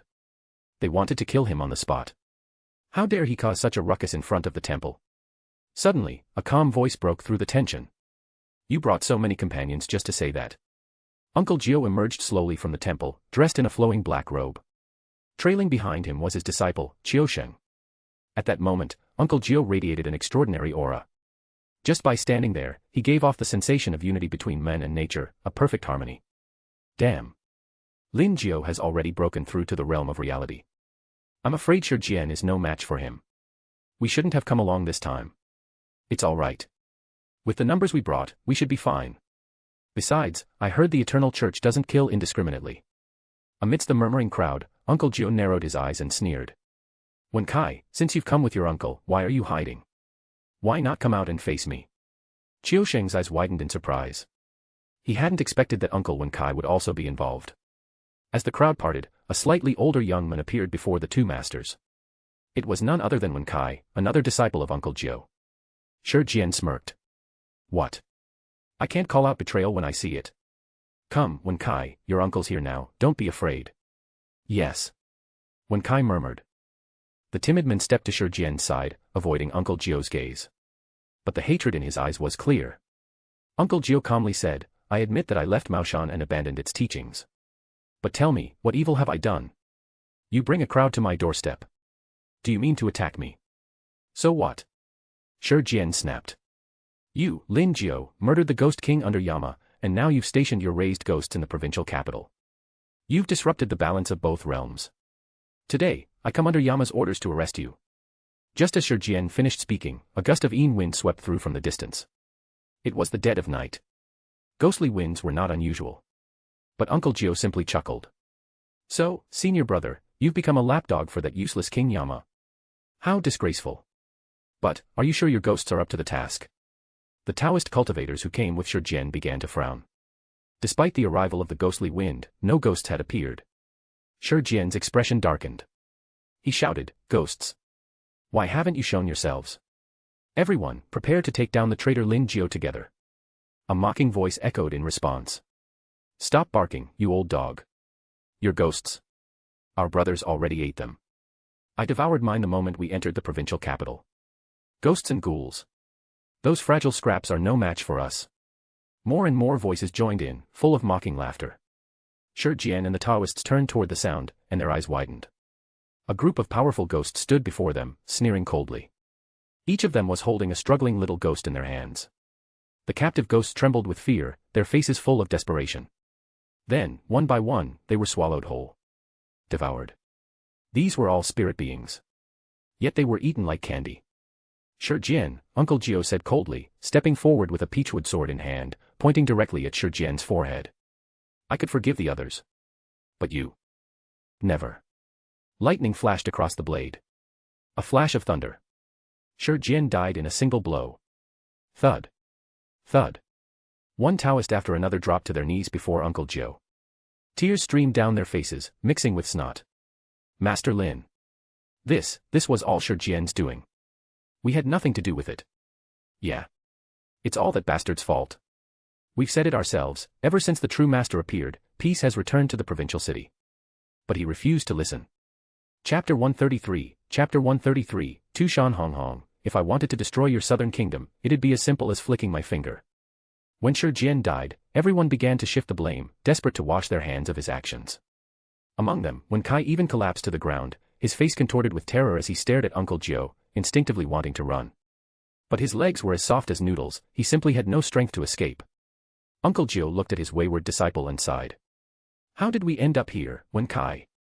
I even tried to help you before, but you chose betrayal over gratitude. It's time for you to return to the cycle of reincarnation. Master, I. Qiuxing felt his heart wrench at the exchange, but seeing the resolve in Uncle Jiu's eyes, he could only turn and silently head back into the temple. Boom. A single crack of thunder echoed. Wen Kai was dead in an instant. As his soul drifted free of his body, it was quickly escorted away to the cycle of rebirth by a pair of ghostly envoys. Please don't worry, Master, one of the ghost messengers said respectfully. We will make sure this soul is well protected. Uncle Jiu's act had been stern and merciless, but Wen Kai had still been his apprentice, face must be given, at least for this final moment. As the ghosts departed, the Taoist leaders who had followed Shi Jian began to weep and beg for mercy, fear gripping their hearts. No one wanted to meet such a fate. Uncle Jiu shook his head, a faint smile on his lips. You all don't need to be so afraid. We're all cultivators, fighting demons and evil for the sake of the world. If you wish to join the eternal cult, you're welcome to stay. If you wish to stick to your own path, you may leave peacefully. If you're short on resources, just let me know, I'll see to it you have what you need. This invitation left everyone stunned. But soon, those who survived knelt and bowed low. Please accept us, Master Lin. Uncle Jiu nodded in satisfaction and returned to the temple. The believers who stood guard at the door greeted the newcomers, please, follow me. All preparations have been made for you. Since the eternal cult had begun to spread through the provincial capital, there was a steady influx of new followers every day. But Taoists who already understood cultivation and mystical techniques were rare. Shi Jian's actions, ironically, had done the church a favor. Fox Demon World. After receiving guidance from the chat group, Tushan Yaya hurried to her sister. This time, she was prepared, pen and paper in hand. She'd carefully copied every helpful message and tip. Reading through Yaya's meticulous notes, Tushan Honghong smiled. Now this is what I like to see. If you put your heart into things and let others advise you, progress comes easy. Elder sister, should I issue an order to gather the demons? Yaya asked. Of course. But the 3 other major monster clans' territories need to be visited in person, so I'll take care of those. For now, Tushan will rely on you. Got it. Yaya nodded earnestly. The Tushan clan's power was now greater than ever. Any outsider trying to challenge them would be courting death. At this point, the grand altar was already 90% complete, just a final section remained. The main thing now was to travel and bring together the various monster groups for the ceremony. Tushan Honghong transformed into her true form, a massive 9-tailed fox, and streaked across the sky toward the Southern Kingdom, her first destination. The Southern clan, after all, shared her values. Their monsters had always strived for peaceful coexistence with humans. Since she'd started practicing the eternal meditation, Tushan Honghong's strength had grown at an unbelievable rate. She'd broken through the bottleneck of the 9 tails on her first day, and now she possessed an even deeper understanding of fire magic, able to shift into living flame, flying at will, unrestrained by gravity. It took her less than a day to arrive above the Southern Kingdom, her immense demonic power radiating outwards in suffocating waves. The entire Ling Huandu clan was frozen in fear. Below, the demon emperor of the Southern Kingdom, Huandu Qingtian, gazed at the burning sky, his aged face pale and desperate. Oh no. The fox demon's power has surpassed all limits. Such strength. Could she be here as an enemy? Nearby residents slammed their doors and hid inside, refusing to step outside. The entire sky was ablaze with golden fire, and blood-red demonic energy stained the horizon. A searing hot wind swept down. From within a pillar of flames, Tushan Honghong assumed her human form and descended before Huandu Qingtian. Lord Huandu, I've come with one message. From this day forward, the Tushan clan will abandon all old attachments and fully embrace the eternal God. Today, we will hold a ceremony in his honor. Will you attend? Her tone was icy, her gaze regal and filled with undeniable divine authority. Huandu Qingtian managed a wry smile. Leader, there was no need to make such a spectacle just to invite me. You nearly frightened my people into thinking you'd come to conquer us. Tushan Honghong pressed her lips into a thin smile. This is no ordinary ritual, miracles will occur. I sincerely invite you to join the eternal cult. The Tushan clan may be strong, but how many of our number have truly ascended? Ever since I began practicing the God's technique, our people can communicate mind to mind, and now 80% have achieved human form. In this world, only monsters capable of transforming into human shape possess true potential. Everyone knew it. If the Demon League's leader had found a way to let monsters evolve en masse, the benefit was obvious. Huandu Qingtian's breathing quickened. He stared at the 10-tailed celestial fox before him, eyes red with shock and hope. Is this for real? If you don't believe me, test it yourself. I, Tushan Honghong, swear on my name. All right. Bring 3, no, actually, bring 10 of my people who can speak the human tongue. He'd wanted to send 10 as test subjects, but this technique was so valuable that he hesitated. 3 would suffice. Tushan Honghong simply said, there's no need to hold back, pick 10. Otherwise, the power of this ritual won't show. Watching from afar, Huandu Luolan felt a strange mix of awe and dread as she gazed at her golden-haired sister standing so calmly atop a burning altar. Within an hour, under the watchful eyes of the entire clan, 10 monsters underwent the ritual and became human, their strength increasing substantially. But to Huandu Qingtian's confusion, once the transformation was done, all 10 knelt trembling, faces pale with terror. He frowned. How are you progressing so quickly with this technique? Why do you all look so frightened? One of the monsters stammered, God. The great supreme God was watching me. It was terrifying. Another monster swallowed hard. The eternal God. I am just a grain of dust in his presence. Understanding dawned on Qingtian in a flash. The eternal meditation allowed monsters to sense the shadow of God. No wonder they were terrified. Tushan Honghong smiled faintly. So, will you join the cult? Yes, absolutely. Just, you must swear you'll never harm my people, Huandu Qingtian said, inwardly scheming. What if this fox demon is gathering all the monsters only to wipe them out in a single stroke? Tushan Honghong read the hesitation in his eyes and shrugged. How about this, I'll swear an oath, too. But honestly. She lifted her palm. Boom. A ball of flame shot across the sky and slammed into a distant mountain. The explosion sent a wave of heat and debris flying. A mountain thousands of meters high now had a gaping hole in its side. Do you really think I'd need such complicated schemes?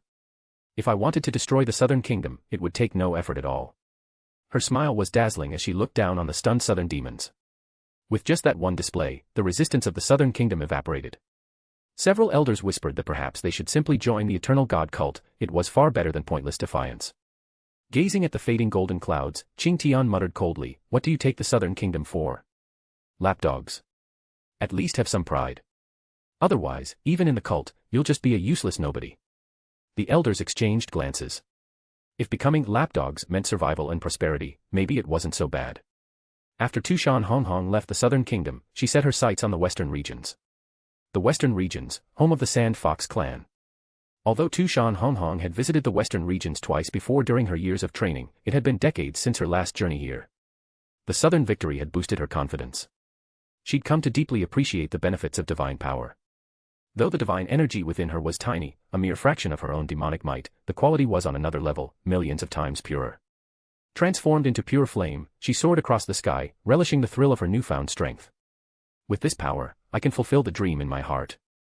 For world peace, a little self-sacrifice is nothing, she thought. Below, among rivers and mountains, an emerald green spirit in a plain dress gazed skyward, frowning at the overwhelming, familiar aura streaking overhead.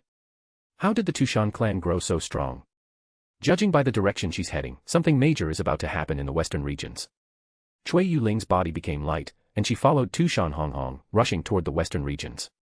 But she could only keep up for a short time. Her specialty was medicine, not speed or combat. Against the leader of the Demon League, she was no match. Damn, did the Tushan Fox eat some kind of immortal pill? How is she so fast? I'm going to pass out from exhaustion. Cui Yuling flopped onto a tree branch, grumbling and catching her breath. After a short rest, she pressed on, chasing the golden streak through the sky. The pursuit lasted several days. When she finally reached the border of the western regions, she saw the sky filled with golden clouds and thick demon energy blotting out the sun. It had gone far beyond the realm of mere monsters. If one used ancient legends to describe the scene, Tushan Honghong had reached her absolute peak. No one in the world could rival the 10-tailed celestial fox. But I remember, the Tushan clan always promoted love and kindness, not strength. How did things turn out like this? Cui Yuling frowned in confusion, unable to find an answer. Driven by curiosity, she decided to visit the Sand Fox clan herself. It was the first time she'd ever encountered a monster so powerful. When Cui Yuling arrived at Sand City, she froze in shock. A 10-tailed celestial fox was staring straight down at the city, ready to unleash a miracle. Chapter 134, Tushan Yaya makes her move, completely suppressed by the Ichi Dao League. I didn't expect the Sand Fox clan to be so ignorant, Tushan Honghong declared coldly. I, Tushan Honghong, did not come here for war. But if you force my hand, there will be no need for the Sand Fox clan to exist. Her enormous celestial fox tails floated in the air, 5 on each side, looming over Sand City like the wings of a demon god. The oppressive force from her demon aura threatened to crush the entire city. Violent winds howled across the desert as the crimson miasma of Tushan's power churned the air. The heat was overwhelming, scorching the sand beneath their feet. Inside Sand City, the foxes cowered and squeaked in terror. The Sand Fox Tsar, usually diplomatic, now stood tall and shouted, Tushan Honghong. You've abandoned the way of love and affection. We don't oppose your path, but what about those who depended on the giant tree of suffering, only to lose their chance at destiny? My own son lost his memories and demonic power because of that spell. You destroyed the tree. How do you expect my son to survive as nothing more than a dog? He had waited so long for his son's fated love to end so the boy could inherit the throne. But after seeking to fulfill the spell beneath the giant tree, his son had been reduced to a native dog, mindless and ordinary. Tushan Honghong's gaze remained frosty. In the grand scheme of fate, the loss of a single child's romance is nothing. So, you may be silent now. With a sweep of her massive claw, the sky fox sent the Tsar flying. He didn't even have time to activate his sand form defense. Her turquoise eyes swept over the sand foxes, and all of them immediately fell to their knees, quivering. One of the elders, seeing how hopeless resistance was first to surrender. It wasn't his child who suffered, after all. If joining meant survival, and perhaps new strength, then so be it. The rest looked to the Tsar for a decision, but if he hesitated, they'd act first. The Sand Fox clan, for all their pride, wasn't nearly as united as the Tushan clan. Faced with absolute power, they behaved like sheep. Tushan Honghong's voice was like thunder. Within half a month, all sand foxes must gather at Tushan. Any who do not will be punished severely. Yes. We obey the orders of the Demon League Lord. Countless sand foxes kowtowed, their attitudes abject and obedient. When the celestial fox finally soared away, the sand fox clan breathed a collective sigh of relief. They muttered among themselves. The Tsar shouldn't come back anyway. He's old news, a relic. Right, who needs him now? He's always been useless. The speaker was the queen among the sand foxes, a towering figure, robust as an ox, her nostrils large enough to hold green onions. Queen, is that really okay? My old lady's been sick of that old fool for years. It's settled. And so, the Sand Fox clan had no king, only a queen. As for Fan Yunfei, now just a native dog, she was cradled lovingly by a maid. In the desert, Tushan Honghong was preparing to turn north when a dark green figure flew up from the dunes, blocking her path. Jade Spirit. Tushan Demon King, how did you become like this? Jade Spirit had visited Tushan many times over the years, trading favors and medicines.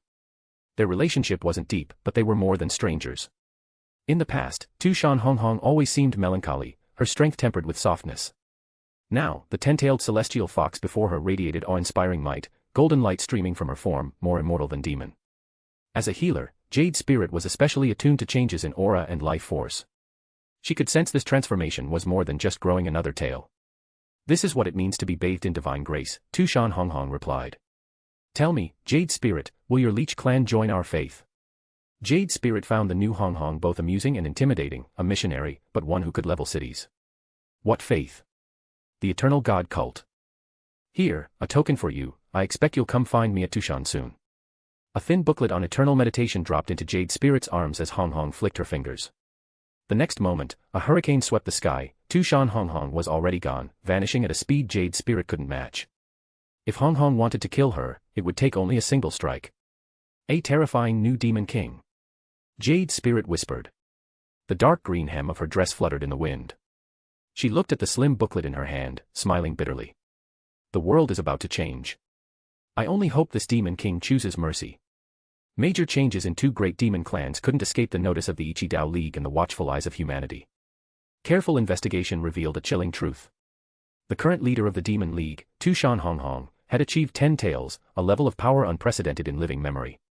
She seemed to be planning a grand ritual, inviting the other 3 great demon clans to Tushan. Beyond that, the Dao League knew little. Only that, on that fateful day, Tushan Honghong had descended in person on each demon clan, displaying divine, overwhelming power. We can't let Tushan Honghong continue unchecked. The old balance was possible only because the demon clans were divided, an elder said grimly. But now, if the Demon King unites the 4 great clans, and they ever turn against humanity, we'll be defenseless. We must act now. Should we block the other demon clans? No. We must go to Tushan ourselves, summon every other Eastern Spirit clan, and all must converge there. Yes. Our royal family will use every resource we have. At the home of the Ichi-Dao League's leader, the royal family led the way, the other families followed. That very day, countless orders were sent out. In secret, forces of the Dao League marched for Tushan, taking great care to avoid alerting their foes or sparking panic. It wasn't until they arrived that they saw the new face of Tushan. Gone were the foxes that once scampered all over the mountains. Now, everywhere they looked, there were only humans. That's right, the fox demons had all become human. Transcendent, beautiful, powerful, every one extraordinary. A Dao League scout raced to report this. What? The entire Tushan clan has taken human form. Are you sure? Yes, leader. All around Tushan are humanoid fox demons, and every one of them radiates power. How is this possible? If Tushan Honghong was gathering demons for some secret purpose, this wasn't it. No, this was more than just a gathering. It was a miracle. Could these new humans be a threat? The Dao League's inner council erupted in debate. Some argued it was good news, Tushan Honghong was renowned for her compassion. If she unified the monster clans, chaos would decrease, negotiations would be easier, and the monsters could be kept in check. But others saw a catastrophe. If Tushan Honghong truly aimed for world domination, nothing could stop her. And the power to turn monsters into humans, this could strengthen the entire demon race, forever altering the world's balance. It was well known that monsters lived long lives but required centuries to advance. The hardest threshold was to assume human form. Now, that bottleneck was gone. The implications were terrifying. The king of hegemony stood up, let's capture a fox and find out the truth. His friends agreed, but the king's father shook his head. Do you understand what you're suggesting? If you anger the 10-tailed celestial fox, you'll bring disaster on us all. We can investigate, but not act rashly. The Vulcan family patriarch interrupted. We must be cautious. The entire world hangs in the balance. Just as the council fell silent, a panicked shout came from outside. Report, a fox demon has broken in. We can't stop her. Everyone jumped up, stunned.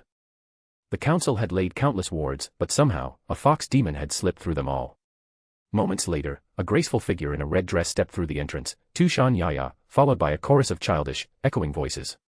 A chill spread out from her, frosting the ground, every barrier shattered instantly. Dongfang Huaizhu, watching from a shadowed corner, frowned. Such a small fox demon, but such terrifying power. One after another, the leaders of the Ichi Dao League and their heirs assembled before her. She was small, but her presence was overwhelming, her composure that of a demon king, her playful yet cold gaze sending a chill down the spines of everyone present. This fox demon is dangerous, was the unspoken thought in every mind. Tushan Yaya couldn't help but laugh inside. The bald guy's advice from the chat group was really useful. The more you act like a boss, the more people are scared of you. You have to put on a show. Her sister always said she lacked presence. Well, wasn't this a show of courage? She'd cowed all these humans with her arrival. Humph. If there's a new demon king, it's going to be me, Tushan Yaya. Someone finally asked, may we know who you are? Yaya straightened her back and announced. I am the chief priest of the eternal cult, and my rank is even higher than my sister's, Tushan Yaya.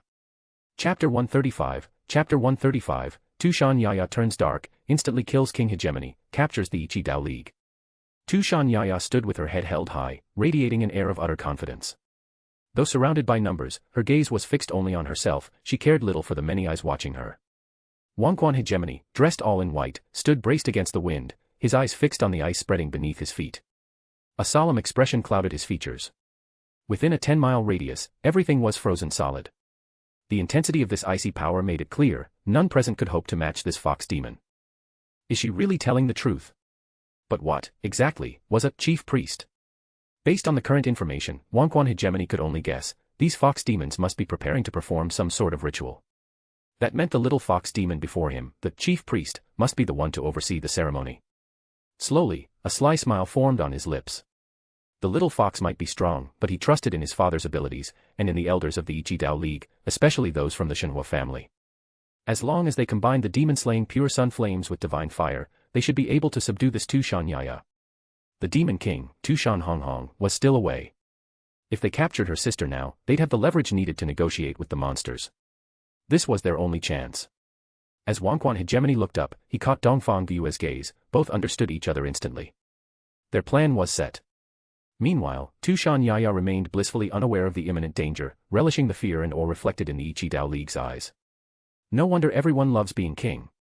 This feeling, it's intoxicating. It seems you're the chief priest of the eternal cult. I've heard so much about you. Wangquan Hegemony said smoothly, masking his intentions behind a courteous smile. His right hand, gripping his sword behind his back, was ready to strike at any moment. Beside him, Dongfang Guiyue gathered the pure yang flames, ready to follow up with a devastating attack. Flattery won't help you, Tushan Yaya replied coolly. You've all sneaked into Tushan territory, if you can't give me a reason, none of you will leave alive. My sister says humans and monsters can live together in peace, but you're clearly not here to watch a ceremony. Her eyes swept over the tent, her voice cold and deadly. At the same time, countless fox demons appeared atop the distant mountain ridges, each radiating a powerful demonic aura. Their gazes fixed on the Ichi Dao League below, the atmosphere became unbearably tense. Even Wangquan Hegemony found his steps heavy under the suffocating pressure, but he forced a smile and replied. Master Priest, you misunderstand. Your sister's actions have caused quite a stir, gathering the 4 great demon clans together. If we humans did nothing, it would look bad, don't you think? He barely finished speaking before he sprang into action. Sword intent, royal power. In a flash, Wangquan Hegemony and his blade became one, darting straight for Tushan Yaya's abdomen. He was only aiming to capture her, not kill. Pure sun flame. Dongfang Guiyue moved like a shadow, unleashing his clan's strongest fire attack to support the assault. The rest of the Ichi Dao League moved just as quickly. As soon as Wangquan Hegemony acted, they all joined the offensive.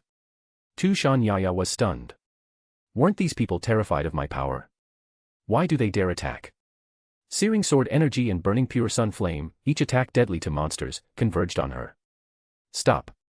The leader of the Ichi Dao League realized the situation had spun out of control, but it was too late to halt the attacks.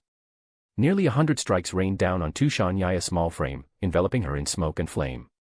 The leader glared at Wangquan Hegemony, furious. Who told you to attack? Dongfang Gyue, you too, this girl is no fighter. If you kill her, do you know what kind of disaster you'll bring? I just wanted to catch her, not, Wangquan hegemony started, but even he was shaken. That fearsome Tushan fox demon. He hadn't expected her not to react at all. You've really messed things up this time. Go check if you've done any serious damage, quickly. Wangquan hegemony shrugged and walked into the swirling smoke. He took 3 steps, and then felt a chilling pain spear through him. It was as if an icy spike had impaled his body, freezing him from soul to marrow. He coughed, blood trickling from his lips, and looked down to see a shard of ice had pierced his abdomen. This fox demon had survived 100 attacks, sun flame and all, without falling. A breeze swept the battlefield. Tushan Yaya emerged from the smoke, her dress in tatters, barely clinging to her small frame. She wasn't unscathed, her entire body was bruised and bloodied, one eye blinded by the pure yang flame. But the wounds closed before their eyes, healing with supernatural speed. Yet, as her right eye bled and her body trembled, a dreadful, ferocious aura enveloped her. Chill radiated from her every step. Her bare feet pressed into the earth, wherever she walked, ice spread, then cracked. My sister was wrong. Yes, there are good people among humans. But most are two-faced, they smile at you, but plot behind your back. You wanted to kill me. I actually wanted to share the eternal meditation with you, to invite you as teachers. But since you're so blind to kindness, then you should all prepare to die.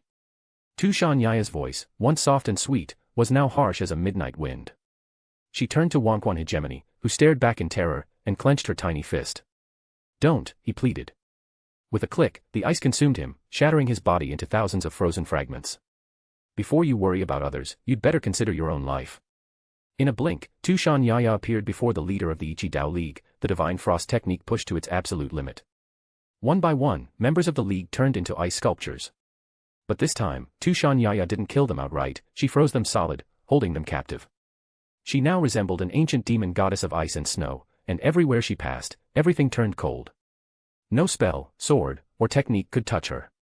Even Dongfang Gyue's legendary pure sun flame froze on contact, falling to the earth as a spray of frosted petals. You old fool, you ruined my eye. Now die for it. Tushan Yaya appeared in front of Dongfang Gyue, her small hands morphing into razor claws aimed straight for his eyes. She wasn't planning to freeze him, this time, she meant to kill. Wait, please, stop. Dongfang Huaizhu threw herself in front of her father and the fox demon, her delicate face full of terror, the holy fire crest on her brow blazing brightly. Tushan Yaya paused, not out of mercy, but because she noticed Huaizhu's beauty and the rare mark of a Yunying body. To her, all humans were now little more than resources, offerings for her god. Not bad. You look good. You have the Yunying body. I'll give you a chance to become a sacrifice to my god, and in return, I'll let your father live. Refuse, and I'll tear him to pieces right here. The icy aura deepened. Dongfang Huaizhu dared not refuse, she knew if she said no, her father's life would end instantly. She had seen firsthand, the fox demons of Tushan, empowered by their faith, were now invincible. Dongfang Huaizhu knelt before Tushan Yaya and choked out, I'm willing. Soon after, the frozen captives, including Dongfang Huaizhu, were taken away by other fox demons and marched off to Tushan. The southern monster clans, who had arrived early and witnessed the whole event, watched in awe and dread. Huandu Qingtian exhaled slowly. So this is the power of Tushan. It's unbelievable, she subdues the mighty Ichi Dao League as if they were nothing. My lord, our attitude must be even more humble now, one elder whispered. Yes, absolutely, Qingtian agreed. Within moments, they reached Tushan. The once arrogant monster clans entered the city with the meekness of hamsters, and the fox demons who watched from the shadows were left speechless. The great elders, however, could only sneer in silent contempt. Half a month later, Tushan Honghong returned, Cui Yuling at her side. Neither was prepared for what awaited them. First, they were greeted by the arrival of the Sand Fox clan and the Southern Yao clan. Tushan Honghong was baffled. Why do they all look so scared? I know I threatened them a little, but there's no need to act so pitiful. A strange sense of foreboding rose in her chest. She became a streak of fire, rushing to their quarters, and was shocked by the sight that greeted her. Hundreds of cages, hanging from the trees. Inside each one, a member of the Ichi Dao League, frozen or bound. What's going on? Tushan Yaya. Tushan Honghong turned back, her ideals of peace between humans and monsters in ruins. How did things get so bad? Sister, come to the palace. I'm waiting for you. Tushan Yaya's voice held an unfamiliar coldness. The palace, a new shrine, built for the 3 Tushan sisters. Honghong entered, and saw a small figure on the throne, adorable in size, but dressed in rags, her one remaining eye cold and filled with a strange, unfamiliar emotion. What happened to you? It's simple, sister. After you left, these people came looking for trouble. I just wanted to intimidate them and then teach them about meditation, maybe invite them as guests. But they took advantage of my kindness, they attacked me. Hundreds of attacks, pure yang flames, all landed on me at once. Sister, do you know? It really hurt. Chapter 136, the sacrifice begins, a breath that shakes the 4 great monster clans. Tushan Honghong looked at her wounded sister and dropped to her knees, overwhelmed by a storm of guilt and fear. Her life's purpose, the dream inspired by her early encounters with the young Taoist priests, had always been to create a world where humans and monsters could coexist in peace. But that dream was built on the fragile hope that her family would never come to harm. If her own ideals ended up getting her loved ones killed, Tushan Honghong would never forgive herself. Her sister had refused to heal her injured eye, even though she could easily have done so with eternal meditation. Yaya wanted Honghong to see the pain, to see what her refusal to act had cost. I'm sorry, sister. I was careless. Honghong's red eyes brimmed with tears as she staggered up and pulled her sister into a tight embrace. Her sobs echoed throughout the palace, raw and mournful. But Tushan Yaya's expression was eerily calm. She held her sister gently, her voice composed, her mind steeled. This ordeal had forced her to grow up overnight. She understood now, people are selfish, demons are selfish. Only a true god could create harmony for all beings. She was not a god, and neither was her sister. They were just fox demons, carrying both love and pain. Sister, if you truly want peace in the world, there are some things you must be willing to sacrifice, and some pieces of your conscience you must learn to let go. This time, the Ichi Dao League attacked me first. So I fought back. Now, I'm going to use every one of them as a death sacrifice, offering their blood and souls to the eternal God. Tushan Honghong struggled to comfort herself, this isn't our fault. Heaven forgives all, but those who sin must pay. This time, it was the Dao League who had brought disaster, not the Tushan clan. After a long silence, Honghong drew a deep breath and rose to her feet. You are the chief priest, Yaya. You'll take charge of everything. I'll simply follow your instructions and help however I can. She'd made her choice. When faced with her sister or the lives of strangers, she would choose her sister every time. Refusing Yaya now would only drive an irreparable wedge between them. At least for now, Yaya was still rational. If she was there to guide her, maybe her little sister could heal, in time, from this darkness. I understand, sister, Yaya replied. 3 days from now, the Tushan Fox clan will offer sacrifices to the gods. Don't forget to attend. She closed her remaining eye, exhaustion overtaking her, and sank into deep meditation. My plan worked, and my sister's heart has been tested as well. Outside the shrine, Cui Yuling stood under the open sky, hands clasped behind her back. She was uninterested in the drama unfolding between the Tushan sisters, instead, she watched, curious to see how Honghong would respond. To allow her little sister to execute hundreds of the Ichi Dao League's best, this was no small matter. It would send shockwaves through the entire world, for the Dao League was humanity's greatest power. If they fell, the human world would be crippled for centuries, its inheritance lost. The decision was completely at odds with everything Tushan Honghong once stood for. After all this time, I thought you would persuade her to show mercy. I never expected you to simply abandon the Dao League. Cui Yuling murmured.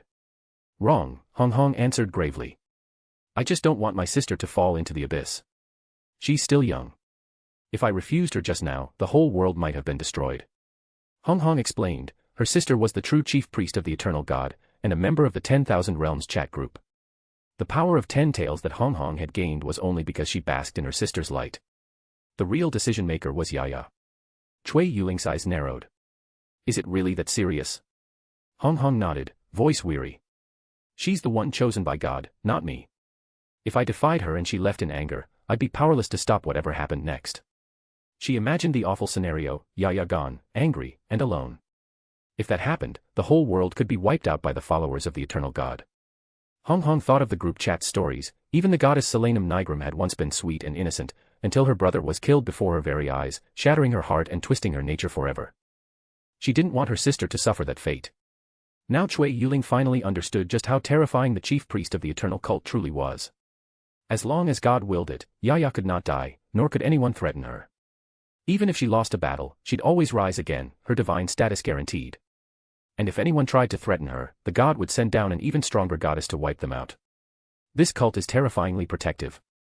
Hee hee, as a jade spirit, I kind of like that. Elsewhere, in a bamboo house, Dongfang Huaizhu gazed at the full moon, her heart heavy with regret. How did it come to this? She squeezed her hands tightly. If only the royal family hadn't been so reckless, none of this would have happened. Stupid men.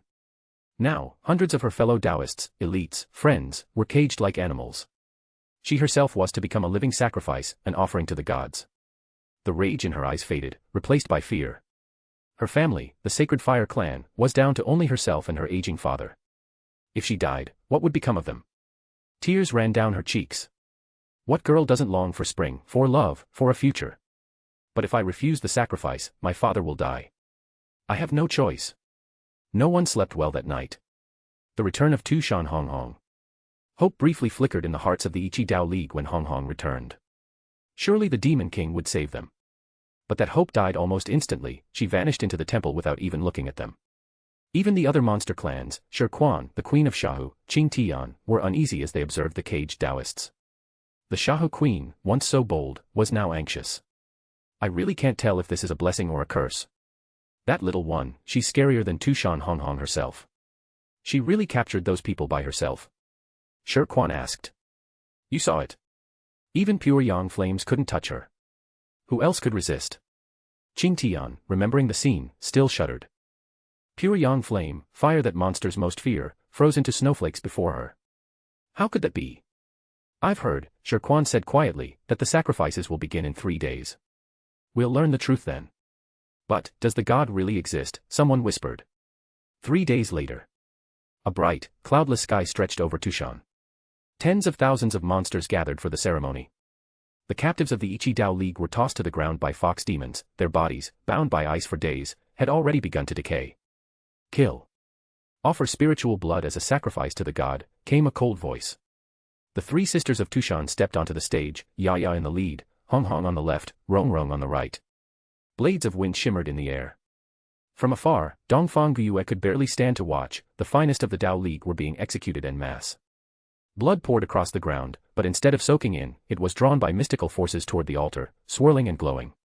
Bring the living sacrifice.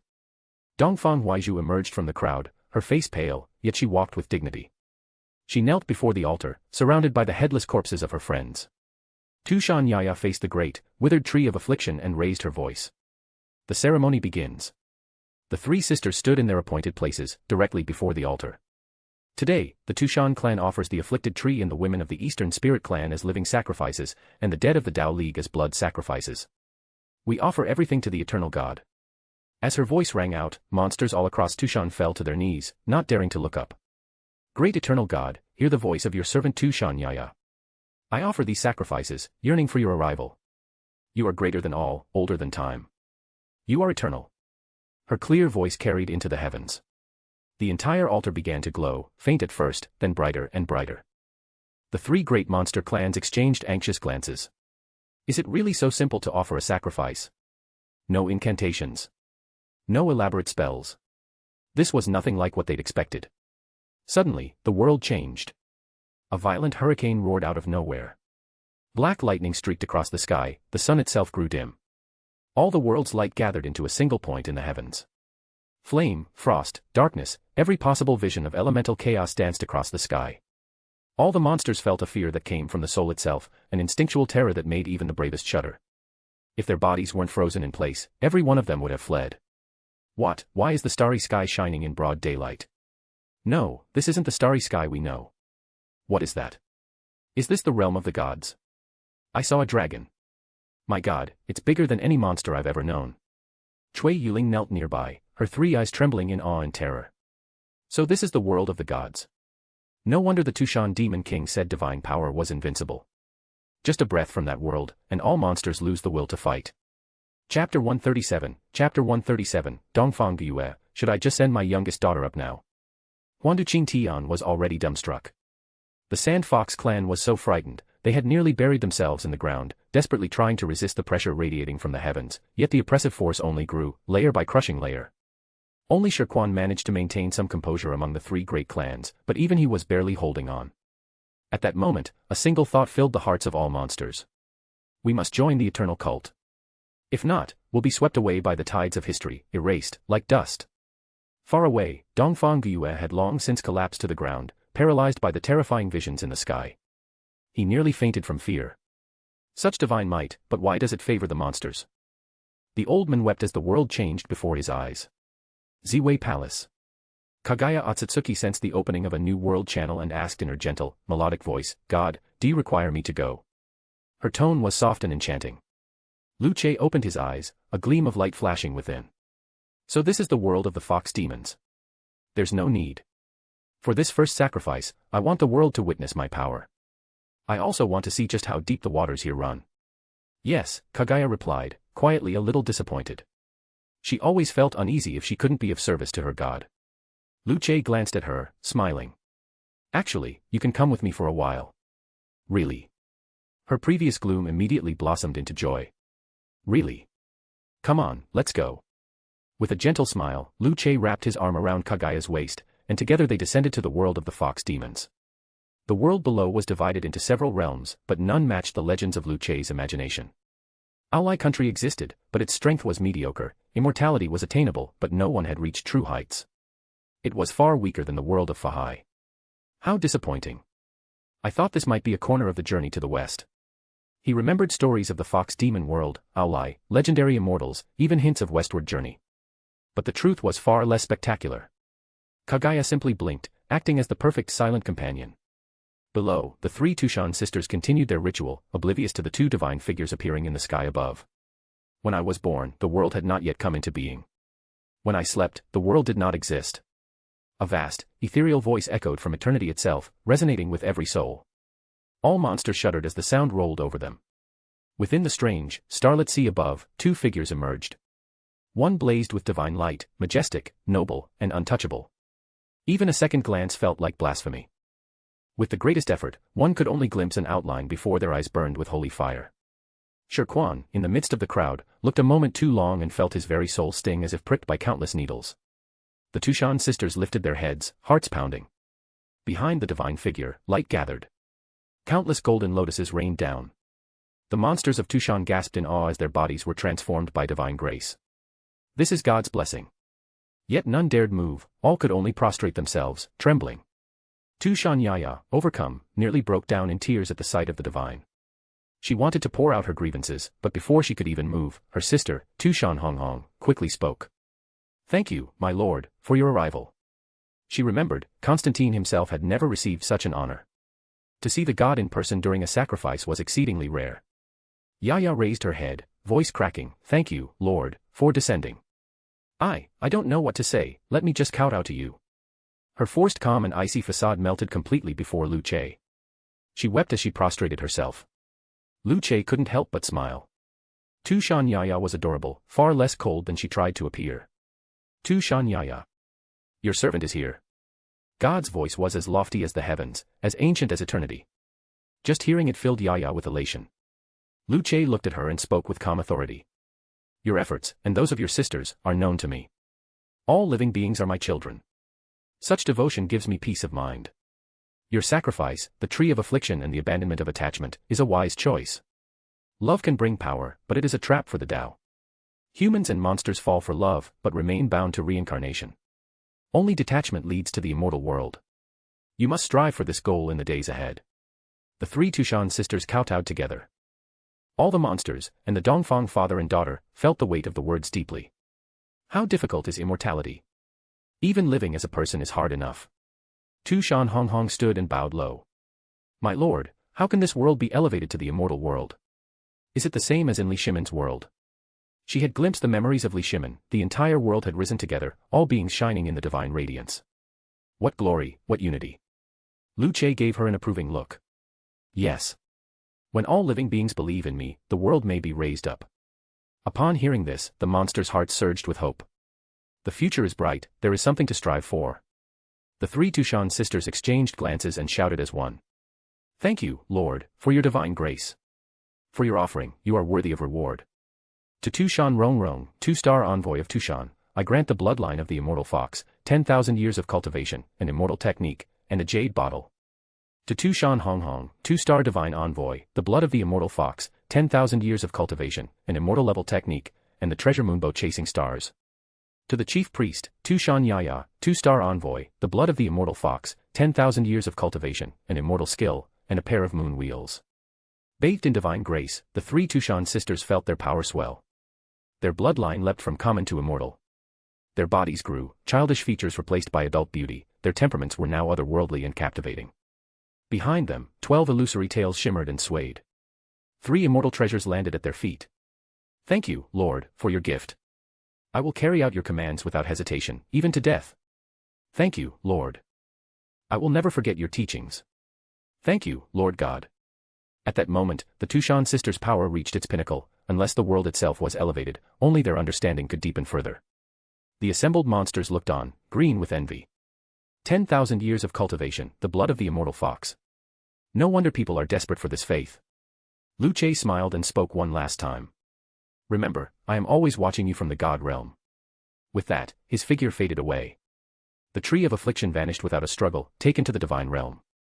Dongfang Huaizhu, still kneeling at the altar, was transformed into a stream of light and lifted up into the realm of the gods. As she ascended, a single tear fell from her eye for her homeland below. The Tushan sisters watched the divine departure, bowing deeply. Farewell, eternal God. Praise be to the eternal God. The monsters of Tushan prostrated themselves. After a while, Tushan Yaya rose and surveyed the assembled demons with icy confidence. Did you all hear? God has charged me with the management of all living beings. From today forward, all monsters must submit to the authority of the eternal cult. Chief priest, we pledge our allegiance.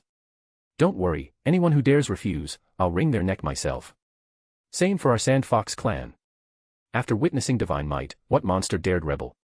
Tushan Honghong then approached Dongfang Guyue, gazing at his weathered face. You should join us. Otherwise, humanity will never survive what's coming. Yes, Lord Priest, Dongfang Guyue nodded. He saw the situation clearly. If he didn't join now, when the young lord descended in the future, all human resistance would be crushed. He'd rather deal with the Tushan divine envoy in front of him, at least she was rational. Tushan was renamed, now the ancestral court of the eternal cult, ruling over the 4 great monster clans. A vast behemoth of faith and power, bound by new laws. No senseless killing was allowed. The doctrine must be spread to every corner. Future missionaries would need training, many would be selected from the Ichi Dao League, now decimated. Though Dongfang Guyue and his daughter survived, what could the two of them do for the Dao League now? They would have to rebuild from the ashes. Tushan Yaya turned to him. You are one of us now. Train your second daughter well, I see great potential in her. She may serve the gods in the future. Ah. Why? Are you unhappy? And no. Bitterness twisted Dongfang Guyue's face. Who would willingly send his daughter away forever? Tushan Yaya snorted, don't have any funny ideas. You should know, the goddesses who serve the Lord can still descend to the lower realm in the future. It's actually a blessing for you. Dongfang Guyue's eyes widened. Really? She can come back down. Of course. God is all-powerful. Your daughter will be well instructed in heaven. Just keep her safe until then. I understand. If that's the case, maybe I should just send my little daughter up now. Chapter 138, Billionfold Multiplication, the Law of Super Rarity. God's Domain. Luce couldn't help but smile as one after another, the system notifications chimed in his mind. Ding. Your followers sacrificed the blood of the Ichi Dao League, triggering a 100-fold increase. You have obtained the immortal skill, Nameless Sword Heart.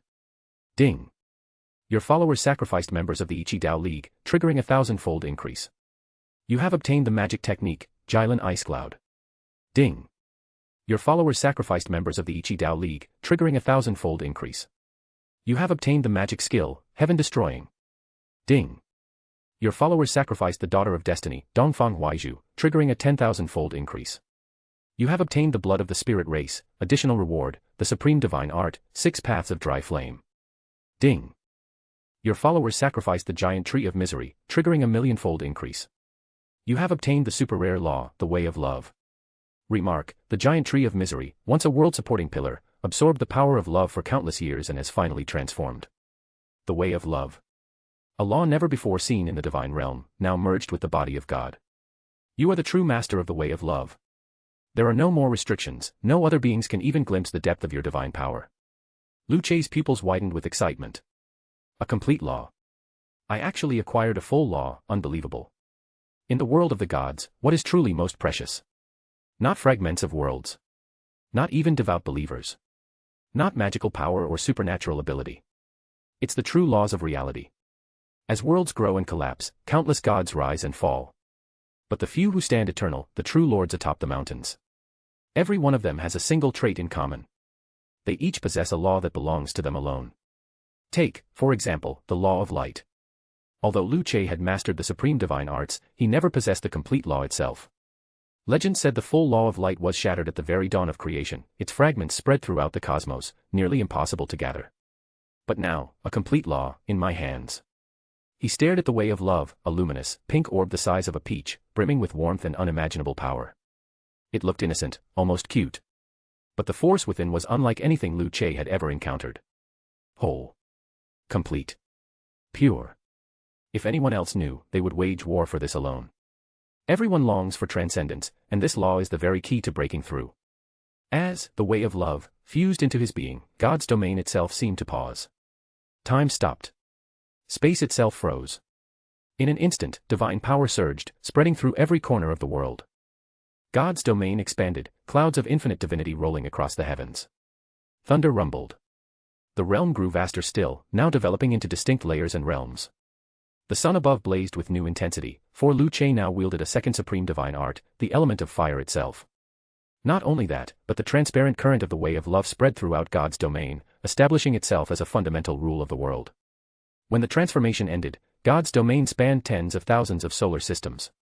10 massive nebula clusters shimmered at the edge of reality. In that moment, Lu Che rose to become a true Lord God, a level of strength previously only imagined. His power now stood far above even the greatest lords of old. The inhabitants of God's domain began to awaken, slowly realizing that the world itself had changed. First was Ao Qian, the Azure Dragon King. A true dragon, he guided the power of the stars and soared through the heavens. Now he could move at will, nothing could halt him, nothing could harm him. The power of God has grown even greater. Ao Qian exclaimed in awe. Li Er sat atop his palace on the immortal peak, staring speechless at the endless expanse of stars. My status has dropped again. He used to be able to sense the terrifying sun above. Now, his immortal realm was shunted to a tiny corner, the sun reduced to a mere orb in the sky.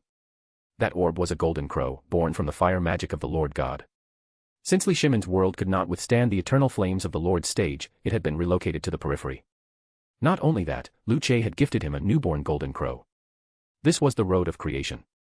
If the golden crow ever emerged from the sun, it would be the beginning of a new world, much like Master Xiao Wan's own achievement. But she was a 9-star creator, even attaining creation, others only reached a single star.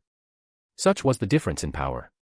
Still, without true strength, you can't suppress rivals like Qi Huang Liuyan.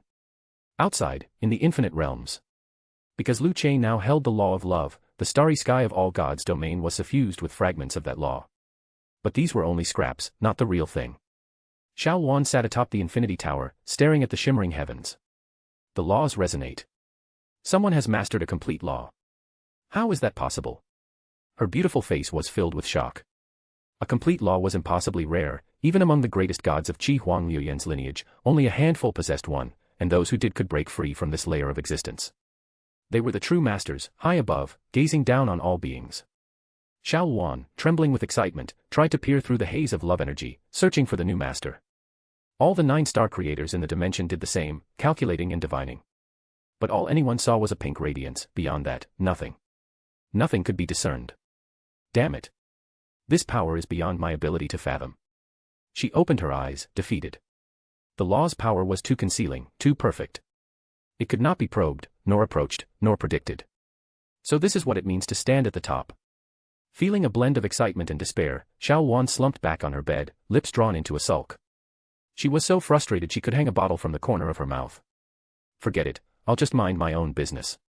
She got up, intending to ride a starry Qilin into the night, but the moment she left her room, she sensed a familiar breakthrough in the distance. A disciple had ascended to the Lord God stage, and the aura was all too familiar. Lu Che. He broke through. Xiao Wan teleported at once to his chambers, only to find the air thick with pink, loving mist. If she couldn't recognize which law Lu Che had mastered, she'd have to be a fool. So you're the one, you little brat. Xiao Wan muttered, her tone a complicated mix of admiration and resentment. The complete law. I can't even resist its influence. Frustrated, she turned and stormed out, not noticing how the pink energy shaped itself into a heart within her own divine realm. The way of love. All living things possess it. No god, no creature, no soul can resist its power, no matter how hard they try. Xiao Wan thought escaping would save her, but the way of love had already subtly woven itself into her world. Within God's domain. Dongfang Huaizhu climbed the steps to Ziwei Palace to pay her respects. Dressed in an emerald coat over a plain skirt, a green flute at her waist and a jade pendant symbolizing the Vulcan family, she was the very image of gentle, noble beauty. Classic, virtuous, with a proud bearing. Greetings to the eternal God, she said softly, bowing so low her forehead touched the polished stone. Her body trembled with awe. A gentle voice came from above. Look up. Yes. Huaizhu looked up, and was startled. The eternal God looked so human. But behind him blazed countless radiant streams of divine light, lending him an unearthly nobility. One of the attending goddesses, seeing Huaizhu's gaze linger on the young woman beside the god, frowned in displeasure. Do not stare at the god, novice goddess. Her voice was crisp and strict. You should know better, never gaze directly at the Lord. A glance is enough. Huaizhu blushed, quickly bowing her head. Why did I look? Was it curiosity, or something else? Her heart pounded uncontrollably, as if a deer were bounding in her chest. The eternal God's voice was gentle. It's all right. The blood of the Eastern aristocratic family is weaker here. I now bestow upon you the blood of the spirit race and a fragment of the law of fire. Train diligently, if you reach the 8-star level, you'll be able to visit your family in the lower realm. Thank you, my lord, for your grace. Joy and gratitude filled Huaizhu's heart, but when she looked up, the god had already vanished. The young woman beside the lord, however, snorted. Don't get too proud just because you received a reward. It will take endless effort to reach your potential. And as for sharing a bed with the lord, unless he commands it, you should just focus on your training. There are many ahead of you in line. Yes, I understand. Why does she keep talking about sharing a bed?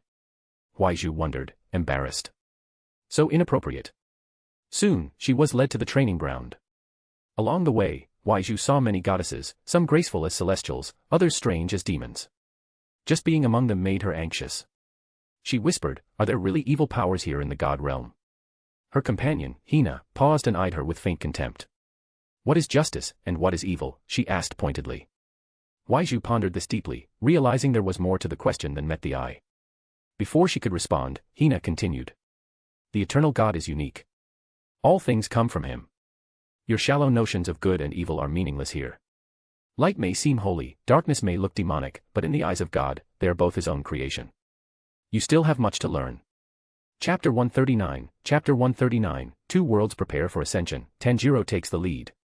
Dongfang Huaizhu nodded thoughtfully, a sense of enlightenment blooming in her heart. She seemed to grasp the truth of what the goddess had said. In the end, light and darkness are two sides of the same coin. Good and evil are not determined by power, but by the heart of the one who wields it. Even those with the most radiant abilities may do evil if their mind is twisted.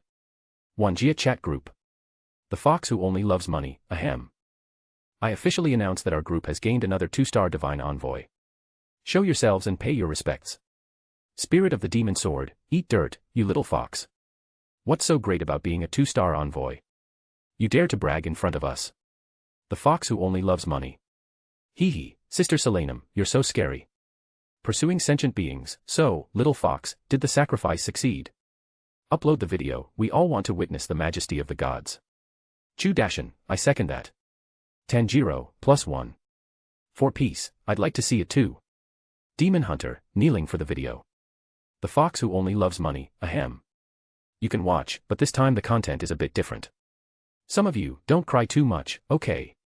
Young Master Murong. Demon Hunter, what are you talking about? I don't get it. Chu Dashin, wait, could it be, did the Lord of Eternity descend in person? Spirit of the Demon Sword, surprised. This fox really is lucky. Without another word, the Fox Who Only Loves Money uploaded the video.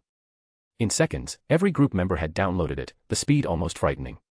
Within minutes, Demon Hunter and Chu Dashin were openly weeping, snot and tears running down their faces. Why? Demon Hunter, this isn't fair. I never win the luck lottery. If only I could meet God in person just once. Chu Dashin, at Ninja Scientist, looks like I've also been tossed into the cold palace. Oh. Spirit of the Demon Sword, you two are acting like kids riding a toy train and crying about it. Pursuing sentient beings, wasn't it you, great and good-hearted Chu, who was comforting Orochimaru last time? Ha ha ha ha. Ninja Scientist, I actually feel better seeing you like this. Hee hee. Young Master Murong, from now on, let's call Brother Snake the master of yin and yang. Li'er, you know who's really suffering? Me. God's power has gotten stronger again, and my immortal world has been flung who knows where. Spirit of the demon sword, wait, are you saying our Lord God has grown even stronger?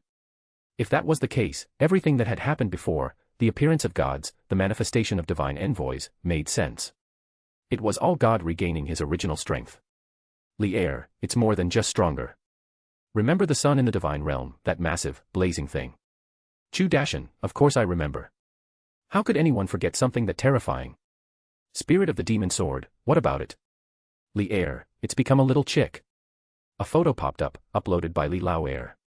Taken from the top of the immortal peak, you could see the sun overhead. Before, it was enormous and awe-inspiring, now it had shrunk to a tiny orb, inside which a golden crow curled up and occasionally fluttered, looking almost cute. Spirit of the demon sword, ha ha ha ha. You just made my day. As far as banishment to the cold palace goes, Li really drew the short straw, banished to the cosmic corner in a flash. Tanjiro, I laughed so hard I spat out my rice. Let me just live my quiet life, please. Pursuing sentient beings, according to old Buddhist texts, that's not a chicken, it's a golden crow.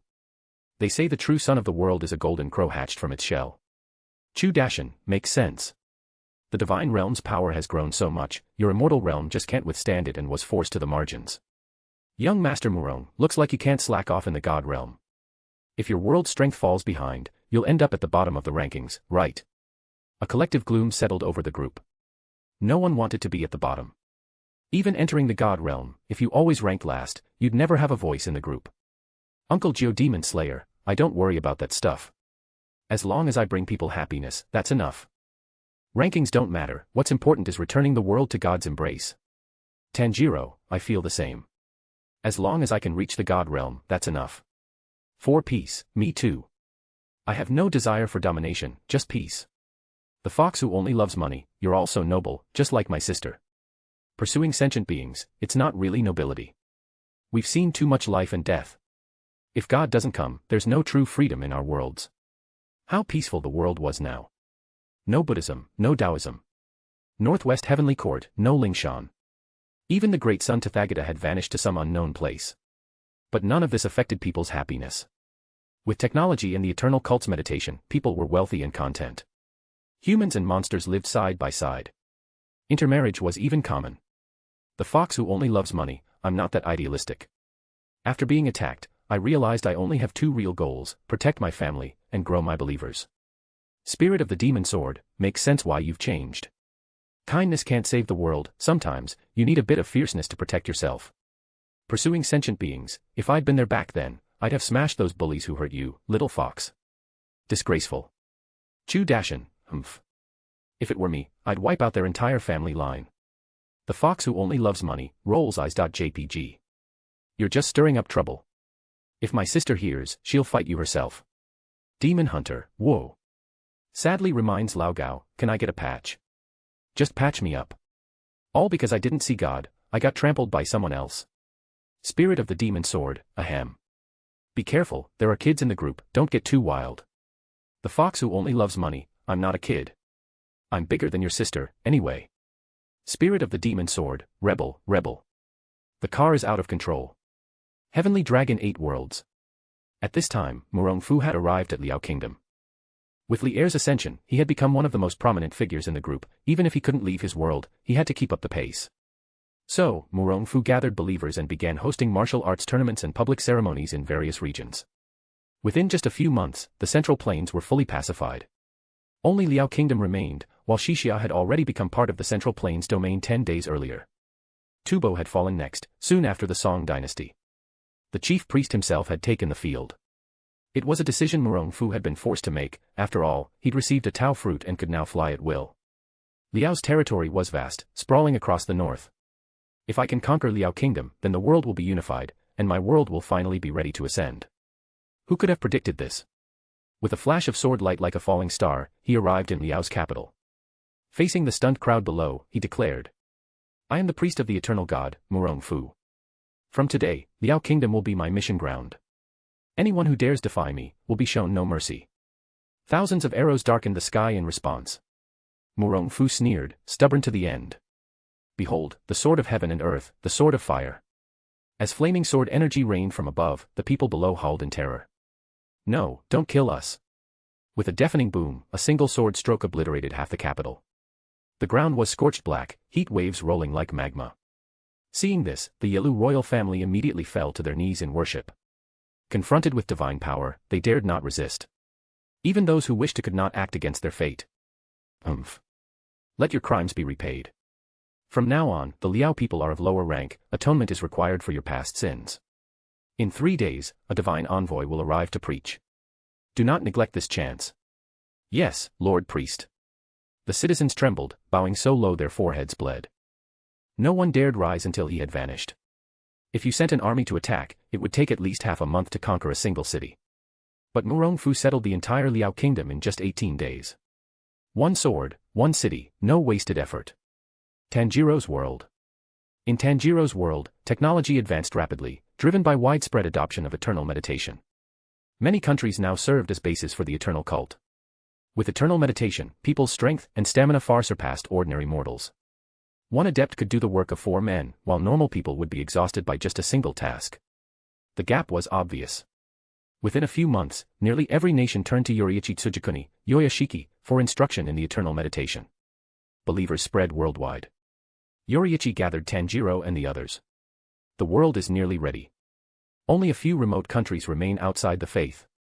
It's time to prepare for ascension. This will be our greatest glory.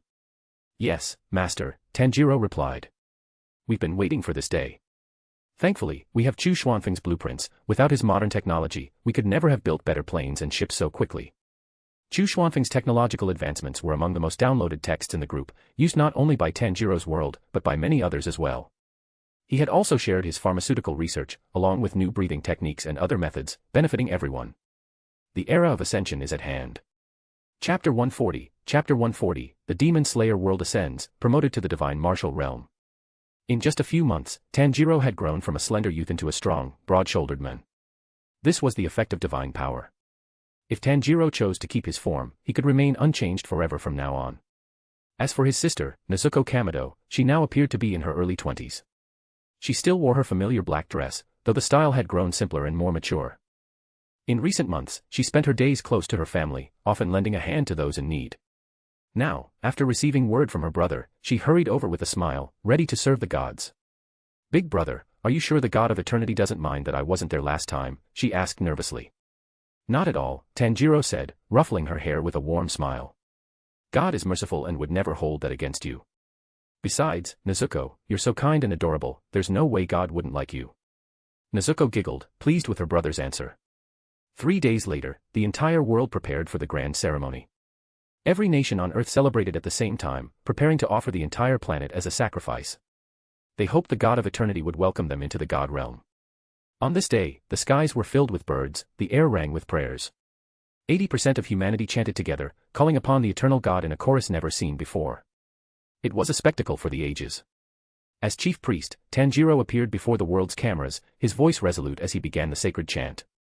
Great God of Eternity, I am your faithful servant, Tanjiro Kamado.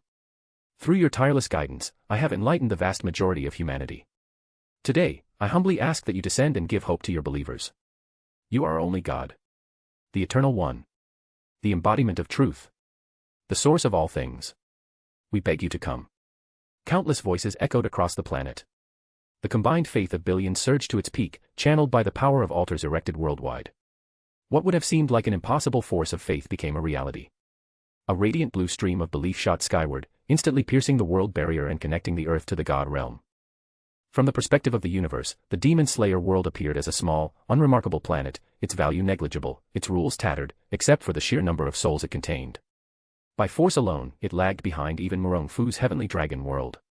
But now, the divide between worlds vanished with a rumble. A glorious, awe-inspiring God realm was unveiled for all humanity to see. Majestic nebulae spun around a brilliant sun at the center, and the projection of the eternal temple appeared in every corner of God's domain, inviting the faithful to worship. A system prompt echoed in Lu Che's mind. Ding!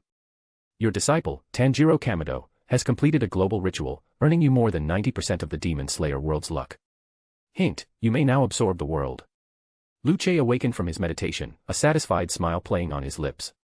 He hadn't expected Tanjiro to be the second person to successfully offer his world as a sacrifice. Such loyalty deserved recognition. Since you've been so devoted, let's see how your world evolves. He stood and called out, Ao Qian, bring this world over. Yes, Lord God. Ao Qian replied, excitement in his eyes. To carry out a direct command from the God of Eternity, what greater honor could there be? He looked to the great opening in the sky, the power of stars whirling around his massive form. In a single movement, his body shimmered and crossed the void. From the perspective of those in Tanjiro's world, it seemed as though an entire galaxy was on the move, closing in with impossible speed. In the blink of an eye, Ao Qian's colossal dragon form hovered above the earth. His head alone dwarfed the planet. He let out a world-shaking roar. Aowa, by order of the eternal God, I am to transport you into the God realm. Do not be afraid. Two gigantic, ethereal claws reached down, gently gripping the earth. The planet was lifted from its broken world barrier and carried toward God's domain. The people of the Demon Slayer world watched in disbelief, expecting calamity. But instead, a shimmering film of starlight enveloped their planet, shielding them from harm. Not a single soul was hurt. Tanjiro stood with his arms spread, his voice reassuring. Look, this is the true starry dragon king, Ao Qian. He is the pet of the eternal God. There's no need to fear. Astonishment rippled through the world. A dragon larger than Earth itself, just a pet. How vast and mighty must the God of Eternity truly be? The answer defied imagination. Not even the latest technology could calculate God's grandeur. Instead, the faithful grew even more devout, their worship intensifying. With such a powerful God watching over us, what do we have to fear? To believe is to be saved. As the Demon Slayer world was drawn into the God realm, everyone was pressed down by a moment of crushing force, a manifestation of the domain's overwhelming power. For one terrifying second, it was nearly impossible to breathe. Then, as the pressure lifted, the Earth itself began to change. The planet shook, then began to expand, the landscape morphing as though in a dream. Mountains rose, rivers widened, the sky stretched broader and higher than ever before. The world's upgrade had begun. Within the Crepe Myrtle Palace, Luce received another prompt from the system. Ding. Your fragmented world has been fully integrated into the God realm, triggering a 1,000-fold increase. The world is evolving into a medium-sized world. Ding. You have 3 options for the world's development. Note, your choice will determine the new cultivation system and direction. Xianxia, the world will evolve into a Xianxia-style realm, where all may cultivate to become immortals and even greater beings. Technology, the world will embrace a high-tech future, advancing toward higher-dimensional sentient machinery. Divine Martial, Shenwu, the world will be governed by the laws of battle, wielding the power of law itself to fight. Luce considered the options. Another Xianxia world would be redundant, I have plenty of those. That leaves technology and Shenwu. Which is the better fit for this world? After a moment's thought, he made his decision. The inheritance of the Demon Slayer world is legendary, filled with martial strength. The divine martial path is best. He spoke aloud. I choose Shenwu. Ding. The cultivation system has been injected into the world. You may notify your believers. Luce smiled. It really was that simple. Meanwhile, the people below, watching as the Star Dragon King disappeared, marveled at the sight of a neighboring planet, unfamiliar and beautiful, floating in the sky. They felt a sense of wonder and anticipation. Suddenly, a colossal light appeared, shining down on the world. A deep, ethereal voice echoed across the land. Tanjiro Kamado, your achievements have reached the threshold. You are granted the title of 4-star Divine Envoy. Your world is now a divine martial realm, where the law itself is the source of strength. You are the inheritor of Shenwu, continue to guide your believers and lead them to become stronger. Beware of arrogance. The voice, clearly the will of the eternal God, if not his very incarnation, filled every believer with awe. Even a mere echo of the divine was enough to make hearts tremble. Divine martial world. To be directly addressed by the God of Eternity, what greater glory could there be? No wonder people wept with joy. Tanjiro fell to his knees, his forehead pressed to the earth, tears in his eyes. Thank you, God of Eternity. I will never forget your teachings.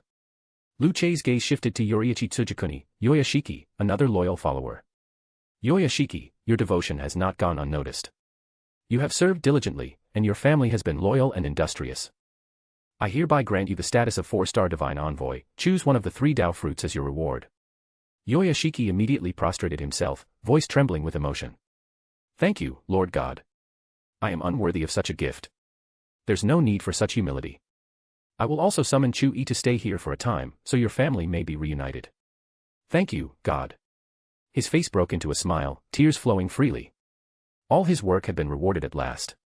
With his blessings bestowed, the incarnation of Lu Che faded away, and peace returned to the world. Moments later, a portal appeared, linking their world to the distant high star. 4 little girls stepped out one after another. When they saw their parents, they rushed over like a flock of happy bees. Daddy. Mother. Tears and laughter filled the air. Nezuko, standing nearby, smiled at the happy reunions and quietly approached Hina. Is there anything I can do to serve the gods? She asked earnestly. Hina looked Nezuko up and down, taking in her sincere expression and gentle aura.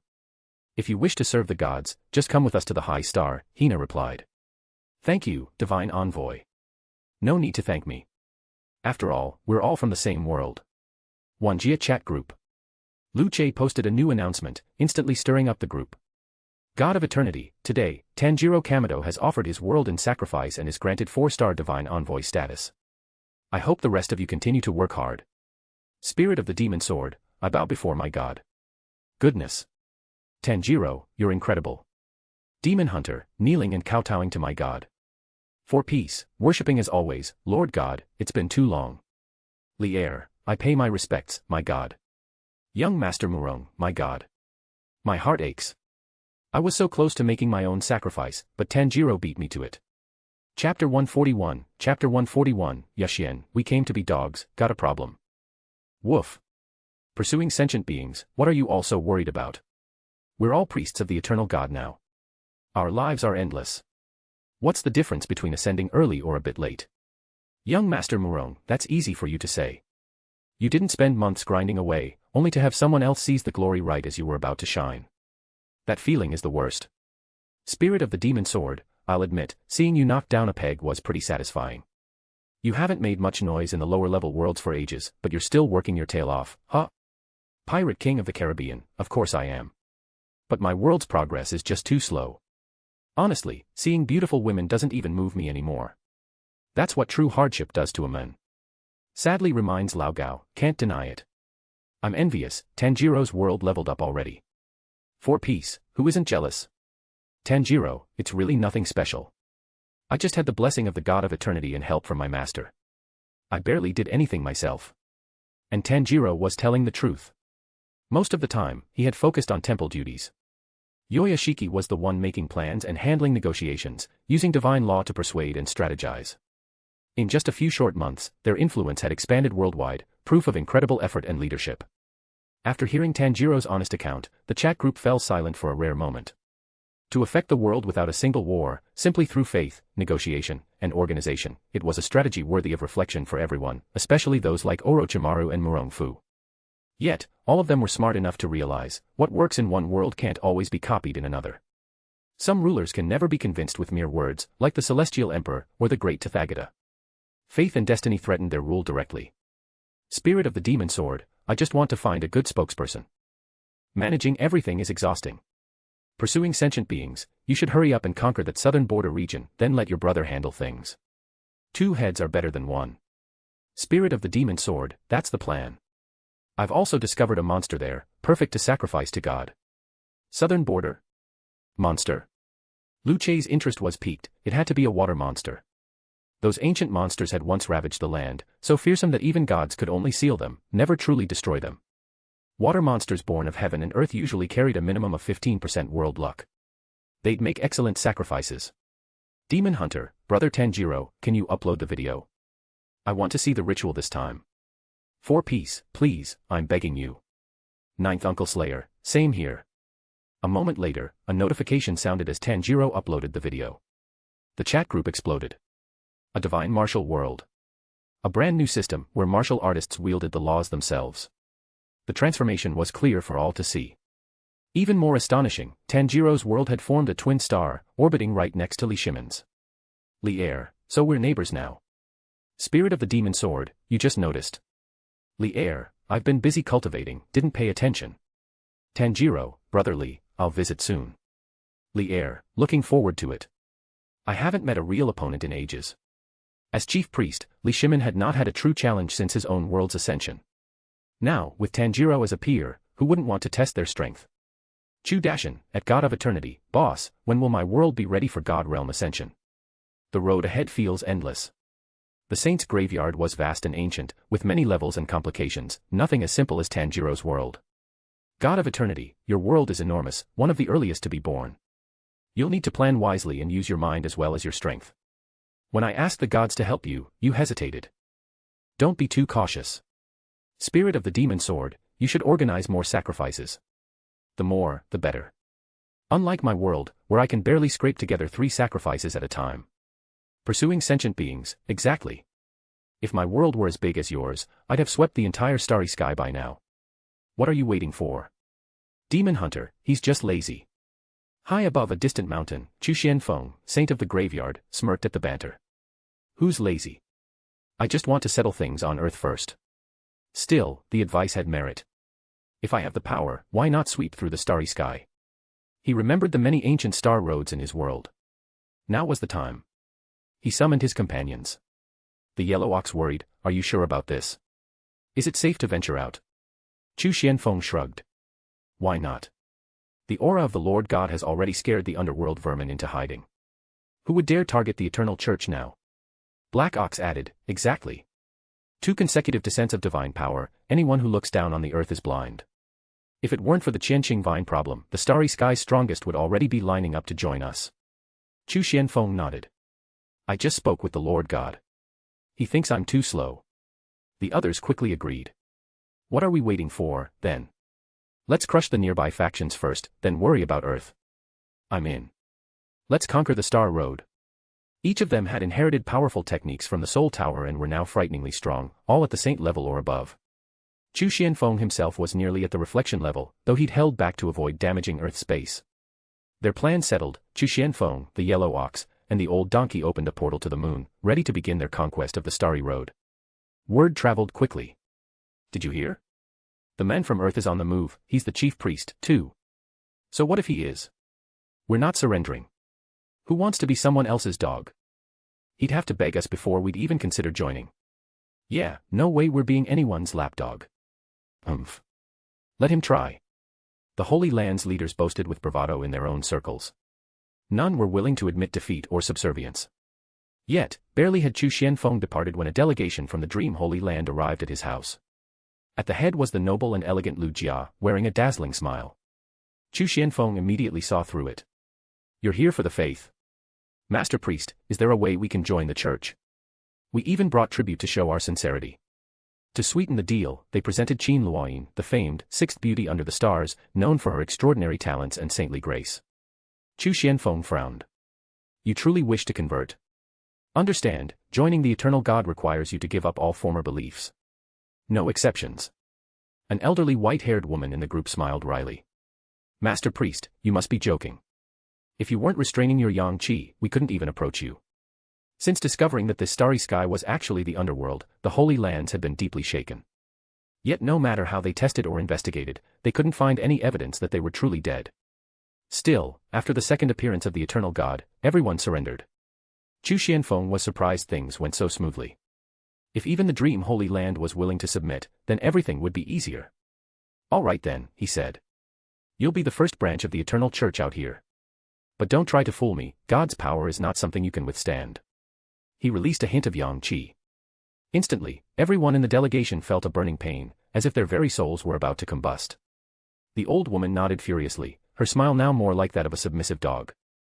Before they could even leave, another delegation arrived, the Yaxian clan, one of the 10 greatest races beneath the stars, each possessing ancient legacies.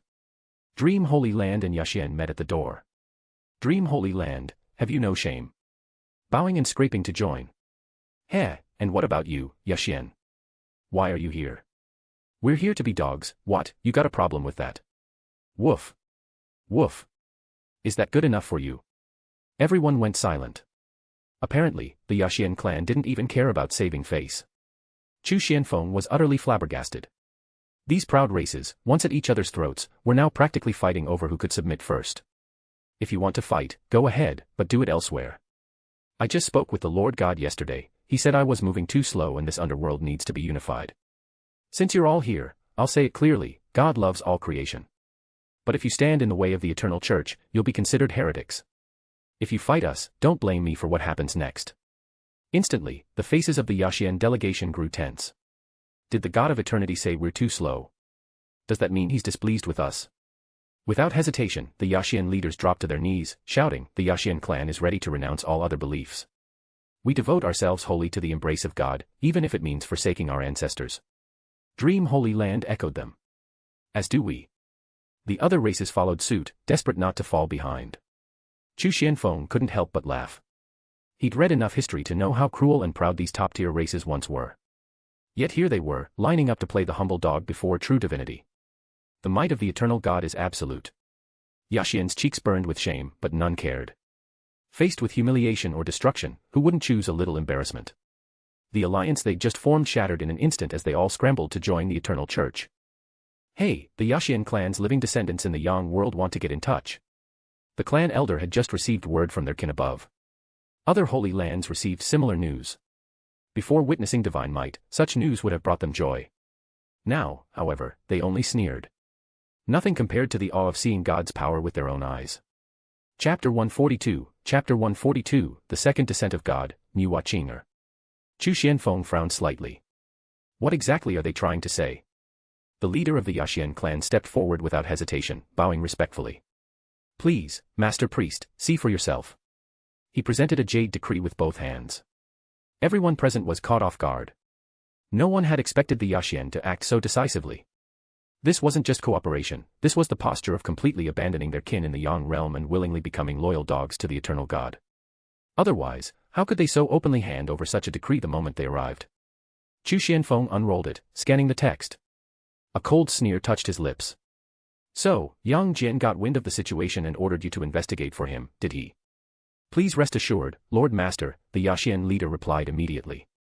We obey only you now. Anyone who dares to report back will be considered the mortal enemy of our entire clan. The Yaxian's stance was firm.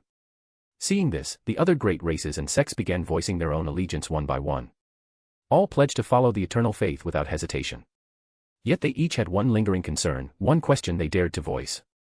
If they joined the eternal faith, would they be able to regain physical bodies? No one wanted to remain a dead spirit forever, even if the state caused no harm. The thought of flesh and blood, of living breath, was a temptation too great to ignore. Chu Xianfeng chuckled, waving his hand as though brushing away dust. Mere flesh. That's nothing. You should know, our God, when descending to the lower realms, suppresses 70% of his true power. Gasps rippled through the assembly. 70%. They exchanged startled glances, realizing that their understanding of the eternal God's power had been shallow, laughably so. If even a servant of God could wield such terrifying might under suppression, then how unimaginable was the true strength of the God himself. Even the greatest sovereigns under the sun would likely be reduced to kneeling in his presence. Boss Chu. We beg to join the eternal faith. We came first. Stop shoving. The elderly matriarch of the Dream Holy Land jabbed someone with her cane, her expression sour. Her followers joined in, and soon the crowd devolved into chaotic pushing and shoving. There was no use of spiritual power, this was sheer, old-fashioned brawling, elbows and fists everywhere. Our Dream Holy Land is going to sacrifice one of our saints, do you have anything like that? Ha! We have 2 saints to sacrifice, sisters, no less. Beat that, Dream Holy Land. Damn it. Chu Xianfeng could only stand there, a black line practically etched across his forehead. Why did I even come out here? To watch them squabble like children. Fine. Let them fight it out. Things could be sorted in time. In the fairy sword world, months of relentless effort had finally paid off. Selenum, Longkue, had transformed the faith of southern Xinjiang. Her methods were bloody, yes, but in the eyes of the common people, she had become their savior, their true goddess. Why such reverence? Because when Selenum had first appeared, she had slain the Witch King of southern Xinjiang and crushed many powerful elders. The sheer brutality of it had terrified all who witnessed it. She had seemed more like a demon than a deity. And yet, afterward, she descended among the people like a benevolent goddess, healing wounds with divine power and teaching more potent spells than they had ever known. She transformed their lands and lives. The legendary Niwa. A distant myth. The eternal goddess was here in the flesh. Hit with the stick, then offered the sweet date, Selenum had mastered this balance. With the aid of Hongkue, she altered the very geography of southern Xinjiang, purging poisonous swamps and creating fertile farmland. The people's livelihoods improved visibly, season by season. Who wouldn't love such a goddess? Who would dare disrespect her? The eternal temple of southern Xinjiang. The old Niwa temple had been torn down. The lingering power within its idol was sealed away by the two dragon Kuei sisters, and in its place rose a grand eternal temple. A messenger knelt before Solanum. Lord Master, the people have been asking, when will the next festival be held? The harvest had been bountiful. With life flourishing, the people's gratitude naturally turned toward their god. They were eager to offer worship and give thanks. Solanum's tone was calm, almost detached. Has the eternal faith covered every corner of southern Xinjiang? Yes, the men replied. Per your orders, all households have installed an oracle shrine and pray daily. Our envoys conduct random inspections. The man's name was Hamo, a middle-aged wanderer who had once lived a lonely, uneventful life. But after experiencing the grace of the eternal God, he became an unshakable believer. Now he traveled constantly, spreading the faith. Many outsiders had been converted under his guidance. Quietly, he also took on less visible tasks, eliminating would-be rebels, sowers of chaos, and defectors. Good, Solanum said.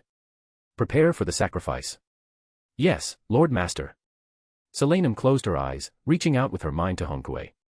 The two were split aspects of a single soul, and only recently had they discovered they could communicate through pure thought. Are you ready on your side? Solanum asked. Yes, sister, Hongkue's mental voice replied. What's the situation with the god? My territory has become a missionary stronghold. Dozens of sects have fallen to us. The emperor is furious. Hongkue's mental chuckle was dark. Her methods had always been ruthless, those who resisted were exterminated without mercy. Unsurprisingly, many factions had fled to side with the heavenly emperor.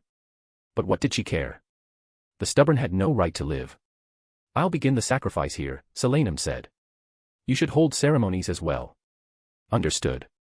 Hongkue opened her eyes, addressing the 10 elite disciples kneeling before her. Pass my order, all missionary sites will hold celebrations at noon tomorrow. Any monsters or ghosts must come to pay homage. Yes, Master. And, once you have bathed in divine power this time, begin waging war abroad.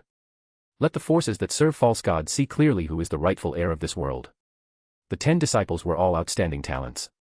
Since joining the eternal faith only months ago, they had reached the immortal realm, and their favorite challenge was the Soul Tower. Now they could each stand against hundreds of ordinary immortals. Yes, Master. Rest assured, we will fulfill your will. The next day. Snow and wind whipped across southern Xinjiang. Zixian walked to the altar, cradling her young daughter in her arms.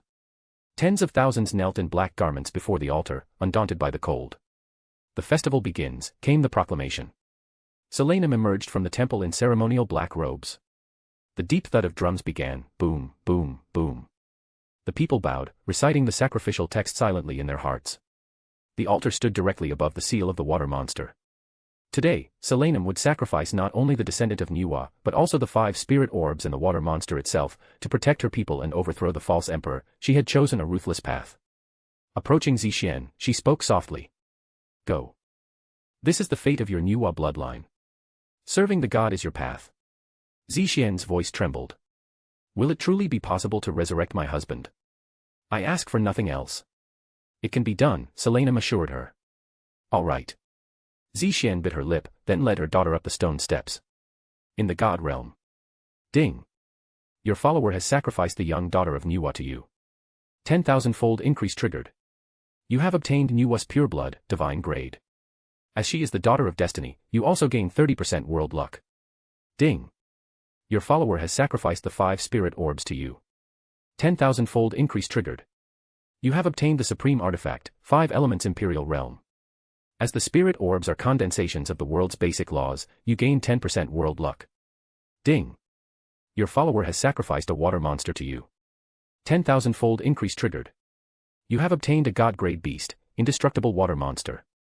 As it is a fragmented world's water elemental origin creature, you gain 10% world luck. 5 elements imperial realm, a set of 5 artifacts sealing vast quantities of elemental law, forming a natural divine formation. Any 5 element attacks below the main god level are nullified. Upgradable. Indestructible water monster, born of the law of water, without a true body. Immortal so long as water exists. Lu Che smiled faintly. I didn't expect the fairy sword world to hold so many treasures. Shame Nuwa herself isn't around, she'd have made quite the sacrifice. Still, he was pleased. His second god had been born. In the fairy sword world. Beneath the radiance of divine light, Qing'er's small body began to grow rapidly. Her figure matured, and her lower half transformed into a long, gleaming serpent's tail. Mother, why did I grow bigger? And my legs, they turned into a tail. Qing'er's voice quavered. She looked down at her new form, then burst into tears. She was still just a child, how could she understand what was happening? She only knew she had been sent to serve a great and powerful being. No one had told her she'd become a snake. Zixian's eyes softened, her smile tinged with sorrow. Silly girl, you're awakening your power, taking on the true form of a Nuwa. Then, will God hate my tail? Of course not. Oh. Qing'er sniffled, then broke into a small, sweet smile, her innocence intact despite everything. It was a smile that could melt hearts. Zixian was about to say more when a sudden, soul-deep pressure radiated from her daughter's body, the pure, undiluted power of Nuwa's bloodline. Zixian's knees buckled and she collapsed to the ground involuntarily. The sky split with a resounding boom. The entrance to the god realm manifested before all. Dragon Kuei's voice rang out solemnly. All believers, bow. The god descends. Tens of thousands fell prostrate, foreheads pressing into the snow. Selenum, though accustomed to such phenomena, still felt awe stir within her at the sight. From below, the sealed water monster broke free, its body dissolving into a surging column of water that shot toward the heavens. It roared defiantly. A single beam of light pierced its form. The water monster shrieked in pain. If you dare misbehave again, I will erase you, mindless beast. Lu Chei's voice carried no trace of indulgence. For all its strength, the water monster was still little more than refuse before him. The creature shuddered violently and dipped its head in frantic submission. It was intelligent enough to know the truth, its life was entirely in God's hands. Chapter 143, God's grace as vast as the sea, Zixian and Su Chongqing become paired lovebirds.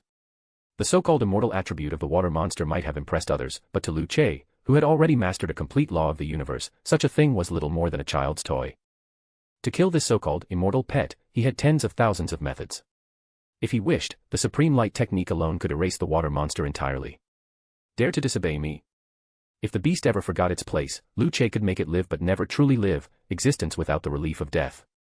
Chastened by the thought, the water monster's arrogance crumbled. It whimpered for mercy, behaving like a frightened puppy as it drifted toward the god realm. Soon, it spotted a pure water planet, and for the first time since its awakening, it let out a gleeful cry. Lu Chei descended slowly.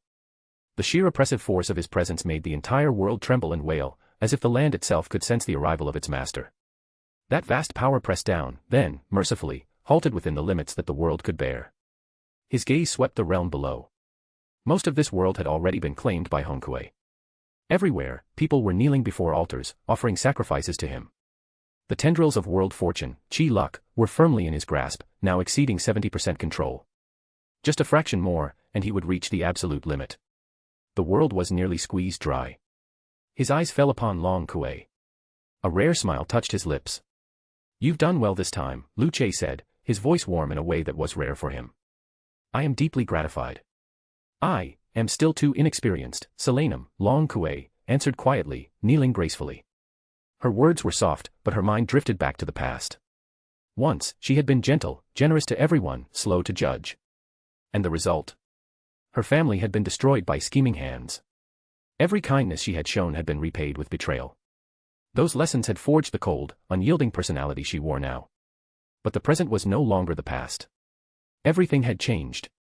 Do not belittle yourself, Lu Chei told her. Remember, those who believe in me will have eternal life. Even if their souls perish, they will be reborn in the god realm. Yes, my lord. Her forehead lowered until it touched the ground. Tears slid from the corners of her eyes. Lu Chei extended a hand. A faint gesture was all it took, the drifting soul fragments scattered across the world began to stir, gathering toward one point. Time itself wound backward. A physical body reformed from light. Fei Peng reappeared. His expression was dazed, the last memory in his mind being the sight of his sister's desperate face. Am I not dead? Why? Brother, Selenum said softly, it was the god who gave you new life. Fei Peng followed the adoration in his sister's gaze and looked upward. There, in the void, stood a figure of pure light and shadow, framed by the vast, mysterious starry sky. The very breath of this being was enough to crush him into nothingness millions of times over. Fei Peng dropped to his knees. I thank the god for this gift, for reuniting me with my sister. Well, rise, Lu Chei replied. I am satisfied with this offering. He raised his hand. I grant Long Kuei the title of 3-star divine envoy, 10,000 years of mana, and the 9-sun sword spirit body. I grant Hongkue the title of 3-star divine envoy, 10,000 years of mana, and the 9 nether sword spirit body. But, do not grow arrogant. The false gods of this world still remain. His voice, though calm, was like 9 heavenly thunders crashing at once. The sound reverberated through the 3 realms. Countless believers heard it, bursting into tears, their foreheads pressing to the earth in endless kowtows. Those who still refused to believe were struck by lightning one after another, their bodies trembling violently as they struggled to remain conscious. Elsewhere, Hongkue turned to the Fire Ghost King, her lips curling into a cold smile. Now, can you understand the power of my god? The Fire Ghost King, an ugly female spirit in a fiery red robe, nodded frantically. I understand. I understand. I'll return to the underworld and spread his faith immediately. I wouldn't dare act against him. Clever enough to see which way the wind blew, the Fire Ghost King had surrendered her spirit pearl to Hongkue without a fight. Her submission meant that much of the mortal realm now lay in Selenum's hands. Even in the ghost realm, several territories had begun to convert to the eternal faith. 2 divine lights, one bright, one dark, descended from the heavens, merging into the bodies of Long Kue and Hongkue. Their power surged, climbing past the heights of the heavenly emperor himself. It was only when distinct sword auras took form behind their heads that the transformation ended. A crimson sword mark now gleamed between Hongkue's brows, radiating an endless chill of 9 nether chi, dimming even the light of the sky. By contrast, Long Kue bore a dawn-colored mark, her aura warm yet equally unshakable. Light and darkness. 2 halves of a whole. Together, their combined strength could shatter the very boundaries of this world, a hidden gift Lu Che had embedded within them. Whether they would ever realize the full extent of this power was another matter. I trust you will continue restoring the faith of this world, Lu Che said. We will not disappoint you, the sisters answered in unison. Your strength, Lu Che said, will shine for eternity. He nodded, satisfied, then turned his attention to Qing'er, beckoning her. Come. I'll take you back to the God realm. Lord God. I have one request. The voice was weak, trembling. Zixian. Long Kue's eyes went cold instantly. In a flash, she was upon Zixian, forcing her face into the ground with one hand. Blood splattered onto the stone as Zixian's forehead split open. In front of the god, how dare you speak without leave? Long Kue hissed. If Qing'er weren't present, she would have killed this useless woman already. It's all right, Lu Che's voice rolled gently through the air. Let her speak. Long Kue released her. Zixian lifted her head slowly, her face streaked with blood, her eyes brimming with sorrow. Her body shook, years of mental strain had hollowed her out. Only her daughter's presence had kept her alive this long. You wanted my daughter, and I gave her to you. Zixian's voice broke. Zixian, am shameless. I have no great ambitions. I care only for the one I love. So I beg you, let me be with him, even as a ghost. Tears streamed freely. Her devotion was absolute, unwavering, and tragic. Beside her, Qing'er saw her mother's pitiful state. She dropped to her knees and clutched Lu Che's leg with both arms. My Lord God, she pleaded through sobs, please, fulfill my mother's wish. I'll repay you, whatever you command, I will obey. As the second Nuwa, her tears carried power. The skies roared with sudden storm winds and torrential rain.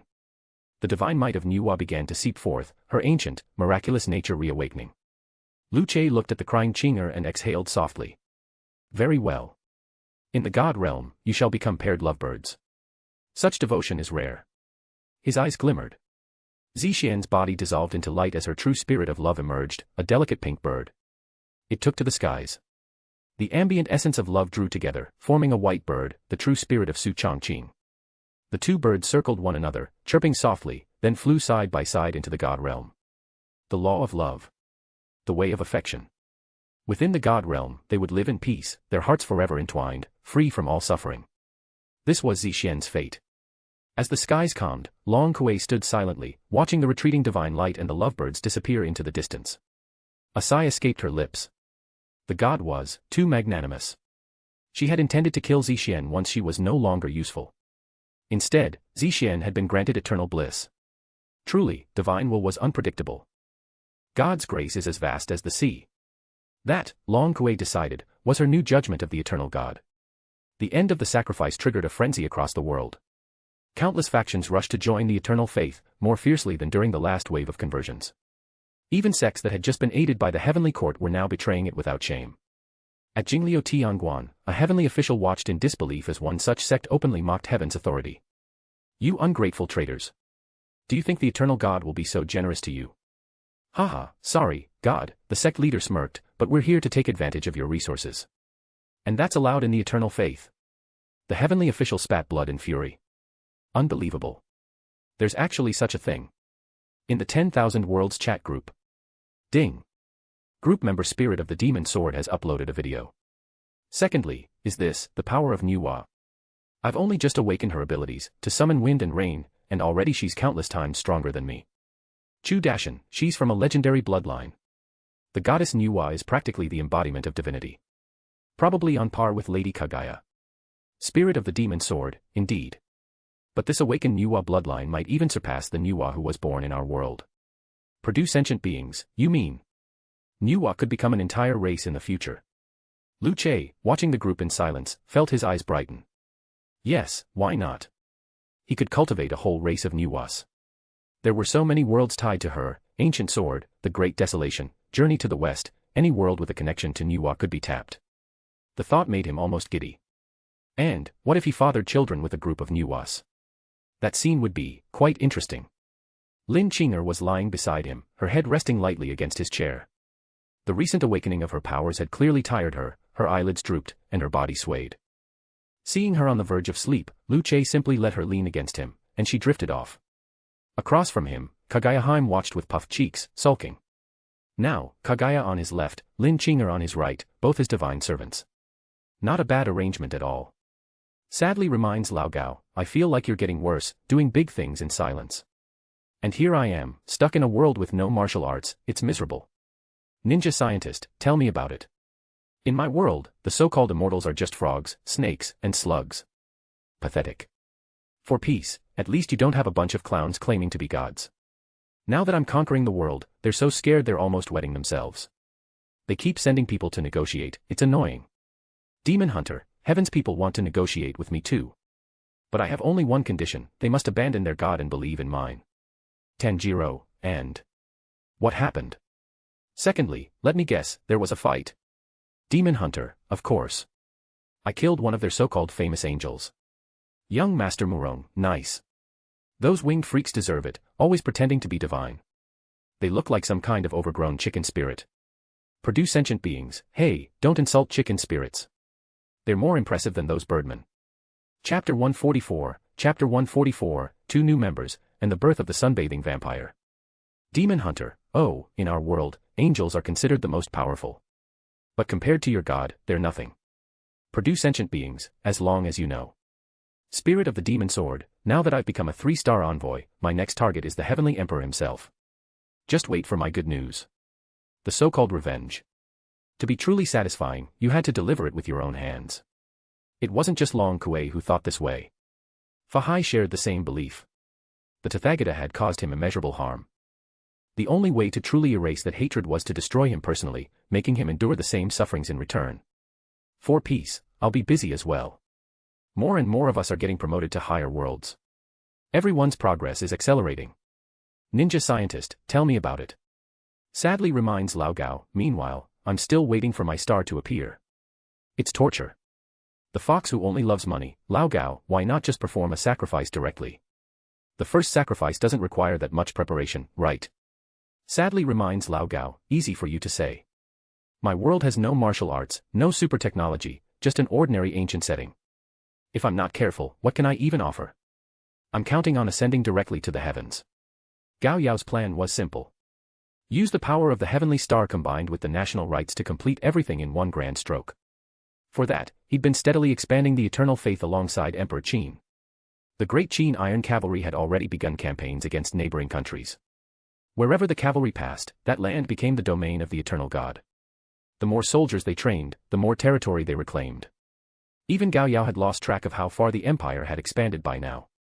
Young Master Murong, honestly, Lao Gao's idea is solid. It's actually the best method. Training people in the meditation technique benefits human development and creates extraordinary physiques. As long as there's no war, progress will be incredible. In the ancient world, population decline was a constant problem. Disease was the greatest threat, from birth to adulthood, countless lives were lost. Without proper medical care, the average person rarely lived past 40. Now, with the eternal meditation technique, population growth was almost explosive. Gao Yao only needed to wait.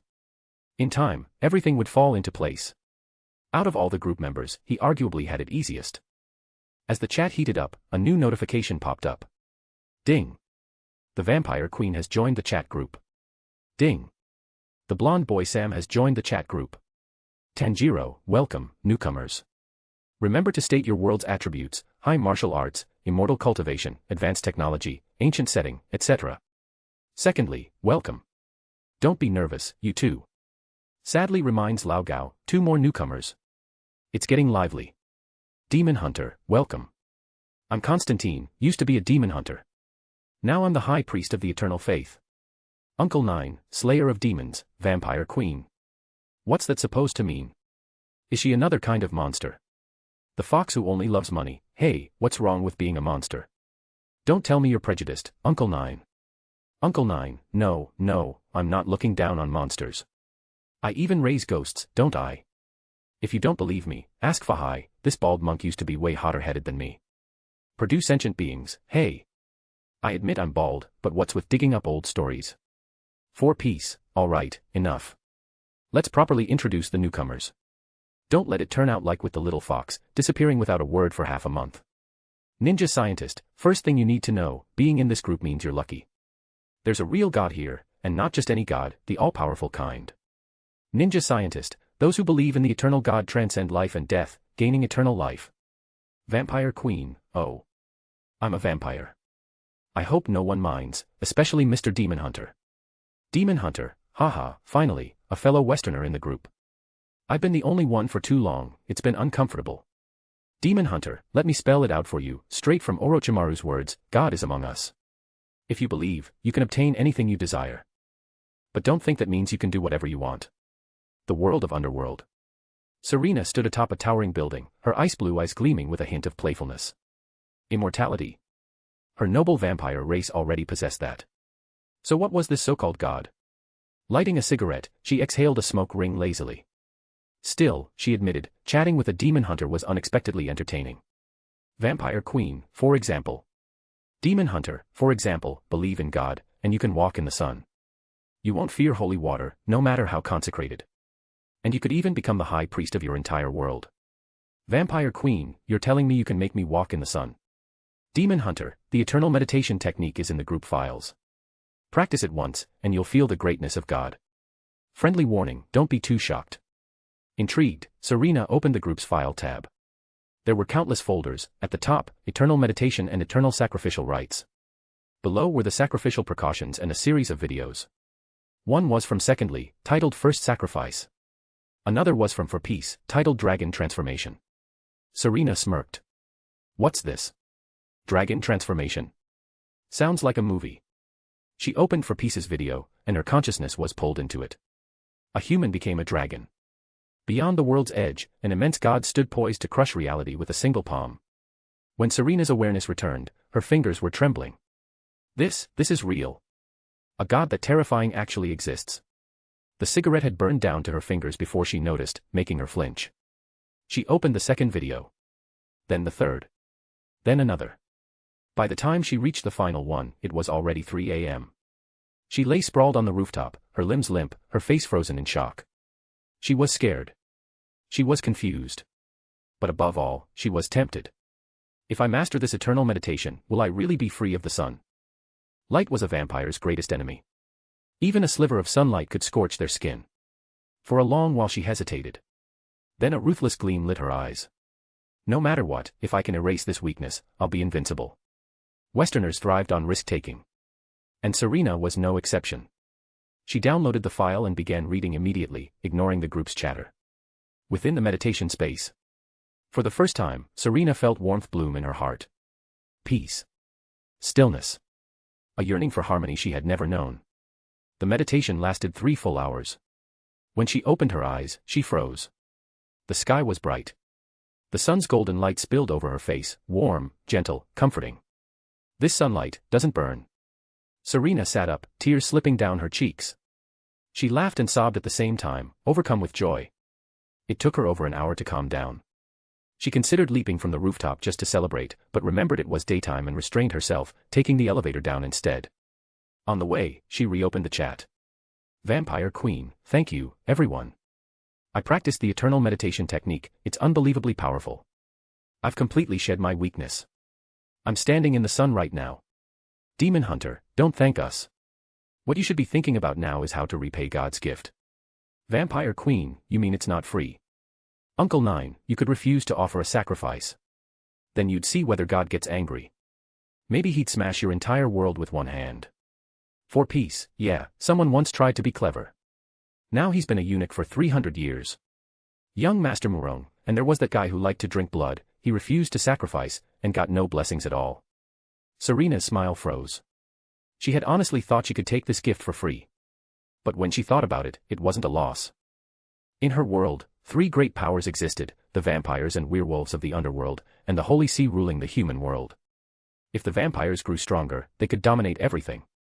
The problem was, spreading faith. If it were the god of the Holy See, her people might welcome it. But this was different. Forget it. I'll head back to the vampire estate first. Half an hour later. A vampire bathed in sunlight appeared on the estate's security cameras. Hey, isn't that Serena? How is she walking in the sun? Holy. It's daytime, right? Did I lose my mind? Smack. A slap rang out as one vampire hit another across the face. Nope. You're awake. This is real. Oh no. She's waving at us. Is she showing off? Feels like she's making a statement. And we can't do a damn thing about it. Outside the estate, Serena lowered her hand and entered with a confident smile. The hall was already full of young vampires, bombarding her with questions. In short, how could she stand in the sun? Serena's smile turned proud. Because I received a gift from God. Is Elder Amelia here? The vampire family had 3 elders, Marcus, Amelia, and Victor. Serena served under Amelia, Duchess of the Vampires. Chapter 145, Chapter 145, Serena, reborn in despair. The elder is still asleep and has not returned to the mansion for the time being. The vampire who answered Serena's question was Calvin, a cunning, rebellious bloodsucker with a dangerous gleam in his eyes. When the two passed each other in the hallway, there was the faintest flicker of killing intent in his gaze. Serena didn't speak. Instead, she simply turned and walked back to her room. Vampires, she realized, were far from a united front. It was something she'd never truly noticed before. But for the sake of unity, she chose to hold her tongue, for now. Half an hour later, the footsteps outside had faded to nothing. With her newly heightened senses, every sound in the sprawling mansion reached her ears, whispers, murmurs, and conversations in distant rooms, all as clear as if she stood beside them. Most were about her. Serena's no longer afraid of the sun. I think that's a good sign. I disagree. We're vampires, she's openly claiming she believes in God. Serena's just lucky, not blessed by any faith. Humph. I'm not so sure about that. Serena gave a faint, cold smile. Gossip, petty and endless. But then a voice stood out from the rest. One she recognized. I've given you all the intel. Why haven't you acted yet? Don't try to fool me. No, I don't want excuses, I want her stopped. Do you understand what it means to have a vampire who can walk in the sun? You're scared too, aren't you? Well, I'm not telling you everything. This is what you promised me, keep her from returning, and I'll give you the name of that vampire. The voice was Calvin's. Serena's face went cold as frost. Her fingers curled into fists. Until now, she had assumed his hostility was simple jealousy over her newfound immunity to sunlight. But this was treachery. A traitor. I have to deal with him. She rose silently, slipping out into the hall. In seconds, she was at the window of Calvin's room. He was still speaking into his phone, so absorbed that he didn't sense her approach. Crack. The window burst inward. Calvin froze mid-word, eyes widening in horror at the uninvited guest. His secret was out. Whoosh. A rush of air filled the room. In the next instant, Serena's hand was around his throat, slamming him back against the wall. As a betrayer, you should know what fate awaits you. Her voice was ice, cold enough to freeze his soul. Calvin thrashed desperately, but it was useless. Why is she so much stronger than me? Then it struck him, it's the god, she's been blessed. That realization was his last thought before there was a sharp crack and his head hit the floor, lifeless. The phone had gone dead in the struggle, but the name on the screen burned itself into her mind. Lucian. The king of the werewolves. A vampire, conspiring with their natural enemy for the sake of power, it made her stomach turn. Dragging Calvin's corpse behind her, Serena strode back into the main hall. Gasps filled the room. Calvin had been an influential figure. Seeing his body in her grip was enough to terrify even the boldest of them. No. Serena, are you trying to seize power? She threw the corpse down with a contemptuous snort. You idiots. Take a good look at what Calvin was doing. She tossed the phone onto the floor beside the body. The contact log was plain for all to see, direct communication with the werewolves. A chill ran through the room. If their location had been exposed, the werewolves could launch a strike at any moment. And no one in their right mind thought those beasts were easy to deal with. Some still looked doubtful, but not one dared voice it in front of the newly empowered moon goddess of their clan. Everyone, gather here. I'm going to teach you the techniques bestowed by God. We're going to rescue the elder. Yes, ma'am. Outside, the sky darkened as heavy rain began to fall. Clouds swallowed the moonlight. Across the city, underground creatures stirred. In the werewolf stronghold, Lucian's eyes narrowed. His spy had been exposed. There was only one thing to do: strike first, and strike hard. And he would lead the attack himself. The werewolf assault was swift and brutal. The vampire guards were caught completely off guard, slaughtered in droves. Those who tried to fight back were ripped apart within seconds. Lucian broke the neck of the last defender, a cruel smile twisting his face. Time to visit an old friend. I wonder if she'll kneel and beg me to spare her. Inside the carriage, Amelia, the Duchess of the Vampires and one of the clan's 3 elders, was already under siege. Lucian's forces surrounded her. You mangy wolf cubs. How did you know where I was? Her strength was formidable, but Lucian was stronger, and he had numbers. It didn't take long before she was overwhelmed, her body covered in wounds. Thud. Lucian's claws found an opening, plunging into her abdomen. What foul blood, disgusting bats. With a savage kick, he sent her sprawling. That was when Serena arrived. Her heel slammed into Lucian's side, hurling him away from Amelia. Behind her, a wave of vampires poured in, each one radiating lethal intent. Serena, you. Amelia gasped, clutching her wound in shock. Elder, rest for now. Let me deal with these wolf cubs. Her body dissolved into mist, then reformed in the midst of the enemy. A massive wind blade tore through the air, smashing a distant carriage and sending dozens of werewolves flying. The vampires who had followed Serena fought like gods of war. Each blow struck down a foe instantly. Amelia could hardly believe her eyes. These were the same young vampires who had been barely competent before, and now they were mowing down elite werewolves as if it were nothing. Her gratitude was quickly overshadowed by unease. Power like this could challenge her authority. A dangerous thought crossed her mind: should I strike her down now, before she becomes a threat? Her hand twitched toward her servants. Boom. An explosion shook the street. Lucian staggered out of the smoke, his once handsome face twisted in rage and fear. His right arm was gone, the stump clean as though sliced by a blade. I am the spokesperson of God, Serena declared, her voice carrying over the battlefield. High Priestess Serena. Her aura flared as she swung her blade. The ground cracked under the force, sending shockwaves through the rails beneath them. Lucian's eyes widened. In a panic, he turned and fled, hurling his remaining men at her to cover his escape. Within moments, he was gone. Serena moved to pursue. But a sudden commotion stopped her. Elder, what are you doing? She turned to see Amelia clutching a young female vampire by the throat, fangs bared, about to feed. What are you doing, Elder Amelia? I'm doing what I must, Amelia snapped. Can't you see I'm injured? This maid is my food. Her fangs darted for the maid's neck. No. With a furious cry, the maid lashed out, her leg slamming into Amelia's chest. The elder flew back, skidding hundreds of meters before coming to a stop. The entire battlefield fell silent. Amelia might be weakened, but to see her treated so was beyond shocking. Serena stepped forward, planting a boot on Amelia's shoulder. Her voice was low and dangerous. If you need to feed, find a human. Why would you prey on your own kind? Bah. You just want to seize power, you little wretch. When my husband wakes, he'll kill you. Serena's eyes narrowed. So that's it. You've been using us Deathwalkers as tools all along. Yes. So what? Without us, you'd all be long dead. She didn't have the chance to say more. A razor-sharp wind blade swept through the air, ending her life in an instant. Her body disintegrated to ash. The newly empowered vampires stood behind Serena in silence. Not one spoke against her. From today forward, she said, her voice carrying to every ear, the Deathwalkers of the vampire clan will begin a new life. Yes, my lord, they answered as one.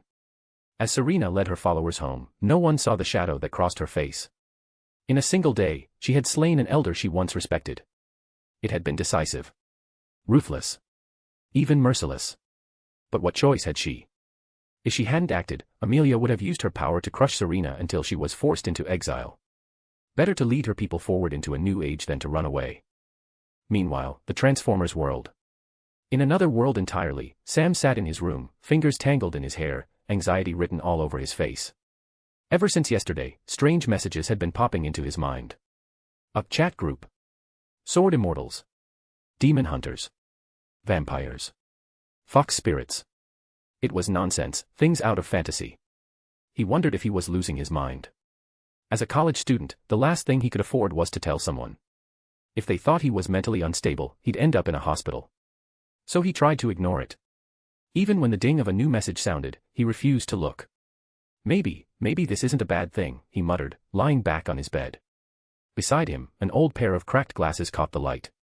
Chapter 146, Sam, I can't hold it anymore, God's help. In the 10,000 Worlds chat group, things had been especially lively ever since the arrival of two newcomers, Constantine and Jack. Both carried that same Western air, their faces familiar to each other in the way only people from the same cultural sphere could relate. And in a group where most members hailed from Eastern worlds, this shared background gave them an immediate camaraderie. Demon Hunter, at Vampire Queen, my graceful sister of the Deathwalkers, why haven't you popped up today? Vampire Queen, oh, hard to say. Pirate King of the Caribbean, what? Walking in the sun isn't making you happy. From the sound of it, you're not exactly cheerful. Vampire Queen, if you had to slaughter the idol you've worshipped for years, would you feel happy? No, you'd feel lost, just like I do. Spirit of the Demon Sword, let me guess, you saw they were weaker than you, so you took their power for yourself. Kamado Tanjiro, Sister Serena, I think I understand. The vampire race had always been cold-blooded. They valued only strength. If a lofty vampire duke suddenly found themselves weaker than a subordinate, the first instinct would be to eliminate the threat.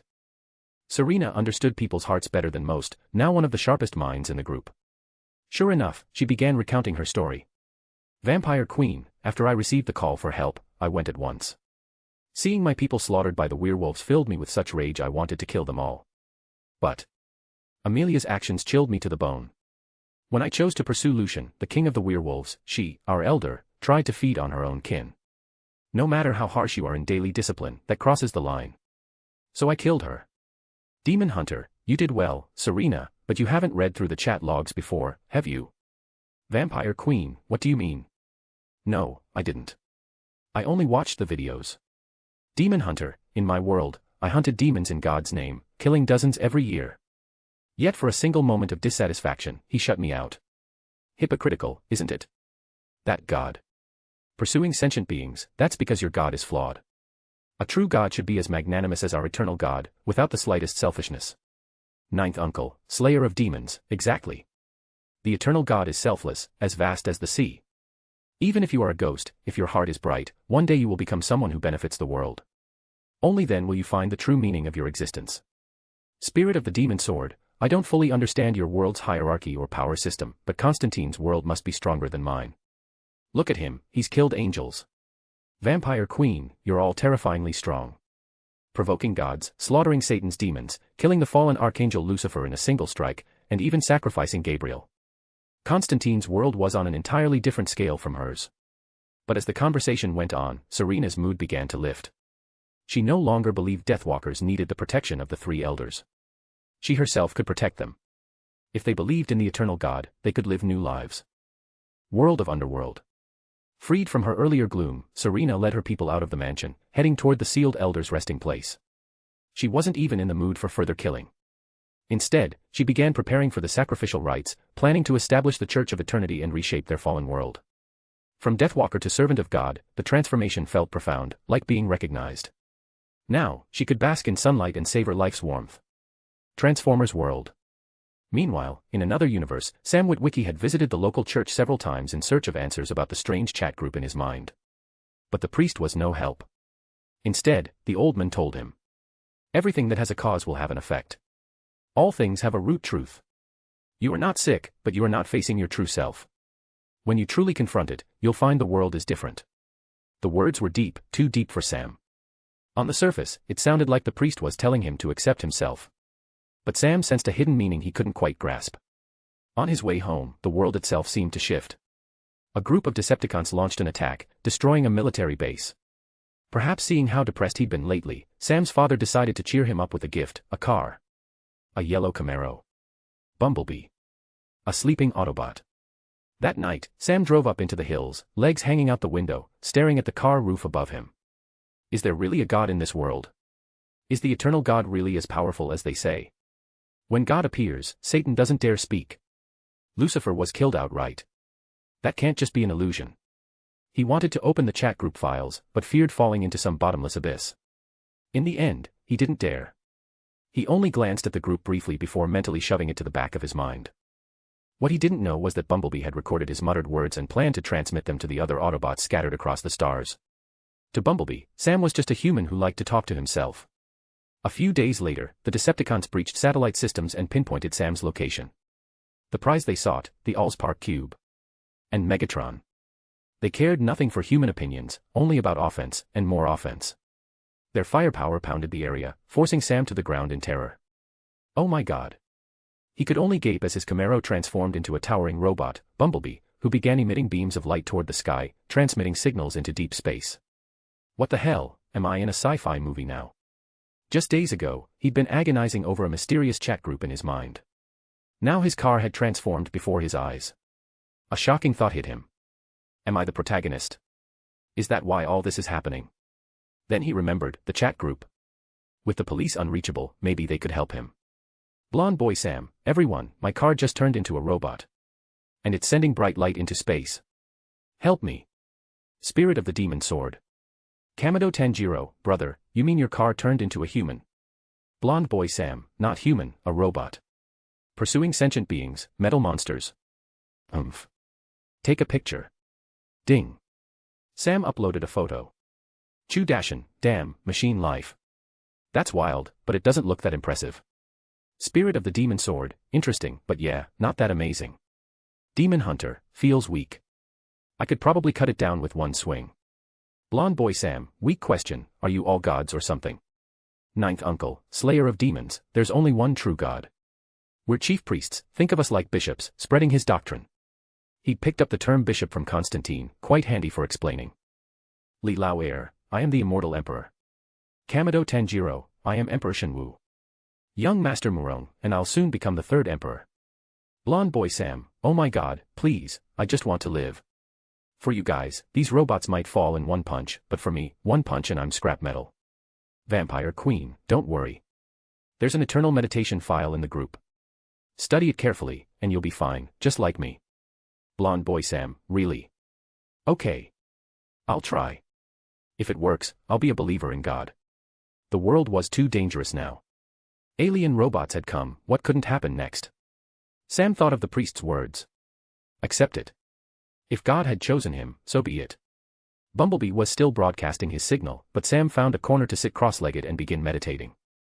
A nearby classmate stared in confusion.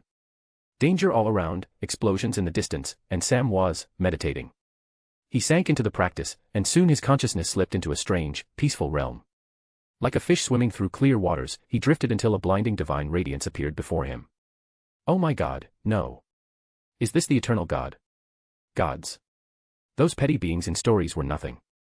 This was something far greater, something that dwarfed even the stars. If such a God stood with him, what were alien invaders to fear? Raised on tales of heroism, Sam had always dreamed, secretly, of being a chosen warrior who could save the Earth. Now, perhaps, he had the chance. Beep beep, high-energy reaction detected below. Bumblebee's sensors blared. It followed the coordinates. And discovered the source wasn't a Decepticon, but Sam. How can a human have such a high-energy reading? Is my detector malfunctioning? The numbers kept climbing, higher and higher, until finally, the surge stabilized. Sam opened his eyes. Before him floated a list of choices. Gold, wood, water, fire, earth, lightning, wind, light, darkness. The basic laws of magic. So this is God's power. His lips curled into a grin. He chose lightning. Power exploded inside him, full, terrible, infinite. The raw, unstoppable might of thunder and lightning. Chapter 147, Frightening Bumblebee. Sam fights the federal soldiers. Chimera looked nervously at her classmate, who had just finished his strange meditative trance.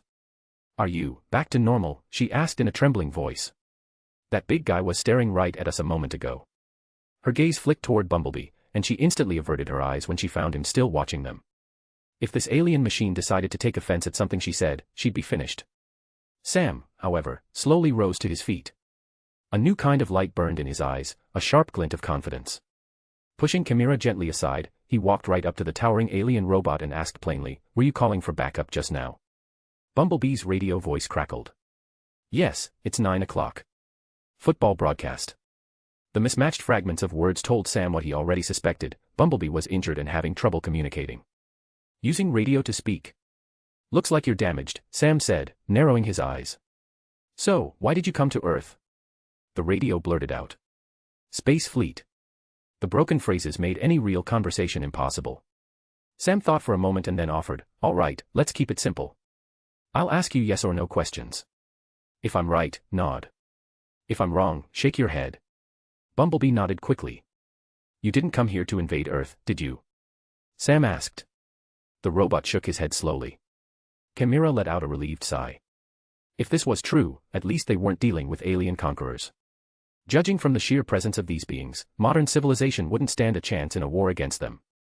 Sam continued, "You came here looking for something. And that thing is very important to you, right?" Bumblebee nodded, then mimed a protective gesture, clutching an invisible object close to his chest.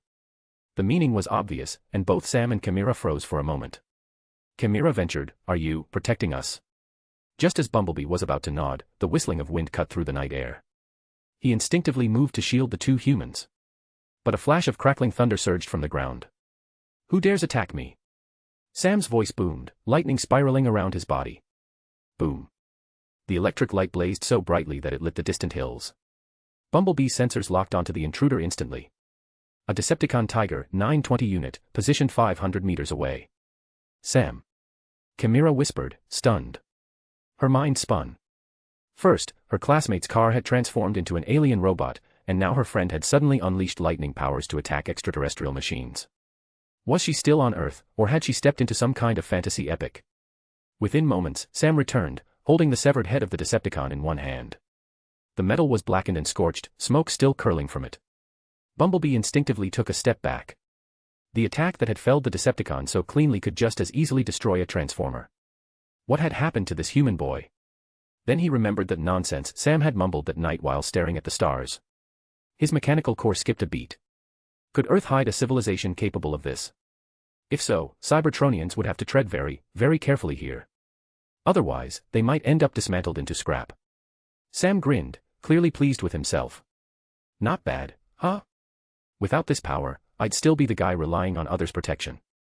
His smile faded as his voice turned cold. Your machine lifeforms aren't a united front, are you? That one didn't attack me and Chimera, it attacked you. He let the words hang in the air, then added, before your companions arrive, we'd better talk. This world isn't as simple as you think. Bumblebee could only nod in agreement.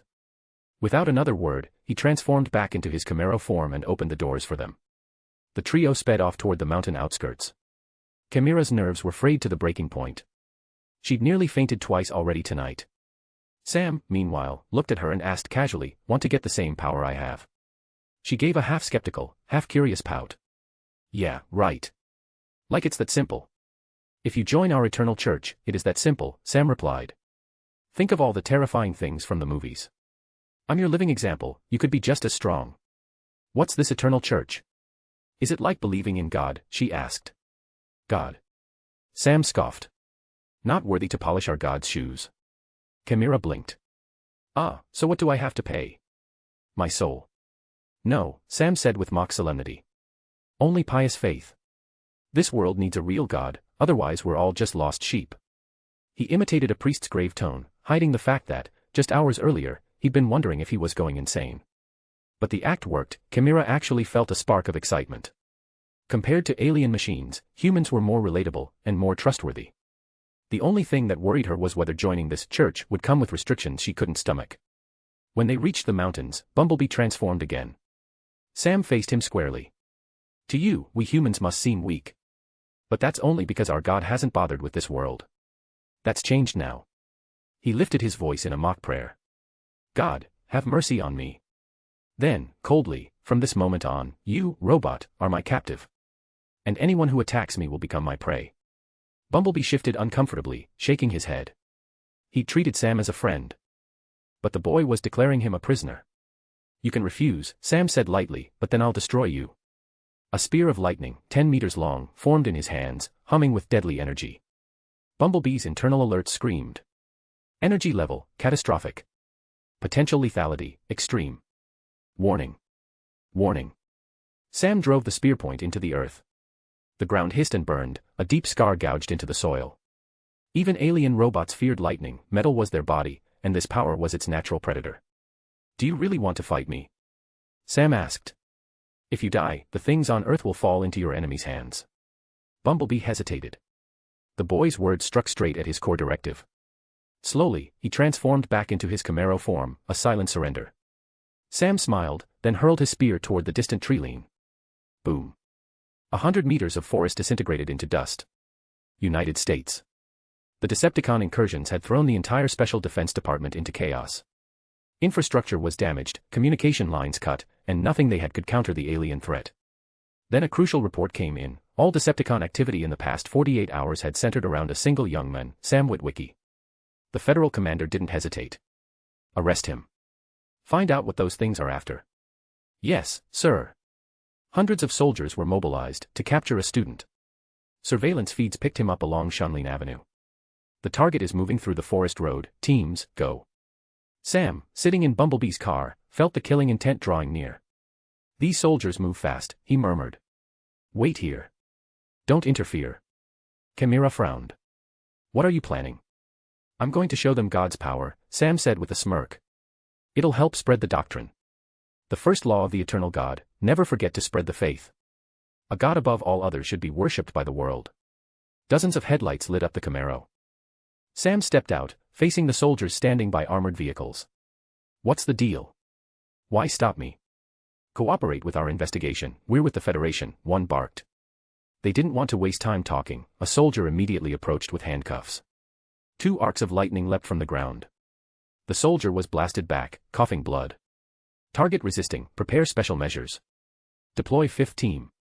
More than a dozen armored soldiers advanced with riot shields. Sam lifted his palm. A chain of lightning snapped from his hand, vaporizing the entire squad in an instant. As he walked forward, the soldiers tensed. Stop right there, or we'll open fire. 3, 2, 1. The shots rang out. But the bullets passed through his body harmlessly. Sam had become a living lightning form, the second stage of his meditation. Down you go, chopsticks. He slammed a lightning-charged fist into the ground. The earth itself hissed and melted. No one could stop him. Distress calls went out as helicopters swooped in. They didn't last long, each was brought down by a single thrown lightning spear. Sam hadn't wanted it to come to this. But these soldiers had given him no chance to talk. If your Federation likes to bully people, fine. I'll bully you back. He would show them, show everyone, who the true ruler of this world was. Inside the communications building, chaos reigned. The Decepticon crisis, the Allsparks location compromised, and now, a human Thor. Chief Combat Officer Charles slammed his fist on the desk, his face pale with fury. Chapter 148, Chapter 148, Sam, let's fudge our local combat department first. The new Chief Combat Officer was a sharp, calculating man. When his predecessor had collapsed and been carried away, he had wasted no time in claiming the vacant position. His first order to the Special Forces was unexpected. Stop the offensive.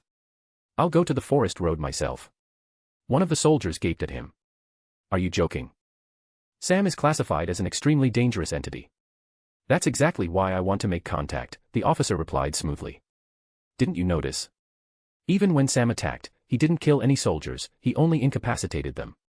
Fresh reports confirmed it. The soldiers' biological signatures still registered on sonar. None of them had vanished from the system. That could mean only one thing, Sam had deliberately pulled his punches. The attack was a calculated display, meant to intimidate, to demonstrate his power, and to increase his bargaining leverage.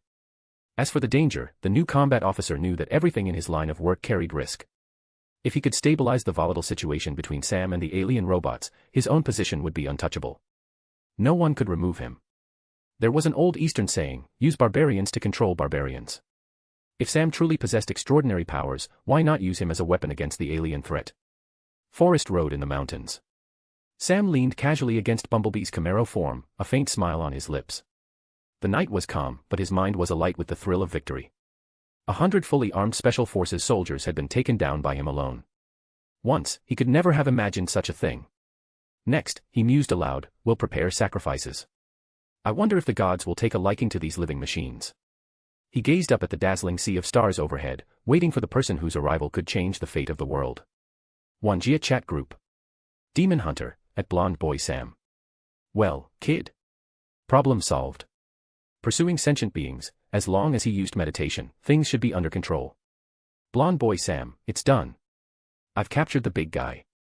Planning to make a sacrifice in a few days. This power, it's insane. I feel like I've become Thor. Ninth Uncle, Slayer of Demons, watch your words. That's divine power you're wielding. Do you really think you're worthy of calling yourself a god? Lier, I wouldn't dare call myself a god. Sam, if you keep talking like that, you might regret it. Blonde Boy Sam, right, sorry. My bad, it's just my mouth running off again. Spirit of the Demon Sword, focus on learning the basics first, start with preaching. But honestly, your world situation is similar to Chu Xuanfeng's. If you can take over the head of your federation, spreading your faith will be easy. Dash and Chu, in a modern information-driven society, as long as the leaders agree, preaching is simple. Blonde Boy Sam, Brother Chu, where are you preaching now? Sadly reminds Lao Gao, this guy's already preaching in the starry sky, and he's about to head to another world. Blonde Boy Sam, really? But there's no oxygen in space. Demon Hunter, idiot. You're already otherworldly, what use is oxygen to you? Sam paused, realization dawning. Yes, he wasn't a god, but he was no longer just human. He had become something in between, a being halfway between man and god. Blonde Boy Sam, then, does that mean I can live forever? For peace, God once said, he who believes in me will have eternal life. Got it. Sadly reminds Lao Gao, less time asking questions, more time learning how to preach. Preaching is the most powerful weapon you have. Spirit of the Demon Sword, if you can spread your sex faith from Earth to the farthest stars, you could even visit Li Shimin. Blonde Boy Sam, I'll work hard. It's amazing. I'll never have to worry about sickness or dying of old age again. Queen of Vampires, immortality's nothing special. We vampires can live indefinitely by drinking blood. Ninth Uncle, Slayer of Demons, wrong. I've studied the intel you provided, vampires may not die, but they still age slowly. Hundreds of years might be long for humans, but thousands. Entirely different. Spirit of the Demon Sword, exactly. Serena, your vision is too narrow. Hundreds or even thousands of years are nothing. Look at me, my soul has existed for millennia. That's immortality. Spirit of the Demon Sword, every world has its own versions of immortals. Take Sam's world, the mechanical lifeforms here can last ages, but even they will eventually succumb to time's erosion. For peace, time is the greatest enemy of all things. In Constantine's world, even Lucifer, who's existed for millennia, cannot escape it. Young Master Murong, forget Lucifer. He's nothing compared to Lady Kagaya. Kagaya, after all, could command time and space itself. In that sense, gods were beings untouched by the flow of years. And as believers, they would be shielded by divine power from time's decay. Blonde Boy Sam, you're getting too deep for me. Let's talk later, the person I've been waiting for is here. Spirit of the Demon Sword, ask me anything, anytime. I'll always be around. Tanjiro, same here. Transformers World. The chief combat officer arrived under heavy guard, surrounded by soldiers. He was a handsome man with a slightly hooked nose, smiling pleasantly without a hint of aggression. You must be Mr. Sam, he greeted. I'm the new chief combat officer. I'm very sorry for all that's happened to you. Let's skip the small talk, Sam said bluntly. I have only one question for you, do you want extraordinary power? The officer had prepared countless lines, over 30 negotiation strategies, but facing Sam, all of them evaporated. Extraordinary power. The words alone struck straight to the core of his desire. Who wouldn't want the kind of overwhelming strength Sam possessed? Of course, there would be a cost, but that could be considered later. I wonder, the officer said carefully, what Mr. Sam requires in return. It was a clever reply, he didn't admit to wanting power outright, but his meaning was clear, and it left Sam with a good impression. Sam's lips curved into a faint smile. Transform, he ordered. With the sound of shifting metal, Bumblebee transformed into his robot form and dropped to one knee before Sam. Before the officer could react, Sam raised his hand to the heavens. The clear night sky boiled with wind and thunder, and a 10-meter sword of pure lightning materialized in his grasp. "Understand this," Sam said. "I'm just a messenger of God. I spread his doctrine, and those who join our sect will have eternal life, free from all disease. Even aliens must bow to his power." The soldiers fell to the ground in awe. They could see it clearly now, this was not power they could oppose. And Sam's display was far from over. With a shout, he rose into the air, soaring toward a distant mountain. He swung his massive lightning blade in a single horizontal cut. The heavens lit up as the mountain's peak was sheared clean off. The chief combat officer bowed his head, lips pressed tightly together. "Too dangerous, a being like this actually exists in our world." But along with the fear came opportunity. "You truly are the messenger of your sect," the officer said finally. "No wonder you command such power. What does your sect require?" "A sample of alien creatures," Sam replied without hesitation, "and a large number of believers." "You mean you want to recruit?" "Yes. Anyone can join." Sam landed, his confidence radiating. With strength like this, he knew the politicians and soldiers would fall in line. "The second request is easy enough," the officer said cautiously, "but the first is beyond my jurisdiction." Sam arched an eyebrow. "Sir, when you have power like mine, do you really need to think about jurisdiction?" He stepped closer, voice low and dangerous. "Even the most advanced weapons can't harm me. And God requires sacrifices, many of them. He will descend to this world and spread his power." The word sent a ripple of unease through the crowd. God, alive. And coming here? If that were true, if even his messenger was this strong, then the God himself would be beyond comprehension. "How powerful is your God?" the officer asked, his face pale. "I don't know," Sam admitted. "But one divine envoy can cross hundreds of millions of stars in less than a second, and a mere pet can tear the earth open and take to the skies. That pet is a dragon that roams the cosmos." The female secretary standing beside the officer fainted outright. Several staff members followed her to the ground, unable to withstand the weight of the revelation. The officer grasped Sam's hand with something like desperation. You'd really invite me into your sect?" "This is the eternal meditation," Sam said. "I'll give you 3 hours. I'll wait here. The power of God is within it." With that, he turned and left. The officer hesitated, staring at the burning tree lean in the distance. After a long moment, he gritted his teeth. "I want power too." 3 hours later, outside Bumblebee's car, the chief combat officer knelt on the ground. "Master Sam, I'm here. How's your thinking? Are you willing to share information?" "Yes," the officer said, eyes wild with fervor. "The power of God has made me stronger than I ever dreamed, and it's shown me that the world must change." Sam smiled. Hooked. The first fanatic, secured. Chapter 149, Chapter 149, The Terrifying Eternal Executor, Unbelievers Cast into the Ghost Sea. As the Federation's chief combat officer, Clevett's position carried enormous influence. It was nowhere near as weak as outsiders might imagine. The 7th Special Zone was a unique facility created by their own government, specifically for the purpose of containing and researching Megatron and the Allspark, or, as many called it, the Cosmic Cube. Every piece of cutting-edge human technology developed in recent years had originated from this zone. The uncomfortable truth was that humanity's own technological tree had been grafted from alien knowledge. In other words, they were building from someone else's foundation. And no matter how hard you try, a toddler learning to walk will not surpass the master who taught them. Inside a heavily armored command tank, Sam spoke firmly to Clevitt. "Recruiting believers is your responsibility.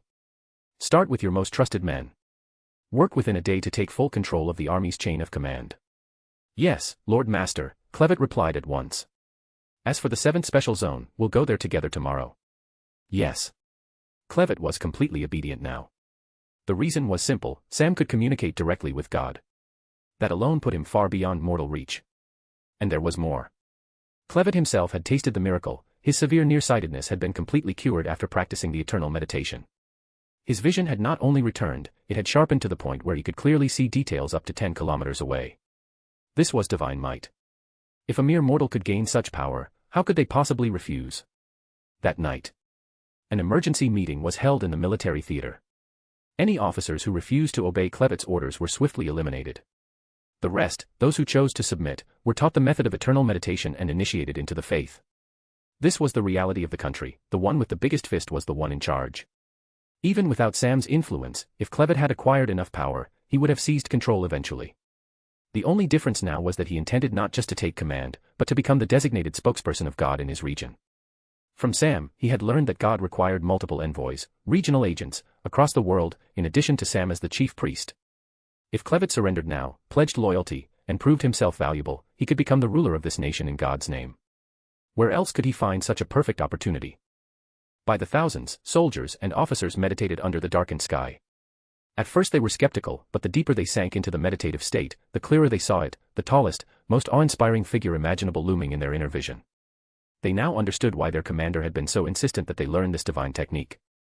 By 5 in the morning, startled cries began echoing from the training grounds.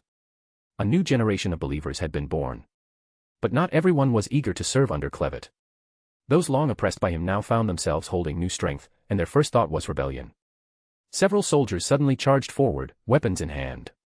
Crack! A blinding bolt of thunder split the air. The 4 rebellious soldiers collapsed to their knees as if struck by an invisible hammer, their bodies writhing in agony. Sam's expression turned to ice. Basking in the grace of God, yet daring such insolence, you truly do not deserve to live. He began chanting softly, speaking the name of the eternal God. From the void, a shadow emerged. Where is the blasphemer? The shadowy figure gripped a massive black scythe, its hollow eyes locking onto Sam. Where? It tilted its head as if listening, then its voice rolled like distant thunder. I can feel the filth in their souls. Lower than pigs and dogs. Your spirits will serve as slaves in the ghost sea for 1,000 years. With a single sweep, the scythe tore open the very fabric of reality. A river appeared, an endless, nightmarish current filled with the aura of death. The effect was immediate. Every flower in the courtyard withered instantly. Outside, the trees shriveled into skeletal husks. The true law of death was a sight none present would ever forget. The ghost sea, a realm of the dead. Countless tortured souls labored endlessly within its black waters, wailing in unending pain. Sam's forehead was damp with sweat. This creature wasn't his servant. He had merely invoked a summoning technique, one that eternal meditation occasionally granted its practitioners. It was said to punish all who betrayed God's faith. Until now, Sam had never truly grasped the eternal executor's terrifying nature. Forgive me, enforcer, Sam asked cautiously, but why are there so many souls here? The shadow turned its faceless head, as though pondering the question. Finally, in a voice heavy with ancient weariness, it replied. I remember, these are the enemies of God. All who do not believe will come here after death, to suffer for 1,000 years. A collective shiver rippled through the crowd. Was this some hidden law of the universe? Those who rejected God's faith would be condemned to the ghost sea without reprieve. Sam said nothing, lips pressed together. Chimera, standing beside him, felt nothing but relief that she had joined the faith early. The fate she'd just glimpsed was far worse than annihilation. Others turned pale as chalk. Several officers silently resolved to bring their families into the church immediately after their shift ended. No one wanted to spend eternity in that nightmare realm. Clevet cleared his throat. Lord Enforcer, if we are believers, where will our souls go when we die? That is not my responsibility, the executor said curtly. The soul-ferrying messenger will decide your fate. Now, I return. And just like that, the eternal executor vanished. Everyone exhaled in unison. God, that was horrifying. My mother always told me to believe in God. Guess all those who didn't are burning in hell right now. Watch your mouth. We're all good believers here. Right, yes, yes. Sam caught Clevet's eye and gave him a meaningful look. The men nodded subtly. All right, Clevet called to the shaken crowd, enough chatter. We have work to do. Whether the Federation achieves lasting peace depends on your efforts. Remember, our planet faces a crisis. Aliens are watching us. The speech calmed the group, solidifying their belief. The priests had been right, in this time of danger, Earth was relying on them. As for alien invaders, before God, they were nothing but insects. 7th Special Zone. Deep underground, countless technicians labored over the frozen form of Megatron. The extreme cold was the only thing that could suppress the massive energy within him. Without it, his raw physical power alone could tear through any defense. How's the situation? One supervisor asked. More robots outside. They're scanning for our location. What about the Federal Army? Why haven't they stopped them? I don't know. The previous chief combat officer suffered a stroke. The new one isn't in our faction. Then what are we supposed to do? If those alien machines find us, we're finished. Request reinforcements. We can't let decades of research go to waste. In the conference room, the air was heavy with tension. These people held the Federation's deepest secrets, knowledge far beyond the average citizen's awareness. For example, they had been the ones in control of Megatron and the Allspark all these years. In the middle of their debate, the base's lights went out. What happened? Enemy attack, north side. Damn it. Switch to backup. Keep the power flowing to the big guy. The lines are cut. The bad news poured in one after another. They had underestimated alien reconnaissance. The technology they took such pride in was child's play for the enemy to read and exploit. Outside, mechanical cheetahs launched relentless assaults. The skies were filled with bombers, but the saboteurs had already completed their mission. Inside the base, a small Decepticon danced gleefully before the thawing Megatron. The Decepticons will rule the universe. Wake, Lord Megatron. Clang. Clang. One by one, the freezing systems failed. Machinery exploded in showers of sparks. In moments, Megatron's optics flared to life. Without Sam present, Bumblebee had never secured the Allspark. Now Megatron was fully revived. His voice rumbled like an earthquake. Where is the cube? Beneath the base, Lord Megatron. The smaller Decepticon pointed the way. With a single blast, Megatron ripped apart the base's foundation. His gaze fixed on the cosmic cube, narrowing with satisfaction. After countless years, it was finally within his grasp. His claws reached forward, wind screaming around him as the cube's energy spiked. Boom. A massive explosion slammed into him, hurling his body backward. It wasn't heat, it was raw force. What? He looked up. More than a dozen humans floated in the air above him, their eyes cold. Humans? Standing in midair? Impossible. You alien scum, Sam's voice thundered. After slaughtering so many, you deserve death 100 times over. Sam transformed into a streak of lightning, hurtling toward Megatron. His fist, wreathed in electric blue light, smashed into Megatron's right arm, punching straight through the armor. The Decepticon roared in pain and fury, raising his ion cannon to blast Sam into oblivion. Die, insect. Boom. The shot obliterated the mountain dam, sending a flood of shattered rock tumbling down. But when the dust cleared, Sam wasn't gone, he was at Megatron's feet, sword of lightning in hand. Another strike. The force shook Megatron to his core. If this continued, he realized grimly, he would be destroyed. Several desperate ion blasts bought him a narrow opening. Without hesitation, he took to the sky. Even with the cube so close, he dared not linger. Starscream and several other Decepticons, who had been watching from hiding, joined his retreat. Sam had gained tremendous power, but his battle experience could not yet match Megatron's. By the time he burst from the smoke, the Decepticon leader was already a distant silhouette. The other human fighters only arrived in time to see his escape. Damn it. He got away. Sam's fist slammed into a nearby hillside, reducing the entire peak to rubble. His face was dark with frustration. Chapter 150, The Shocked 10,000 Realms Chat Group, and Lin Chinger's Lesson. The Decepticons had escaped. Naturally, Sam and his believers could not pursue them immediately, not when the enemy controlled the satellites overhead. Their ability to hide was extraordinary. As long as a Decepticon transformed into an ordinary machine, it could lie dormant for as long as necessary, blending into the human world undetected. Without the proper means to track these alien machines, they were beyond reach. Master, what should we do? The believers, who had descended from the sky moments earlier, now knelt before Sam, expressions awkward.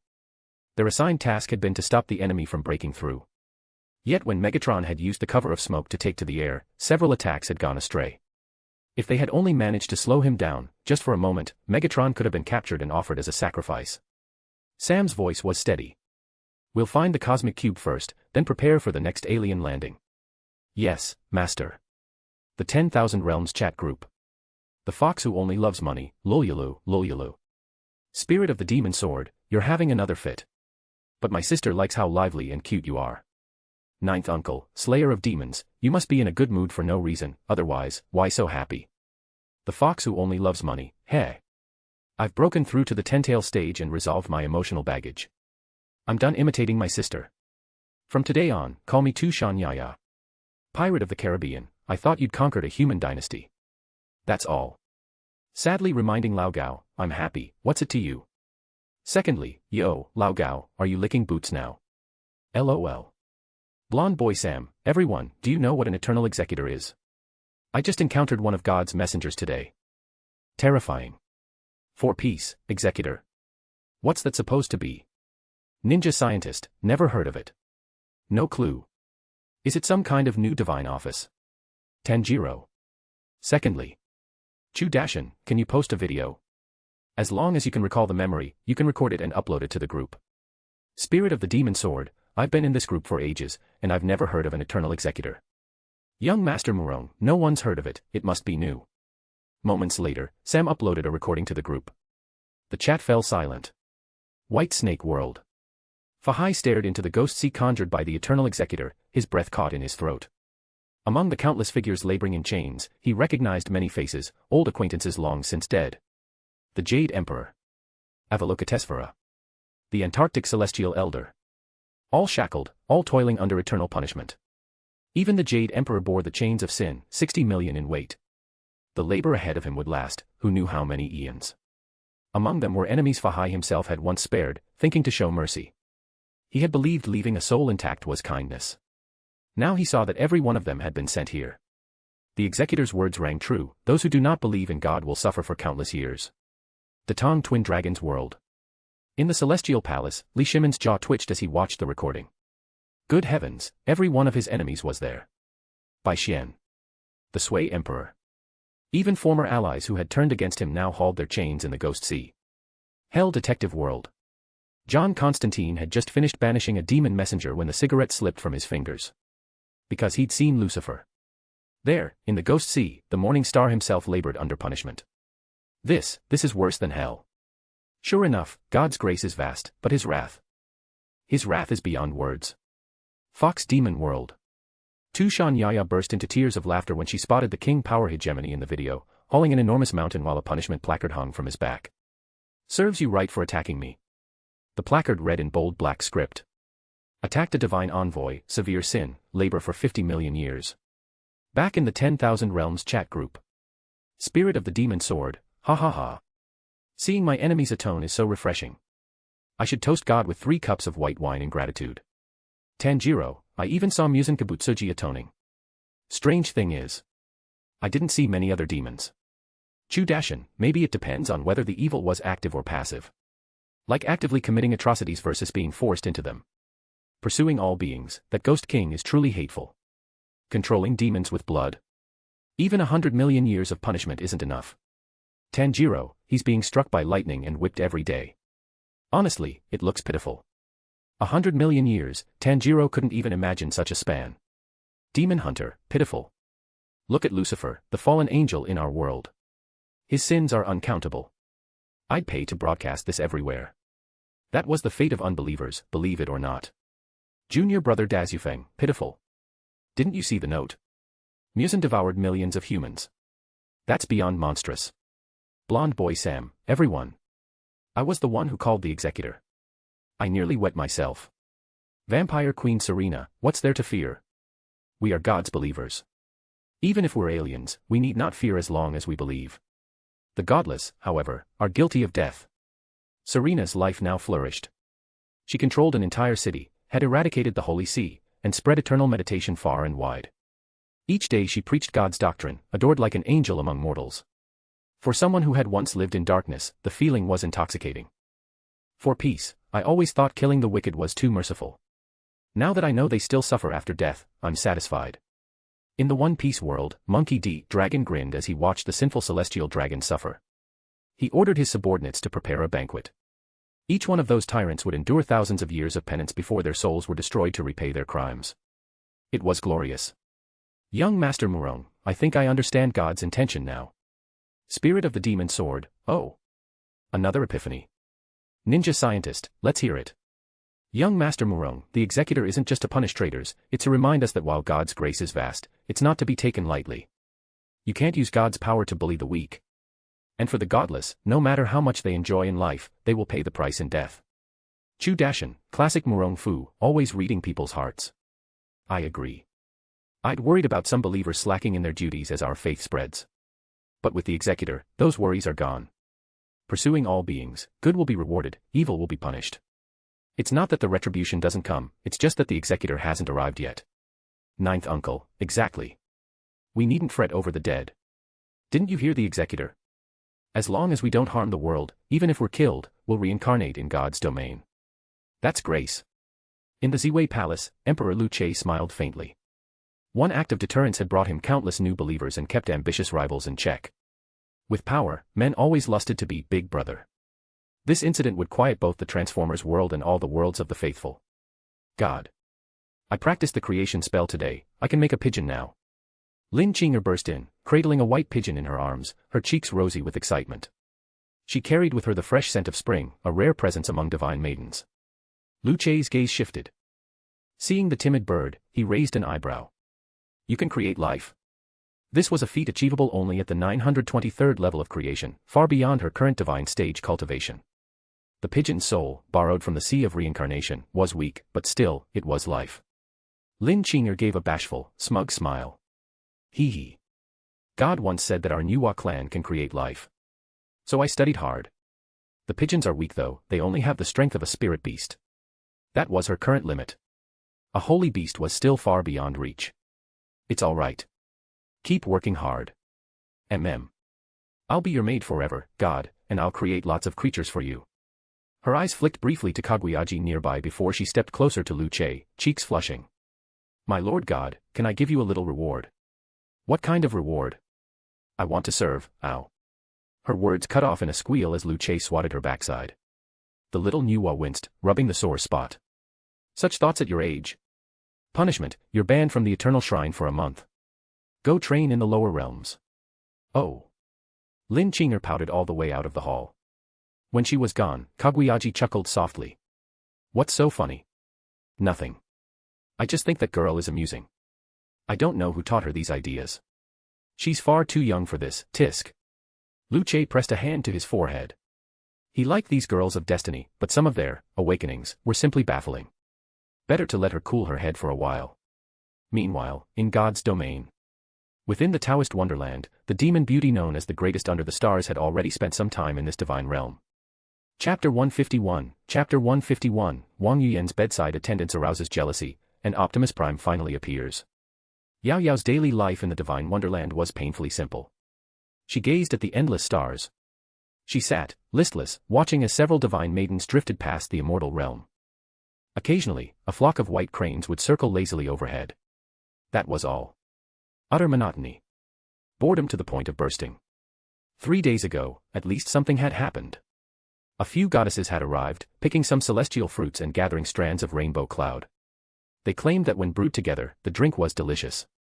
Among them had been a goddess named Sujan. She stood out as the strongest, and her very presence drew the power of heaven and earth toward her in waves. Around her flickered a faint aura of devouring force. She was a serpent spirit. Sujan had never hidden this fact.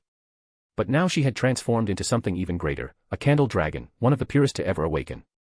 That was what made Yao Yao jealous. Not that Sujan was stronger. No, it was the fact that Yao Yao herself was trapped here, bound inside this immortal realm. She could not leave. Every day she could only watch others come and go freely while she remained imprisoned. How long will this last? She whispered. Perched atop Yunlu Mountain, the demon maiden's voice carried the weight of her frustration. When she had first been brought here, she had been hailed as the greatest beauty beneath the stars, her talent unrivaled.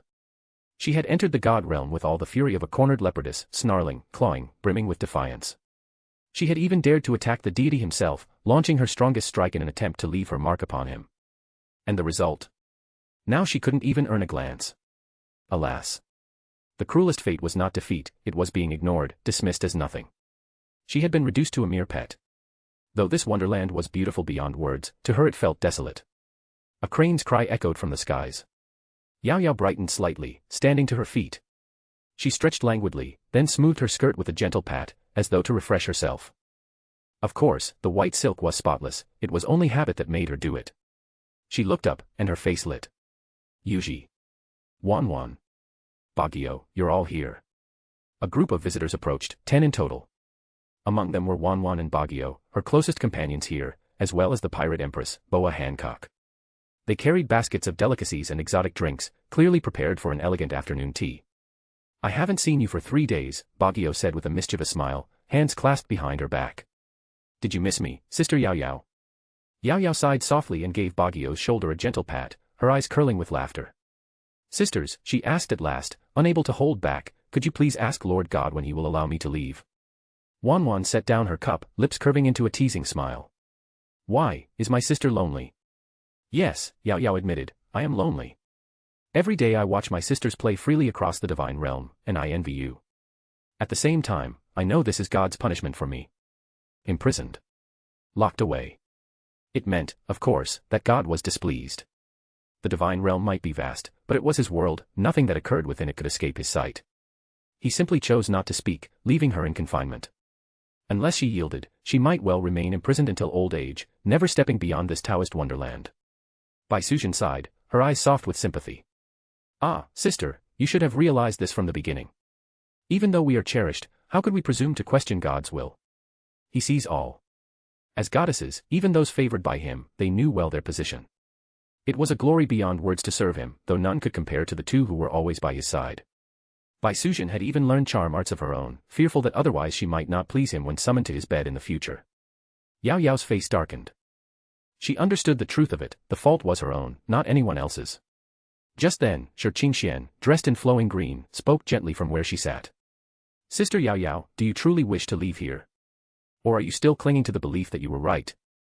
God once said, sincerity is spirit. If you are sincere, leaving will be easy. If not, no one, no matter how we try, can help you. The words were subtle, but they pierced the hearts of every woman present. Sincerity is spirit. It was a phrase Lu Che often spoke. So long as Yao Yao's heart remained proud, unwilling, resentful, no effort could free her. The group exchanged glances. At Bai Sujan's slight nod, they rose and began to depart. Hancock said coolly, her pride surpasses even mine. But what use is pride? Without recognizing her place, she may languish here for thousands of years. Sister, don't be so harsh, Song Yuji said with a light smile. In terms of strength, she was once a top master of the underworld, even a princess of her clan. Wan Wan snorted. So what? This will be the last time I come here. Such stubbornness is not worth our concern. Sisters, remember, God has shown us mercy as daughters of destiny, granting us the supreme grace of sharing his bed. What higher honor could there be? It was true. Before arriving in the divine realm, they had all been ordinary mortal women. God had lifted them up, taught them strength, and remade them. To reject such grace was hopeless. At that moment, in the eternal shrine, Lu Che reclined in his bath, attended by Tsunade and Kagaya. Tsunade wielded would release magic, her mastery growing day by day. Kagaya, embodiment of light and darkness, was stronger still, yet Tsunade's potential shone brightly, her power rapidly blossoming since her arrival. Lu Che opened his eyes, voice warm with praise. Tsunade, your cultivation grows ever sharper. It won't be long before you ascend as the third god. Thanks only to your guidance, my lord, Tsunade replied humbly. Divine arts differed from ninjutsu, they required comprehension rather than practice. Even so, Kagaya had grown used to this closeness. Once, in her early days, she might have fainted under a simple gaze. Nearby, Hinata and Niji knelt respectfully by the pool, towels in hand. God, Hinata asked softly, do you wish for a companion tonight? Lu Che mused. Let Wang Yuyan attend. Yes, my lord. Niji took a wooden plaque, inscribed Wang Yuyan's name upon it, and pressed his finger to it. The plaque glowed and vanished into light. Far away, Wang Yuyan was gathering celestial fruits to refine into pills when a radiant sigil descended before her. She stared, stunned. Mu Wanqing, at her side, gasped. Sister Wang. That's the sleeping summons. Fortune smiles upon you. To serve God in his chambers, to bathe in his grace, this not only transformed the body, but strengthened the soul. For any goddess, it was supreme honor. The women nearby looked at Wang Yuyan's glowing plaque with open envy. The 10,000 Realms chat group. Ninth uncle, demon slayer, at Pudu, brother Bald, are you there? Pursuing all beings, Fahai, what's the matter? Ninth uncle, I need some Dharma texts. A group of bald donkeys refused to listen and call me a fraud. They clutch their little prayer beads all day. Give me something advanced so I can show them what real Buddhism looks like. Ding. Member Pursuing All Beings uploaded 10 Buddhist scriptures. Fahai, there. These are the kind that can elevate one straight to immortality. Those idiots aren't even worthy to be called bald. Spirit of the demon sword, ha ha ha. You're too much. Should we patent your baldness? Chu Dashin, careful, you're mixing him up with Sister Selenum. This is the strongest bald head. Fahai, laugh all you like, I'm bald, yes. But what's wrong with that? I'll be the strongest bald man under God. Tanjiro, brother Fahai, you're incredible. No wonder your power is so great. Demon Hunter, envy.jpg. Vampire Queen Serena, you're hilarious. Chatting with you always brightens my day. Ninja Scientist, Orochimaru, brothers, I've caught another group of fools. 4 Peace. Pirate of the Caribbean, Jack Sparrow, didn't your ninja world settle down? Who dares defy you now? Orochimaru, not mortals, idiots from the Otsutsuki clan. I traced them, and now I can wage war across the cosmos. Chudashin, congratulations. You're the second in this group to fight on a universal scale. Blonde boy Sam, envy. I might be the third. The fox who only loves money, Tushan Yaya. Does universe mean the stars themselves? Orochimaru, yes. I'm on the moon right now. I've delegated Earth's governance, the ninja world is fully under my management. A notification chimed as Orochimaru uploaded an image. Spirit of the Demon Sword, whoa, you actually built a continent on the moon. Impressive. Chudashin, every world has its wonders. Blonde boy Sam, damn, that's so cool. Living on the moon. Anyway, gotta go, the aliens are coming soon. Transformers World. Several blazing fireballs pierced the atmosphere, streaking toward Earth. At Bumblebee's invitation, Optimus Prime and the Autobots had finally arrived. Yet no sooner had they landed than they were surrounded. Ding, abnormal energy detected. Levels exceeding standard parameters. Warning, warning. Humans with power levels above Cybertronian standards. Optimus Prime could not comprehend it. His scans of Earth's history, from slash-and-burn agriculture to modern industry, told him everything about mankind's development. He had thought he understood this species. But how could humans float in the sky unaided, their bodies radiating power? Bumblebee. Bumblebee, where are you? At last Bumblebee emerged from behind a building, his voice tinged with guilt. Sorry, boss, we've been captured. These humans, they're even more terrifying than the Decepticons. Chapter 152, Optimus Prime, the God of Eternity equals the Creator. I'd be a fool not to join. Bumblebee's voice carried a note of helplessness. His sound system had already been repaired, but that hardly mattered anymore. What shook him was not mechanical damage, but the world itself. Batch after batch of humans were awakening as something far beyond what they had once been. New figures emerged every week, each one wielding power surpassing anything recorded in Earth's history. Though most were still far weaker than Sam, their strength was steadily rising. There were already over 1,000 of them, individuals whose energy exceeded even his own. 1,000. Bumblebee could scarcely process it. If all of humanity became like this, the Autobots weren't worried about Decepticons anymore. The entire universe would inevitably fall under human dominion. Ironhide, his heavy metal body tensing, glared at the yellow scout with something close to fury. He raised one massive finger at Bumblebee and roared, "You traitor, Bumblebee. Stand down, Ironhide." Optimus Prime's deep voice cut through the tension. He stepped forward, his metallic frame gleaming beneath the sun, and placed a hand on his old friend's shoulder. But his optics remained fixed on the horizon. There. A beacon of energy unlike anything he had ever seen. His internal scanners blared warning after warning, identifying the zone ahead as a purple-level threat, an energy response beyond even red death, which marked critical annihilation. This human could destroy him in an instant. Optimus Prime knew he had to proceed with extreme caution. How do you expect me to calm down? Ironhide barked, jerking free from Optimus's hold. The Decepticons are still out there, hunting the Allspark. That cube is the source of our fire, it's our lifeblood. He raised a fist and swung at Bumblebee in raw frustration, then turned as though ready to abandon this place and seek the cube himself. But before he could take a step, the air split. A single ray of light flared like divine judgment, slamming into him. Ironhide howled, his massive frame thrown back as if struck by a meteor. He crashed hard, sparks flying. The sound of thunder rippled in the sky. Bolts of lightning snapped and danced, finally condensing into a single silhouette, a human figure stepping calmly into view. Greetings, visitors from Cybertron. The voice was rich, resonant, filled with unshakable certainty. I am Sam, spokesperson of God in this universe. He spread his arms wide, as though addressing all creation. The Decepticons you feared have already been repelled by me. As for the Allspark, the source of your fire, it rests in my hands now. So, Autobots, I ask you one question. He smiled faintly. Will you join our eternal religion? The entire battlefield froze in stunned silence. The watching believers nearly burst into laughter. Only Sam would dare pull something like this, converting alien robots into followers. It was exactly the sort of audacity they had come to expect from him. But the Autobots were not laughing. Optimus Prime felt something between absurdity and disbelief. He, a Cybertronian Autobot, was being invited by a human to join a sect. How ridiculous was that? And yet. Those eyes. Sam's gaze held no mockery, no jest. It was the look of a man delivering truth.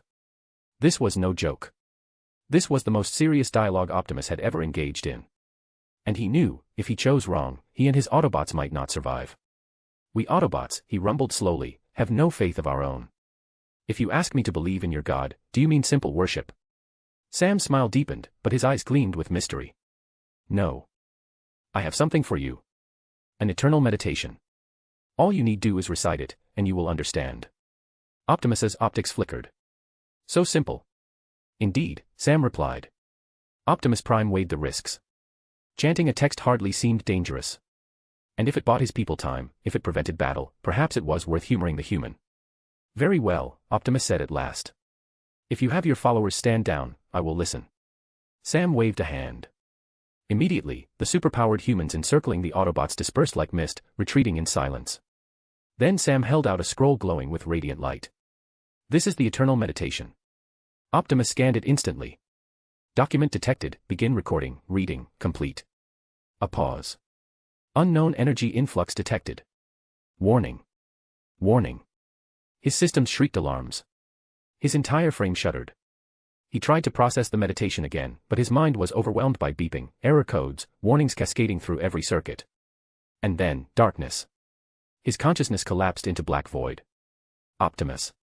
Ratchet surged forward, panic flaring in his optics. He thought their leader had been tricked. He lifted his weapons and lunged at Sam. But chains of gleaming metal erupted from nowhere, binding him to the ground in an instant. A crackling thunderball hovered menacingly above his head, threatening annihilation. You tin cans had better behave, Sam said coldly. Or I'll tear you apart where you stand. Bumblebee flinched. He wanted to cry out in protest, to plead, but fear of offending Sam kept him silent. At last he lowered his head. Sam's tone softened slightly, though disdain still dripped from his words. You'll understand in time. Without technology, you're just overgrown brats in iron shells. Empty. Brainless. Don't worry, God has better plans for you. The Autobots, shackled and subdued, could only listen. Sam himself was quietly amused. The more time he spent as chief priest, the more convinced he became, most beings in the multiverse were astonishingly foolish. He almost pitied them. Almost. An hour later, Optimus Prime stirred. His optics lit once more, a deeper, brighter blue than before, alive with vitality. He looked down at his metal frame.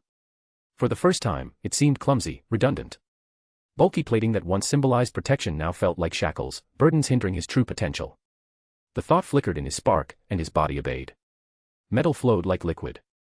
Armor melted and reshaped. Headlights, wheels, and steel plates dissolved into nothing. In moments, Optimus Prime was no longer a towering machine but a colossal humanoid.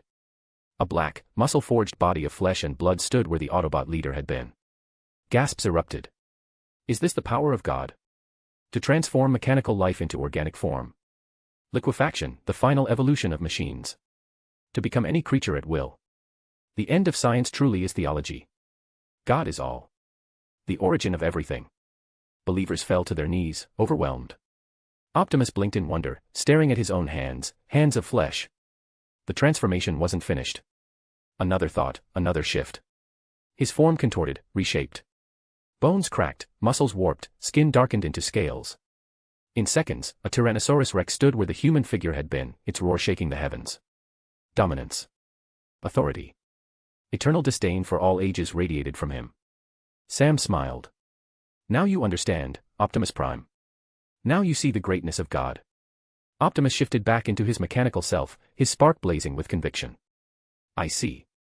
I see clearly. God's power transcends all. Dare I ask, can all my Autobots become believers? Of course, Sam said lightly. But the Allspark stays. That belongs to God. Optimus hesitated, torn. The cube was everything to his people. Yet after what he had witnessed. He bowed his great head. Then it is yours. The situation was undeniable. The God of eternity was real. And he had shown Optimus something no Cybertronian science could explain. From now on, he could draw energy from the very fabric of the universe, not merely from heat or electricity. His vision had touched the Creator himself, greater even than Yuan Tianzuan, the primordial heavenly Lord. This was no lesser deity. This was the supreme Creator. What choice did he have? Optimus Prime surrendered. With his submission, everything accelerated. Technology flowed freely. The Autobots offered their knowledge of Cybertron, their history, their science. Sam and his priests deliberated, then reached a bold decision. First, use their base as an altar. Sacrifice the Allspark to the eternal God. Win his blessing. Then, construct a dimensional space bridge. And ultimately, sacrifice the planet Cybertron itself. Sam's influence spread like wildfire. His mastery exceeded all human imagination, and his boldest move yet was subduing a human traitor, the very man once turned by the Decepticons. At the federal level, no official dared oppose Sam. Those who did, simply vanished into the abyss by dawn. Sam himself did not even need to act. His authority was absolute. Upon returning to base, he commanded 10 million tons of rare metals gathered for a new project, the Great Altar. The workers. The Autobots themselves. Towering titans who neither slept nor tired, they smelted ore, hammered, welded, and forged without pause. In just 2 days, the altar was complete. In the western deserts, a structure rose that dwarfed all monuments of men. 100 meters tall, forged of black gold alloy, every inch carved with glowing inscriptions and otherworldly sigils. A stairway spiraled upward, leading to a dome that shimmered with power. Kraft, Sam's newly appointed executive officer, stood proudly before it. Eternal meditation had rejuvenated him 20 years younger, his skin radiant, his eyes alight with zeal. Master Priest, he said reverently, the altar is ready. Shall we begin the sacrifice? Sam's gaze fell upon the Allspark, pulsing within its cube of infinite geometry. He smiled. Yes. Gather the believers. It is time they witness the eternal God. Kraft bowed and moved swiftly. 100,000 followers assembled in neat rows. Countless more tuned in worldwide, their eyes fixed upon the broadcast. And at the center, standing poised before cameras, was Camilla, now a chosen reporter of the Eternal God's station. She radiated confidence, her voice calm and steady despite the enormity of the moment. Good evening, everyone, she said, her image beaming across the world. Welcome to the Eternal God's network. As you know, our worship of the Eternal God has drawn great enthusiasm. But let me make this clear, God is real. Not the God of your childhood tales. Not the Jade Emperor. Not the bald monk spinning prayer wheels. No. There is only one true God, the Supreme Eternal God. She gestured dramatically behind her. See here. These beings beside us are Autobots, visitors from the planet Cybertron. You thought they were mere machines, didn't you? Ordinary robots. You were wrong. Her eyes shone. Optimus Prime, show them. The cameras swiveled. Before a stunned audience of billions, Optimus Prime stepped forward, metallic, immense, a living testament to faith. His voice thundered through the world's speakers. Greetings, humanity. I am Optimus Prime, leader of the Autobots of Cybertron. Since beholding the greatness of the Eternal God, I have pledged myself to his embrace. Chapter 153, Chapter 153, Starscream betrays, the road to mechanical civilization. Fact, this has to be fake. It's just special effects. Must be dubbing. Do you know how much energy a monster that size would require? Impossible. Completely fake. But another scam by some cult freaks. But wait. How is that reporter floating in the sky without wires? That final question silenced everyone. It wasn't only chatter on the internet. Across the entire world, billions of eyes were fixed on the enormous metal altar rising in the western deserts, and on the men standing at its summit, Sam, high priest of the eternal religion, preparing for sacrifice. Camilla, the reporter chosen as their voice, wore her headset and listened to the incoming flood of doubts. Most of the world now questioned whether Optimus Prime was real, or simply another elaborate fabrication. So she turned to Optimus Prime and asked clearly, can you show them, so everyone will understand? What does it mean to be from Cybertron? Optimus's optics glowed. Very well. Autobots, transform. But this was not the metallic shifting humanity had glimpsed before. This was different. Terrifying. His steel body rippled like water, liquefying as though his very existence had melted. In an instant, Optimus reshaped himself into a monstrous Tyrannosaurus Rex. Black scales glistened beneath the sun as the beast let out a roar that shook the altar. Then he opened his maw. Boom. An energy cannon burst forth, blasting a barren wasteland into a crater stretching hundreds of meters wide. Entire tracts of desert became a forbidden zone. The massive dinosaur shimmered again, transforming fluidly into a giant warrior wielding a glowing sword, performing a flawless martial kata. A blink later, his body compacted, streamlined, wings unfolding until he was no longer a robot or dinosaur, but a roaring jet fighter screaming into the skies. The world fell silent. Humans were not the only ones dumbstruck. Even the Decepticons, watching from afar, froze in disbelief. That's Optimus Prime. Autobots could fly. And this liquid metal transformation, what kind of impossible upgrade was this? If Cybertron had possessed such power before, the Decepticons would have been annihilated ages ago. Megatron's crimson optics narrowed, rage and humiliation burning like fire. He glared at the triumphant Optimus soaring above. This traitorous fool. To betray Cybertron for this so-called eternal god, I'll never forgive him. Boss, hissed Starscream from the shadows, his cunning eyes gleaming, why don't we seek out the fallen? Let him strike first. Starscream was the very picture of treachery, sly and sniveling. Everyone knew his reputation, cowardly, quick to run, incapable of fighting head-on. His words always dripped with hidden venom. The fallen. Megatron snarled, his fury rising. Humph. That relic is no better than you. A coward cloaked in fear. Only I, Megatron, shall bring terror to the galaxy. His anger boiling over, he kicked Starscream across the cavern, sending him crashing into the rock. Megatron clenched his fists. Liquid metal. The ability to heal instantly, to morph freely into any form needed, to become the perfect war form. This was the ultimate body for Cybertronian life. And now it belonged to the Autobots. Unacceptable. But he also knew the truth. If he challenged Optimus Prime now, he would be obliterated. His only chance was to awaken the fallen. Let that ancient warrior strike first. Moments later, a terrifying shockwave rippled across the desert as Megatron launched himself into the skies, soaring toward another galaxy. Starscream groaned, pulling himself from the rubble. He sneered. Idiot finally left. The moment Megatron's signal vanished, Starscream's expression twisted into mockery. He activated a hidden communicator, his voice a venomous whisper. This is the spy. Reporting in. The woodpecker has flown, Megatron is heading to awaken the fallen. Continue observing, the reply crackled. Understood. Alone, Starscream smirked. His metallic frame rippled, turning into liquid before vanishing into thin air. Megatron was right about one thing.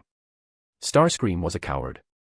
But what Megatron never expected was that Starscream's cowardice would drive him to betrayal.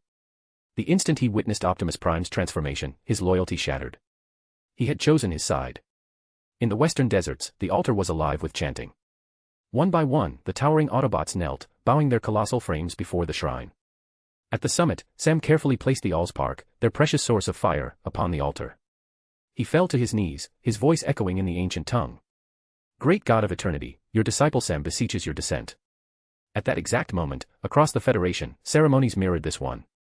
Not only the faithful of the eternal religion, but even Autobots themselves began reciting the eternal meditation. Far beyond, in the divine domain, Luce stirred. A chime rang in his mind. Slowly he opened his eyes, rising from meditation. At his side, Wang Yuyan stirred, her cheeks tinted with soft blush. My lord, she whispered, do you wish to descend now? Her eyes gleamed with devotion, a mixture of reverence and longing. Luce smiled faintly. No need to train today. Rest. With a nod, she vanished gracefully into the palace depths. Now alone, Luce gazed into the void. The Transformers world, this was a bright, thriving universe. Its laws were strange, unlike the ones he knew. Great beings had once reigned here, the Universal Emperor, the primordial Heavenly Lord Yuan Tianzuan. But both had fallen into endless slumber during ancient wars. Their might was vast, but limited. At most, they could rival Kagaya of another plane. Luce's lips curved. Let's see what awaits me this time.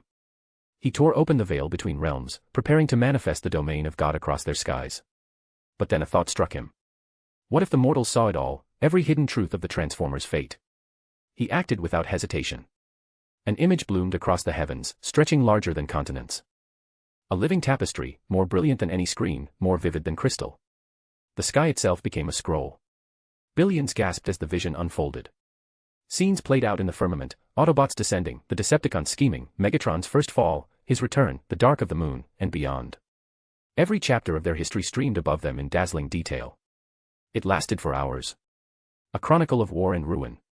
On Earth, people stood paralyzed. What is this? Why is the sky showing a movie? Sam gazed upward, heart pounding. This was no film. This was divine revelation. Yet within the vision, something strange appeared, an image of Sam himself, weak and small, struggling through ordinary life. School. University. Work. Hardship. The crowd murmured in confusion. But Sam seized the moment. His voice thundered through the broadcast. Do you see? Without the eternal God, this would be our world. A barren ruin. A wasteland of betrayal, war, and despair. The arrival of Cybertron nearly destroyed Earth. Even if it had not come, the Fourth Age shows the truth: humanity's own science and greed would reduce our world to ashes. Faces paled across the globe. Sam's voice grew more fervent. Wake up, lost lambs. Without God, this world is doomed to chaos. Without his light, mankind will tear itself apart. But God has descended. His hand reaches for us, why will you not bow before him? His words struck like lightning. Believers and skeptics alike fell to their knees, trembling. Humans were fragile. Their dreams of control meant nothing before such vast power. The Autobots might survive beyond Earth, but humanity. Without salvation, they would vanish. So they prayed. Together, billions prayed. A blinding radiance exploded from the altar, flooding Earth, searing the void of space. The light stretched across the stars, illuminating even the deepest, darkest corners of the cosmos. The universe trembled. The slumbering Universal Emperor stirred. Even Yuan Tianzuan opened his ancient eyes. Is this the Creator? One murmured. No, whispered the other. This is greater than the Creator. Then the heavens split. Light collapsed into form. A figure emerged, vast beyond comprehension, descending in glory. When I was born, all things withered.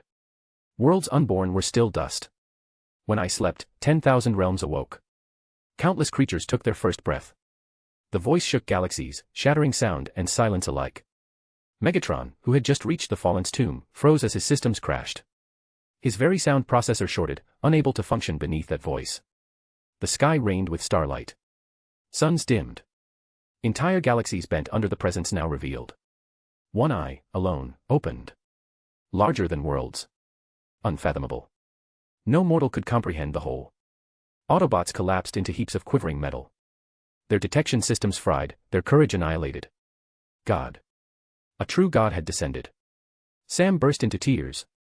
He raised his arms toward the heavens, voice breaking. Your believer Sam greets the eternal God. The believers roared in unison, but their cries were drowned in the divine. The God of eternity had awakened. Stronger than ever. No longer bound by slumber. His power radiated endlessly. Luce's voice, vast yet intimate, rumbled. Rise. I am pleased with your sacrifice. As for the history you witnessed, Sam, you know what must be done. Sam trembled, bowing so low his forehead struck the altar. Yes, my lord. If any dares disturb your peace, I shall cast them into the ghost sea. The weak who proclaim to protect humanity, fools. What the world needed was not their arrogance, but devotion. Only pious believers could inherit the future. Luce's massive gaze gleamed with satisfaction. He drew the Allspark into his grasp. Ding. Your believer Sam has sacrificed the wonder of the universe, the Allspark. The offering triggers a 10,000-fold return. You have obtained the path of perfect mechanical civilization. Note, this path may ascend as high as the middle god realm. Luce's brow arched. Oh. A cultivation path designed for mechanical life. Surprising. In his understanding, technology had always been a pale shadow compared to theology. Weak. Incomplete. Mere toys beside true divinity. But this was different. His knowledge had been too shallow. Sam knelt upon the altar, motionless, daring not even to breathe. Then God spoke again. For your meritorious sacrifice, you are granted the power of the Thunder Titan, and a lifespan of 10,000 years. Sam's heart nearly burst. Though this world disappoints me, the voice continued, it can still be saved. Teach them well, Sam. I also bestow to you knowledge of the mechanical civilization. A single gesture. A thread of divine light pierced Sam's brow, filling his mind with an ocean of knowledge, schematics, laws, transformations. The path of machines to godhood itself. Though the transmission was cut, limited to the divine threshold, it was more than enough. Sam wept openly. The future of man and machine had been reborn. Chapter 154, Chapter 154, The Vampire Ancestor Freed, a Sacrifice from the Holy See. The Power of the Thunder Titan. In truth, it was a variant of the Thunder System, gifted by the Eternal God. Since Sam did not yet understand the intricacies of cultivation, he was granted only the most rudimentary methods. Crude though they were, the power itself was astonishing. Sam gazed at the 12 colossal bolts of lightning descending from the heavens, his heart leaping with ecstasy. These divine thunders, were his to command. The thunder of nirvana. The thunder of golden light. The thunder of desolation. One after another, these forces poured into his body. His once thin frame expanded and swelled, layer upon layer of power reshaping him until he loomed 100 meters tall. His very skin gleamed like living thunder, etched with hundreds of glowing lightning runes. Sam's voice boomed across the altar. Thank you, eternal God, for this gift. I, Sam, swear to devote myself forever, to walk through fire and storm, to burn my life in your service. But the moment he spoke, his words resonated with the heavens. The sound of his declaration carried more terror than the thunder itself. For thousands of miles, lightning flickered, thunder roared, and countless mortals felt their breath cut short, their chests locked in suffocating awe. And in that searing radiance, Sam finally saw him. The God of eternity, Luce, appeared within a shaft of divine light, gazing down upon this universe with infinite compassion. You now understand, his voice intoned softly. Those who believe in me will find their merits complete. When death comes, they shall ascend and be reborn among the gods. Then his figure dissolved into the cosmos, for if he lingered even a moment longer, the universe itself would collapse beneath his weight. Yet even as his body vanished, his blessing remained. Petals of light descended as rain, showering the earth. Hospitals erupted in cries of disbelief as terminally ill patients sat up from their beds, completely healed. Lovers who had been cruelly separated felt the warmth of divine grace, promises were whispered across realms, vows that they would meet again in the next life. Miracle upon miracle unfolded before humanity's eyes. The entire world wept. Heaven and earth shone with clarity once more. People knew, the eternal God had departed. On live broadcast, Sam still towered as a thunder giant. His voice thundered. Bow to send my God away. Bow to send my God away. Followers knelt, foreheads pressed to the ground, knocking their heads 3 times before rising. At last, the giant body shrank back into Sam's ordinary human form. He turned to Chimera, who stood frozen in awe, and gave her a gentle smile. The ceremony is complete. Tell the officials to reach out to the other nations. The time has come, we must unite Earth's power and launch an offensive in accordance with the law of the cosmos. Yes, High Priest, Chimera replied breathlessly. Around them, the crowd was still drowning in awe and terror at what they had witnessed. Skeptics were silenced. Politicians who once schemed like flies now hid their faces in shame.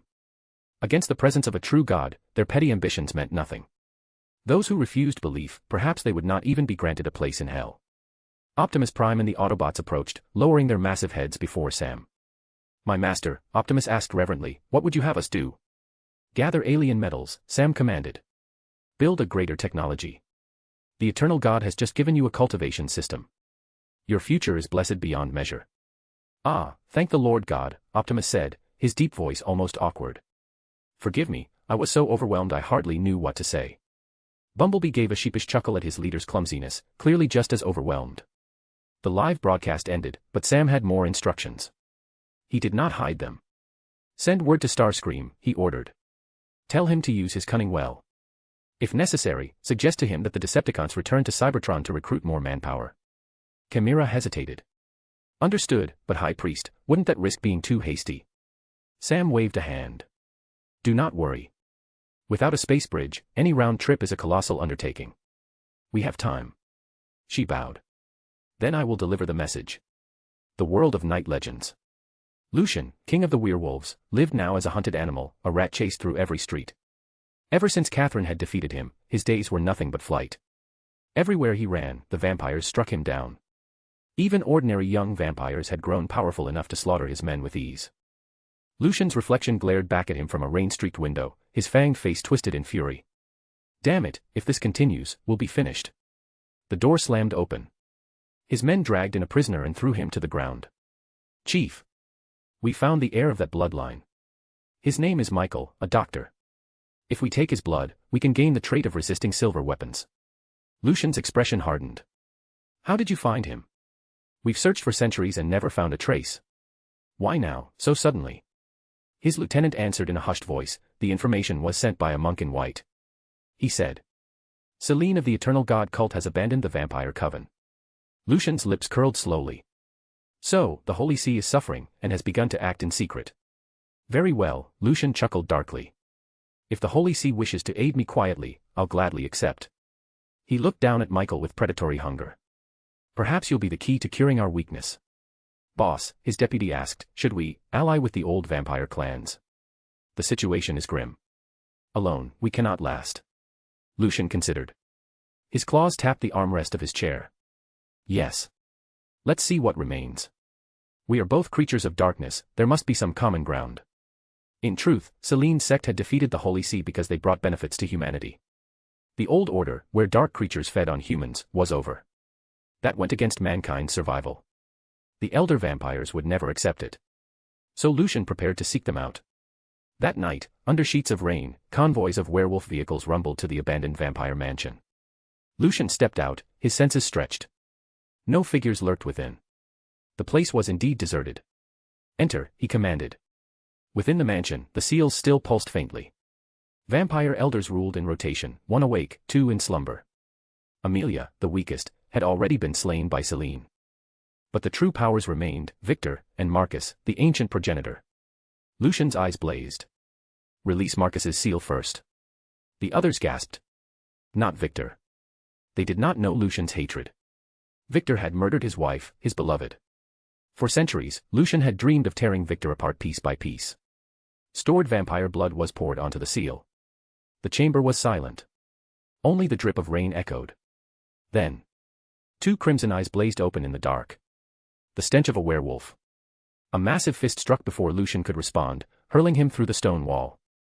The werewolves roared, but Marcus's onslaught was merciless. One by one, he sent them flying with casual blows. "Wait." Lucian coughed blood but forced a smile. "Ancestor Marcus. This is not the world you once knew. Look around. The vampire house is empty. Your descendants are gone." Heavy footsteps shook the chamber. From the shadows, Marcus emerged, terrifying visage revealed. His very presence crushed the air. Lucian, broken and bleeding, still smiled grimly. "Yes. This is the power of an ancestor." "Speak," Marcus said coldly. "In your line, a terrible one has risen. She slew Amelia, banished all aliens, even the Holy See itself. They now prepare to rule this world, leaving us forgotten relics. Look at this house, it has been abandoned. If we unite, I will help you kill Victor. In exchange, I swear loyalty to you." Marcus's eyes flickered. Could a mere descendant truly wield such power? Yet Lucian's sincerity was undeniable. After all, what fool would awaken his enemy for no reason? "What grudge do you bear Victor?" Marcus asked. "He murdered my wife. Is that reason enough?" Marcus's grim mouth curved into a rare grin. "So, the king of werewolves is a man of passion. Very well." He disappeared briefly into the inner chamber. When he returned, he tossed something at Lucian's feet. Victor's severed head. "Wolf cub, the choice is yours. Attack me if you dare. Or kneel and offer treasure." Lucian exhaled sharply. The chance was real. Marcus's gaze drifted to Michael, unconscious nearby. "That one, his blood is strange." Lucian nodded. "He is unique. If we fuse werewolf and vampire blood, his line could evolve into something never seen before. Or, we can drain him entirely and experiment." Marcus's eyes narrowed. "No need. I could simply destroy him." Lucian leaned forward. "But can you walk in sunlight?" That stopped him. "What?" "Those who join the eternal cult," Lucian whispered, "ignore the sun. Holy silver weapons cannot harm them."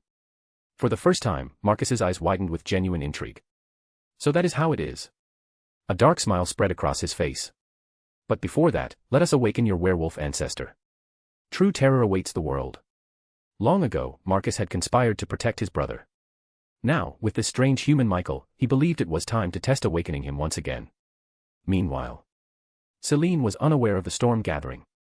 She prepared her next grand sacrifice. The altar rose higher each day, its carvings inlaid with blood and bone. This time, her chosen sacrifice was a girl she had captured days prior. A small blonde child, no older than 12, rumored to be a saint of the Holy See. She could summon faint spells of holy light. The perfect offering. Holy, pure, untouched by the stains of mortal dust. "You'd better release me," the little saint glared at Catherine, body trembling despite her words. "Or my lord will never forgive you." Her bravado was thin. Beneath her threats, fear shone plainly in her young eyes. Catherine, death dealer of the eternal cult, leaned close with a mocking smile. "Then why does your lord never answer you, little saint, while my God shines upon all beings?" Her laughter echoed across the dark altar.